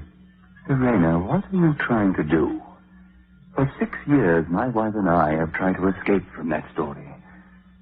Why are you bringing it back into this house? It was in this house already. How? That necklace Mrs. Curzon was wearing last night was part of the stolen jewellery. The police recovered the jewellery. Not all of it, Mr. Curzon. They never recovered a necklace with a large sapphire set in it. How do you know what they recovered and what they didn't recover? Oh, I know. I know better than most. Because, you see, I was on the case. You were in the police, Mr. Wren? That's right. Attached to the yard. Homicide squad. We were sent down to Westerner. That's why you remembered the clock? That's right. And I had to check all the stuff that was stolen when we got it back from the pawnbroker. And the man had pawned it, had he? Well, what there was of it. Wasn't there very much? Not what there should have been. That's what always worried me, what always seemed suspicious. Why? Well, look at the matter this way, Mr. Curzon. A man sets out to rob another man. He finds out where the stuff is kept. And yet he only takes the small stuff. He leaves all the big, valuable stuff in another drawer. And don't forget, Mr. Curzon, he had to kill to get the stuff. Now, does a man commit murder for pennies when the pounds are stuck under his nose? But you said the necklace was stolen. By mistake. If a man goes to steal, he doesn't take valuable pieces of jewelry by mistake, Mr. Rayner. If he goes to steal. What do you mean? Only that this man didn't go to steal. He went to murder. Then why bother to steal anything? As a blind for murder? Exactly. And having taken the jewelry, he went to pawn it to get rid of it. And because the jeweler would have remembered to face the pawned a valuable piece like that necklace your wife was wearing last night, he took it out of the collection and pawned only the little useless stuff. And the man was right, you know, Miss Curzon. Because although we questioned him for hours, the pawnbroker couldn't remember what the man looked like. Then what do you think the man did with the necklace? He kept it. And how did he get back with the other things when they were returned to my wife? It was never returned to your wife, Mr. Curzon. It was returned to your wife's doctor. Your wife collapsed at the time with shock. When the jewelry was recovered, it was returned to her doctor. Indeed. And then he gave it back to my wife. Is that it? More or less. But in giving it back to her, he also returned the sapphire necklace, which he had kept. I see. And could you tell me why anyone should want to murder Mr. Brooks? Why do men ever murder other men, Mr. Curzon? There's always one thing or other, money or women. In this case, it was both. Money mostly, but he couldn't get the money without the woman, so he murdered and then married. And so you say the doctor murdered Mr. Brooks? That's right. And what happened to the doctor then? He married Mrs. Brooks, Mr. Curzon. And did Mrs. Brooks know all this? Oh, no. No. She was in love with the doctor. She was having, for want of a better word, an affair with him, Mr. Curzon. Surely the return of the necklace with the recovered jewelry could have been very dangerous. What if the woman had mentioned it to the police? Oh, she was too ill. She didn't even go to the inquest. The next we knew, she'd been taken abroad for her health. There was a verdict at the inquest? Robbery with violence. And murder against person or persons unknown, Miss Curzon. Tell me something, Mr. Rayner. What was your own theory? Or the theory of the police? Oh, all of us. But we couldn't prove it. I gather you left the police, Mr. Rayner? Yes, I did. Why? Well, seeing as we're all being honest, I borrowed some money belonging to the Detectives Benevolent Fund. You were sacked for theft, in other words? Crudely, yes. Isn't it rather odd that the police, sharing your views in this case, have done nothing further about it? Well, there was nothing they could do, unless... Unless what? Unless they found the necklace. Tell me, Mr. Rayner, are they going to be told where that necklace is now? Well, now, sir, that rather depends. How much? How much what? Money. None, Mr. Curzon. You don't want money? Good gracious, no, sir. What in the name of heaven do you want? A home, sir. A nice home with fires and a garden, with a piano and a bedroom that overlooks the sea. Good food, drink. Nice, friendly couple to look after me. You mean you want to settle here? In this house? That's right. My wife would never leave it. I don't want you to leave, Mr. Curzon. Now, what would be the sense of that? No, you must stay. I mean, you would see them with food and drink if you left. Who would clean your room and who would I talk to? What would I do in a great big house like this all on my own? Oh, no. You'll stay. And we'll be one big, happy family. Don't you think so, Mr. Curzon?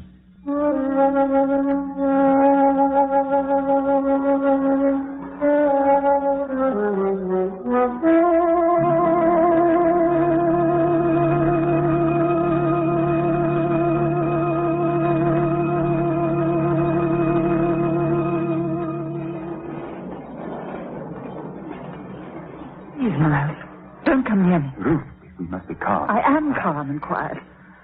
That's what frightens me. I ought to pick up that phone, ask the police, and tell them what you've told me. I ought to ring them and say I'm married to a murderer. Come and take him away. I've never known what people meant when they said they were so frightened that their hearts stood quite still. I know now. You're frightened of me? No, not of you. That's the odd thing. Of him. What are we going to do?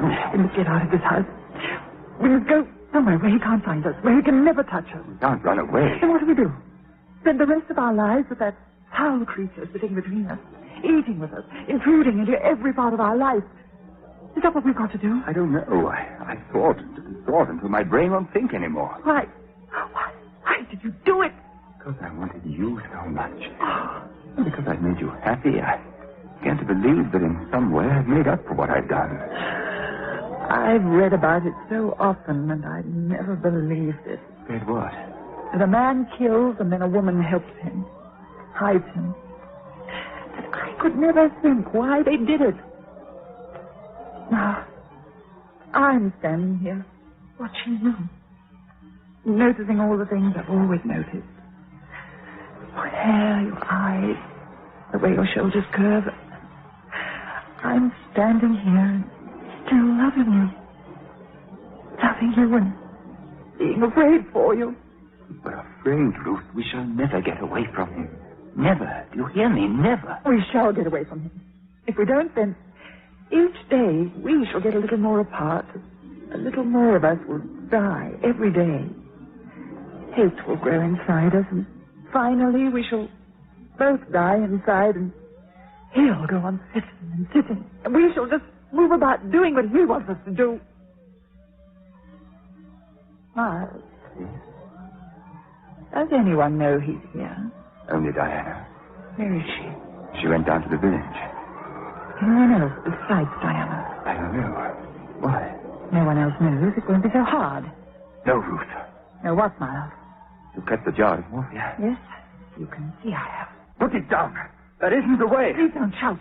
Give me that jar at once. Miles, what has happened has happened. Nothing we can say or think can alter that now. You've made me very happy. Happier than I've ever been. In a strange sort of way, your crime has become my crime. Miles, Raynor said he'd be back for tea. I want to see him alone. Please go upstairs. On one condition, that you don't do anything silly. I shall only talk to him. You promise? I promise. Now, please, go upstairs.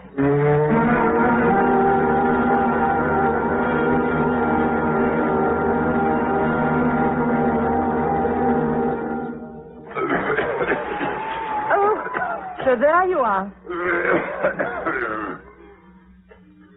I told you not to stay out too long in this wind. Is that the tea? Yes, I've just brought the tray in. Oh, give it to me. I'll take it over by the fire. No, it's... Oh, now look what you've made me do. I've dropped my handbag. Oh, dear me. Everything out of it all over the floor. But don't you worry. We'll have it all back in a jiffy. No, please don't. I can manage. You start your tea. I get clumsier as I get older. Silly place to leave a handbag on the arm of a chair. I could never understand why you women carry so much junk about with you. Everything here but the kitchen stove. You'd have that in here, too, if there was room. Yes. Now, take this jar here.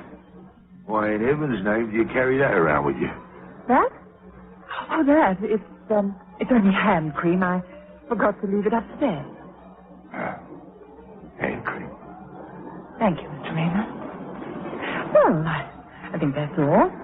Now, sit down here and have your tea.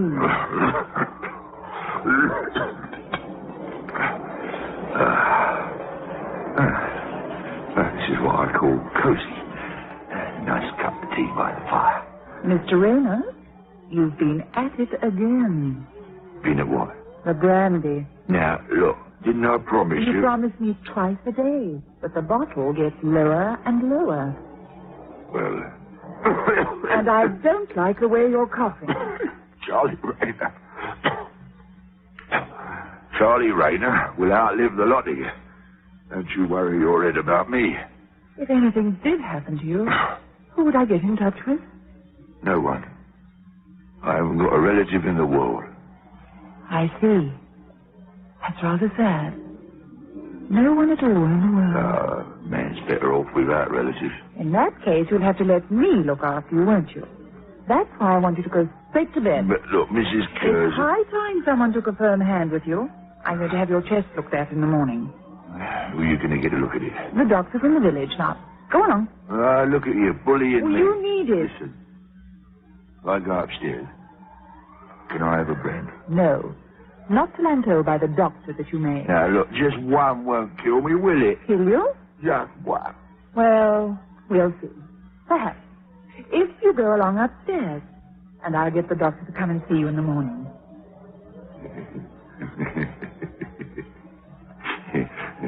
You know, Sally? What? I think I like being bullied. Go along. Up to your room. All right. And you won't forget what you said, will you, about bringing me... No, I won't forget.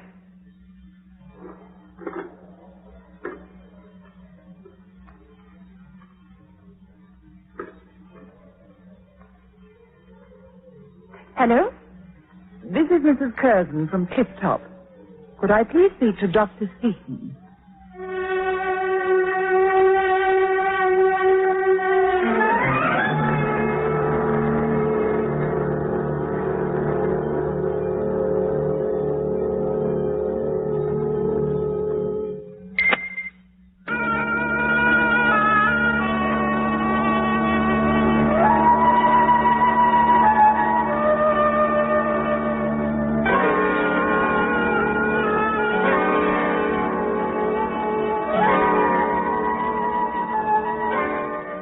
Diana, have you seen Rayner? Rayner?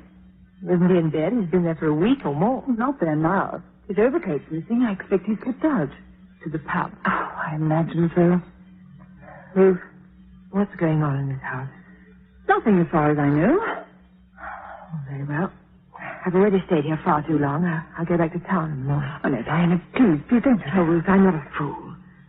Something sinister's happening here. If I stay, I want to know what it is. Why do you say that? Because I think I know why that man is in this house. I believe it's because of a very terrible idea I've had in the back of my mind for years. What sort of terrible idea? Murder. Do you have to remind me of that? Aren't you being reminded of it every day? I don't know what you're talking about. Very well, if you're determined to be stubborn. Oh, do please do one thing for me. What?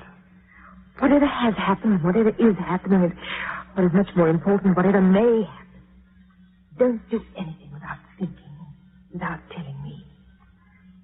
Do you understand that, Ruth? Don't do a thing without telling me.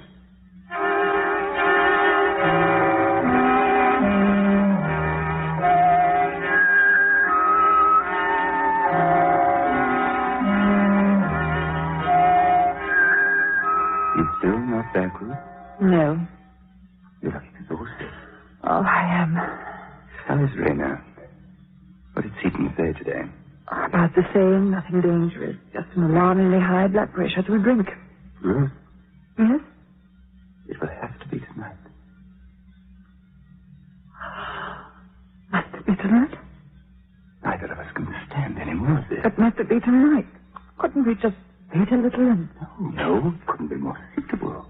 An old man with a bad heart, under doctor's orders, plays truant. He gets out of a warm bed on a bitterly cold night. He slips down to the local pub and drinks too much. He may not be at the pub. Oh, he will be. He'll be singing and drinking heavily. He hasn't any money. I gave him some money. Rather, I played cards with him, so that he won. He won £6 from me this afternoon. £6 worth of drink could kill even a healthy man. You think of everything, don't you, Miles? I try to, Doc. The minstrel boy is wending his way home. When he comes in, humor him and get him to bed. Supposing it's difficult to He'll do it for you. And then? Take his milk up to him. Stay with him while he drinks it, and then leave him. But remember, stay with him while he drinks it. How's it going I to did as you told me. I emptied it out of the jar and into the sugar bowl on the tray with the milk. Give him the milk first of all, without the sugar. Without sugar? You notice at once. It hasn't any in it. Take the milk back from him, apologize, and then put in the sugar. How much? Quantity, I told you. And then? Watch him drink it, and then leave him. And then what shall I do, Miles? Nothing until the morning. What time is Stephen coming in the morning? 9. Good. Then you will not wake Raynard in the morning. Or rather, you will not take his breakfast up to him. You'll have it ready at 9, and you'll take Stephen up with you when you go. You will discover Mr. Raynard together. Are you sure he won't be able to trace it? Oh, he could if he looked. He won't. He's been treating Raynard for hard. And after this excursion into the village, he won't be so very surprised. You've got it all worked out, haven't you, Miles? It's your idea. Yes, of course it was. Miles? Yes? There won't be any pain, will there? I couldn't bear that. Not at all. I promise you that. You just doze and doze and just look back. Good evening to you. You'd better come in before you fall down. Charlie Rayner fall down? Don't talk such rubbish. Of course you won't fall down, Mr. Rayner. But you'd better come in and get warm. Ah, there she is. That's my girl. The only living soul who's ever spoilt me. And I like it. I ought to be very angry with you. You've probably given yourself pneumonia. Never a day's illness in my life. Look at him. Something with upstairs to bed. Now go along. I'll bring your milk up to you. I hate milk.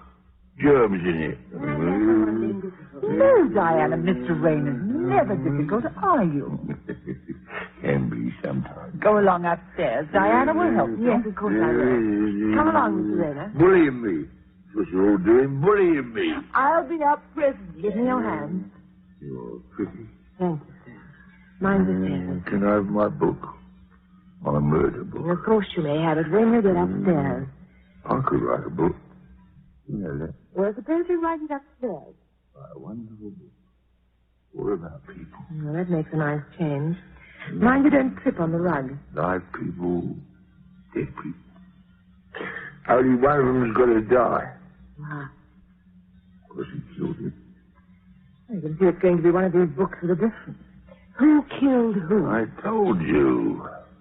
Doctor killed the architect. Oh, that's fine. The doctor killed... Yes. You told me, didn't you? Of course I did.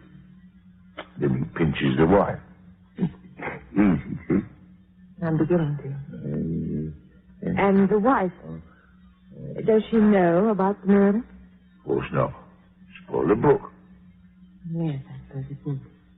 Well, I know about it. And I'm going to write it. Up you come, Mr. Rayner. We're doing wonderfully. No.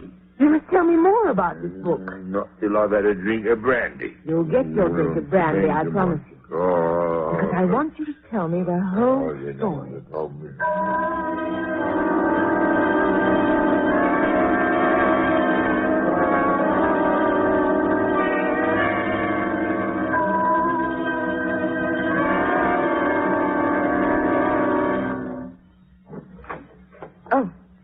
Morning, Diana. Morning, Miles. You're late getting up, aren't you? It's after 10. It's just like 10 logs. I've only just woken. But you know about... Yes. Who told me? She and Dr. Chesterton went into the room. I know. Ruth and I, we were both upset. I'd just been out for a breath of air. Oh, what did you do?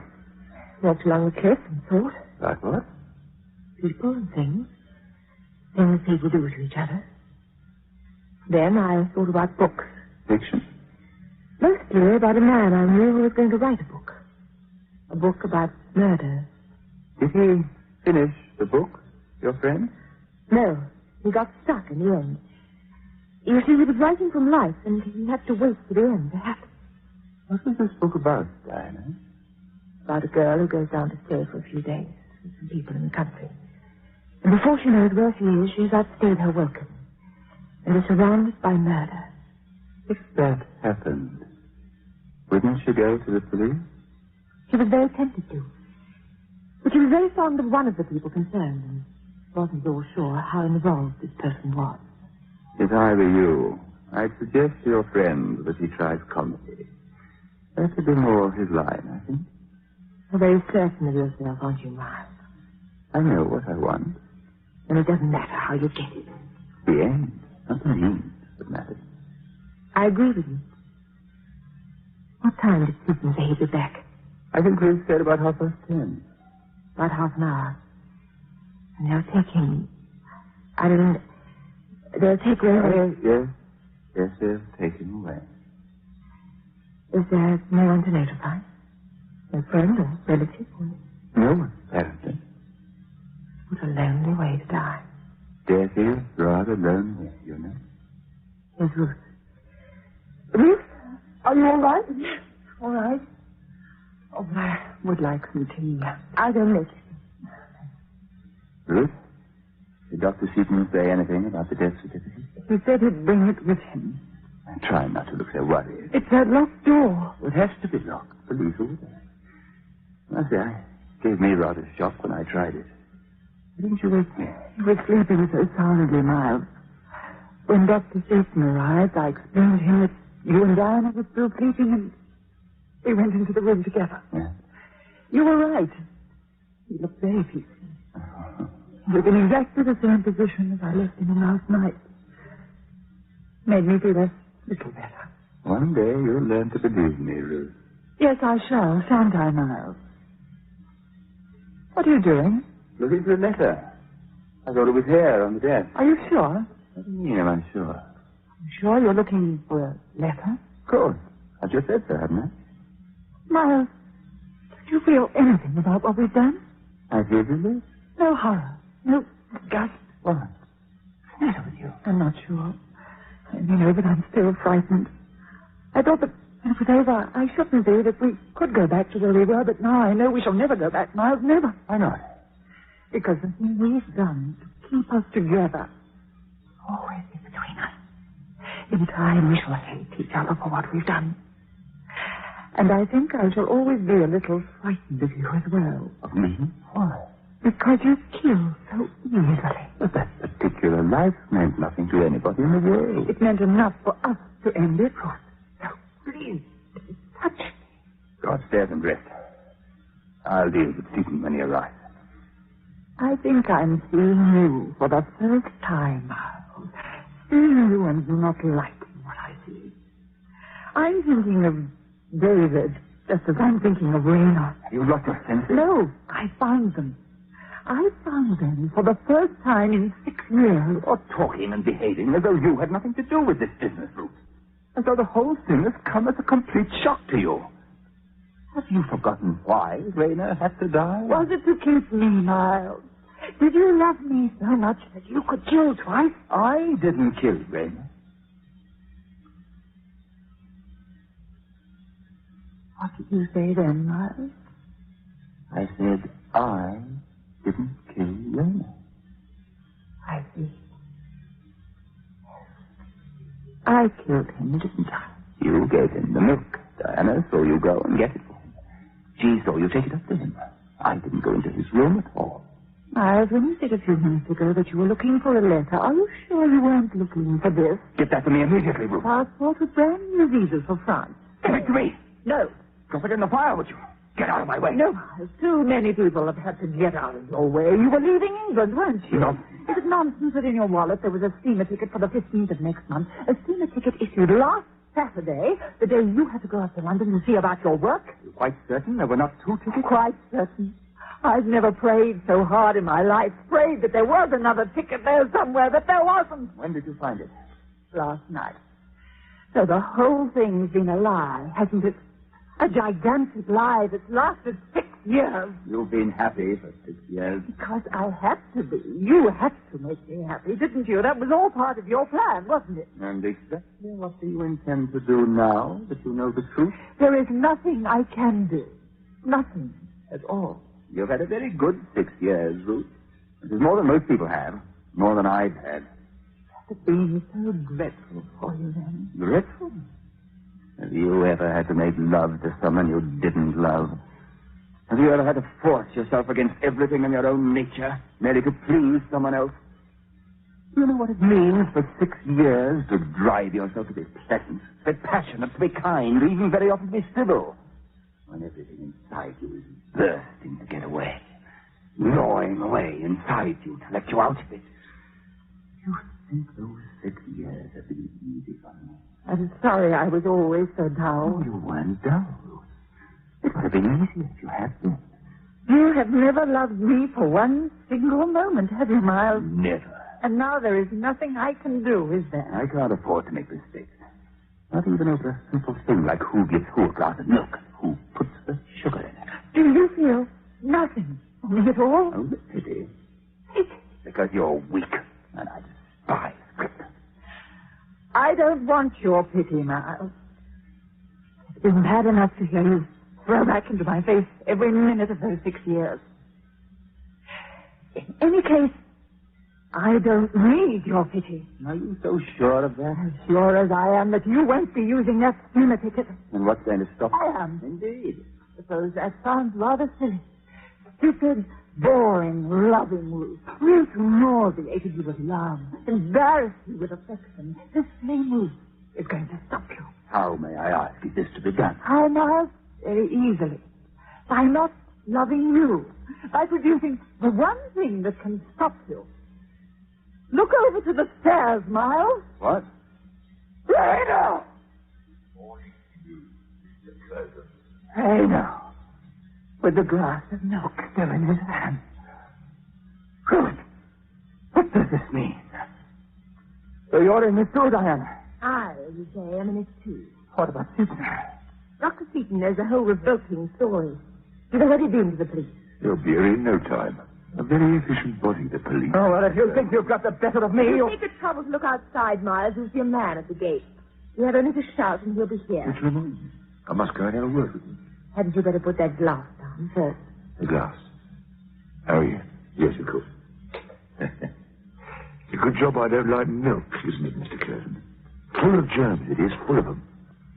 If you people want me, just give a shout. I'm just ready for a breath of fresh air. Shutting me up in that bedroom all the time? It isn't natural. Ruth, I want to speak to you alone. I'm not leaving this room. Diana, go into the kitchen, will you? No, I won't leave you alone with him. Please, Ruth, make that a little time. He won't touch me, Diana. He finds touching me repellent. Don't you, Miles? I'll stay on the other side of the door. If he tries to, he won't. Well, Miles, what is it? Ruth, you can't do this. You're wrong. I am doing it. Has Seaton really spoken to the police? Yes, and so have I. The locked door. That was the only way we could stop you from getting in, from finding out what had really happened. I can't believe it. Diana and Reno showed me the truth about you. Then I found the passport and the tickets, and I knew they were right. You really give me up to that? You gave me up. But you love me. Did I? I can't remember. It doesn't matter what I do. You'll always love me. You're wrong. I'll always love you. But it does matter what you do. But tell you honestly. Tell me that you feel nothing for me now. Only pity. They're coming, Miles. Look, last night. What about it? Last night. Did you put the sugar in the milk? Yes, I obeyed your instructions very carefully. Thank you for that. I never really liked milk either, till this moment. Miles, what was that piece we used to play? Supper! That's you!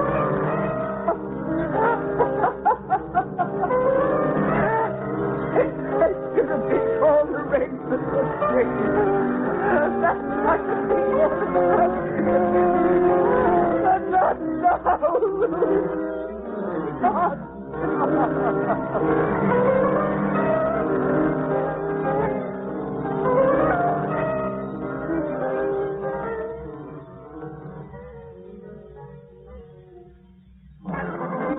why not make Lux your beauty care? In tonight's Lux Radio Theater presentation, Stranger in the House, you heard Anthony James as Miles and Sheila Holliday as Ruth. Diana was played by Diane Wilson, and Raina was portrayed by Tony Jay. Stranger in the House by Michael Clayton Hutton was produced for Lux Radio Theater by Victor Matheson and directed by David Manley.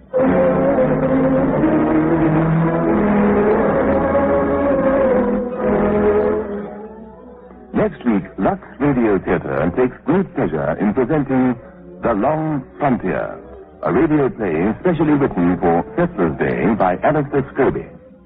Listen next Sunday night at 8:30 to a saga of drama and adventure dedicated to the pioneers who helped to build our country in The Long Frontier, presented by Lux Radio Theater. Until then, this is Peter Tobin bidding you all good night.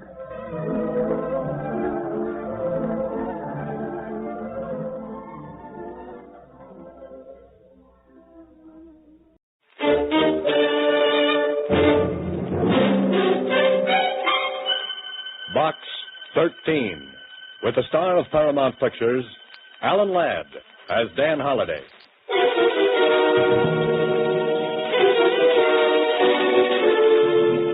Box 13. Box 13. Box 13. Box 13.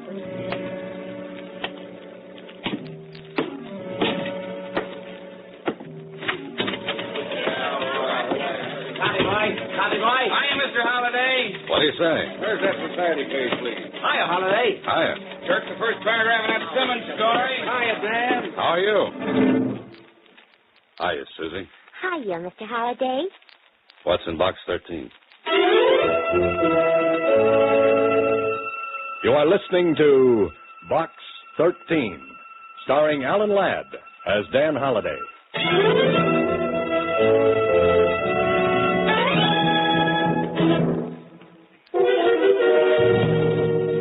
Now for Box 13, starring Alan Ladd as Dan Holliday.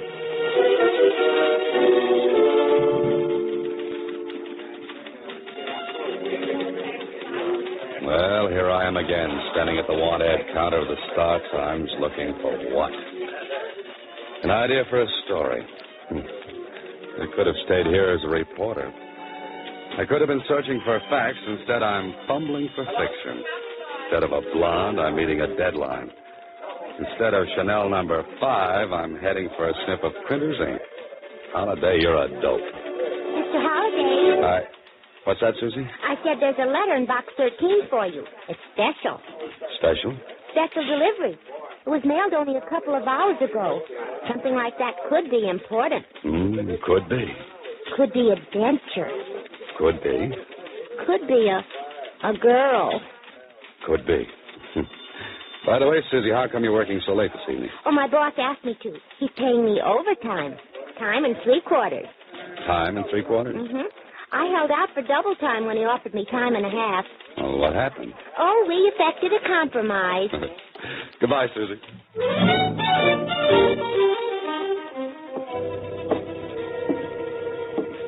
Special delivery, huh? Well, this could be very important. Also, it couldn't.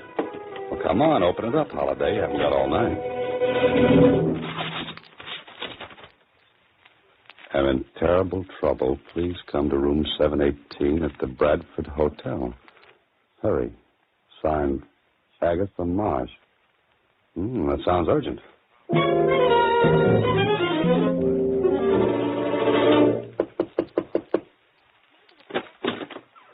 Who are you, young man? What do you want? I'm the man from Box 13. I'm looking for Agatha Marsh. I'm Agatha Marsh. Come in, come in. You're Agatha Marsh? But don't stand there with your mouth open. Never can tell who might be snooping around the hall. Let's find a chair and sit down. Now, what's your name? Dan Holliday. Well, Mr. Holliday, I don't believe in drinking, or I'd offer you one, but I have got some sauerkraut juice in my thermos bottle. Oh, no, thanks, just the same. I like you, Mr. Holliday. I liked your ad in the paper. Adventure wanted. We'll go any place, do anything. It was just what I needed. Well, thanks again. Now then, what's your charge? Charge? For helping me, your fee. Oh, that. No charge, Miss Marsh. Are you trying to be chivalrous? No, you see, I'm a writer. I'm looking for ideas. If I get a good idea, I consider I've been well paid. That seems a little silly. Might I ask just what your trouble is? Oh, you don't think a girl my age could get into trouble, do you? Well, you look like a very charming old... Oh, I'm sorry. Oh, lady, let's not beat around the bush. Now, no doubt you want to know a few things about me. Well, that would be very interesting. Yes, well, I live in Muncie, Indiana, alone. I've got a big house and an independent income. Every year I go someplace for a vacation, and this year I came here. Is that all? Isn't that enough? But the letter you wrote me, you said you were in terrible trouble. Well, I am. If anyone ever finds out about this, I don't know what'll happen. Finds out about what? Come over here to the closet. I want to show you something. Look. On the floor. Why, that's a dead man lying there.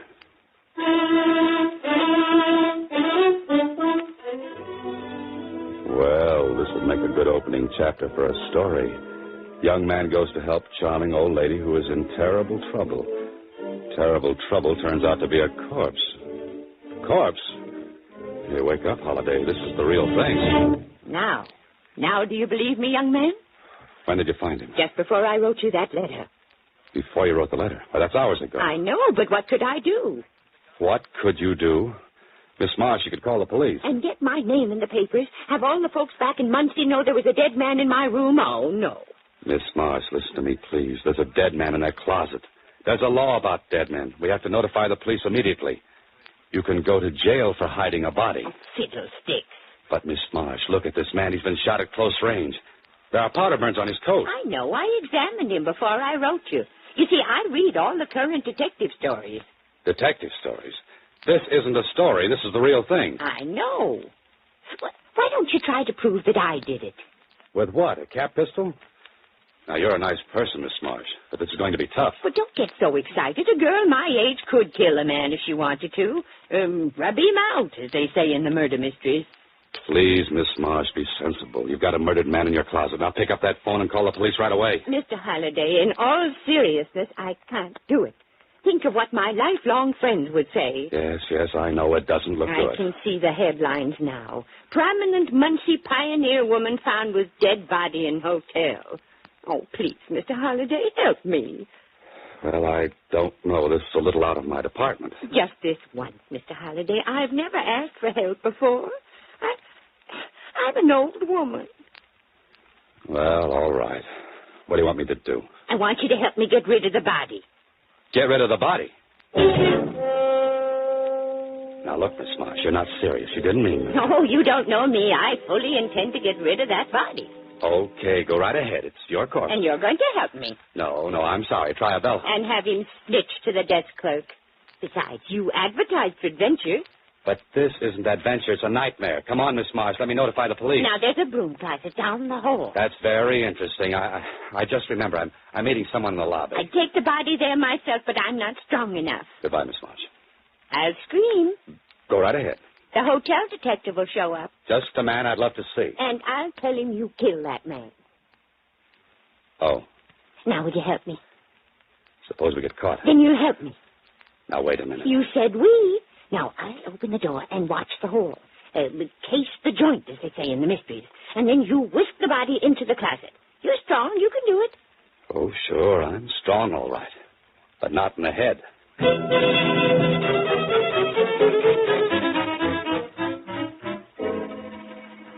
Oh, this can't be happening to you, Holiday. You can't be dragging a body down the hall of the Bradford Hotel. You know better. And as soon as you can get away from this charming but cracked old gal, you're going to talk to the police. Hurry. I'll open the closet door. Put him in right there. Stick him in good. I must be crazy. Now back into my room before anybody sees us. There. Wasn't that easy? Easy, she says. Well, I must say you carry out your part very well. What's next in this little scheme of yours, Miss Marsh? Why, don't you know? We have to find out who killed that Michael O'Brien. You know who he is? Well, I do now. I went through his pockets. Frisked him, as they say in the stories. Well, that cuts it. You stay here. I'm going downstairs. Who's that? Just keep cool. I'll handle everything. Oh, I can't believe this. It just can't happen. My name is Kling, Lieutenant, Homicide Bureau. Oh, come in, won't you? I intend to. Holiday, what are you doing here? Hello, Lieutenant. Oh, do you two know each other? Never mind the social chatter. I thought this was some kind of a gag. Now I'm sure of it. Holiday, just what are you trying to dream up? If I told you, Kling, you'd never believe me. Sit down, Lieutenant. Can I get you some sauerkraut juice? Well, I don't mind if... Some what? Sauerkraut juice. No, thanks. Now, listen, some crackpot phoned in a tip that there was a dead man in this room. Why, Lieutenant, how can you say such things? Lieutenant, now listen. You be quiet. Miss Marsh, mind if I have a look around? Not at all, not at all. Here's the closet. Now then, you can see for yourself, Lieutenant. There's nobody there. I got your name from the desk clerk, Miss Marsh. Maybe you better tell me about yourself. I can tell you all about it. I was talking to Miss Marsh. Are you Miss Marsh? Right now, I think I'm dead. You will be if you keep interrupting. Go ahead, Miss Marsh. Tell me about yourself. Certainly. I live in Muncie, Indiana. I arrived this morning for a 2-week vacation. I'm well known back there, and you can find out everything about me if you care to wire. How did you happen to meet Mr. Holiday here? Look, Lieutenant, if you'll permit me to tell you... I'm asking the lady. I went to school with his mother. That's what I did. Huh? See. Well, I guess it was the work of some would-be comic. But I had to investigate it just the same. Well, of course you do. Oh, but Kling, listen. Goodbye, Miss Marsh. So long, Holiday. But Kling, wait, I want to go with you. Why don't you two have a fast game of hearts? Mr. Holiday, wasn't that thrilling? Just like in the magazines. Miss Marsh, you're going to stay in this room until I get Kling back here. Oh, no. I want to solve this case myself. I wonder how Kling found out that... Miss Marsh. Yes. I'm not the suspicious type, you understand, but a little bird, a tiny little bird, has intimated that perhaps you might know who tipped off the lieutenant. Of course I know. It was I. What in the world are you doing? I made the call from the corner drugstore a little while ago. I wanted to throw the lieutenant off the trail, like they say. You know what I say? No, what? You're going down to police headquarters and tell the truth. Oh, just a second. Excuse me, please. Yes? Yes, this is Miss Marsh. Oh, you did. Yeah, I thought so. Yeah, it should have had 817 instead of this room. Oh, no, don't bother. I like it here. I knew it all the time. What did you know? That was the room clerk. He got my reservation mixed up. I was supposed to get 817, and I got 718 instead. You mean the person who killed Michael O'Brien wanted to get back in here to remove the body? No, it doesn't sound reasonable. No, it doesn't. Well, guess who was supposed to get this room? Never mind, we're going to police headquarters. It was Tony Basquet. Tony Basquet? He's the biggest racketeer in town. He's dynamite. Miss Marsh, he's deadly. I know, Mr. Holiday, and I love it. Oh, no. You are listening to Box 13, starring Alan Ladd as Dan Holiday.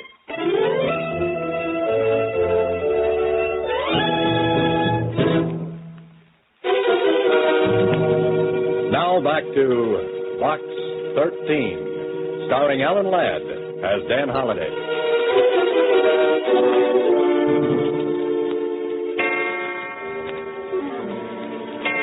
$2:00 in the morning, and I can't go to sleep. That little old girl has me worried to death. She wouldn't go to the police headquarters, and when I went down and talked to Kling, he acted as though it were a big joke and sent me on my way.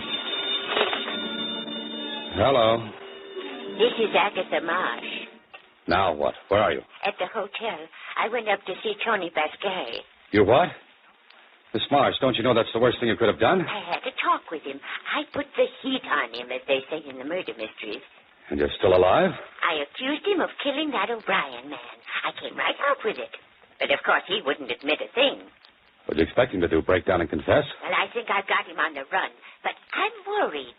Oh, if I had Tony Bascari on the run, I'd be worried, too. Because when I came back, I discovered someone had searched my room.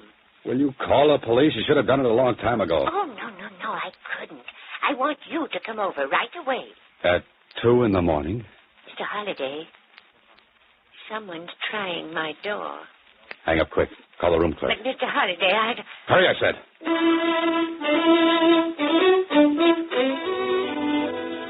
That dear little meddlesome old fool. Into your clothes, Holiday, because here we go again. And don't forget your Boy Scout badge. You'll make the Beaver Patrol tonight.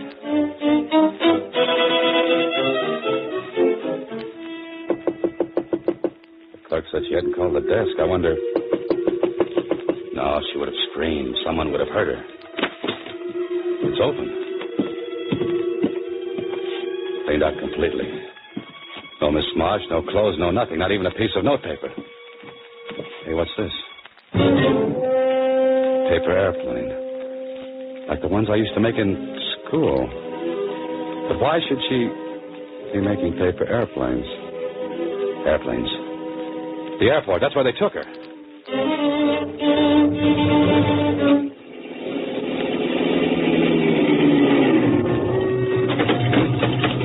Keep that motor running. I'll be right back. Not many people around this hour of the night. Oh, there she is. And the man with her has his hand in his pocket, and I don't think it's there because it's cold. What I need now is a little fast talk and a little faster action. Okay, I'll take over from here. Who are you? What are you talking about? The old doll. Bascari wants it back. Bascari told me to put her on a plane. I'm doing it. Yeah? Changed his mind. He wants it back. I don't think so. Besides, I never saw you before. I told you, if you don't turn her over, Bascari might get sore. When he called me? It's only a half hour ago. I was still at the hotel. He could have called. And stilled everything over a phone? You're nuts? This don't sound right. Yeah, forget it. Taking the old doll back with me. Wait a minute. Gonna call Tony first. Go ahead, stupid. Get your ears burned off. Who are you calling stupid? Show me something that'll prove Tony sent you. Got a match? Stop stalling. This is a gun in my pocket. Let's talk to Tony. Yeah, I've got some matches here. Thanks. Here. Oh! Get him, Mr. Holliday, quick. Ooh, not so fast. Ooh, I'm not as young as I used to be. You should have remembered that before you got mixed up in this. Come on, get in. Driver, get out of here fast. What did you do to that guy anyway? I stuck him with my hat pin. I might have guessed.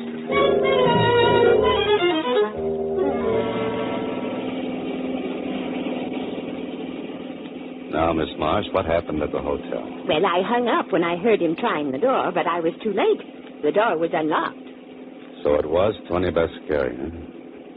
He wanted you out of town fast. Oh, but they were very nice to me. You can thank your lucky stars for that.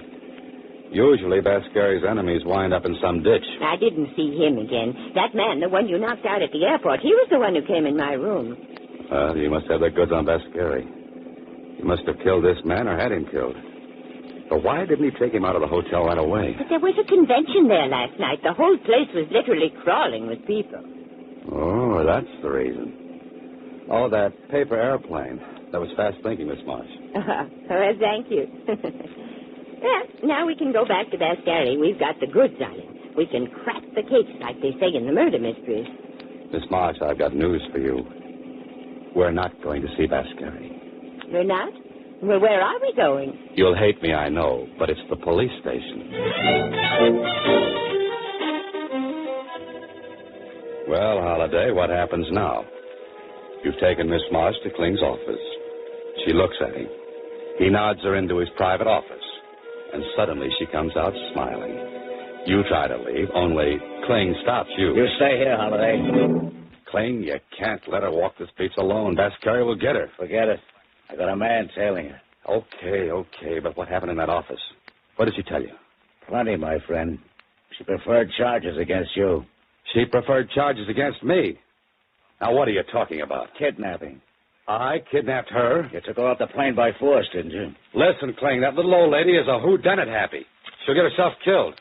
There really was a body in the hotel, you know. Look, Holiday, do you know what you're saying? Sure, I know what I'm saying. There really was a body in that hotel. Holiday, why didn't you tell me? I tried to, twice. Once in the room and the last time when I came in here. Now think, Holiday, carefully. Where is the body? In a broom closet down the hall. I put it there. You put it there? Yes, I put it there. Holiday, get out of here.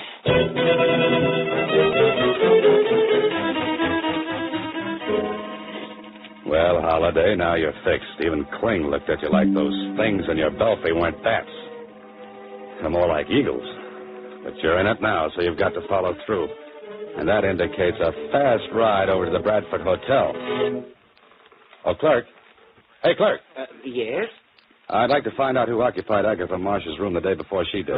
That question is highly irregular. Oh? Then here's a $10 bill that's highly regular. Oh, let me think. She has 718. She checked in day before yesterday. Yes? The man who had the room before that was a traveling salesman in ladies' suits, I believe. He must have cut quite a figure.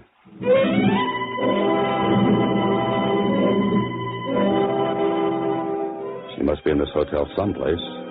Her room's empty, but she must be around. But where?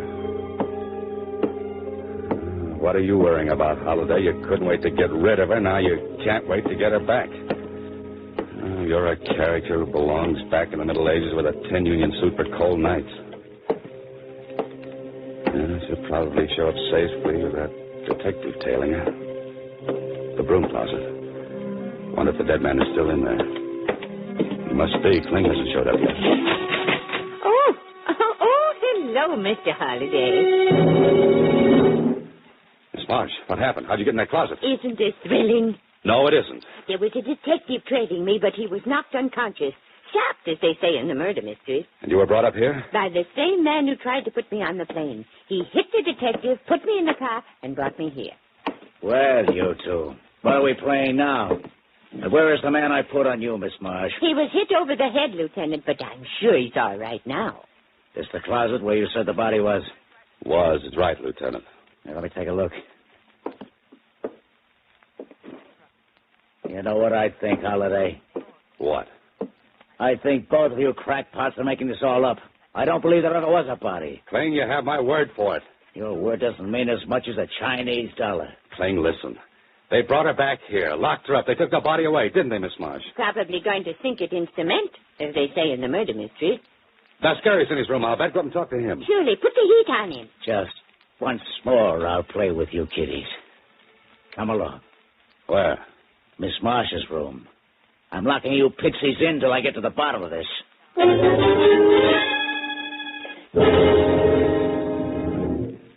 Kling's been gone 15 minutes. I wonder what's happening up there. Not much. I haven't heard any shooting. No, haven't heard any. In that case, how could a man be shot here and that shot not be heard? Well, it's very easy, Mr. Holliday. The killer would use this. Oh, Miss Marsh, now where'd you get that gun? Just took it out of the drawer. It was here all the time. Well, put it down until Kling returns. But I just want to show you why the shot wouldn't be heard. What do you mean? Would you excuse me, please? You see this bath towel, Mr. Holliday? Yes, what about it? Well, a smart person would take the gun like this, wrap the bath towel around it like this. You know, Miss March, you found out a lot since you came here. Oh, yes, I've done all right since early this morning. Early this morning? But the clerk said... I talked to Tony Biscari, and he said... Kling, look out! Miss March, give me that thing. You shouldn't have moved, Mr. Holliday. I was really shooting at you. What's this all about, Holliday? What was she doing with that gun in her hand? She was going to kill me, just like she killed Michael O'Brien. That little old lady killing somebody? Miss March, you did kill him, didn't you? Then you called me, and you got Kling to come up here and catch me dragging the body away. Only he came a little late, as usual. Now, wait a minute, Holliday. Then when you couldn't pin it on me, you tried to hang it on Tony Biscari. Now, what did you do with the body? Dragged it back to the closet in this room. Oh. And I suppose you sapped the detective who followed you, too. Well, it was easy. I got him to turn around and hit him over the head with my purse. Why did you kill Michael O'Brien? Did you have something against him? No, I never saw him before. Then why kill a perfect stranger? I saw a play once. I liked those ladies in that play. They killed lots of people. I wanted to also. Only I should have done it like the ladies. You don't mean arsenic and old lace? Yes, and I should have worn the lace and given you the arsenic.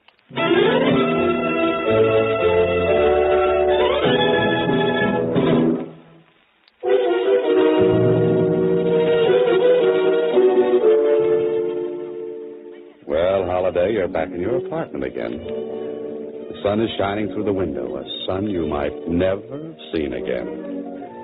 You know, I've got an idea for you, Holiday. Give up this business and go into something quiet, like night watchman in a cemetery. Holiday.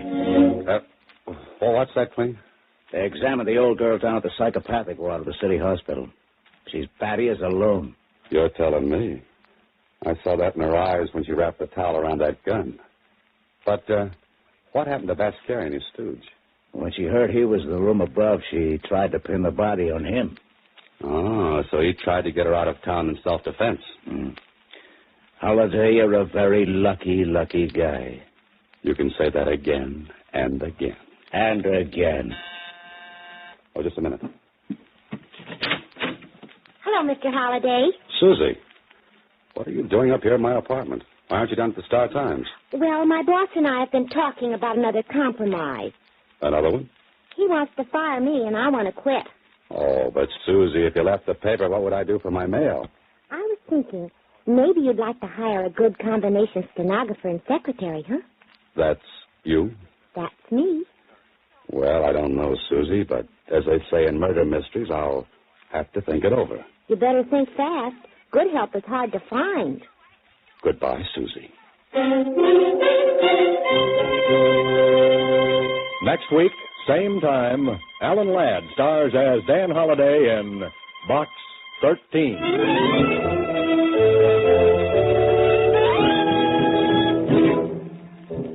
Alan Ladd appears through the courtesy of Paramount Pictures and may currently be seen in Wild Harvest.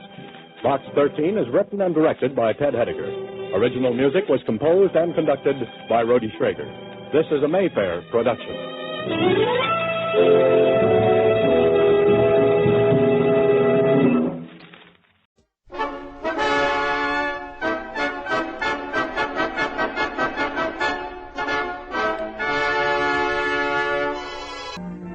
My name is Selby. Frank Selby, Colonel, RHA. Retired, of course. Many years ago. No family left, no funds, except my pension. So I live in this hotel. A shabby sort of place, but it's in the country, well off the beaten track, which I like. And they only charge 4 guineas a week. I'm one of 4 permanent residents here. In summer, we get holiday makers and so on, not many. But in winter, there are just the 4 of us. 2 middle-aged women, an Austrian refugee, believe it or not, and myself. Well, one evening last December, 3 days after Christmas it was, yes, the 28th of December, 1950, we were all in the sitting room, doing nothing very much. Well, playing patience, knitting. I was dozing a bit. It's the same thing every evening. About 2 hours before, it began to snow, suddenly, and very hard. Then the wind got up. It must have been very unpleasant outside. We're on the edge of Dartmoor, you know. And it was due to this sudden change in the weather that we found ourselves invaded. This is the lounge. Of course, we don't cater for many guests, especially in the winter. Lounge? But it's a most handsome room. Oh, it's got a fire. That's everything. Darlings, come and thaw. I'd really resigned myself to freezing to death in the ditch. Yes, we were absolutely in a ditch, you know. We skidded into the side of that nasty little bridge down the road. And there we were, benighted in the snow. Imagine it. Shocking. What an experience. How far we had to walk, I couldn't say. Through an absolute blizzard. You couldn't see a yard in front of your face. About half a mile. Well, don't keep saying that, Robert, dear. It must be much nearer 3, and it felt like 10. As to accommodation. Now, look at us simply monopolizing the fire. It's really too bad. We do apologize, we really do. It's a dreadful intrusion. As to accommodation... Please sit down, everybody, please, please. Darling, you're interrupting all the time. No, I'm not, Janetta. What do you mean? I was just going to say, we have one double room ready. Though it's not a front room, I'm afraid. Well, 4 walls and a bed would be the very height of luxury for us, Mrs. Daly. Mrs. Daly.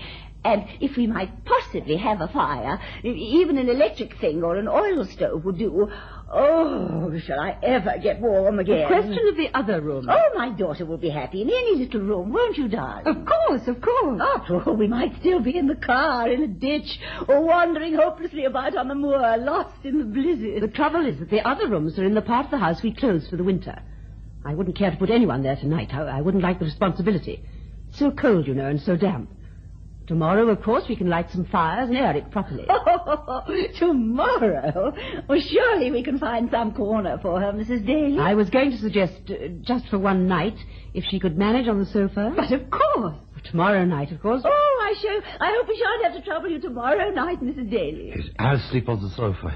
Yes, with pleasure. The young lady can have my room. Oh, but how very, very kind and chivalrous. Helen, I really don't think... Oh, but I couldn't, really. Please, it's just a question of changing the bedclothes. Yes, I know, but really... Well, I accept this gentleman's extremely kind offer on behalf of my daughter, and I do it on principle. Goodness knows there's little enough courtesy and chivalry in the world today, and it's entirely the fault of the stupid women who insist on discouraging it. Let me say how extremely obliged I am to you, Mr... Winterhalter. Winterhalter? Like the painter? Precisely. Yeah, like the painter. Tonetta, thank Mr. Winterhalter properly for his great kindness. This is my daughter, Mr. Winterhalter, Tonetta Landi. Thank you very much indeed, Mr. Winterhalter. Her father was Italian. Oh, they've got such pretty names for girls. Anna, Isabella, Teresa, Giovanna. We couldn't decide for days. Soup. Hot soup would be really delicious if such a thing were wildly possible. Well, bovril or tea? Bovril or tea? Tonetta? Tea, please. And I'll have tea. And some toast, I think, or a few biscuits, or a sandwich. Thank you so much. We are upsetting you, aren't we? My daughter will get the rooms ready. I'll just go and tidy up mine. Ah, warm. Oh, what an adventure. Do tell me, are you all staying here for Christmas? We live here. Live here? Permanently? Yes. Oh, really? Oh, how amusing. But of course it does solve the servant problem, doesn't it? It solves quite a number of problems. More or less. Did you manage to carry some of your luggage? All we shall need for the moment, anyway, thank you. Thank goodness Robert is immensely strong. What poor Renzo, my first husband, that is, would have done, I really don't know. I think he'd have lain down in the snow and simply given up the ghost, poor lamb. You know, Helen, I feel badly about our friend giving up his bed. Oh, don't go on about it, Robert, dear. It pleases him. It would have been really unkind not to let him. I suppose he's a Jew. Just an Austrian, I believe. Oh, delightful people, feckless and incompetent, but such dears. They ought to be preserved. The whole of Austria should be taken over by the National Trust. Now, hadn't we better introduce ourselves? I'm Helen Lancaster. Mrs. White. Mrs. Ashworth. Selby, Colonel Selby. Ah, so you are a colonel. I was right. Not everyone would have spotted it, but I flatter myself I never make a mistake about a retired soldier. There's something about them. They look properly washed. Ah, tea. Mother said if you want any more sandwiches... More? My dear boy, there's enough there for 3 days. Oh, so you're the son of the house? Yes. Quite an Adonis. I beg your pardon? Lovely. And how old are you? I'm 22. The sandwiches are turkey and shrimp or something. Sorry, no ham. Excuse me. 22. Oh, to be 22. Oh, there's nothing that the world can give like that it takes away, when the glow of early youth declines in beauty's dull decay. Has he got a weak chest? Yes. As I was afraid so. He has that heartbreakingly romantic look. Oh, Mr. Winterhalter, what a shame. Just fancy putting you to all that trouble. Now, I insist that you have a cup of tea and a turkey and shrimp sandwich. Oh, it's quite all right. It's no trouble. I hear you come from my dearly beloved Austria. Oh, you know Österreich? Good heavens, man. How many, many times have I been to Vienna and Salzburg for the Mozart. So? Enchanting country. But I wouldn't go back for all the money in the world, now that it's overrun by soldiery. Poor, poor Europe. Où sont les neiges d'antan? If you'll excuse me. Oh, Mrs. White. She's rather quiet, isn't she? I expect I upset her by making so much noise. Oh, she keeps herself very much to herself, you know. Mrs. White does. Rather superior, you know. It's an interesting face, but unhappy somehow. Now, for some tea. Pour it out, Tonetta. Not too strong, dear. Won't you all have a cup? Tell me, that rather cross-looking girl who let us in, is that Mrs. Daly's daughter? Yeah, that's Evelyn. Oh, her fiancé was killed in Germany just a week before the end of the war. Quite a tragedy. Why do these things happen to people? What's the sense in it? A girl like that must wonder if there's any coherence or purpose in the universe at all. If life is anything but a tale told by an idiot. Oh, good heavens. 9:15 already. Oh, excuse me, won't you? It's my variety night. How what night? What in heaven? On Friday nights, she always listens to some wireless program in her room. Her variety night. Oh, but of course, one can see she listens to all the programs and writes to the announcers, I expect. And what regiment were you in, Colonel Selby? I was a gunner, a horse gunner, for many years. I had a friend called Claude Wilmington who commanded something or other called the Chestnut Troop. Oh, such uniforms he used to wear. That was years ago, of course. I knew old Claude. Oh. I've got some photographs of him upstairs in the attic, if you care to see them sometime. You haven't? Oh, it's absurd. Of course, I should love to see them. I can't wait. Oh, well, it may take a little time to dig them out. Bottom of a trunk. Oh, please don't bother now. Tomorrow we'll Yes, do it. no trouble at all. None at all. But, bless my soul, by the time I dug the albums out of the attic, it didn't take that long. They'd all gone to bed. Nobody in the sitting room but Winterhalter, trying to get some sleep on the sofa. The Lancasters were still with us the next day, of course, and the next.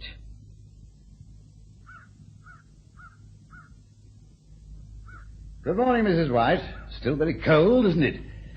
At least that dreadful snow has stopped. Yes, thank goodness. But I'm afraid we're likely to be with you for a little time yet. Yes. It froze hard again last night. Yes, I doubt if one could get up the hill even with chains. And this has been a fine house in its time. Yes. An interesting period, architecturally. Though not, of course, so essentially English as the earlier ones, Elizabethan or Tudor. I'm insular enough to prefer them myself. I quite agree. My husband and I had a small Elizabethan manor house near Andover. Oh, did you? How very delightful. Yes, we were very fond of it. At one time I looked forward to ending my days there. Life teaches one not to plan too far ahead, doesn't it? Or at least not to take one's planning too seriously. My son was killed in the war. Then my husband died of pneumonia in 1945. Much of his money was in business in the Far East. A great deal of it was lost. Oh, many people suffered similar losses during the war. My case isn't in any way exceptional. I quite realize that. At least I have sufficient money to live quietly here. The only thing is, it's all been rather a surprise. Everything happened so quickly and unexpectedly. It seems such a short time ago that I had a husband, a child, a house, servants, money, friends, and a varied and interesting life.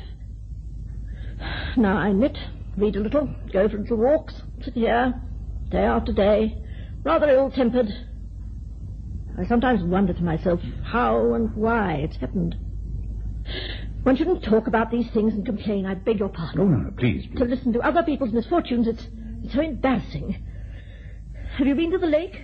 How I adore the unexpected. A scene like this, for instance, so brilliant, fairy-like, enchanting. And being here is unexpected. Of course, you're totally unexpected, my dear Mr. Winterhalter. What's your other name? Julius. I shall call you Julius. Or will it embarrass you? Perhaps we'd better keep it for our tete-a-tete, and you shall call me Helen. Helen. Helen, thy beauty is to me... Oh! Oh, hey, do, Julius. Oh, dear. How often have I heard that one? And, of course, I'm always flattered, even now when I'm getting so old and ugly. And the other very popular one, which comes a little later, is... Sweet Helen, make me immortal with a kiss. Don't you know? Marlowe. Oh, dear. How many mortals I have made. Only they're most of them dead now, poor dears. You make me feel very foolish. Oh, but I don't mean to, really. I only laugh because I'm pleased, because I'm happy. And I do love having foolish things said to me. Come and say some more, Julius, dear. Tell me about yourself. Come along. Tell me what you are. No, let me guess. A writer? No.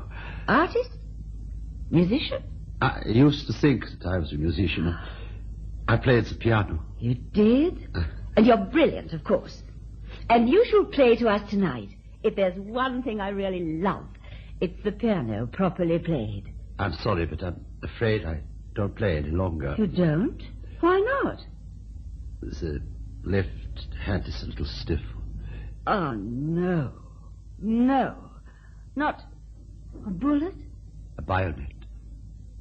Dreadful, abominable. Why are such horrors allowed to exist? Time and time again, when one begins to feel that really the world is a wonderful and beautiful place to live in, one comes up against something perfectly shocking, perfectly outrageous, obscene. It's really disheartening. One loses faith. Poor hand. You kissed it. Of course, after that, the poor chap was a goner. He'd fallen for the woman at first sight. Now, who knows what wild fancies came into his head.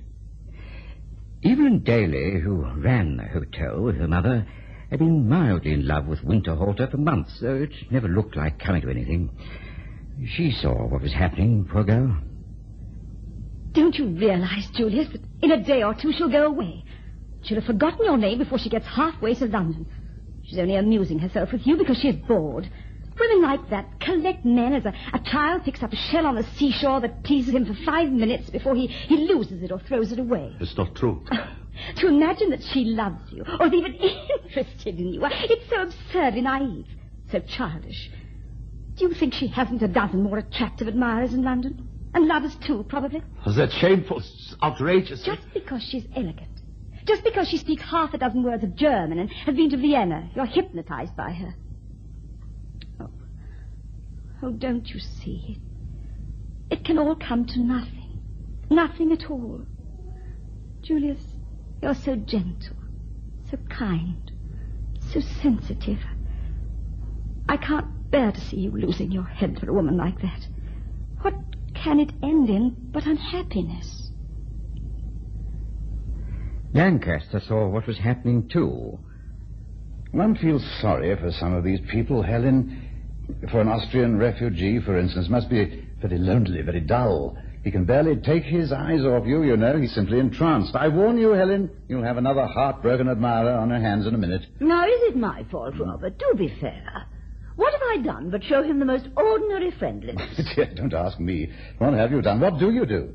When I meet nice, sympathetic, cultured people, I simply have to give sympathy for sympathy. It's no good, Robert. I really cannot stay on formal, polite terms with people I like. I will not go through life measuring out friendship and affection grudgingly, spoonful by spoonful, as if it was some sort of rationed luxury that one hid in the back of a cupboard. It's not my nature, and I can't do it. Well, heaven forbid that you should try. Oh, you think I behave disgracefully. You disapprove, I know you do. My dear Helen. You think I'm immoral. You can't deny it. Immoral? Well, in a sense, perhaps. There. You know, I sometimes think that all really attractive, generous, and lovable women have something of the harlot about them. Oh, I don't mean it offensively. Oh, isn't that delightful? Isn't that typical? So polite, so English. I don't mean it offensively. Oh, and you're so right, Robert, darling. You're perfectly right. I am a wanton, shameless creature. And you're so patient and so well-behaved. And I treat you quite shamefully. Yes, I do, quite disgracefully. Aren't you sorry you didn't marry some really nice, virtuous, dependable young English spinster? Aren't you? Aren't you, darling?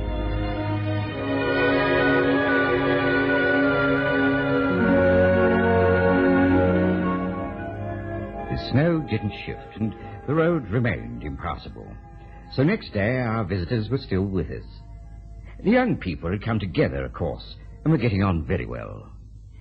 Johnny, I'm going to Switzerland at the end of January. Why not come? I'd teach you to skate and we'd waltz together. Honestly, it's tremendous fun. One laughs and laughs. And in the evening you feel so deliciously, wonderfully sleepy. And the food one eats and the sun. Do come. Why don't you? I should like to. More than anything in the world. But I don't suppose for a minute that I shall be able to. Why ever not? Well, you know, I'm supposed to have a weak chest. Last winter I was in bed for 4 months. And I'm not supposed to get tired and so on. Johnny! Johnny! Yes, coming. Besides, this is the house of the categorical negative. One only has to make a suggestion for it to be instantly recognized as a patent absurdity. It seems to you quite a simple matter to go to Switzerland. But for us, Switzerland is about as accessible as the end of a rainbow. But why? Is it money? Partly. It's just the way things are in this house. Suppose I lend you the money, say £50. £50? For that matter, I could give it to you without noticing it, if you'd accept it. Give it to me? Well, why not? I'm rich, you're poor. It seems quite natural. It's not natural at all. It's simply quite unbelievably kind. And out of the question, of course. A loan, then. You can pay it back, well, when you can. I'd like you to come to Switzerland. I really would. I'm sure it would do you so much good. Yes, but... Johnny, dear, the time. Didn't you hear me call? It's my fault, Mrs. Daly. I was keeping him. I've been trying to persuade him to come to Switzerland with some friends of mine next month. Switzerland? Well, really, I think that's a matter for the doctor to decide. I should very much like to lend him the money, if it would help. It's so easy for me. It's very kind of you, but of course we couldn't consider that at all. Not for a minute. Tea's been on the table for 10 minutes, Miss Glandy. I'm sorry. I didn't really mean to interfere. It was just an idea. I'll go into tea. This was New Year's Eve. The Lancasters had 6 bottles of champagne with them. Perrier Jouet 43, what's more. So that night, they threw a party. Mrs. White's comment was, no doubt it's amusing to astonish the bourgeois. It was a bit uncalled for, I thought. During the evening, Mrs. Lancaster read Hands. Palmistry, you know, just a parlour trick. She read Evelyn's and said that the girl would marry in a few years' time and be very happy. Evelyn received these tidings with a touch of cynicism. Well, more than a touch, really, as she was a bit tight by then. Then Mrs. Lancaster read Winterhalter's hand and declared that loneliness was behind him. He was about to enter the gateway of adventure or some such tosh. He swallowed every word, poor mutt. That's enough clairvoyance for one evening. Now, Julius, tell me when you're coming up to stay with us in London. What about the week after next? Tonetta, what night are we going to Covent Garden for the Mozart? The 11th. Then you must come up on the 10th, and you shall come with us. It isn't Salzburg or Vienna, but still it's adorable music. You shall stay a week or 10 days, and I'll introduce you to some delightful friends of mine who will make you feel a little less of a stranger. He was our secretary to the embassy in the days of that poor, unhappy little Dollfuss. It's so kind of you. Kind? It'll be lovely. And we'll poke round the art galleries together and be quite bohemian. It's not kind, you know. I beg your pardon. Playing with people's hopes and dreams. You shouldn't do it, Mrs. Lancaster. Oh, my dear girl, what nonsense. Oh, you're strong. Doesn't matter to you. But most of us spend all our time trying not to hope for what is quite unattainable, trying to be content with what we have. It's not kind to make us dream of the waters of the moon, all kinds of happiness that are out of reach. Why do you come here to disturb us all? Evelyn. Oh, poor dear, she's overexcited. Oh, you think you're going to Switzerland, Johnny, don't you? And Mr. Winterhalter thinks... Oh, really? I don't know what nonsense he thinks. Something ridiculous. Oh, please. And I'm to be married and live happily ever after one day. Such splendid futures are waiting for us all. Next year, sometime, never. Oh, dear. I think perhaps you should go to bed. Why don't you leave us alone? We aren't your sort of people at all, you know. We're just dull little people leading dull little lives in a backwater. Evelyn, for heaven's sake. Nonsense, my dear girl. Nobody's dull. We're all of us extremely interesting. I tell you we're dull, and I ought to know. I'm an expert on dullness. If you led my life, you'd know something about it, too. Dull? This is Ditchwater Hall. Wouldn't you like to go to bed? What a beautiful dress that is. Is it real silk? Oh, yes, it is. Mine's real imitation wool. It's very nice. Do you think so? I'll change with you if you like. I've only had it for about 7 years. Evelyn. Now, come along, Evelyn, dear. We'll go upstairs together, and you'll have a nice lie down. What's the matter, Mrs. Ashworth? You take an aspirin and pop into bed, and you'll be as right as rain in the morning. I don't want to pop anywhere. And I don't want to see the new year in. Expect it to look exactly like the old one. Oh, why shouldn't it? It's only a figure on the calendar after all. Nothing else changes. I don't see the sense of us sitting here drinking and being sentimental just because another stupid year is starting. Well, if you could put back an old one occasionally, that might be worth celebrating. There are 1 or 2 old years I can remember. I wouldn't mind having over again. Well, there's one anyway. At the new year. You can have it, all of you. I don't want it. It's no good to me. Oh, well, there's a cheerful way to talk. Now, you say good night, dear, and come along with me. There's a good girl. Good night. Good night. Good night, Mrs. Lancaster. Thank you so much for inviting Johnny and me to your party. Good night, and I hope you'll feel better in the morning. Schlafen Sie wohl, Herr Winterhalter. See? I speak German, too. Sprechen, sprach, gesprochen. That's right, dear. Come along. But I'm not in the least sleepy.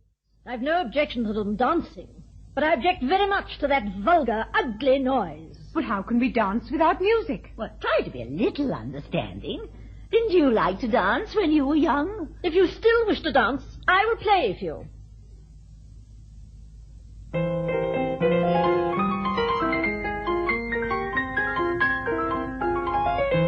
Now dance if you want to.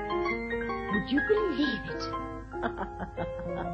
Oh, I'm beginning to like them. Dance, everybody. You should be good at this, Julius. Dancing with me. Come along, John. Let's show them. I'm afraid we're keeping you from your bed, Colonel. It isn't so much my head as my digestion. It's always the same after Brussels sprouts. Johnny, dear. All right, I'm coming in a minute. So late.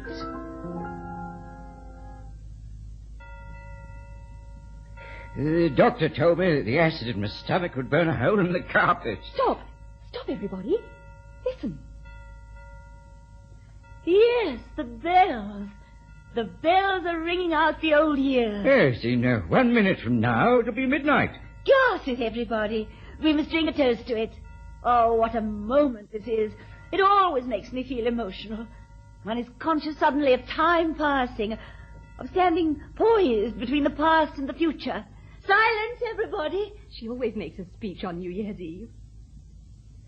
And she did.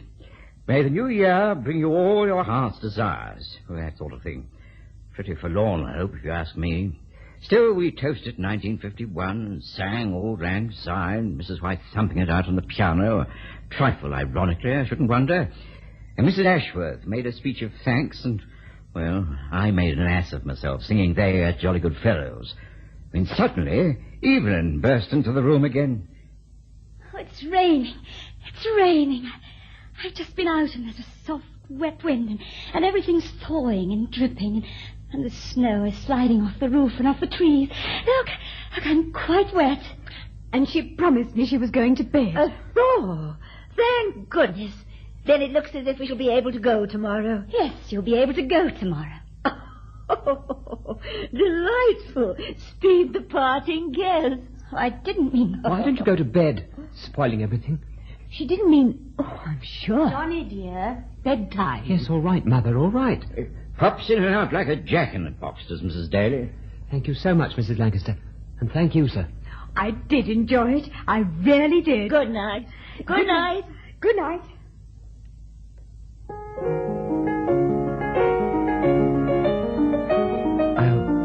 I'll see you before you go. Of course. Good night. Good night. Oh, I'm suddenly so sleepy. I can hardly keep my eyes open. Bed, Robert, dear. Tomorrow we'll lunch with the Maitlands. So, tomorrow you'll be gone? But we shall see you again. I hope we'll see all of you whenever you come to London. Look in whenever you like. We're just off Grosvenor Square. Where's my bag? Oh, thank you, Robert, dear. Good night, Colonel Selby. Oh, now don't settle down, whatever you do, or you'll fall off to sleep again.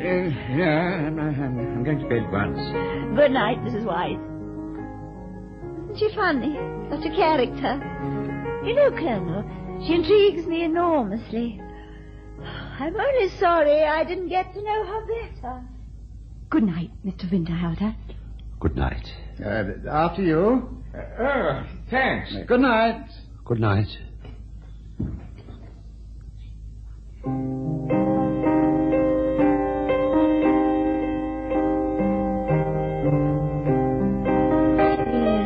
Chouet, 1943. I must remember that.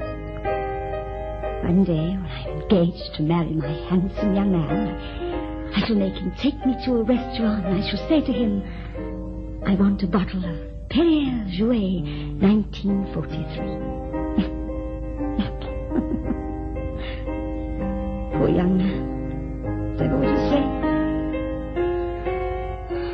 Perhaps I shall keep this bottle, sleep with it under my pillow. Lovely, lovely Perrier Jouet, 1943. Good night. Oh, good night. Poor, silly Mr. Winterhalter. Did you think I was rude, Mrs. White? I didn't mean to be. Or did I, perhaps? I don't know. Nothing seems to matter tonight. Nothing. I'm glad they're going tomorrow. They don't belong in a place like this, or people like us. It's as if some beautiful swans had suddenly landed on a duck pond, and all the ugly ducks felt envious of their fine feathers. Say what you like. It's hard not to be envious of people who are rich and successful, who don't know the meaning of drudgery and unhappiness. Girl is beautiful, isn't she? Such a lovely skin. She glows with happiness. Perhaps I could be pretty too if I didn't always feel so tired, so bad-tempered. If I didn't have to work so hard every day. Every day. My face is beginning to get quite lined. I'm not yet 30. Oh, Mrs. White, you've been playing there all this time. Don't you think life is unfair to some people? It's stupid to talk like that. Life isn't fair or unfair, or tragic or comic or anything else. Life is life. That's all. One must accept it. I like Chopin. Do you know the sad little prelude all on one note?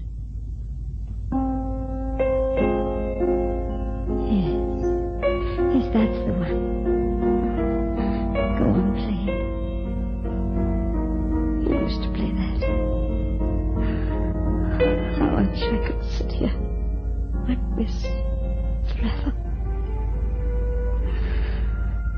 Oh, if only the morning would never come. January the 1st, and it might have been April. Typical of the abrupt changes you get in Devonshire. It's the Gulf Stream that does it. It doesn't bear thinking about where England would be without the Gulf Stream. Back in the Ice Age, I dare say. Well, around noon, the Lancasters were about ready for off. And something or other must have jolted Winterhalter into realizing how final a parting it had to be, and how little he'd really meant to his lady love. He was in quite a state, believe me. Now, I'd been out snipe shooting early on. Didn't get any, of course. When you're 70 and more, you react too slowly for snipe. Anyway, I'd left my gun against a bench in the garden. Poor Winterhalter spotted it. He took it in his two hands and sat there, with the butt on the ground, and stared down the barrels. Heaven knows what he was thinking of doing. But Robert Lancaster came out and took the gun from his hands, quite gently, and without saying anything. He's a very nice chap, Lancaster. I was just looking at it. I believe you're coming up to stay with us a little later on, aren't you? My wife mentioned something. Yes. It was most kind of Mrs. Lancaster, but I told her this morning that I'm very much afraid I shan't be able to manage it. Oh, I'm sorry. I'm rather a busy man, you know, and I find it difficult to make plans. I'm at work on an opera just at present. Oh, really? Yeah. It's very absorbing work, and probably I shall have to make visits to colleagues of mine in Paris quite shortly. But it's most kind of Mrs. Lancaster to invite me. Very kind indeed. I'm afraid you must find yourself rather lonely at times. If I had to settle down abroad by myself, I should certainly feel it very strange. Oh, well, one gets used to it, you know. The human animal is very adaptable. Winterhalter, yeah. I should very much like... it would give me real pleasure if I could help you in some way. I'm very interested in music as an amateur, and perhaps if you required any financial assistance... Financial assistance? For what? Well, this opera you mentioned. Oh, yes. No, I don't... but it's most kind of you to offer, very kind. You and I must be about the same age, Mr. Lancaster, no? Yes. I'm 47, as a matter of fact. Yeah, it's the same age. Just different stars. Just a minute, I left my gun here. I was afraid Mrs. Ashworth might have seen it. Well, women are funny about firearms, very funny. I think I should go for a stroll before lunch. In case I don't see you again, I say goodbye, Mr. Lancaster. Oh, goodbye, Winterhalter, and good luck. Thank you. Curious how some of these foreigners like shaking hands. When he first came, he shook hands with everybody when he said good night, and if you gave him half a chance, he'd come down to breakfast and start it again. So one feels sorry for the poor devil all the same. It's extraordinary the amount of Worcester sauce the fellow eats. Hello, Mrs. White. Have you heard how the boy is today? His temperature is still up. Not at all strong with that. Slightest thing upsets him. I gather your car's been rescued. Oh, yes. You'll be glad to leave, I expect. This isn't a place one would choose for a prolonged holiday. There's really nothing whatever to do. 5,000 acres of rough shooting. That's what the advertisement says. There's plenty of rough and confounded little shooting. Of course, when one lives permanently in a place, one gradually slips into a kind of routine. And then the days pass very quickly. That's true. Now, just to give you an instance, Monday we have cottage pie for lunch and berry. Well, believe me or not, one seems to be eating cottage pie about every third day. It's amazing. As time certainly passes. Tempers fuse it. Oh, there you are, Mr. Lancaster. I wanted to tell you how much I enjoyed the party last night. Last year, you know, it was very quiet. We were all in bed by 10:30. And I remember waking up at midnight and hearing the bells and thinking, whatever's that? What on earth's happening? It quite startled me. Until I realized it was only the new year coming in. And then, for some reason, I felt so sad I could have burst into tears. Silly. Johnny, please. I'll go back when they've gone. So foolish, dear, when you've got a temperature. He insisted on getting up to see them go. Now, that's not sensible, Johnny. It really isn't. I'll go back when they've gone. You see? What can one do? That's naughty, you know. Very naughty. That's not the way to get well and strong, young man. Lying in bed upstairs isn't the way either. Especially on a morning like this. Well, I must go and get the car ready, pack the luggage. Goodbye. I only hope we haven't been too much of a nuisance. Oh, of course not. Goodbye. I'll lend your hand. No, don't bother, Colonel. I can manage, thank you. Goodbye. Goodbye. But come back, too. Goodbye. A real gentleman. So considerate to everybody. Too much of a nuisance. Oh, we should be grateful for being stirred up a bit. I don't know that I care very much for being stirred up nowadays. Johnny, I thought you were in bed. No, I'm quite all right. I just wanted to see you to say that I mean to come, if it can be arranged. Oh, but that's splendid. Of course it can be arranged. Yes. Somehow, I'll come. I'll write to you.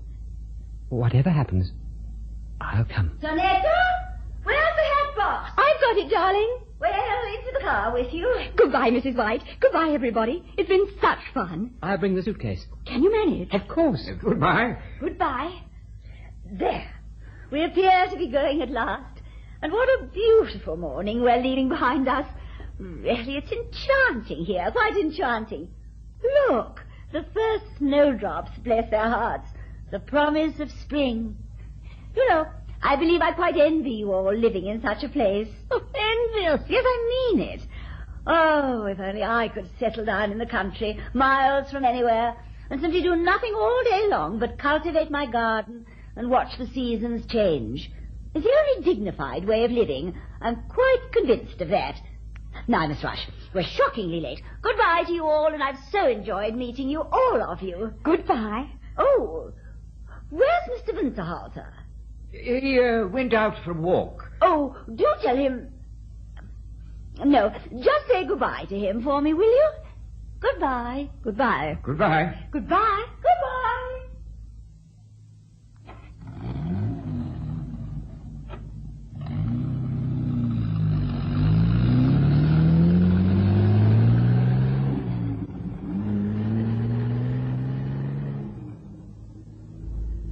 There. They've gone. Today's Wednesday. They came on Saturday. Yes, 3 days and a bit. I can't help laughing when I think about last night. That poor girl. Nearly 1 o'clock. Oh, I make it 10:02. You're a bit fast. No, I checked it last night. Oh, well, it doesn't matter. We're none of us catching a train. Ah, here's Mr. Winterhalter. Now the party's complete. Mrs. Lancaster told us to say goodbye to you for her. Oh. Thank you. That's very kind of her. Last night I heard her inviting you to stay with her in London, didn't I? I hope you'll go. I should so like to know what sort of establishment they keep. I think that was just one of those invitations that people make rather late at night. I shouldn't wonder. Well, forward. Johnny? Yes?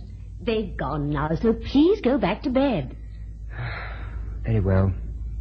It's always the same. Excuse me. Ah, lunch.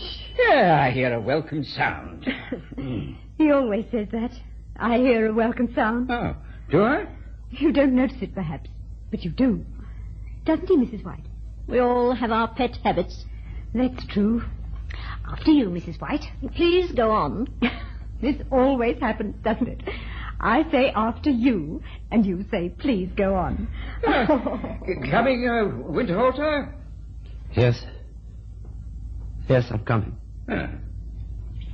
Winterhalter. Colonel Dummkopf. I suppose it's too late, is it? They have gone. Yes. They've gone. Oh. I found this in Miss Landy's room. On it was this note. Dear Miss Daly, I'm leaving this coat behind in the hopes that you may find some use for it. We are about the same size, I think, but should it not fit you, do dispose of it in any way you like. T.L. I suppose this is left to the tip.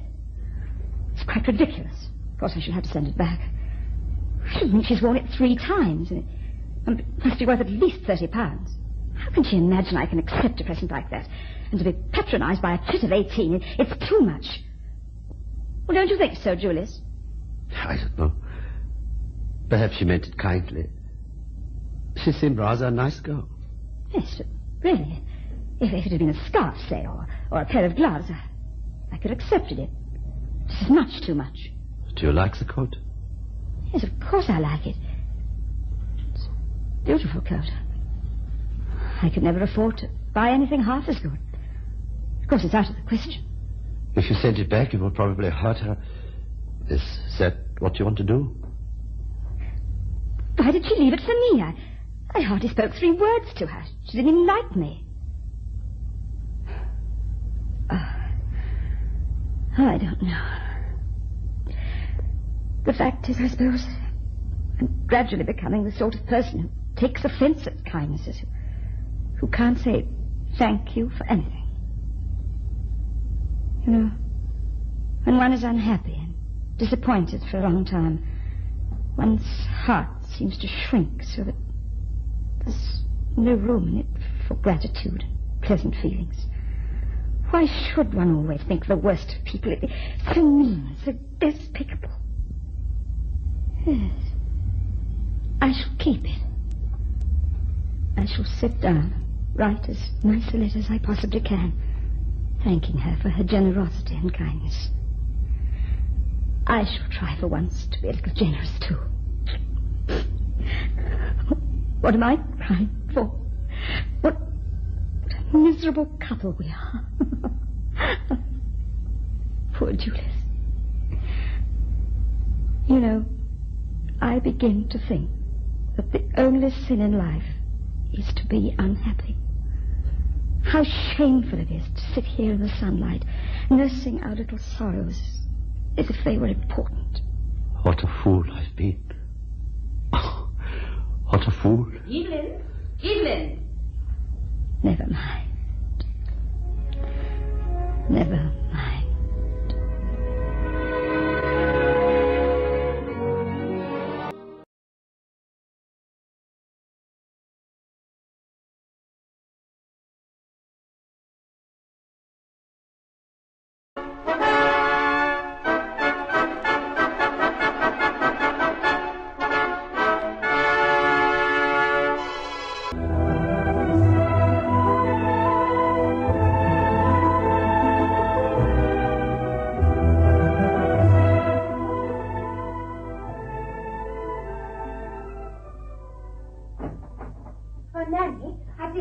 In the hall. Does that mean the doctors are here? Yes, Dr. Copard and the foreign doctor. They're all in the library. What did they say? Is he all right? Quite all right, Ducky. Oh, No, you'd better not go in. They're doing something to your poor father. Doing something? The foreign doctor's going to put some drops in his eyes.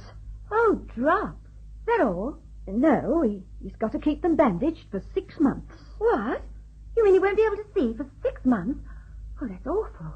Better than going blind for life. But what about his work? Well, that's what he said. What about my practice, he said. I ought to be in court this afternoon, he said, but the foreign doctor said it's got to be done at once, or we can't save your sight. How did they ever get father to agree? Oh, her ladyship managed that. She sat by ever so quiet till they'd done talking, and then she said, we'll have it done in the library. The light's better in there. And in he goes as meek as a lamb. She's wonderful. Oh, she's a very clever lady. I've always thought that. Did my mother, my own mother, manage him so well? Your mother, Ducky? Oh, well, poor dear, he didn't need managing then, not in the same way. I mean, he wasn't making so much money. A husband's more difficult to manage when they make money. Of course they are. It's a very old-fashioned idea. Kathy, don't go. I think I heard Monica come in. She'll want to know. I'll come back. Oh, well, that's safely over. Has Nanny told you, Monica? Oh, Kathy, was it awful? Did they hurt him? No, Dr. Valentine did it beautifully. Oh, Kathy, your hand. It's all red and swollen. Oh, it's nothing. Your father held my hand while they were doing it. He certainly got a grip. I'd better bathe it. No, later on. But, Nanny, I think I'd like a glass of sherry, and you'd better see that the doctors have one before they go. Yes, I expect they'll need it. Poor chaps.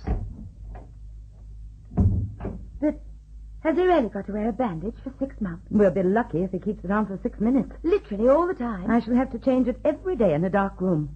What will he do all day in the house with nothing to occupy him? I don't know.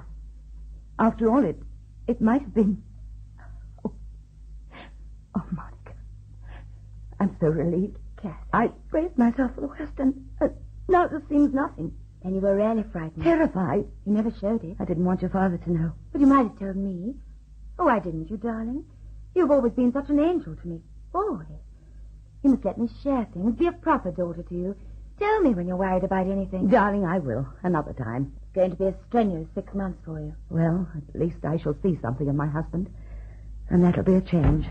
Doctors are just going. Oh, I'll come. Oh, Nanny. Nanny, I do feel such a pig. She's been terribly worried, and I never knew it. Well, you couldn't have guessed, Ducky. She keeps everything to herself always. I know. And yet she's so sympathetic and understanding to other people. You've never really properly liked her, you know, Nanny. Oh, I like her well enough. I've nothing against her. She's been a good wife to your father and kind mother to you.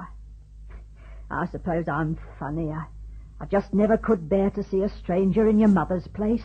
Poor Kathy. I believe you'd have got just as devoted to her if her baby hadn't died. It may have brought you together. Perhaps. You do feel different to a lady if you've got a baby to care for. I'd have had my nursery again, and I wouldn't have kept thinking of what's gone. Oh, well, next time I'll make it up to her. If she ever has any other great trouble, I'll be a perfect angel to her. But at the moment, it looks as though I've gone and missed the bus. Come on, darling. All right, now, get there. Come on. Careful, come careful. On. Don't go too fast. I'll trip over the rug or something. Put me on the sofa. There we are. Is Monica there? Here I am, dear. Oh, my poor little girl. Come here and kiss me. Have to put up with an old crock of a father now. You'll have to lead me about. Oh, but you'll learn to get about alone very soon. Shall I, darling? Well, let's hope so. People do. They get used to it very quickly. What people? Blind. People who have to wear bandages or things. And what grounds have you for asserting that? Did you ever know anyone who had to wear a bandage? No, but I always heard. Exactly, you've always heard. How often have you heard it? And who were your informants? Have you any reason to suppose that they knew what they were talking about? Are you sure that bandage is quite comfortable? I'm sure it's not. It's much too tight. They must offer it. What happened?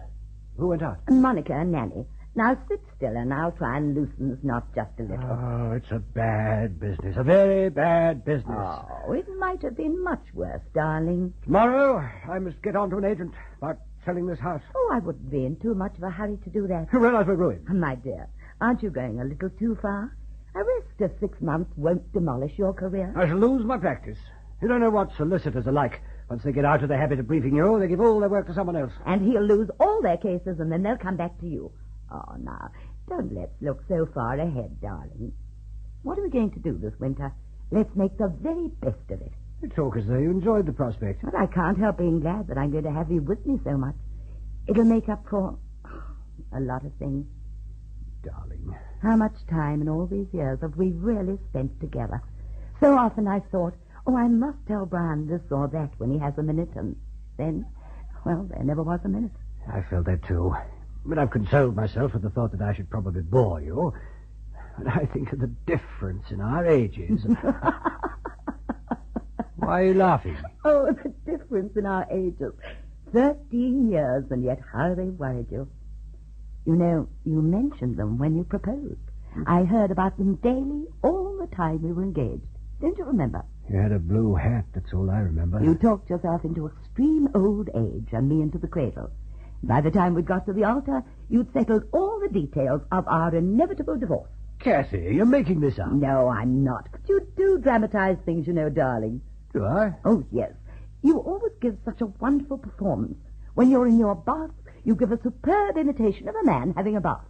Now you've got this bandage, you'll go about being blinder than anybody ever was before, like Samson in the opera. All right, Delilah. I'm a lucky man. You're the most wonderful wife any man ever had. Shall I read you your letters? Oh, if you must, you must. Oh, they're mostly bills. You don't want these. Yes, please, I want them all. But a bill sounds so much larger when you read it out. I must keep control of my affairs. I want every word of every letter that comes to me. No. This doesn't look like a bill. Oh, it's a letter. Oh, who's it from? Funny, it's not signed. It looks like a sort of begging letter, you know, bad writing, cheap paper. Dear Sir Brian Crawford, please excuse me venturing to trouble you without having the pleasure of your acquaintance. Believe me, it is only a sense of moral duty which forces me to open your eyes. You will be interested to learn that you are the only person... Well, go on. Well, why don't you go on? Oh, it's disgusting. Anonymous letters usually are, but you must read it, please, dear. It's vile. We'd much better take no notice of it. I'm the best judge of that. Oh, let me tear it up. Kathy, if you tear it up, I shall take off this bandage. I can't allow you to decide a thing like this for me. It would only upset you for nothing. I'm not easily upset. I've had abusive letters before. Just read it. It's a good girl. It's too revolting. Revolting? Oh, you mean obscene language? Yes. I couldn't really read it out, not even to you. Give it to me. Mark Seeley's coming to dinner. I'll get him to read it to me. Mark?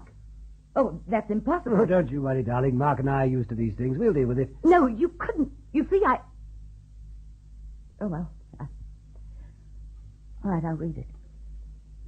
You will be interested to learn that you are the only person in London who does not know of the relations between your wife and Mr. Mark Seeley, what you think is your friend.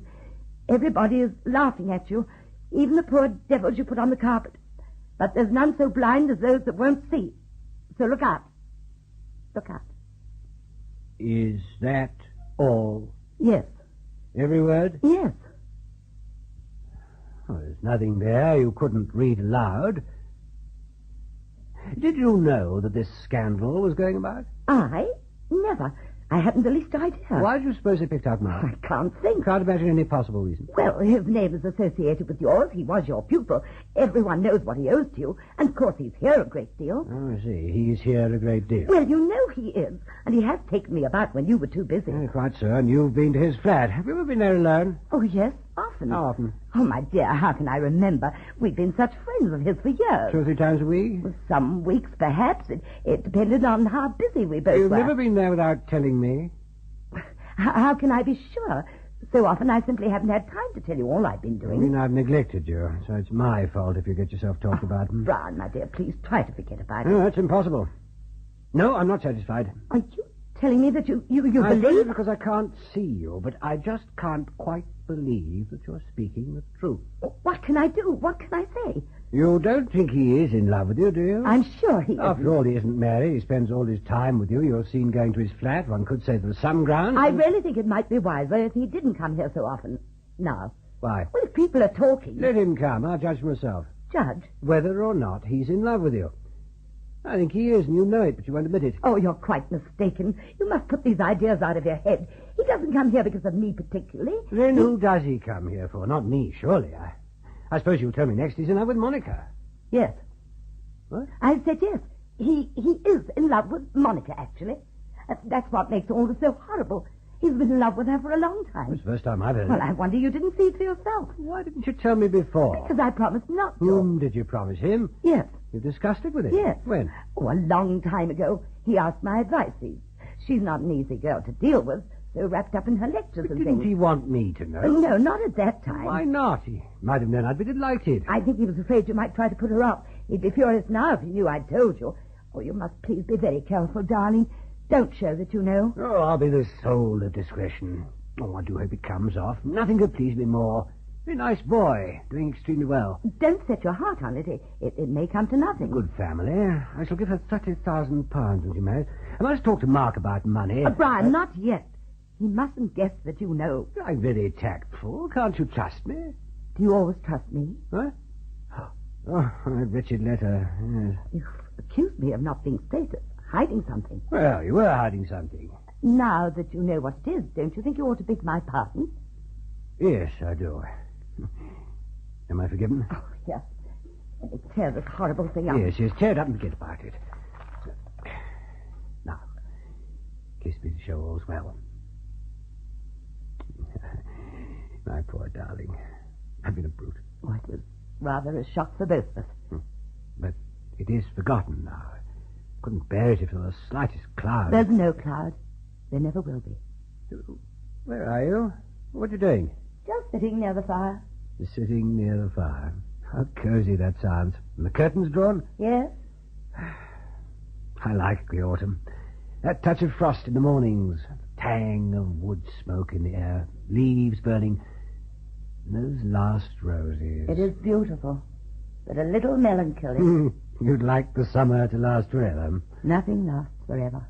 I've always known that. Oh, it's too soon for you to think of autumn.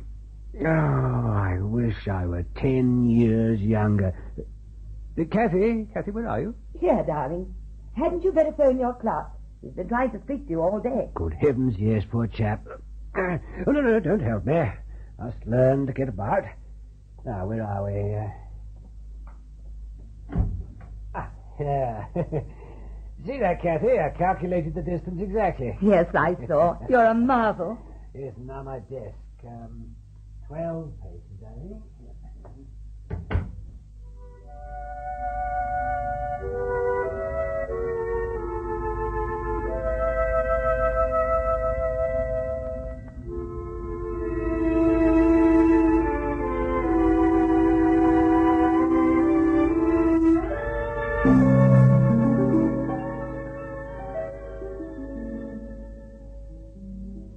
Monica, are you going out? Unless you want me. I was going to a meeting. With people dining. Well, only Angela Kane and the Drummonds. Oh, yes, and Mark Seeley. Still, your father doesn't like your not being here.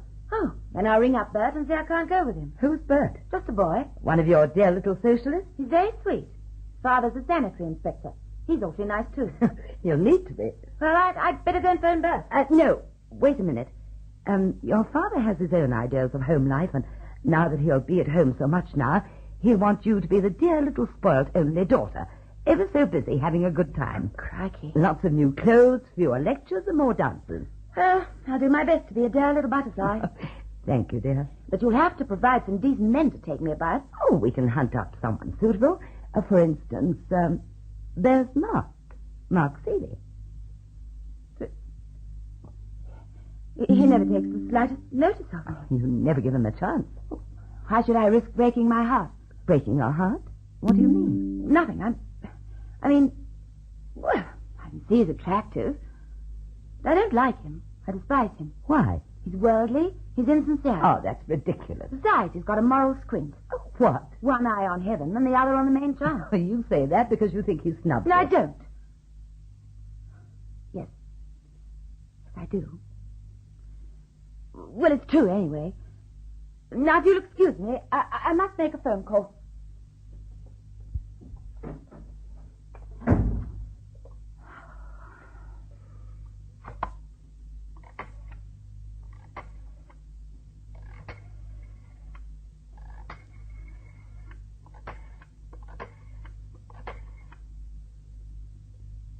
Hello.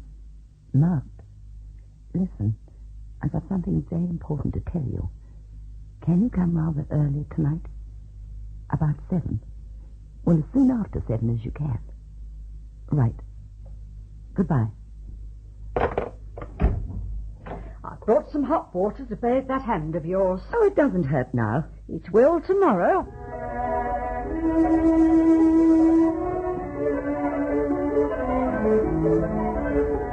Mark, darling. What else did that letter say? Nothing. Just the mere fact that we are lovers. Oh, we had a terrible scene. But surely he didn't take a letter like that seriously. I don't know. He suspects something. What? I'm not sure. I think that you're in love with me and I won't admit it. You denied that? Yes. Well, we'll have to be more careful than ever. What did you say exactly? You won't be angry. No. What was it? I told him you were in love with Monica. Do you mean that I'm now supposed to pose as her lover? Because I won't. What should I have said? Tell me that. I don't know. But I'm not going to make any sort of pretense. I should give myself away hopelessly. Oh, Mark, if only you'd... Oh, Kathy, are you in here? Yes, darling. Oh, hadn't you better get dressed? I am dressed. Oh, are you? Oh, let me see if I can guess what you're wearing.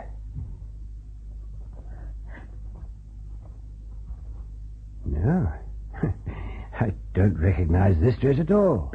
The blue velvet. Blue velvet, now I remember.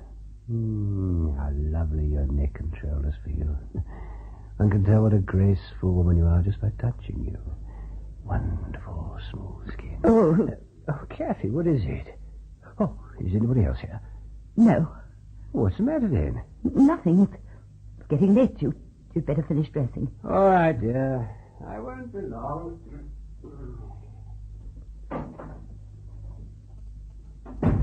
Oh, that was horrible. I love you as much as ever. But just now I'd have given a good deal for the whole thing never to have happened. I can't be sorry it happened. It's been part of our lives. But that child, Monica, she ought to have been kept out of this at all costs. Mark, you must marry her. Marry her? You must be mad. Why didn't I see it before? It's got to happen that way. You've lost all sense of proportion. No. It's the only real solution for us all.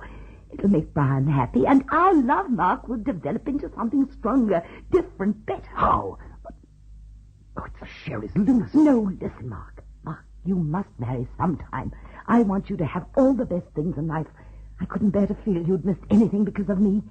You want somebody to share all your success. You must have a wife and children to be proud of. You don't really want me to marry Monica? You merely want to see yourself in a nobler light. I do want you to marry her. I'd do anything to bring it about. You deceive yourself. You're much too clever. Anyway, she thinks you have a moral squint. She says you have one eye on heaven and the other on the main chance. Oh? She said that? Perfectly true. She's quite as clever as you are. You're getting me quite interested. Or is that your end? They think me old-fashioned, and I dare say I am. But when I engage a servant, I always have just a little simple personal talk with her. I say, this is a very happy house. We all do our work, and we're all cheerful and contented. Just quite simple. I'm sure it helps. How long do they stay? That isn't the point. Catherine, what divine flowers. Monica did them. Did you, Monica? Yes. You are growing domesticated. Flowers in London are so terribly expensive, but of course Catherine doesn't have to worry about that. Brian's busier than ever now, isn't he? Oh, yes. Those 6 months off didn't affect his practice at all. Is it true that the first day he went back to Chambers, he found £12,000 worth of briefs on his desk? Not quite that. How much was it really? I really forget. My husband sent him a brief. I said, now we must all stand by poor Brian. After all, he is my brother, I said. This illness may have crippled him financially, but then George has always given him a lot of work. Oh, uncivilized we are. Talking about money and servants. Personally, To whom is Monica waving? Has Mark come, Monica? Just arrived. Who is it? Mark Seeley. He was coming to dinner, but at the last moment he had to go and defend a murderer at Maidstone. A murderer? How exciting. I mean, a man who is accused of murder. Cautious, Kathy. I hear the men coming up. Poor Catherine. Have you been praying for them to come? I think we're more than ready for them. Of course, Monica's mother wasn't clever. The brains come from our side of the family. But you're so clever, Catherine, about her clothes. At least I imagine it's you that... Oh, here they are. Well, George. Well, Angela, how's interior decorating? Moribund. People are so poor nowadays, they buy a pot of paint and do it themselves. Well, you've been very quiet up here, you women. We miss the happy laughter we sometimes hear on the stairs. Well, May, what scandal have you been hatching? Personally, I never talk scandal. I always say it leaves a nasty taste in the mouth. You can always spit it out, dear. George! Has Mark arrived? Yes. Didn't he join you downstairs? No, I didn't know he was here. Well, I'll go and look for him. I was just telling Brian downstairs. May has just bought a new weighing machine to put in our barn. Not a new one, George. I got it at a sale. We've had it about 3 weeks. No, dear, not as long as that. It's one of those machines that you put You one get foot... some bargains at these sales. It was at a house called Balmoral, just at the end of our road. A large house with a garden. The old lady... It's one of those machines that... And the nephew lived in South Africa. Well, Kenya, really. So they sold everything. Anyway, I thought... Just as I thought. They're in the garden. Martha's telling me about his case. He's got his men off. Oh, the murderer. He's got off. So everything's fine. Shall I tell them now? I think they've all guessed. Please. I have an announcement to make. I want you, all of you, our dearest friends, to be the first to share our great news. I know you'll be delighted to hear that Monica and Mark are going to make a match of it. That's wonderful news. Congratulations, dear Monica. Oh, indeed, Mark. congratulations, my dear. Extraordinary thing. Oh, you're a very lucky man. You've had an engaged look all the evening, Monica. I knew something was in the wind. And you too, Catherine. To have married her so young, you must be absolutely delighted. I am. I think they'll be very happy. Monica, my dear, my congratas. Oh, thank you. You are darlings to be so pleased. I was all charge your glasses. I'm bound to say it was a surprise to me. I hadn't heard a hint of it. Well, it's only just been settled, Aunt May. I drink to Mark and Monica. Mark and Monica. Mark and Monica. Thank you very much. If I can make Monica half as happy as she's made me, Well, there's a perfectly good end to that sentence, but I've forgotten it. But we're very, very grateful to you for your good wishes. Indeed we are. You're all wonderful. Do you remember our wedding, May? Brian made a most brilliant speech, and nobody could stop laughing. Yes, that was in October. When will Monica be married? In August, in the long vacation. It's the first time Mark's ever taken the whole time off. 8 weeks. It'll be too lovely. Where are you planning to go? We shall take a map of Europe, shut our eyes, and choose a place with a pin. Well, August won't be convenient for us, unless it's right at the beginning. We go to Torquay on the 5th. One moment, please. I want to end this little ceremony with music. What? We all got to sing Auld Lang Syne? Oh, Brian, spare us that. No. All you've got to do is to sit still for a few moments and talk, if you like, in undertones. This concerns me, not you. A little piece of pure sentiment. I want Catherine to play an absolutely rubbishy little composition called Humoresque. Oh, Brian, really? The evening won't be complete for me without it. Has associations. Oh, Catherine, do play. Yes, do. I couldn't possibly. I don't remember. Oh, yes, you do, Catherine. Oh, play it, Catherine. Come on, Cathy. I shall give you no peace. Please. Very well, then. But try not to listen.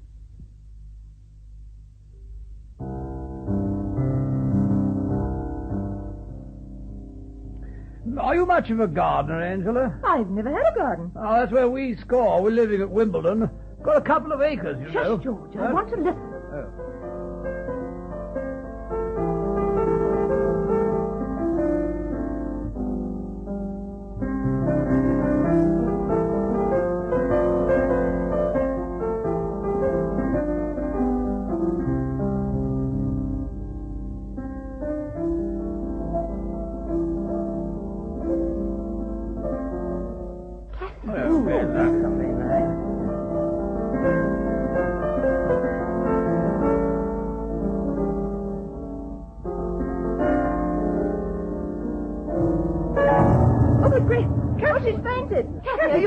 What's the matter? Give her air. Give her air. Come. She'll be all right in a minute. It's very hot in here. Airless. I thought she was looking pale. Fetch some water, somebody. No, brandy. It's cooler in the library. I think if we could carry her in there. Brian! Hmm? Oh, yes. Help me to carry her. Can I do anything for you? I say. Oh, she does too much. That's it. She overtires herself.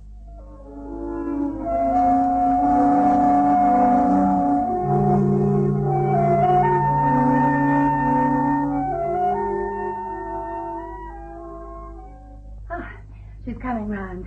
Good. I don't wonder she fainted. I nearly fainted myself. Your father's a great actor. That speech. Oh, poor sweet. He can't help it. He just has to make a scene of everything.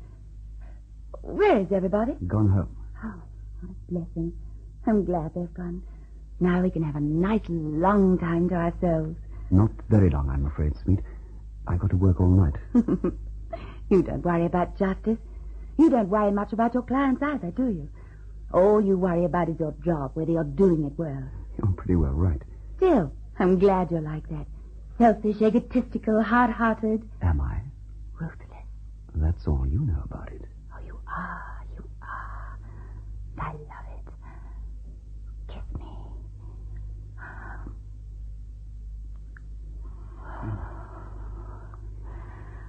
feel so sort of lost since I began loving you.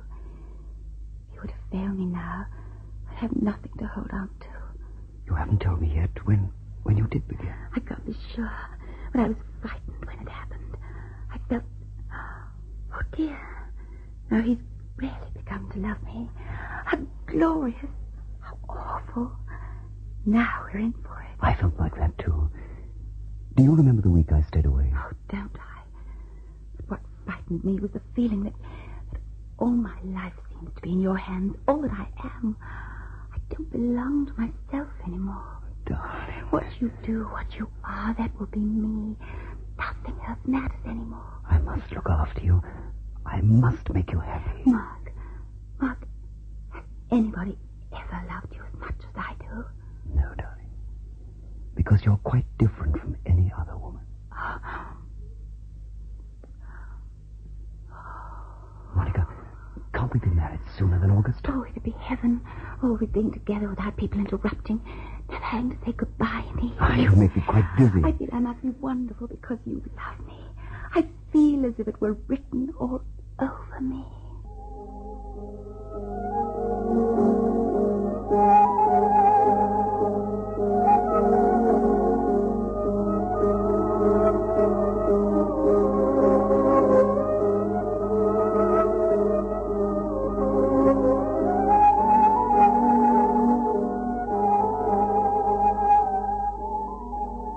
Oh, Monica, how idiotic of me.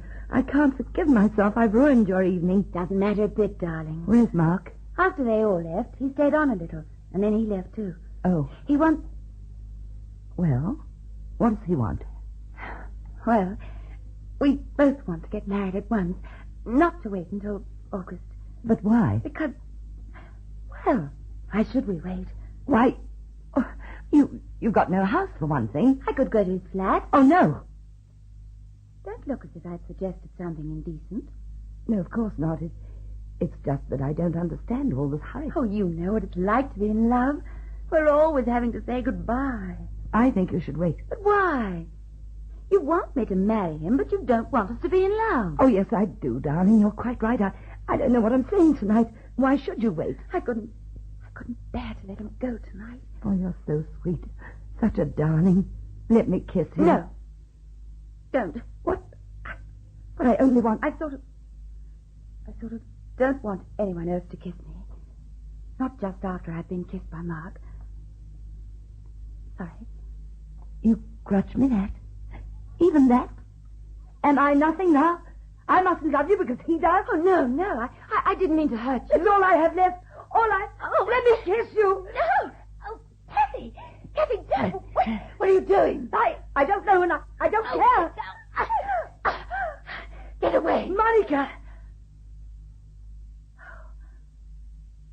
I remember lots of things. I didn't understand then. I do now. Now I know. What do you mean? The flat. I mustn't go there. I knew there'd been somebody else. Monica, please. Keep away from me. Don't you dare to touch me. You must listen. No. I know.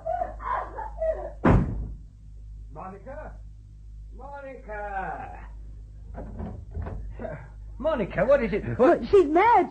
Kathy. A dreadful thing has happened, a mistake. I don't think so, Kathy. But, Brian, you don't understand. I think I do, Kathy. Sit down, Catherine. Try to calm yourself.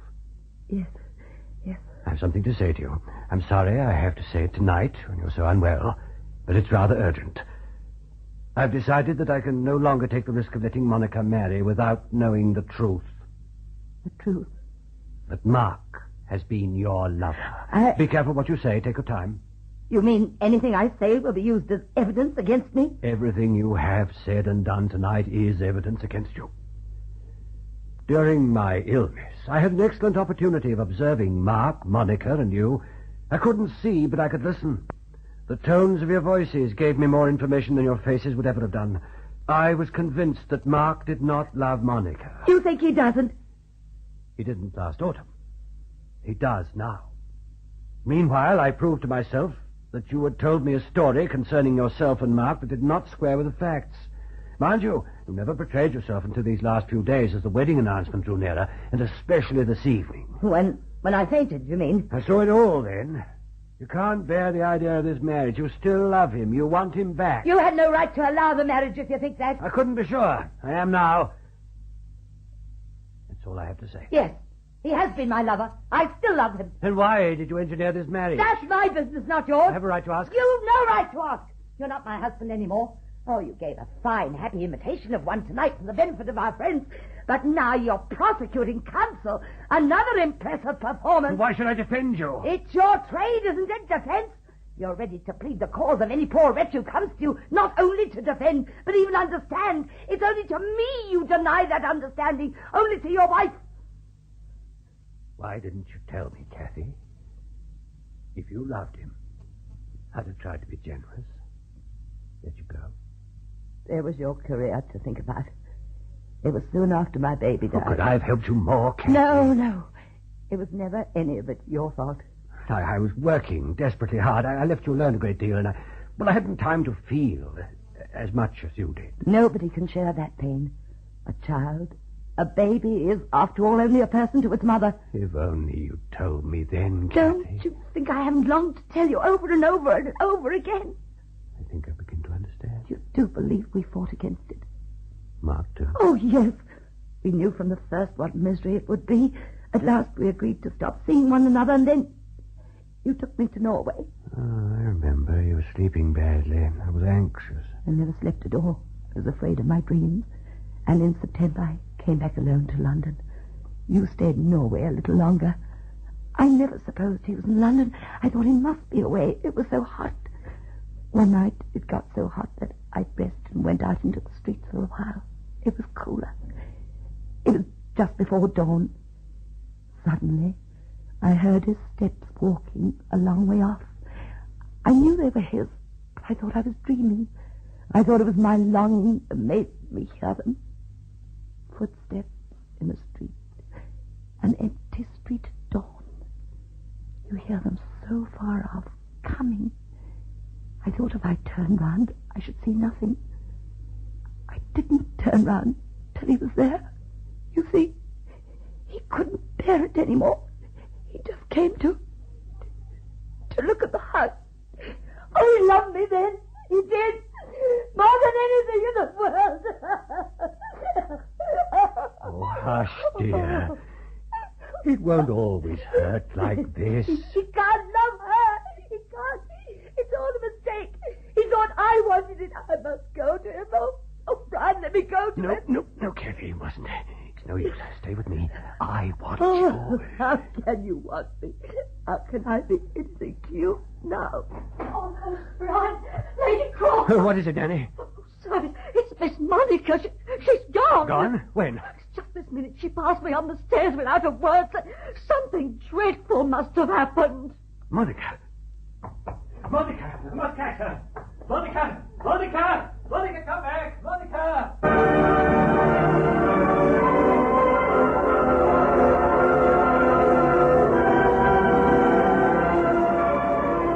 Lady, have the police got any news? Inspector says that if she isn't traced by 8 o'clock tonight, we ought to broadcast a description of her. But then it will be in all the papers. Well, we must find her. 3 days now. What can have happened to her? Suppose she... What's all this about Mark Seeley? What does he want? I don't know. You see him, Brian. I don't want to. Oh, you two go upstairs. I'll talk to the inspector. I'd rather deal with all this myself. Brian, you must let me do what I can in this.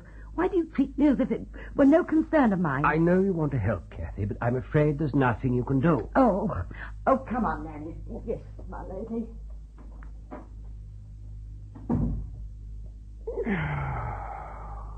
Monica. Where are you? Where are you? Oh, it's you. No? I have to come. I must know if there's been any news. I'll let you know as soon as there's anything to report. I told you that on the phone yesterday. I thought I ought to tell you that I found out where she went when she left this house. Oh? Where? To that artist friend of hers, Sally Kemp. That's not likely. I rang Sally up. She couldn't tell me anything. Yes, but she said something about a friend of Monica's called Bert. I asked who's Bert, and she told me that he was one of those young socialists that Monica used to go about with last year. She doesn't know about his surname or where he lives or anything, but I'm sure she knows more than she says. Oh, I'll phone her now. Now, what's her number? Oh, the police inspector's still in the library. Get rid of him, will you? Very well.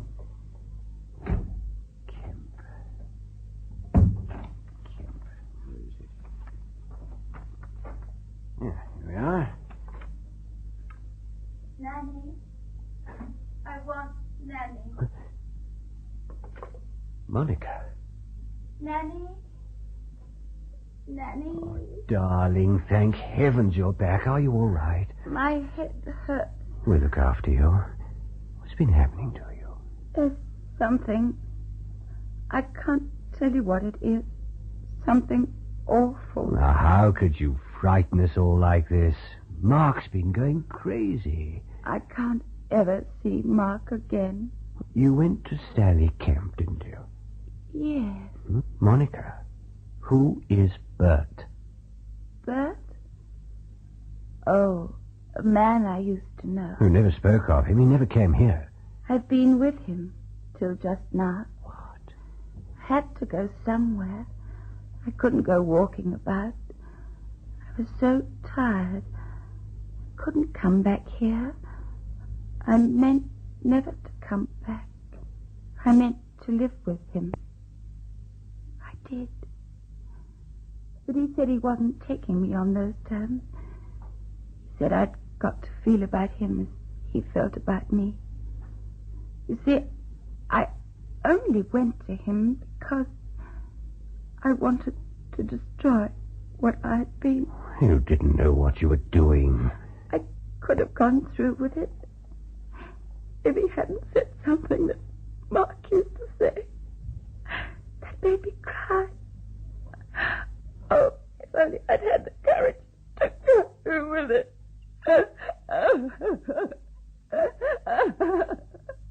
Monica. Make him go away. Don't let him come near me. Oh, my lamb, what is it? Oh, Nanny. Nanny. Oh, my precious. Oh, Nanny. No, don't go on like that. Oh, what have you got yourself into such a state? Oh, Nanny. You come along upstairs.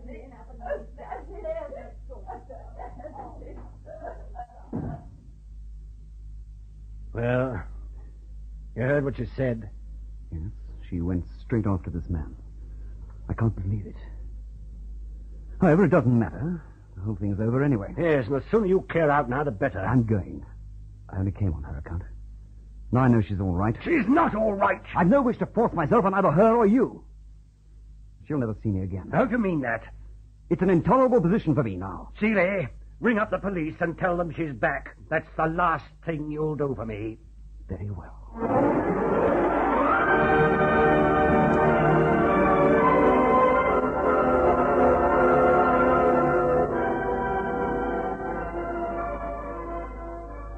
Does Mark know what's happened? Yes, he's taken it very badly. Badly? He doesn't understand Monica's distress in the least. He thinks she never loved him because she went to this fellow Bert, or whatever his name is. I see. Well, it doesn't matter much what he thinks. It's all over now. Is it? There's one thing that might get her over all this. What's that? That Mark did genuinely love her. She thinks he didn't. He did. And what's more, he still does. You think so? I know it. Don't you? No, Kathy, don't go. We must get this thing clear. Well? She matters more than you or I. Her life, her peace of mind. She'd much better not see him again. She'll forget. Will she? She's not the first woman to be crossed in love. No, nor the first who's never got over it. Then she'd better see him, I suppose. You're against me over this? Yes, I am. Why? I think a clean break is best. Do you think it best for her? Do you, Kathy? I told you. I can't bear the idea of his loving her.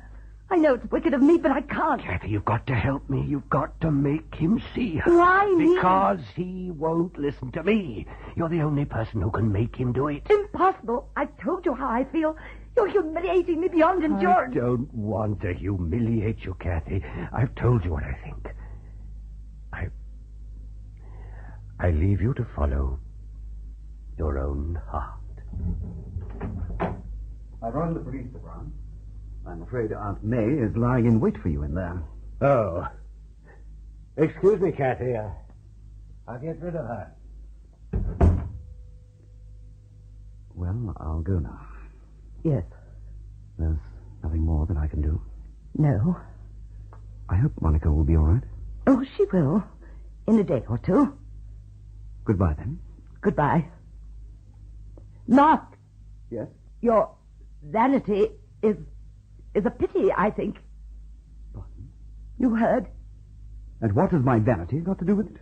It's your downfall. It always has been. What do you mean? You think that Monica has treated you badly. I don't think that. I merely think she's shown she never could have loved me. Which you prefer to believe. She'd have given herself to this man if... If it hadn't been obvious even to him that she was broken-hearted. She wanted to hurt me. Oh, no, Mark. You must convince her that you did love her, that you still do. Unless you do, she'll never get over this. I thought you said she'd be all right in a day or two. Oh, Mark, is it possible that you're being stupid or merely cruel? It's possible, but I am both. You're too clever. That's the trouble. That, together with your vanity, will be the end of you. That's why falling in love with Monica was so right for you. Do think of all you felt when you and she were happy together. That's perfectly true. She made me feel... What I never did. That you wanted to be nicer for her. Kathy, you're too good to me. I can't do go to her, darling. You will, won't you? I can't do nothing with her. She won't lie down, and now she says she wants to go. Go? Where? Oh, anywhere but here, she keeps saying. Would she see me, do you think? Well, sir, she asked me once or twice if you'd gone. I asked did she want to see you, and she said no, but I think I'll chance it.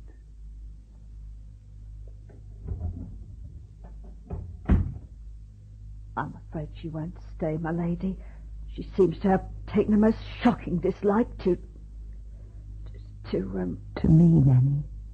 Why don't you say it? To me.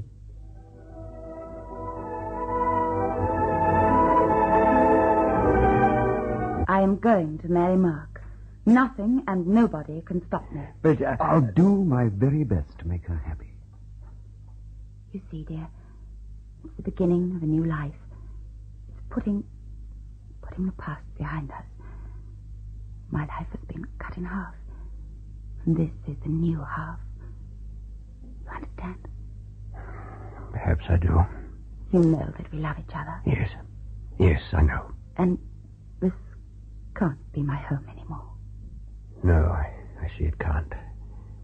If I could be sure you'd look after her, Mark... I will. I promise I will. He's been through all that with Nanny. He's promised that he won't even let me bathe after a heavy meal. Monica!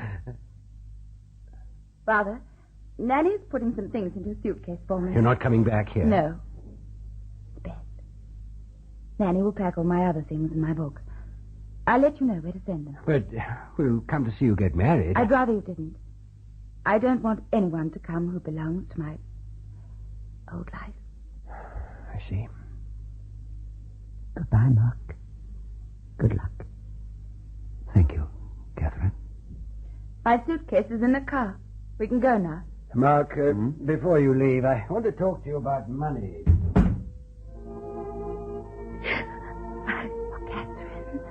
Oh, Catherine, forgive me. No, it's I who... Don't hate me. How could I? Oh, Don't cry so, my darling. It's all right. I love you. I do love you. I do. I know. But now you must be happy. Oh, Catherine. Monica. You must go with Mark now, darling. Yes. Blow your nose and put on your hat. Goodbye, Catherine.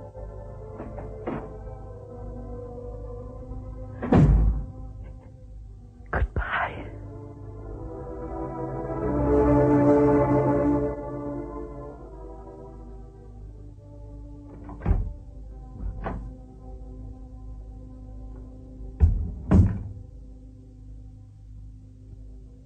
Is there anything in the world I can do for you, Kathy? Isn't there anything you want? I don't want anything. Sit down. I'm all right. I should be all right in a little while. You can read to me if you like. What sort of thing? Oh, not anything about people. Something... Come and sit here. I'll read you that poem you like so much. All right.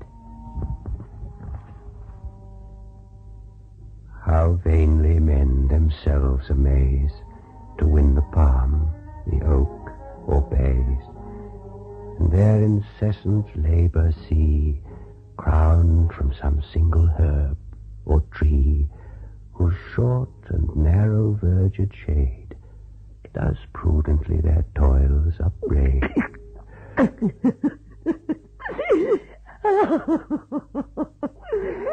Forgive me, Brian. Please. Please forgive me. Kathy, darling.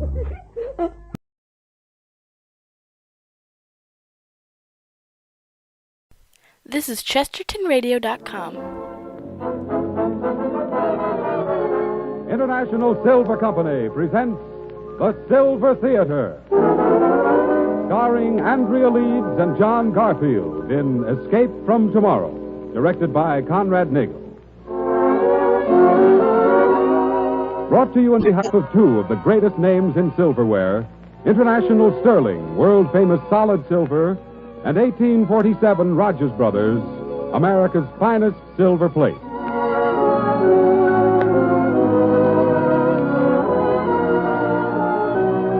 Good afternoon, ladies and gentlemen. This is Conrad Nagel welcoming you to the 20th of the new series of Silver Theater dramatic productions.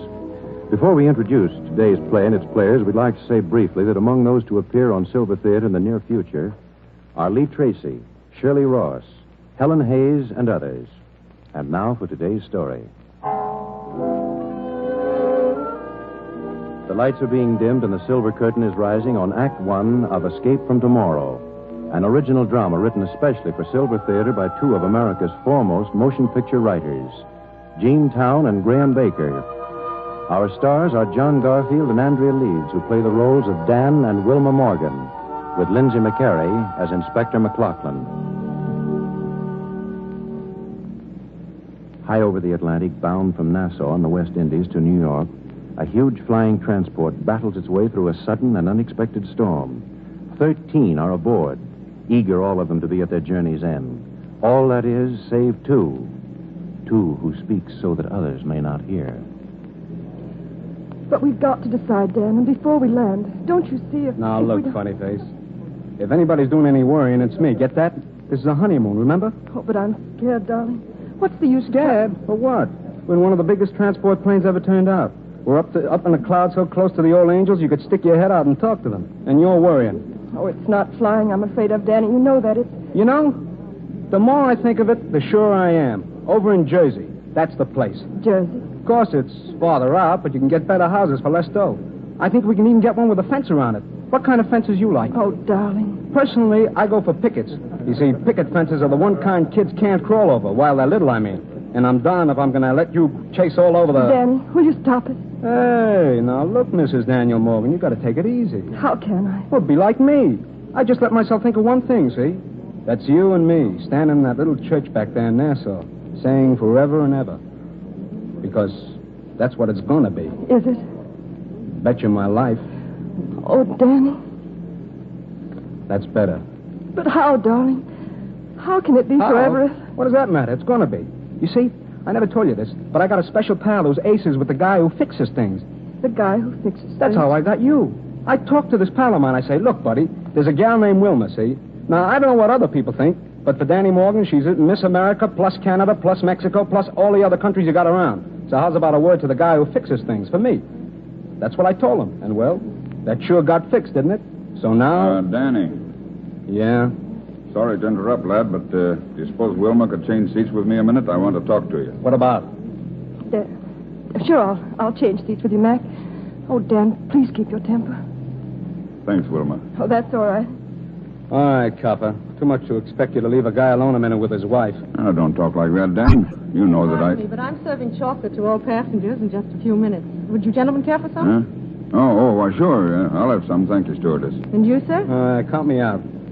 Thanks, just the same. Quite all right, sir. Now, Danny. What's up? Decide to put the bracelets on me to be sure I don't run out on you? Oh, now, cut it, lad. There's no one on this plane knows, and no one needs to know. You're just a passenger like all the rest. And, son, I want to help you. Help me? That's a cinch. Just jump overboard. Why do you think I stood up with you and Wilma to get married yesterday? Well, there's nothing I'd like better than to just forget I ever caught up with you and let you kids go in your way. But I can't do that. I'm a copper, and I've got to do my job.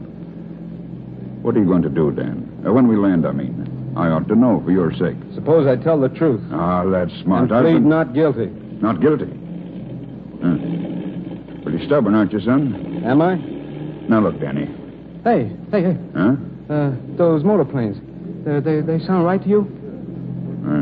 Sure, I think so. Sure they are. Oh, you're a little jumpy, that's all, Dan. So it's not guilty, huh? That's what I said. It's crazy, Danny. Add it up for yourself. A boy has a taxi stand at 42nd and Broadway, and among his steadiest customers are Tony Morelli and his boys. One day, Morelli and 3 others jump in the boy's cab, and he rides them to the Eastern National Bank. He waits for them and then drives them over to Jersey.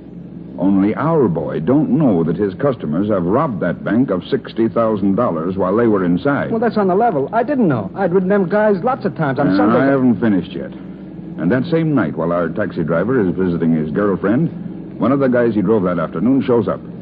He hands our boy an envelope, and he says, "There's your split. Keep quiet." And then he beats it. And our boy opens the envelope, and there's $5,000. And that's the first he ever knew there was a robbery. You really expected jury to believe that, Danny? Well, it's true.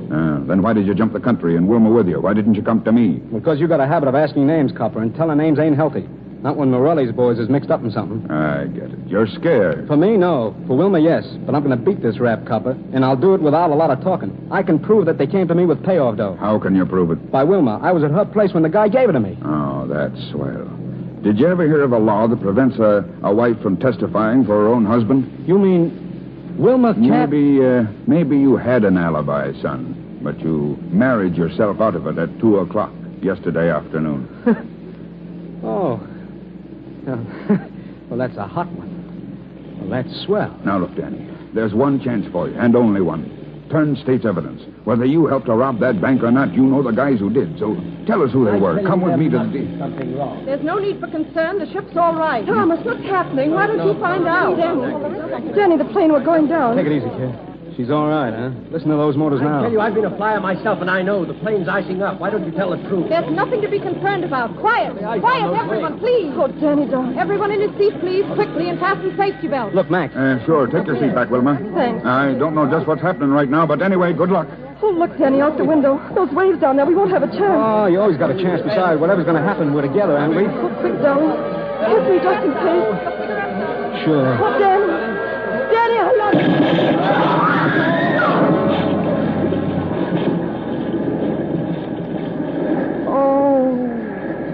God. Wilma, you all right? Yes. Yes, and you? Sure. You can't kill her. Thomas, help me, somebody. Help me. My husband. Don't get excited. Keep your head. Be calm. Don't get excited. Silence. Silence. Attention, everybody. I'm in command of this ship, and you'll obey my orders, all of you. Now, you'll find life belts under your seats. Put them on now. Here, kid. Here's yours. Go we on. may have to abandon the ship, but everyone must keep his head. We've landed in the Gulf Stream, and the water is warm. You can stay afloat for hours. We've already radioed for help. It may be here before the ship goes down. No, it won't. She's sinking now. Dan, look. Mac's unconscious. Hey, Mac. Come on, copper. Snap out of it. He must have smacked his head when we hit the water. Come on, Mac. Danny, is he alive? Sure, he's alive. Look at him breathe. Come on. Here, copper. You got it. Danny was thinking. Abandon ship. All passengers into the water and hurry. Oh, darling, we've got it.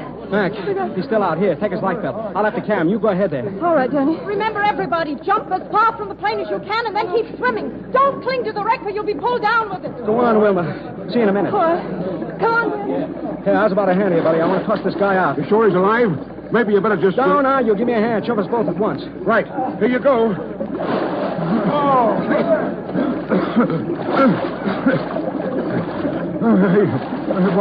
What is it? You went out, copper. Now you're taking a swim. Here, keep holding my shoulders.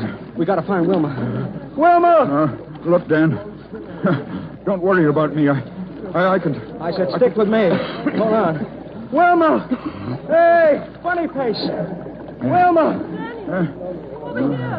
Come on, Papa. Come on. Danny, here he is. Here's my husband.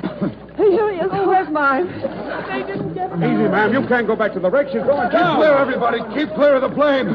Keep clear!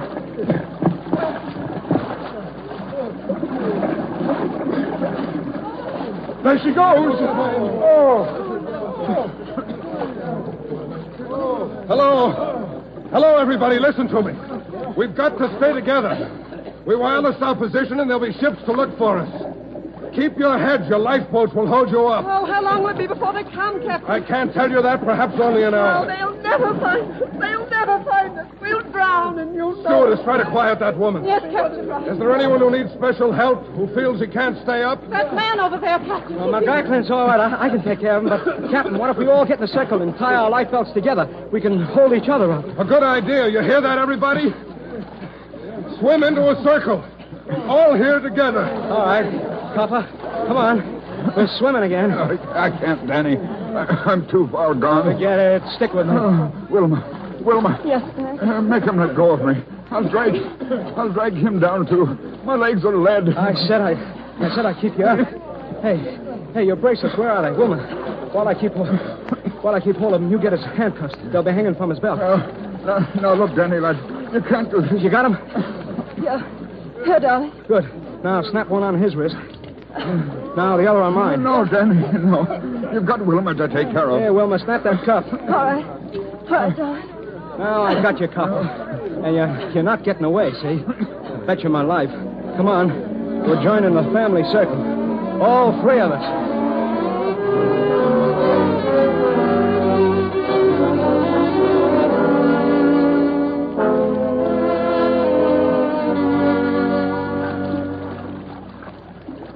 Hey, how you doing, funny face? I'm all right, Danny. How long has it been? I don't know. 4 hours, I guess, maybe 6. How about you, Mac? You know, you ain't doing such a hot job of holding me up. What do you think I fastened you onto me for? You know, this ain't so bad. Now with the wind's gone down, it's... Listen, all of you. Please do what I say. How, I don't know, but my life belt got away from me. I can't hold out. Not any longer now. And I know it. Now, don't try to save me, please. It'll do no good. I'm too far gone. The 10 of you that are left will have a chance. In fact, you'll win. I'm sure of it. But only if you let me go. Martin, wait. I can't, Captain. Sorry. The old arms just won't function any longer. It's better this way. So cheerio, all of you. A world of luck. It's best. Martin!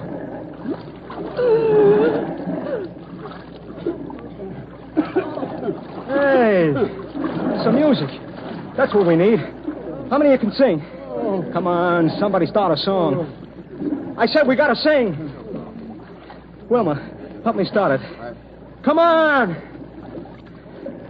East side, west side, all around the town. The boys went ring around Rosie.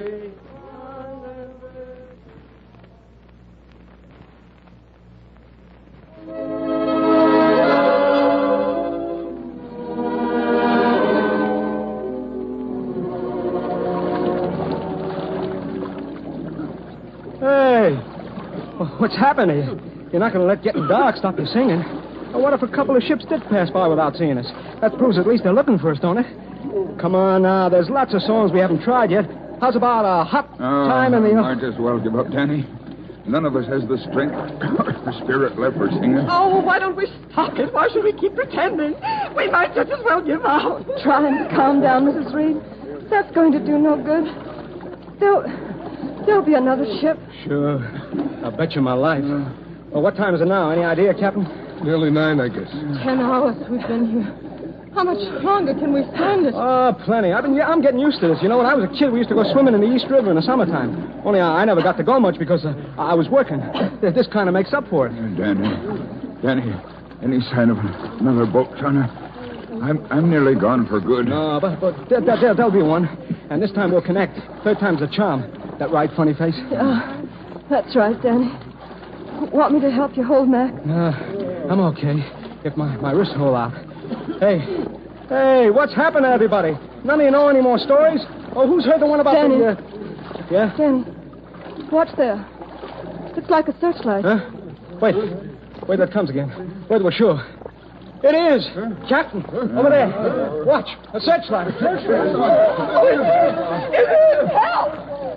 No, wait, that'll do no good. It's too far off. Captain, why not take a chance? Let's all of us call at once, together. He's right. We've got to call together and make our voices carry as far as possible. Ship ahoy! Ship ahoy! Ship ahoy!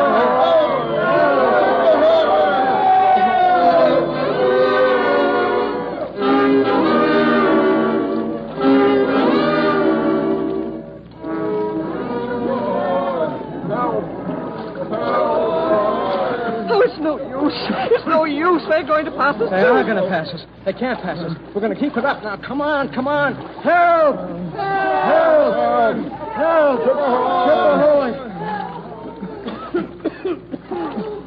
They've got to answer. They've got to answer. And they will. I bet you my life. Listen, everybody.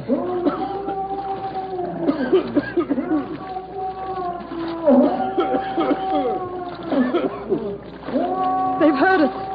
Look, the searchlight. They're looking for us. Oh, Danny. Keep on calling. Ahoy!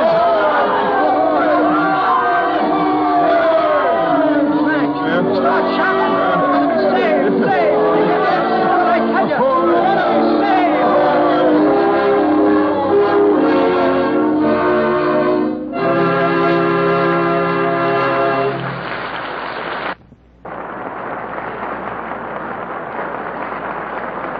In just a moment, ladies and gentlemen, Andrea Leeds and John Garfield will bring you the thrilling second act of Escape from Tomorrow.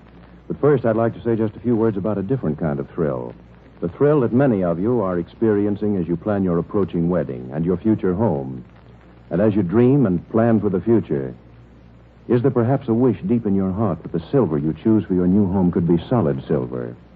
Then for you and for all those others who long to own the best in silverware, we have a message of special importance tonight. If you will, John Conti. Ladies and gentlemen, International Sterling offers 2 easy plans to help make your silver dreams come true. The first is to start off with individual place settings, 1 or 2 at a time, and build a solid silver service month by month.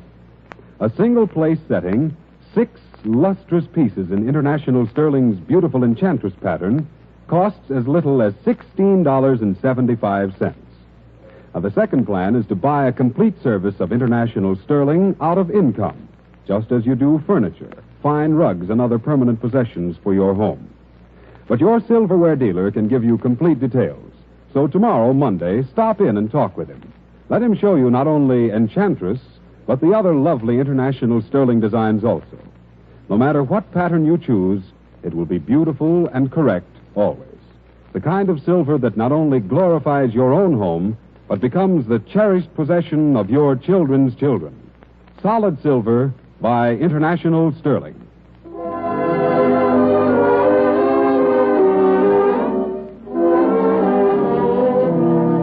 Once again, the lights are being dimmed and the silver curtain is rising on the second act of Escape from Tomorrow, starring John Garfield and Andrea Leeds as Dan and Wilma Morgan. It's the following evening. Safe aboard the rescuing vessel, a cruise ship bound from Havana to New York.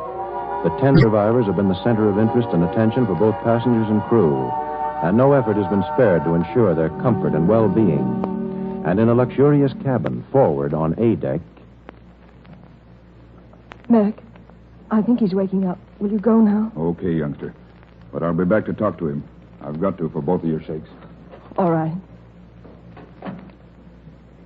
Danny? Awake, Danny? Huh? Oh, hiya, funny face. I remember you. Do you? You slept so long, I thought maybe you wouldn't. Oh, sure. I'm funny that way. I always remember my wives. In fact, hey, what is this? Well, where'd you get that dress? And this room? I didn't go to sleep in... You went to sleep in the Atlantic, Danny. Almost 2 days ago. Huh? Oh, wait a minute. Are you all right? Oh, I'm swell. Now that I've got a husband again. And what about the others, Mac? Mac's all right, too, Danny. He's more than all right. That's why we're here. Why, we're here? This happens to be the bridal suite of the cruise ship Mayfair, bound from Havana to New York. The bridal suite? Hey, and these pajamas. They're the captain's, and here's his robe, too. The captain's clothes and the bridal suite. Hey, what is this? Is this some kind of a gag? No, Danny, it's not a gag. You see, they figured it was the least they could do for the hero of the plane disaster. The hero? Who gave him that idea? All the survivors, but mostly Mac. Mac? You mean Mac told him that... He told him the truth, that you saved his life. That's all he told him, Danny. Yeah? The bridal suite! How do you like that? And it's not all, darling. The captain's giving a dinner tonight just in our honor. Really in yours, but they count me in because I'm the hero's wife. Look, will you cut that stuff? Oh, all right, Danny. Oh, but you know I'm so proud of you, don't you? Proud? What right have you got to be proud? I'm the one. Let me look at you. Hey, what'd you do to your hair? And the hairdresser on the boat fixed it for me. And that dress. I suppose that's a hand-me-down for Mrs. Astor. Well, I don't think that's her name, but it could be. One of the passengers was determined to set me out. She was, huh?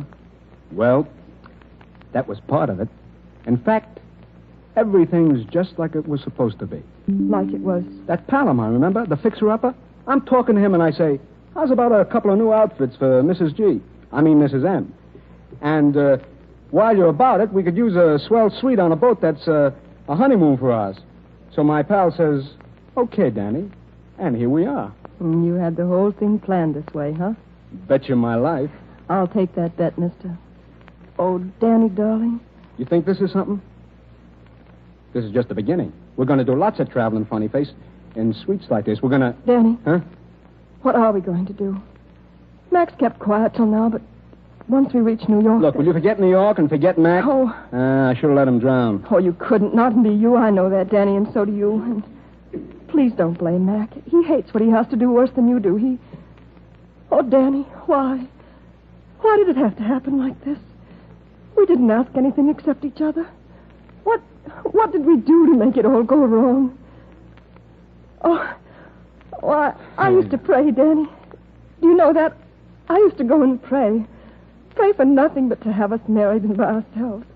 I didn't ask for any money or even for that little house with fences. I just wanted you, and now... Oh, now they're doing nothing. Oh, they'll railroad you. You know they will. Oh, Danny, unless you turn state's evidence, and you've got to. Well, I know what's stopping you. You've been afraid for me because of Morelli and his gang, but that mustn't stop you, Danny.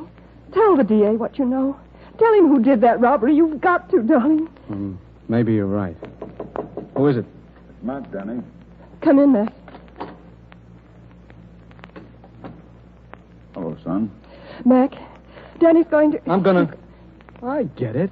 A little framing with my wife while I'm out. Is that it, copper? Thought you'd scare her into breaking me down. Danny. Let him talk, Wilma. You don't make it very easy for a guy, Danny. You know, I didn't pass that taxi stand of yours every day for 5 years without getting pretty strong for a lad named Danny Morgan. I haven't forgotten the night you rode me home with the meter up. But that's all apart from this, Danny. Even what you did out there in the water's apart from this. Maybe I feel like a heel, but taking you in is my job. There's nothing else I can do. No? Oh, but there is, Mac. Look, supposing you hadn't found us in Nassau. Suppose you were just to turn your head when we landed. And let 100 other coppers grab the both of you when you step off the gangplank? Oh, he's right, Danny. There's no other way. Well, son, it's up to you. You talk or not. If it's that gang you're thinking of, you have my word that you and Wilma will be as safe as the whole department can make you, and that's pretty safe. Well? I got your word on that? What you said? Protection for my wife? For both of you. You have my word. All right. I'll do it. I'll turn state's evidence. Oh, Danny. Great. And now be getting dressed. You've got a day or so of being a hero to be attended to before we reach port. And as for your trial, you can forget it. I'll clear you, Danny, lad. As sure as my name's McLaughlin, I'll get you off.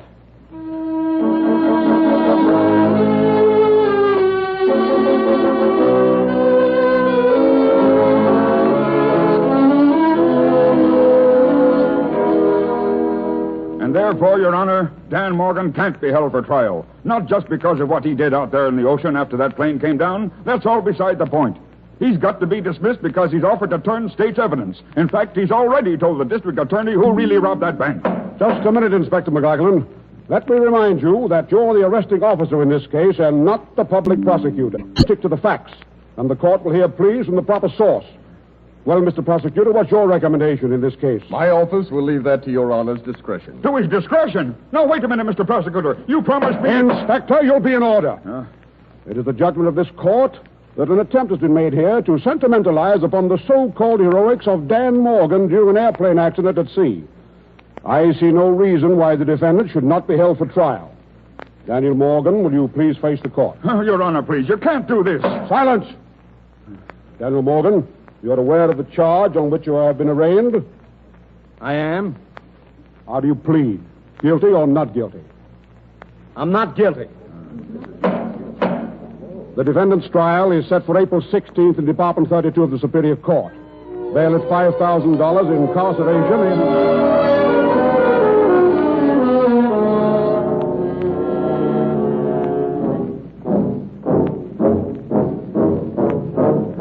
We will prove that the defendant is beyond all reasonable doubt guilty of direct participation in the robbery of the Eastern National Bank.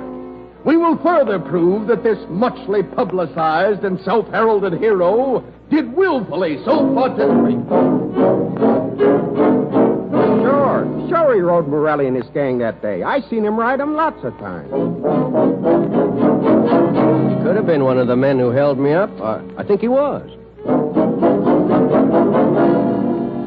He bought a ticket for Nassau, yes, and with that marked bill. The girl was with him. All right, then I am in contempt of court. You can take my badge. I still won't testify against Dan Morgan. This whole thing's a farce.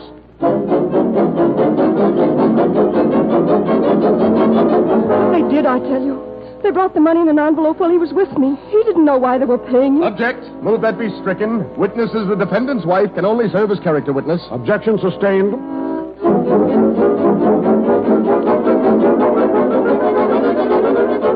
What does it matter what I say? I told you the truth, but it's not the truth you want. Go ahead, you've made up your minds already. The railroad is on its way, so let it go. Go on, and find me guilty. Ladies and gentlemen of the jury, you have decided upon a verdict? We have. The defendant will rise and face the court. Ladies and gentlemen of the jury, how say you? We, the jury, find the defendant guilty as charged. The defendant, Dan Morgan, stands convicted as charged and is hereby sentenced to imprisonment in the state penitentiary for a term of not less than 15 years. No! No, Daddy! Huh? They can't! He fainted. Where do you think you're going, Morgan? My wife and try and stop me. All right. Get back. Give her air. Get back, will you? Wilma. Dan, I'm sorry, kid, you know. Suppose you shut up, copper. Wilma. Oh, Dan. Danny. Hiya, funny face. Oh, Dan. They can't. 15 years, they can't.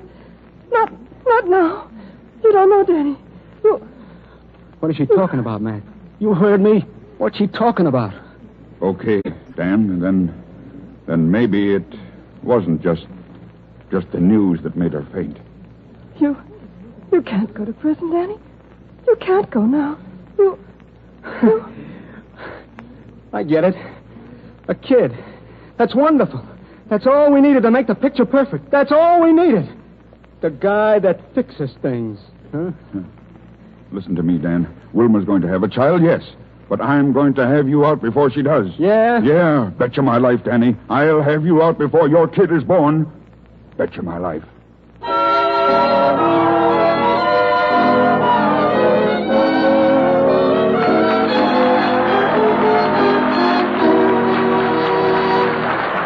Ladies and gentlemen, before we tell you about next week's episode of Escape from Tomorrow, I'd like to tell you the story behind the most distinguished name in silver plate, 1847 Rogers Brothers.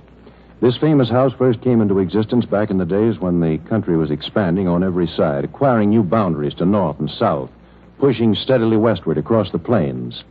And influenced by the change and growth all around them, a group of New England craftsmen formed a partnership and started developing new and finer techniques in silversmithing. Even then, the skill and artistry of their craftsmanship was really extraordinary.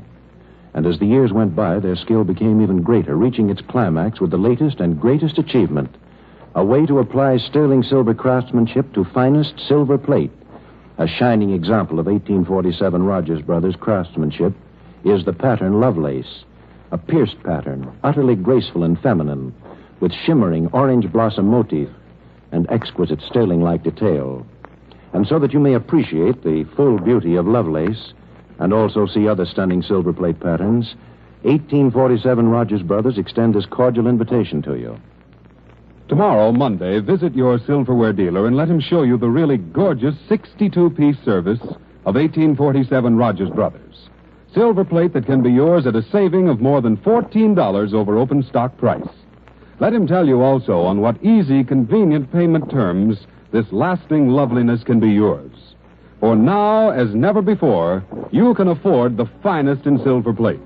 Silver plate that bears the illustrious name 1847 Rogers Brothers. This is Conrad Nagel again, ladies and gentlemen. Next week, Silver Theater will once again star John Garfield and Andrea Leeds in the thrilling concluding episode of Escape from Tomorrow. We know you'll be interested in hearing how Dan and Wilma Morgan faced the greatest moment of their lives. In the meantime, I think you should know that Andrea Leeds, who appears on Silver Theater through the courtesy of Samuel Goldwyn, will soon be starred opposite Gary Cooper in The Real Glory. John Garfield may currently be seen in the Warner Brothers picture They Made Me a Criminal, and his forthcoming production for that studio will be Juarez, in which he will appear with Paul Muni and Betty Davis. Remember, if you want solid silver, you want International Sterling. If you want silver plate, you want 1847 Rogers Brothers, both proudly created by International Silver Company. Escape from Tomorrow is by Gene Town and Graham Baker. The radio adaptation is by True Boardman, with original music by Felix Mills. All incidents and characters in today's drama were entirely fictitious. John Conte speaking. This is the Columbia Broadcasting System.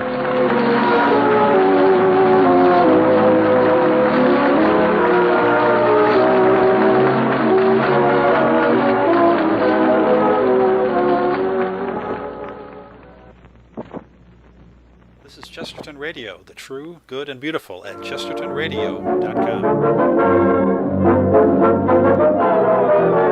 International Silver Company presents The Silver Theater, starring Andrea Leeds and John Garfield in Escape from Tomorrow, directed by Conrad Nagel.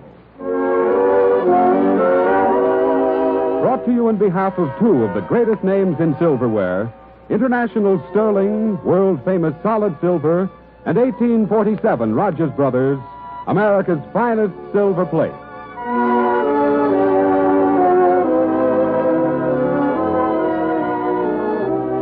Good afternoon, ladies and gentlemen. This is Conrad Nagel welcoming you to the 21st of the new series of Silver Theater Dramatic Productions.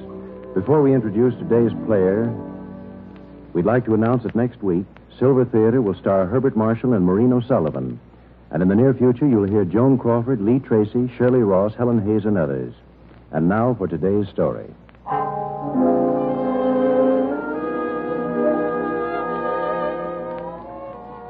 The lights are being dimmed and the silver curtain is rising on Act One of the concluding episode of Escape from Tomorrow by Gene Town and Graham Baker, starring John Garfield and Andrea Leeds as Dan and Wilma Morgan, with Lindsay McCary as Inspector McLaughlin.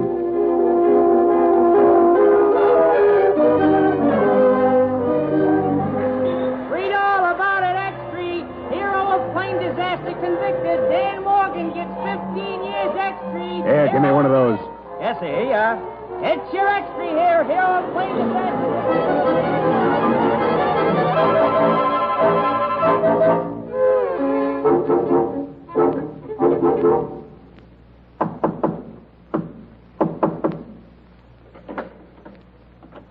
You get it? Yeah, I got it. What does it say? They nicked him. 15 years. Read it yourself. Let's see, Carlo. Dan Morgan, hero of the recent Atlantic plane disaster, was today sentenced to 15 years for participation in the robbery of the Eastern National Bank. The sentence was of unexpected harshness, inasmuch as Morgan had offered to turn state's evidence, naming the notorious Morelli brothers as the men who'd really committed the crime. A rat. As a result, Tony Morelli, leader of the Morelli organization, is already in custody, and the other brothers, Joe, Mario, and Carlo, are being hunted by police. 15 years. That's good. Good. What chance have we got to get at him behind 20-foot walls? I want to see him out and quick. Yeah, maybe you've forgotten Tony, huh? Already on his way to Alcatraz because this kid don't keep his mouth shut. Hey, wait a minute. Maybe we don't have to wait so long. Look at this picture. Huh? Wife of condemned hero collapses. Wilma Morgan, young wife of convicted man, has shown us she fainted in court. Just as sentence was pronounced. Left to right, Dan Morgan, his wife, and Inspector Thomas McLaughlin, whose life Morgan reportedly saved when the transport plane in which McLaughlin was bringing Morgan back from the West Indies crashed in the Atlantic. I don't get it. What's the copper got to do with it? Nothing. But maybe the girl has. So Morgan goes away. Well, it's too bad. But his wife ain't going nowhere. And she won't be behind no walls. His wife? You mean... Look at that picture again. The both of you. Look good. Just so you're sure you can remember.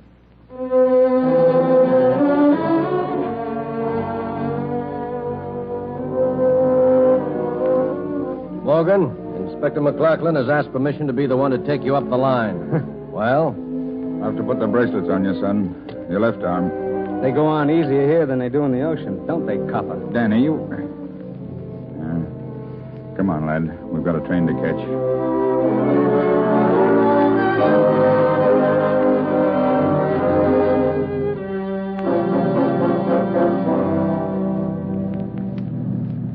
Look, Danny, I know how you feel towards me, and I'm not blaming you. I promised I'd get you off, and then I couldn't deliver. But what I told you the other day in court still goes. I'm going to find a way to get you out. Save the chatter, copper. If you'll be needing it to convince some other sucker to turn himself in. Look, lad, will you quit it? I haven't forgotten that you saved my life when that plane went down, Danny, and I'm never forgetting it. Why do you think I asked to be the one to take you on this trip today? How do I know? Maybe... Hey, this isn't Grand Central. You're right. Well, what the... You're getting out here, Danny. But first I'm taking that handcuff off your arm. Well, wait a minute, you... I'm putting you on your honor, lad, and waiting for you while you're inside. Inside? At church. That's swell. So I should go in and talk to the guy who fixes things, huh? Great. Danny, you're going in there. Now. Why should I? See those two guys waiting there by the steps? Yeah, what about them? They're plainclothesmen. If you remember, I promised you protection for your wife. For Wilma? You mean Wilma's there inside? And waiting for you. I couldn't let you stop off at your house, but after all, a church. Well, Danny, wait. You're on your honor, lad, and there's not much time. Hey. Danny. Hi, funny face. Oh, Danny, my darling. Hi. Feeling okay? Sure. Sure, darling, I'm swell. I was just afraid you might not get here. Say, this ain't so bad. The church looks different when it's empty, don't it? Uh-huh. Where's the fella that's playing that music? Up in the balcony, I guess. Well, why didn't he learn to play? He's practicing. Don't say anything. I like it. Okay. But he still ought to learn to play. You sure you feel all right? Yes, Danny. You're not scared or nothing? Uh-uh. Hey, this church ain't so bad. But I'd still take that little one in Nassau. You looked swell that day, you know it? Did I, Danny? Sure. If you only hadn't bawled, of all the stoops, bawling at your own wedding. Mac bawled, too. We'll leave Mac out of this. Oh, Danny. You sure you're okay, funny face? Shouldn't you maybe be at home in bed resting? Look, Mr. Morgan, there are a couple of million babies born in this country every year, and their mothers don't all go to bed the whole time they're waiting for them to arrive. Did the doctor say anything about when... A long time yet. October. Oh. Danny. Huh? We've got to talk about something else. While you're up there, darling, you're not to be afraid. For me, I mean. I'll be all right. I'll write you every day, and twice a month on Sundays I can come up You to... won't. You'll stay away from there. I don't even want you near the place. We'll wait till I get out. We'll wait, do you understand? All right, my darling. Well, I guess I better go now. How's about it, funny face? You coming to the station with me? Let's say goodbye. Here, Danny. Okay, kid. Take care of yourself. Oh, darling. Darling. Hey, cut it, will you? Danny. Don't think I'm crazy, but before you go, won't you... I mean, will you say something, just a word maybe, to the guy who fixes things? No. Please, darling. There are times when there's just nothing else to do, when no one else can help. Please, Danny. You heard me, no. I tried that stuff before. The guy that fixes things, huh? He fixed things, and how? 15 years. Oh, it won't be that long, my darling. Max swears he'll have you out before October. Max swore I'd never go up at all. But you needn't worry. They're not going to keep me in that place. Not when my kid's being born. I'd like to see him try it. Danny, no. Please don't do anything crazy. Oh, I'm not afraid. I'm not afraid to wait. I'll wait forever, Danny, darling, just so I know you're coming back to me. But you mustn't take any chances up there. And she's right, Danny. Mac. I'm sorry, Wilma, but I've got to take him now. Come on, lad. Always have to bust in, don't you, Copper? Go on. I'll meet you in the taxi. Okay, lad, but remember, we can't miss that train. Well, funny face, this is it. Yeah. Look up here. That's the stuff. Okay if I don't kiss you? I just want to remember you like this. Only I'll be pretending them tears ain't there. Because Mrs. M is a gal who can take it, see? Sure. Now, turn around and look that way, will you? And don't say nothing till I'm gone. Danny. Hey. Yeah, that's better. Okay, funny face. So long. And just remember this. When that day in October comes along, a guy named Danny Morgan is going to be there. There's nothing in this man's world can stop him. Bet you my life. Danny.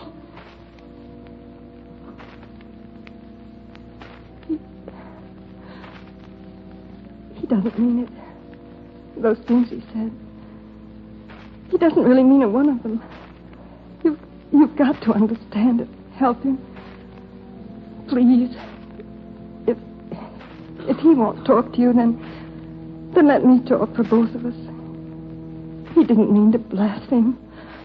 I know he didn't, but you see, to Danny, you were always the guy who fixes things, and he thinks you've let him down.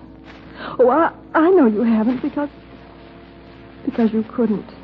Not Danny. Not after the things he's done.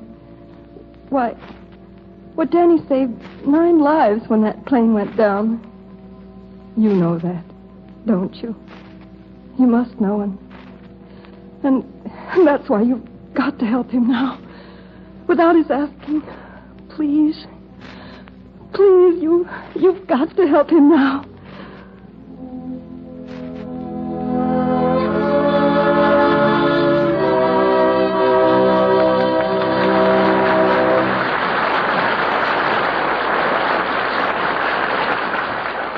In just a few seconds, Andrea Leeds and John Garfield will bring you the final act of their thrilling story of today. But before they do, I'd like you to go back with me some 90 years and picture the leisurely, orderly living of the people of that era. Now, the radio on the airplane was still unheard of. Great ladies are riding sedately in carriages instead of automobiles. And up in a quiet little Connecticut town, a group of artist craftsmen are turning out the finest silver plate this country yet has seen. Today's descendants of those early silversmiths, the present house of 1847 Rogers Brothers, adhere to the same high standards of quality and craftsmanship.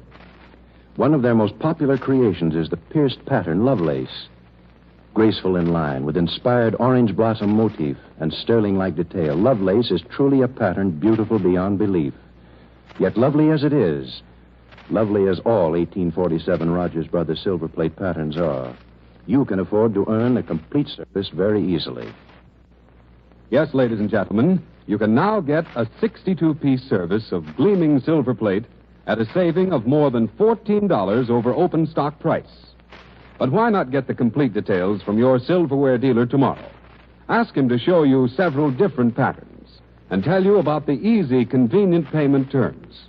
For today, you can make your dreams come true. You can easily own America's finest silver plate by 1847 Rogers Brothers.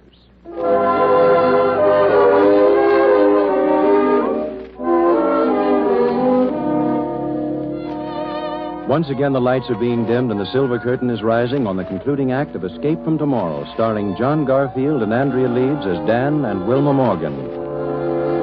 Several months have passed, endless, torturous months to Danny, determined to get out by whatever means and regardless of cost. Anxious, fearful months for Wilma, thinking ever of the danger to Danny if he fulfills his threat to break from prison. And then, on a day early in fall...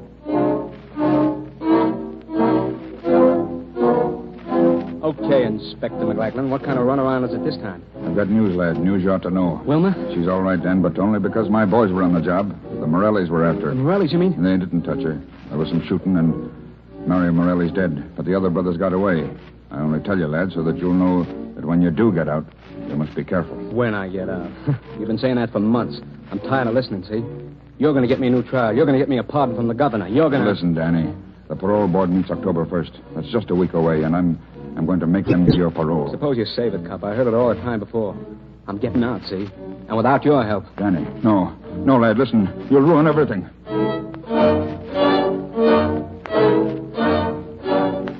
But you gotta let me use that gun, Roy. You gotta. Do you understand? Easy, Danny, my boy. I got a rod, yeah. But the pal who got this gun in here to me forgot I never break that way. You're bunkered with an expert. I guess I busted out of more pens than you can name. But you gotta be smart, me bucko. If you walk out a door, that's one thing. When they catch you, you walk back in. But if you walk out over a stiff or two, then when they catch you, you don't walk anywhere no more. No, son. We wait until we get... Boy, I ain't waiting, see? If you won't use that rod... Watch it. Morgan, you're wanted in the warden's office. Okay.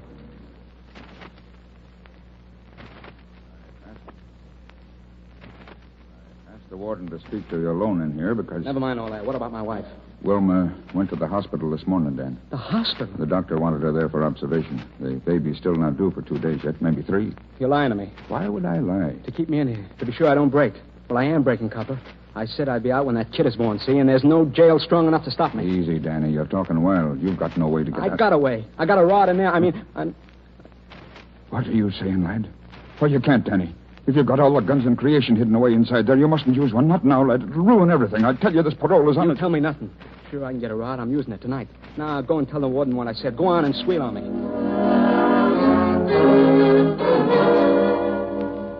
Oh, Warden. Yes, McLachlan? Warden, I've just been talking to Danny Morgan. Yeah? And there's something you should know. Oh, what's that? He's sick, Warden. I'd suggest you send him right to the hospital now, before he even gets back to his cell. The lad's in no condition to be left alone. Good idea, McLachlan. Thanks.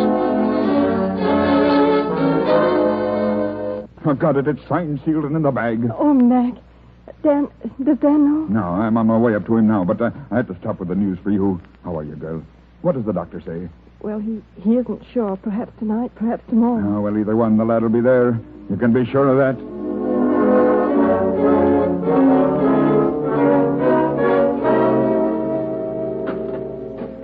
Well, how's the patient, Danny boy? You, of all the lousy double... Now, wait a minute, lad. Suppose you look at this. Huh? Dan Morgan is hereby paroled to... You did it! You weren't lying, copper. You did it! I'll say I did it, laddie. You're paroled in my custody. Wilma. The baby's due tonight or tomorrow morning, lad, so we're getting out of here and down to that hospital right now, the two of us.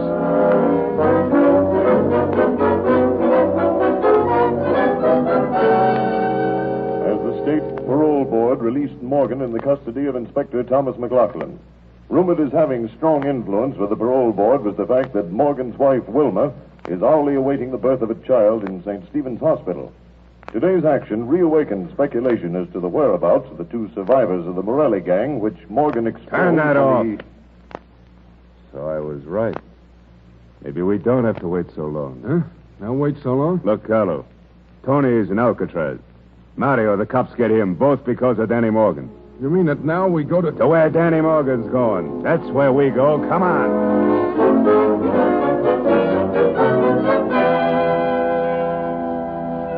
Sister Miriam, please let me wait as long as possible.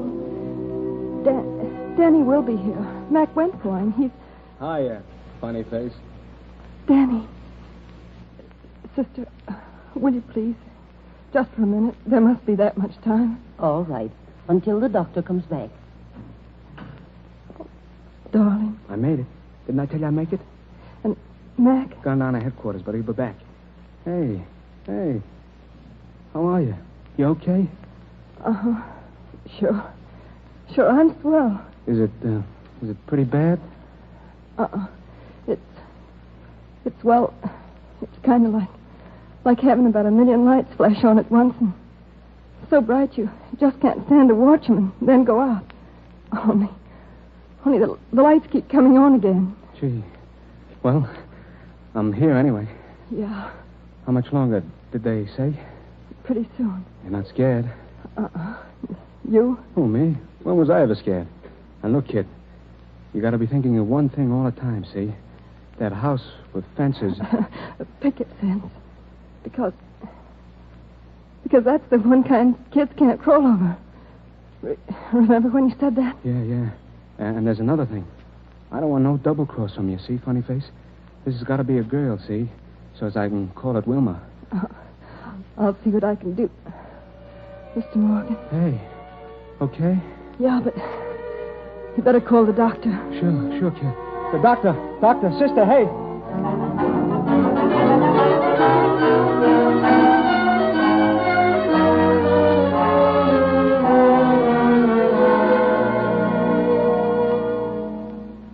But you're sure about one thing, Doctor. Nothing's more important than my wife. I mean, if... Yes, son, I understand. And now I must go, sister. Will you show Mr. Morgan to the waiting room? Of course. This way, young man. Yeah. Good luck, Doc. Same to you, son. You'll wait out here. As you see, you won't be alone. Mr. Olafson's an almost father, too. This is Mr. Morgan, Mr. Olafson. How do you do? Hello. If the delay gets too trying, Mr. Morgan, I might suggest you watch the babies through the glass there. That's the nursery. Is that where mine will be after it's born? Yes, they're all of them kept in there. Gee. We'll let you know just as soon as there's word. Thank you. I think it's better you sit down. Maybe it'll be a long time. Huh? I'm okay. Oh, you first time here, no? Yeah, first time. I know. Now I can tell.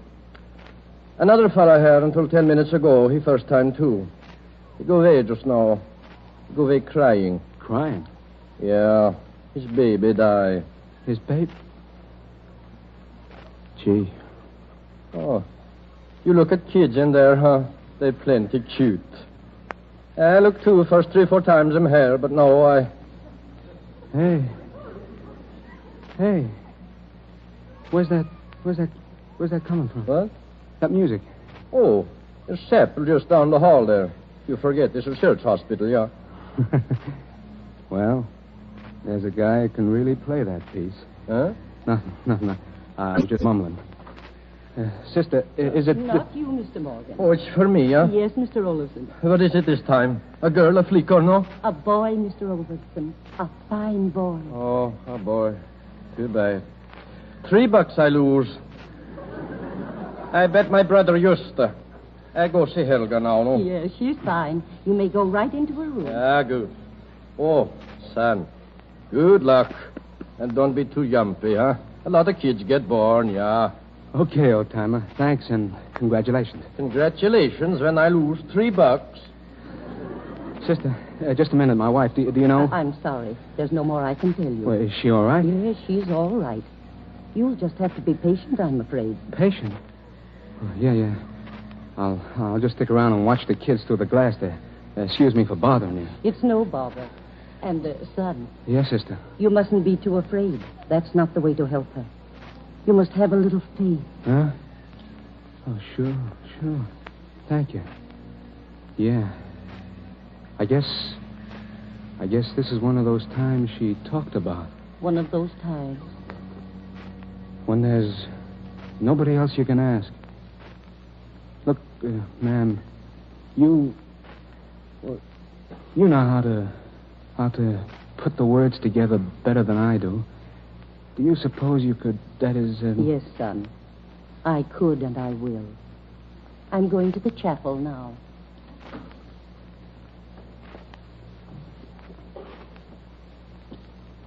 Morgan. Yeah? Morelli. Yeah, Morelli. Stand where you are and don't start yelling. What do you want? You hear that, Carlo? What do we want? 6 months we wait to find him, and he asks, what do we want? Tony goes to the rock because of him. Mario's dead, and he asks, what do we want? Let's get it over and get out of here, Joe. This place... I get it over soon enough. If you got a prayer to say, Squealer, say it now and quick. I'm saying no prayers, and you ain't shooting me, Morelli. My kid's being born in there, and I'm sticking around until I see it. Yeah?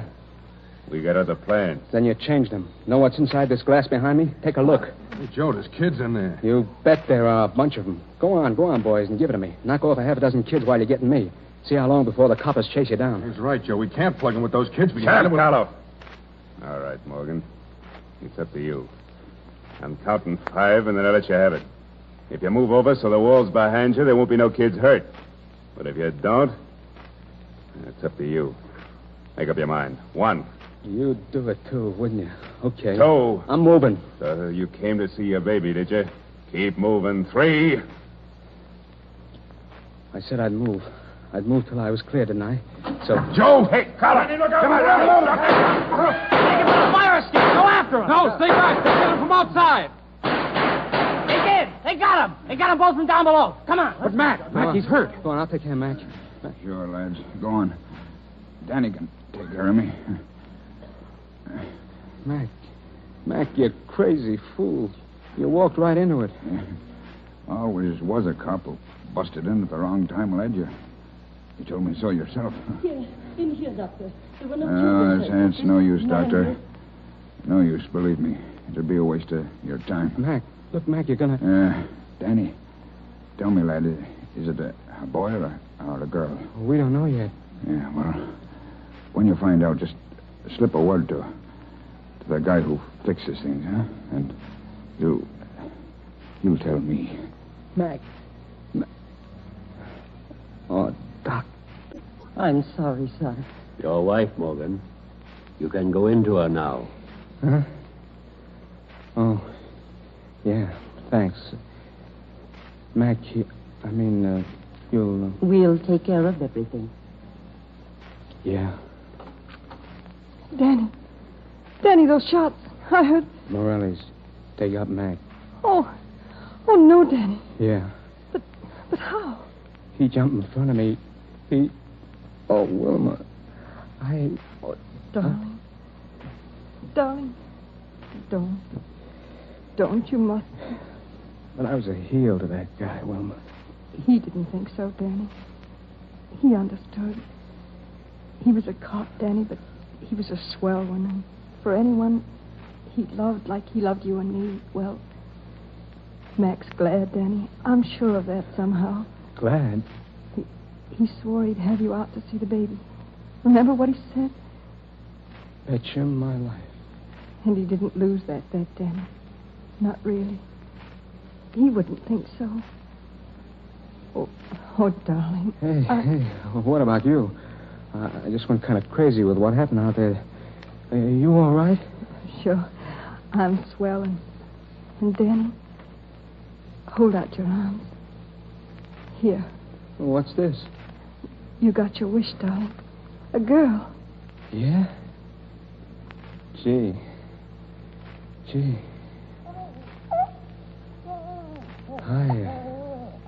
Hi, funny face.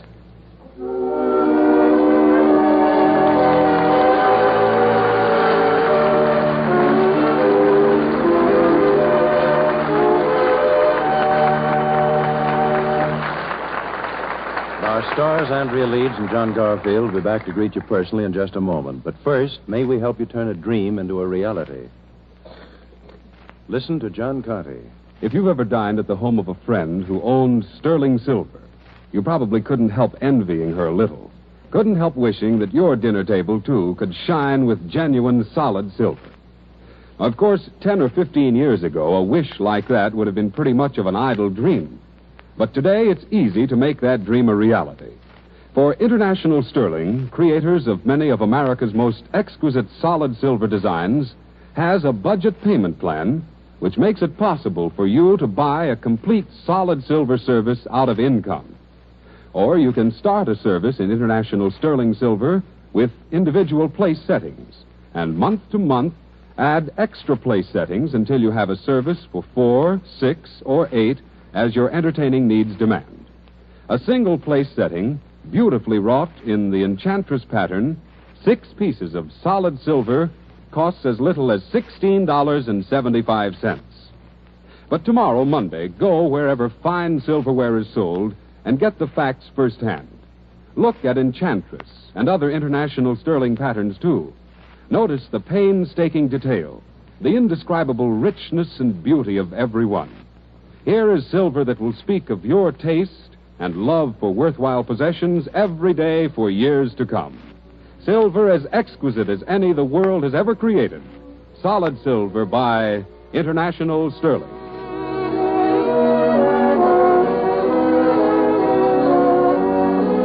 This is Conrad Nagel again, ladies and gentlemen, and I want you to meet our stars, Andrea Leeds and John Garfield, who at this moment are stepping out in front of our silver curtain. Thank you, Conrad. We want to thank you both for your fine performances in our play Escape from Tomorrow. Well, Conrad, it's been more fun than anything I've done in a long time. You see, John, I told you Silver Theater performers have more fun than anybody. Well, you should know, Andrea, this is your third broadcast you've done for us. That's right. And I almost forgot to tell you. Since I worked for you on Silver Theater, well, almost a year ago, I've listened to most of your productions, and I think they're wonderful. Also, I became so sold on International Sterling that I bought a complete set of it for my home. That's great. Hope Mrs. John Garfield's listening. Well, you don't have to sell us, Conrad. Mrs. Garfield and I are both International Silver fans. Bet you my life. Well, that's fine, John. Now, I'm afraid our time is up. Thank you, John Garfield and Andrea Leeds. We'll be looking for you on Silver Theater again in the near future.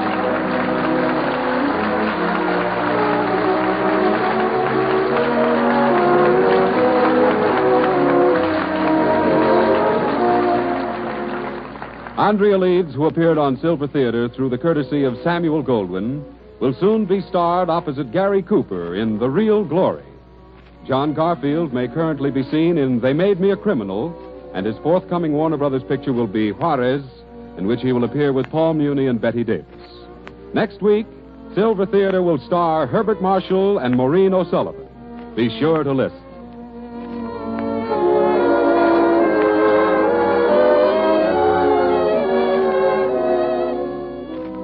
In the meantime, if you want solid silver, you want International Sterling. If you want silver plate, you want 1847 Rogers Brothers, both proudly created by International Silver Company. Escape from Tomorrow was adapted for radio by True Boardman, with original music by Felix Mills. All incidents and characters in today's drama were entirely fictitious. Silver Theater originates at Columbia Square in Hollywood. John Conte speaking. This is the Columbia Broadcasting System.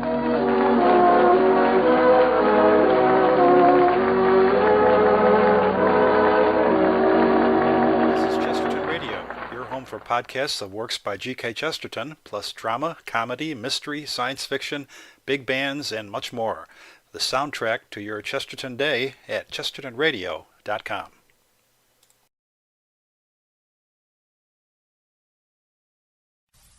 Lux presents Hollywood.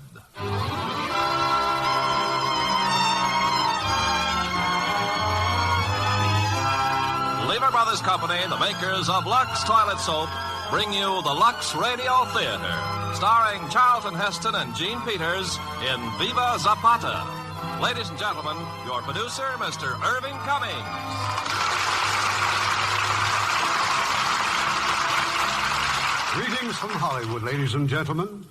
Tonight we are presenting two new faces in motion pictures. Two young players who are among Hollywood's most popular stars, Charlton Heston and Gene Peters, and who will undoubtedly be among the outstanding artists of tomorrow. And we have chosen one of the most exciting and dynamic pictures of the season for their co-starring roles. It's Viva Zapata, the story of one of Mexico's famous leaders, as created by the 20th Century Fox Studios. You know, many of the scenes for Viva Zapata were shot on location. And although going on location can be in the nature of a vacation, our glamorous stars know that it can't be a vacation from their beauty care. Our lovely actresses are devoted to their daily Lux facials, whether on location or at home. Now, Viva Zapata, starring Charlton Heston as Zapata and Gene Peters as Joseph.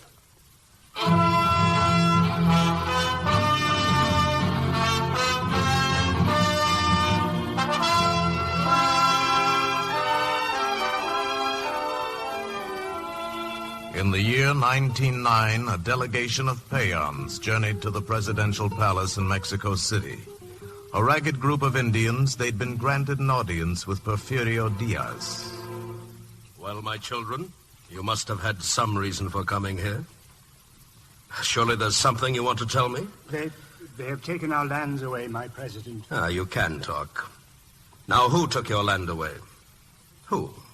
The big estate at Leninquilco. They have taken our green valleys, my president. They leave only the rocky hillsides. They build fences with barbed wire. They plant sugarcane in our cornland. You can prove that you own those lands? I must have facts as well as accusations. We have a paper from the Spanish crown, my president, and another paper from the Mexican Republic. Well, if this is true, you have no problem. The law will settle it, my children. But first you must find your boundary stones, verify your boundaries. You will do this for me? Oh, yes. Good. Now go home, my children, and establish your boundaries. Thank you, my president. We can't verify the boundaries, my president. There are guards at the fence with rifles. Well, the courts will settle everything. With your permission, do you know of any land suit that was ever won by country people? My children, I am your father, your protector. But you must be patient. With your permission, we make our tortillas out of corn, not patience. And patience will not cross an armed and guarded fence.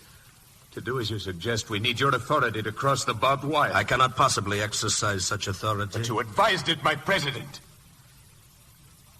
What is your name? Zapata. Emiliano Zapata.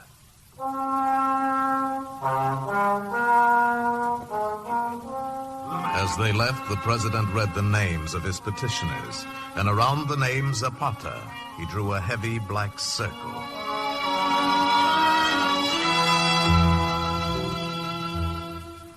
The Indians went home. They cut the barbed wire and swarmed over the newly planted sugar cane, searching for their boundary stones. But the guards, the rurales, were waiting for them.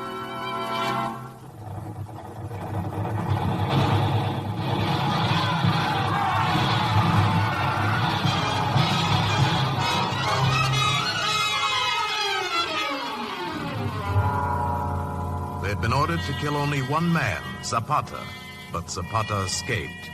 With his brother Euphemio and a handful of men, he found safety in the high and lonely mountains. And there a man came, searching for him. You are Zapata. All week I have searched these mountains for you. Who are you? I was sent by your friends. For what purpose? I come with news of Madero. Madero? Who's Madero? He is the leader of the fight against Diaz. I must talk with you. Talk. Go ahead. But first I will read something. The true meaning of democracy has long been forgotten. The control of our country is in the hands of a tyrant, and those he has named to carry out his ruthless orders. Who wrote that? Francisco Madero. If we are to bring back the freedom that goes only with democracy, we must unite and drive the tyrant from office. This Madero, where is he now? The United States, Texas. A fine place to be fighting Diaz. He's ready now to move. He sent out many people like me to find leaders. That's how I found out about Emiliano Zapata. Get him something to eat. You, come with me. Hey, Pablo, what about it? This Madero, this is his picture here in the paper? A small man, Emiliano, with a beard. A good man. I like the look of his eyes. Then find him. Talk to him. I can't, not now. The girl again? Espejo's daughter? I said not now. You will go, Pablo. You look in his face and tell me what you see. Me?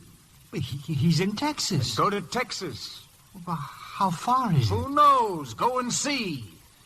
If you like what you find in Madero's face, tell him about our troubles. Tell him that we recognize him as the leader against Diaz. I will be back when you see me again. That man, where is he going? What? Where is he going? I don't know. He didn't say. Now, where is he going? I don't know. He didn't say. What's the matter with him? With him, it's a woman. What else?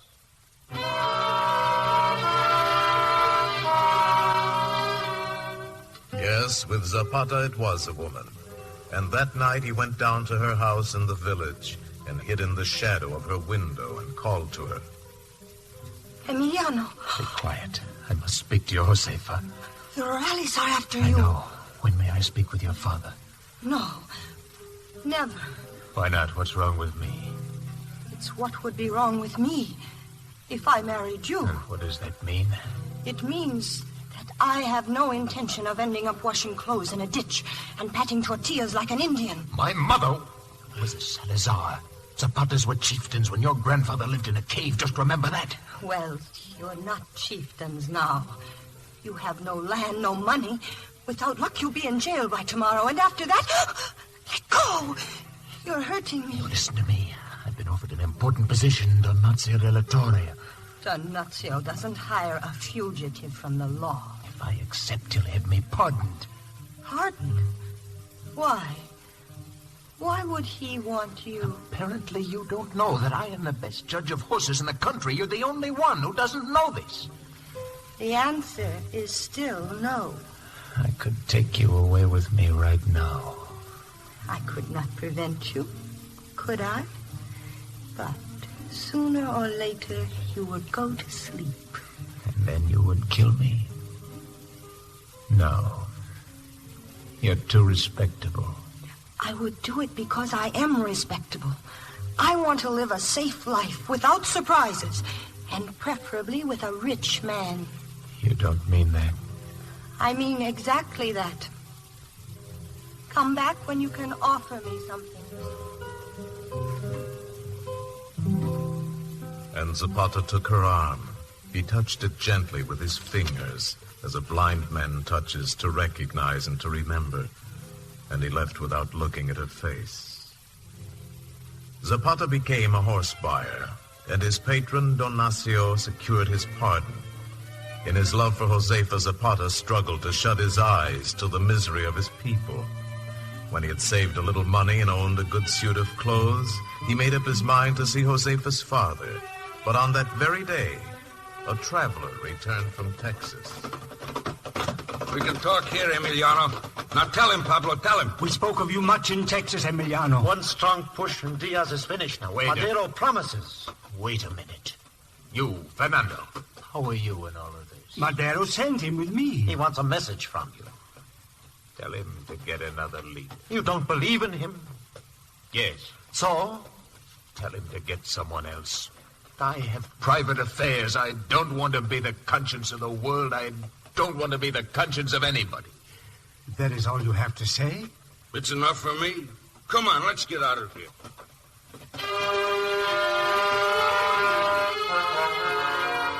Zapata stayed on the road. He'd go on to the village and speak to Josefa's father. But other men were on the road, men in uniform. Rurales, 4 men on horses, 1 on foot. With the rope around his neck. Who is he, Euphemio? The old man, Inocente. What's he done? Who knows? Come on.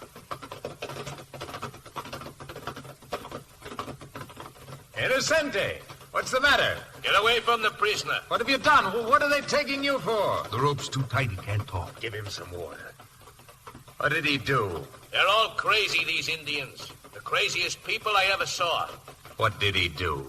The captain tells me to bring them in. They're always doing something. I think you'd better let him go. Your machete. Put it away.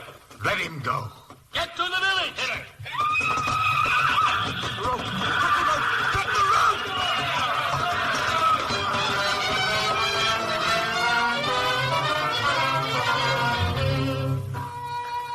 By now, the old man was dead. Carefully, gently, they bore the body back to his house. He was stubborn. He would not listen. And now he is dead. What did he do? He crawled through the fence at night to plant the corn. My father does the same. Still believes that the land belongs to him. The field is like a woman. You live with it all your life. It's hard to learn that she isn't yours anymore. They will be after you again, Emiliano. You can hide in my house. It would be an honor to take care of your horse. Thank you. I'll go now. Where? I was on my way to the village. Oh, but the Rurales... I am still on my way.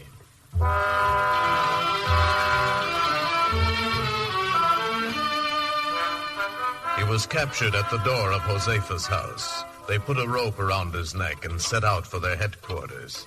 And as they rode, men appeared from out of nowhere. They emerged from either side of the road, quietly and in order, but with rifles and machetes. Side by side they rode with the rurales, but the captain said nothing, until still another band appeared and blocked the way. What are you trying to do? This man is a criminal. With your permission, we are here to see that the prisoner does not escape. You're breaking the law. Helping the law. With your permission, we are guarding the prisoner. Cut the rope. Let him go. Cut the rope? Give me your knife. I'll do it myself. The captain is letting him go. What a kindness. Emiliano, we have brought your horse. Thank you. What about the rurales? Let them go. Let them go? And what about the wire? What wire? The telegraph wire. Cut the wire before they use it. No. It belongs to the government. If you touch that wire, you've rebelled against the government. Euphemio.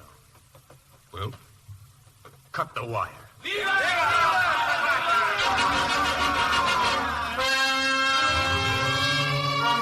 The rebellion had started, and the troops came, the president's troops. For many bitter weeks, death walked across the cornland, but Zapata led his people, wise in the ways of traps and ambush and sudden raids. And the day came when there were no more troops to fight. And on that day, the legend of Zapata was written across the face of Mexico. When it was over, Zapata returned to the house of Josefa Espejo. Where is Euphemio? Still inside. Still in the house. Still with the girl and her relatives. An hour and 3/4 already. What a waste of time. I've loved with all my heart 100 women I never want to see again. And he's still after this one. It escapes me. This is the way these people go about getting married. They sit in chairs and talk proverbs. Oh, it makes me sick. Go to the saloons. Everyone else is celebrating. You may as well, too. The general must be protected. Are you crazy? Who tried to harm your brother? Nobody, my friend. Not while I'm here. But I still do not know, Josefa. Did you think of me while I was away, or didn't you? It is said that a warrior's shield is the heart of his beloved. Huh? Well, that's very true. Emiliano, it is said that Madero himself has made you general of all the armies of the South. Is it true? It is true, Senor Espejo. But what of the North? When will the fighting in the North be over? No one knows. Days or months. Father, is Emiliano here to talk of war? But it is such an honor. A general. General Zapata. Josefa, let's go for a walk. There might be a breeze on the road. A walk? Alone? Impossible. Yes, no. Forgive me, Senora.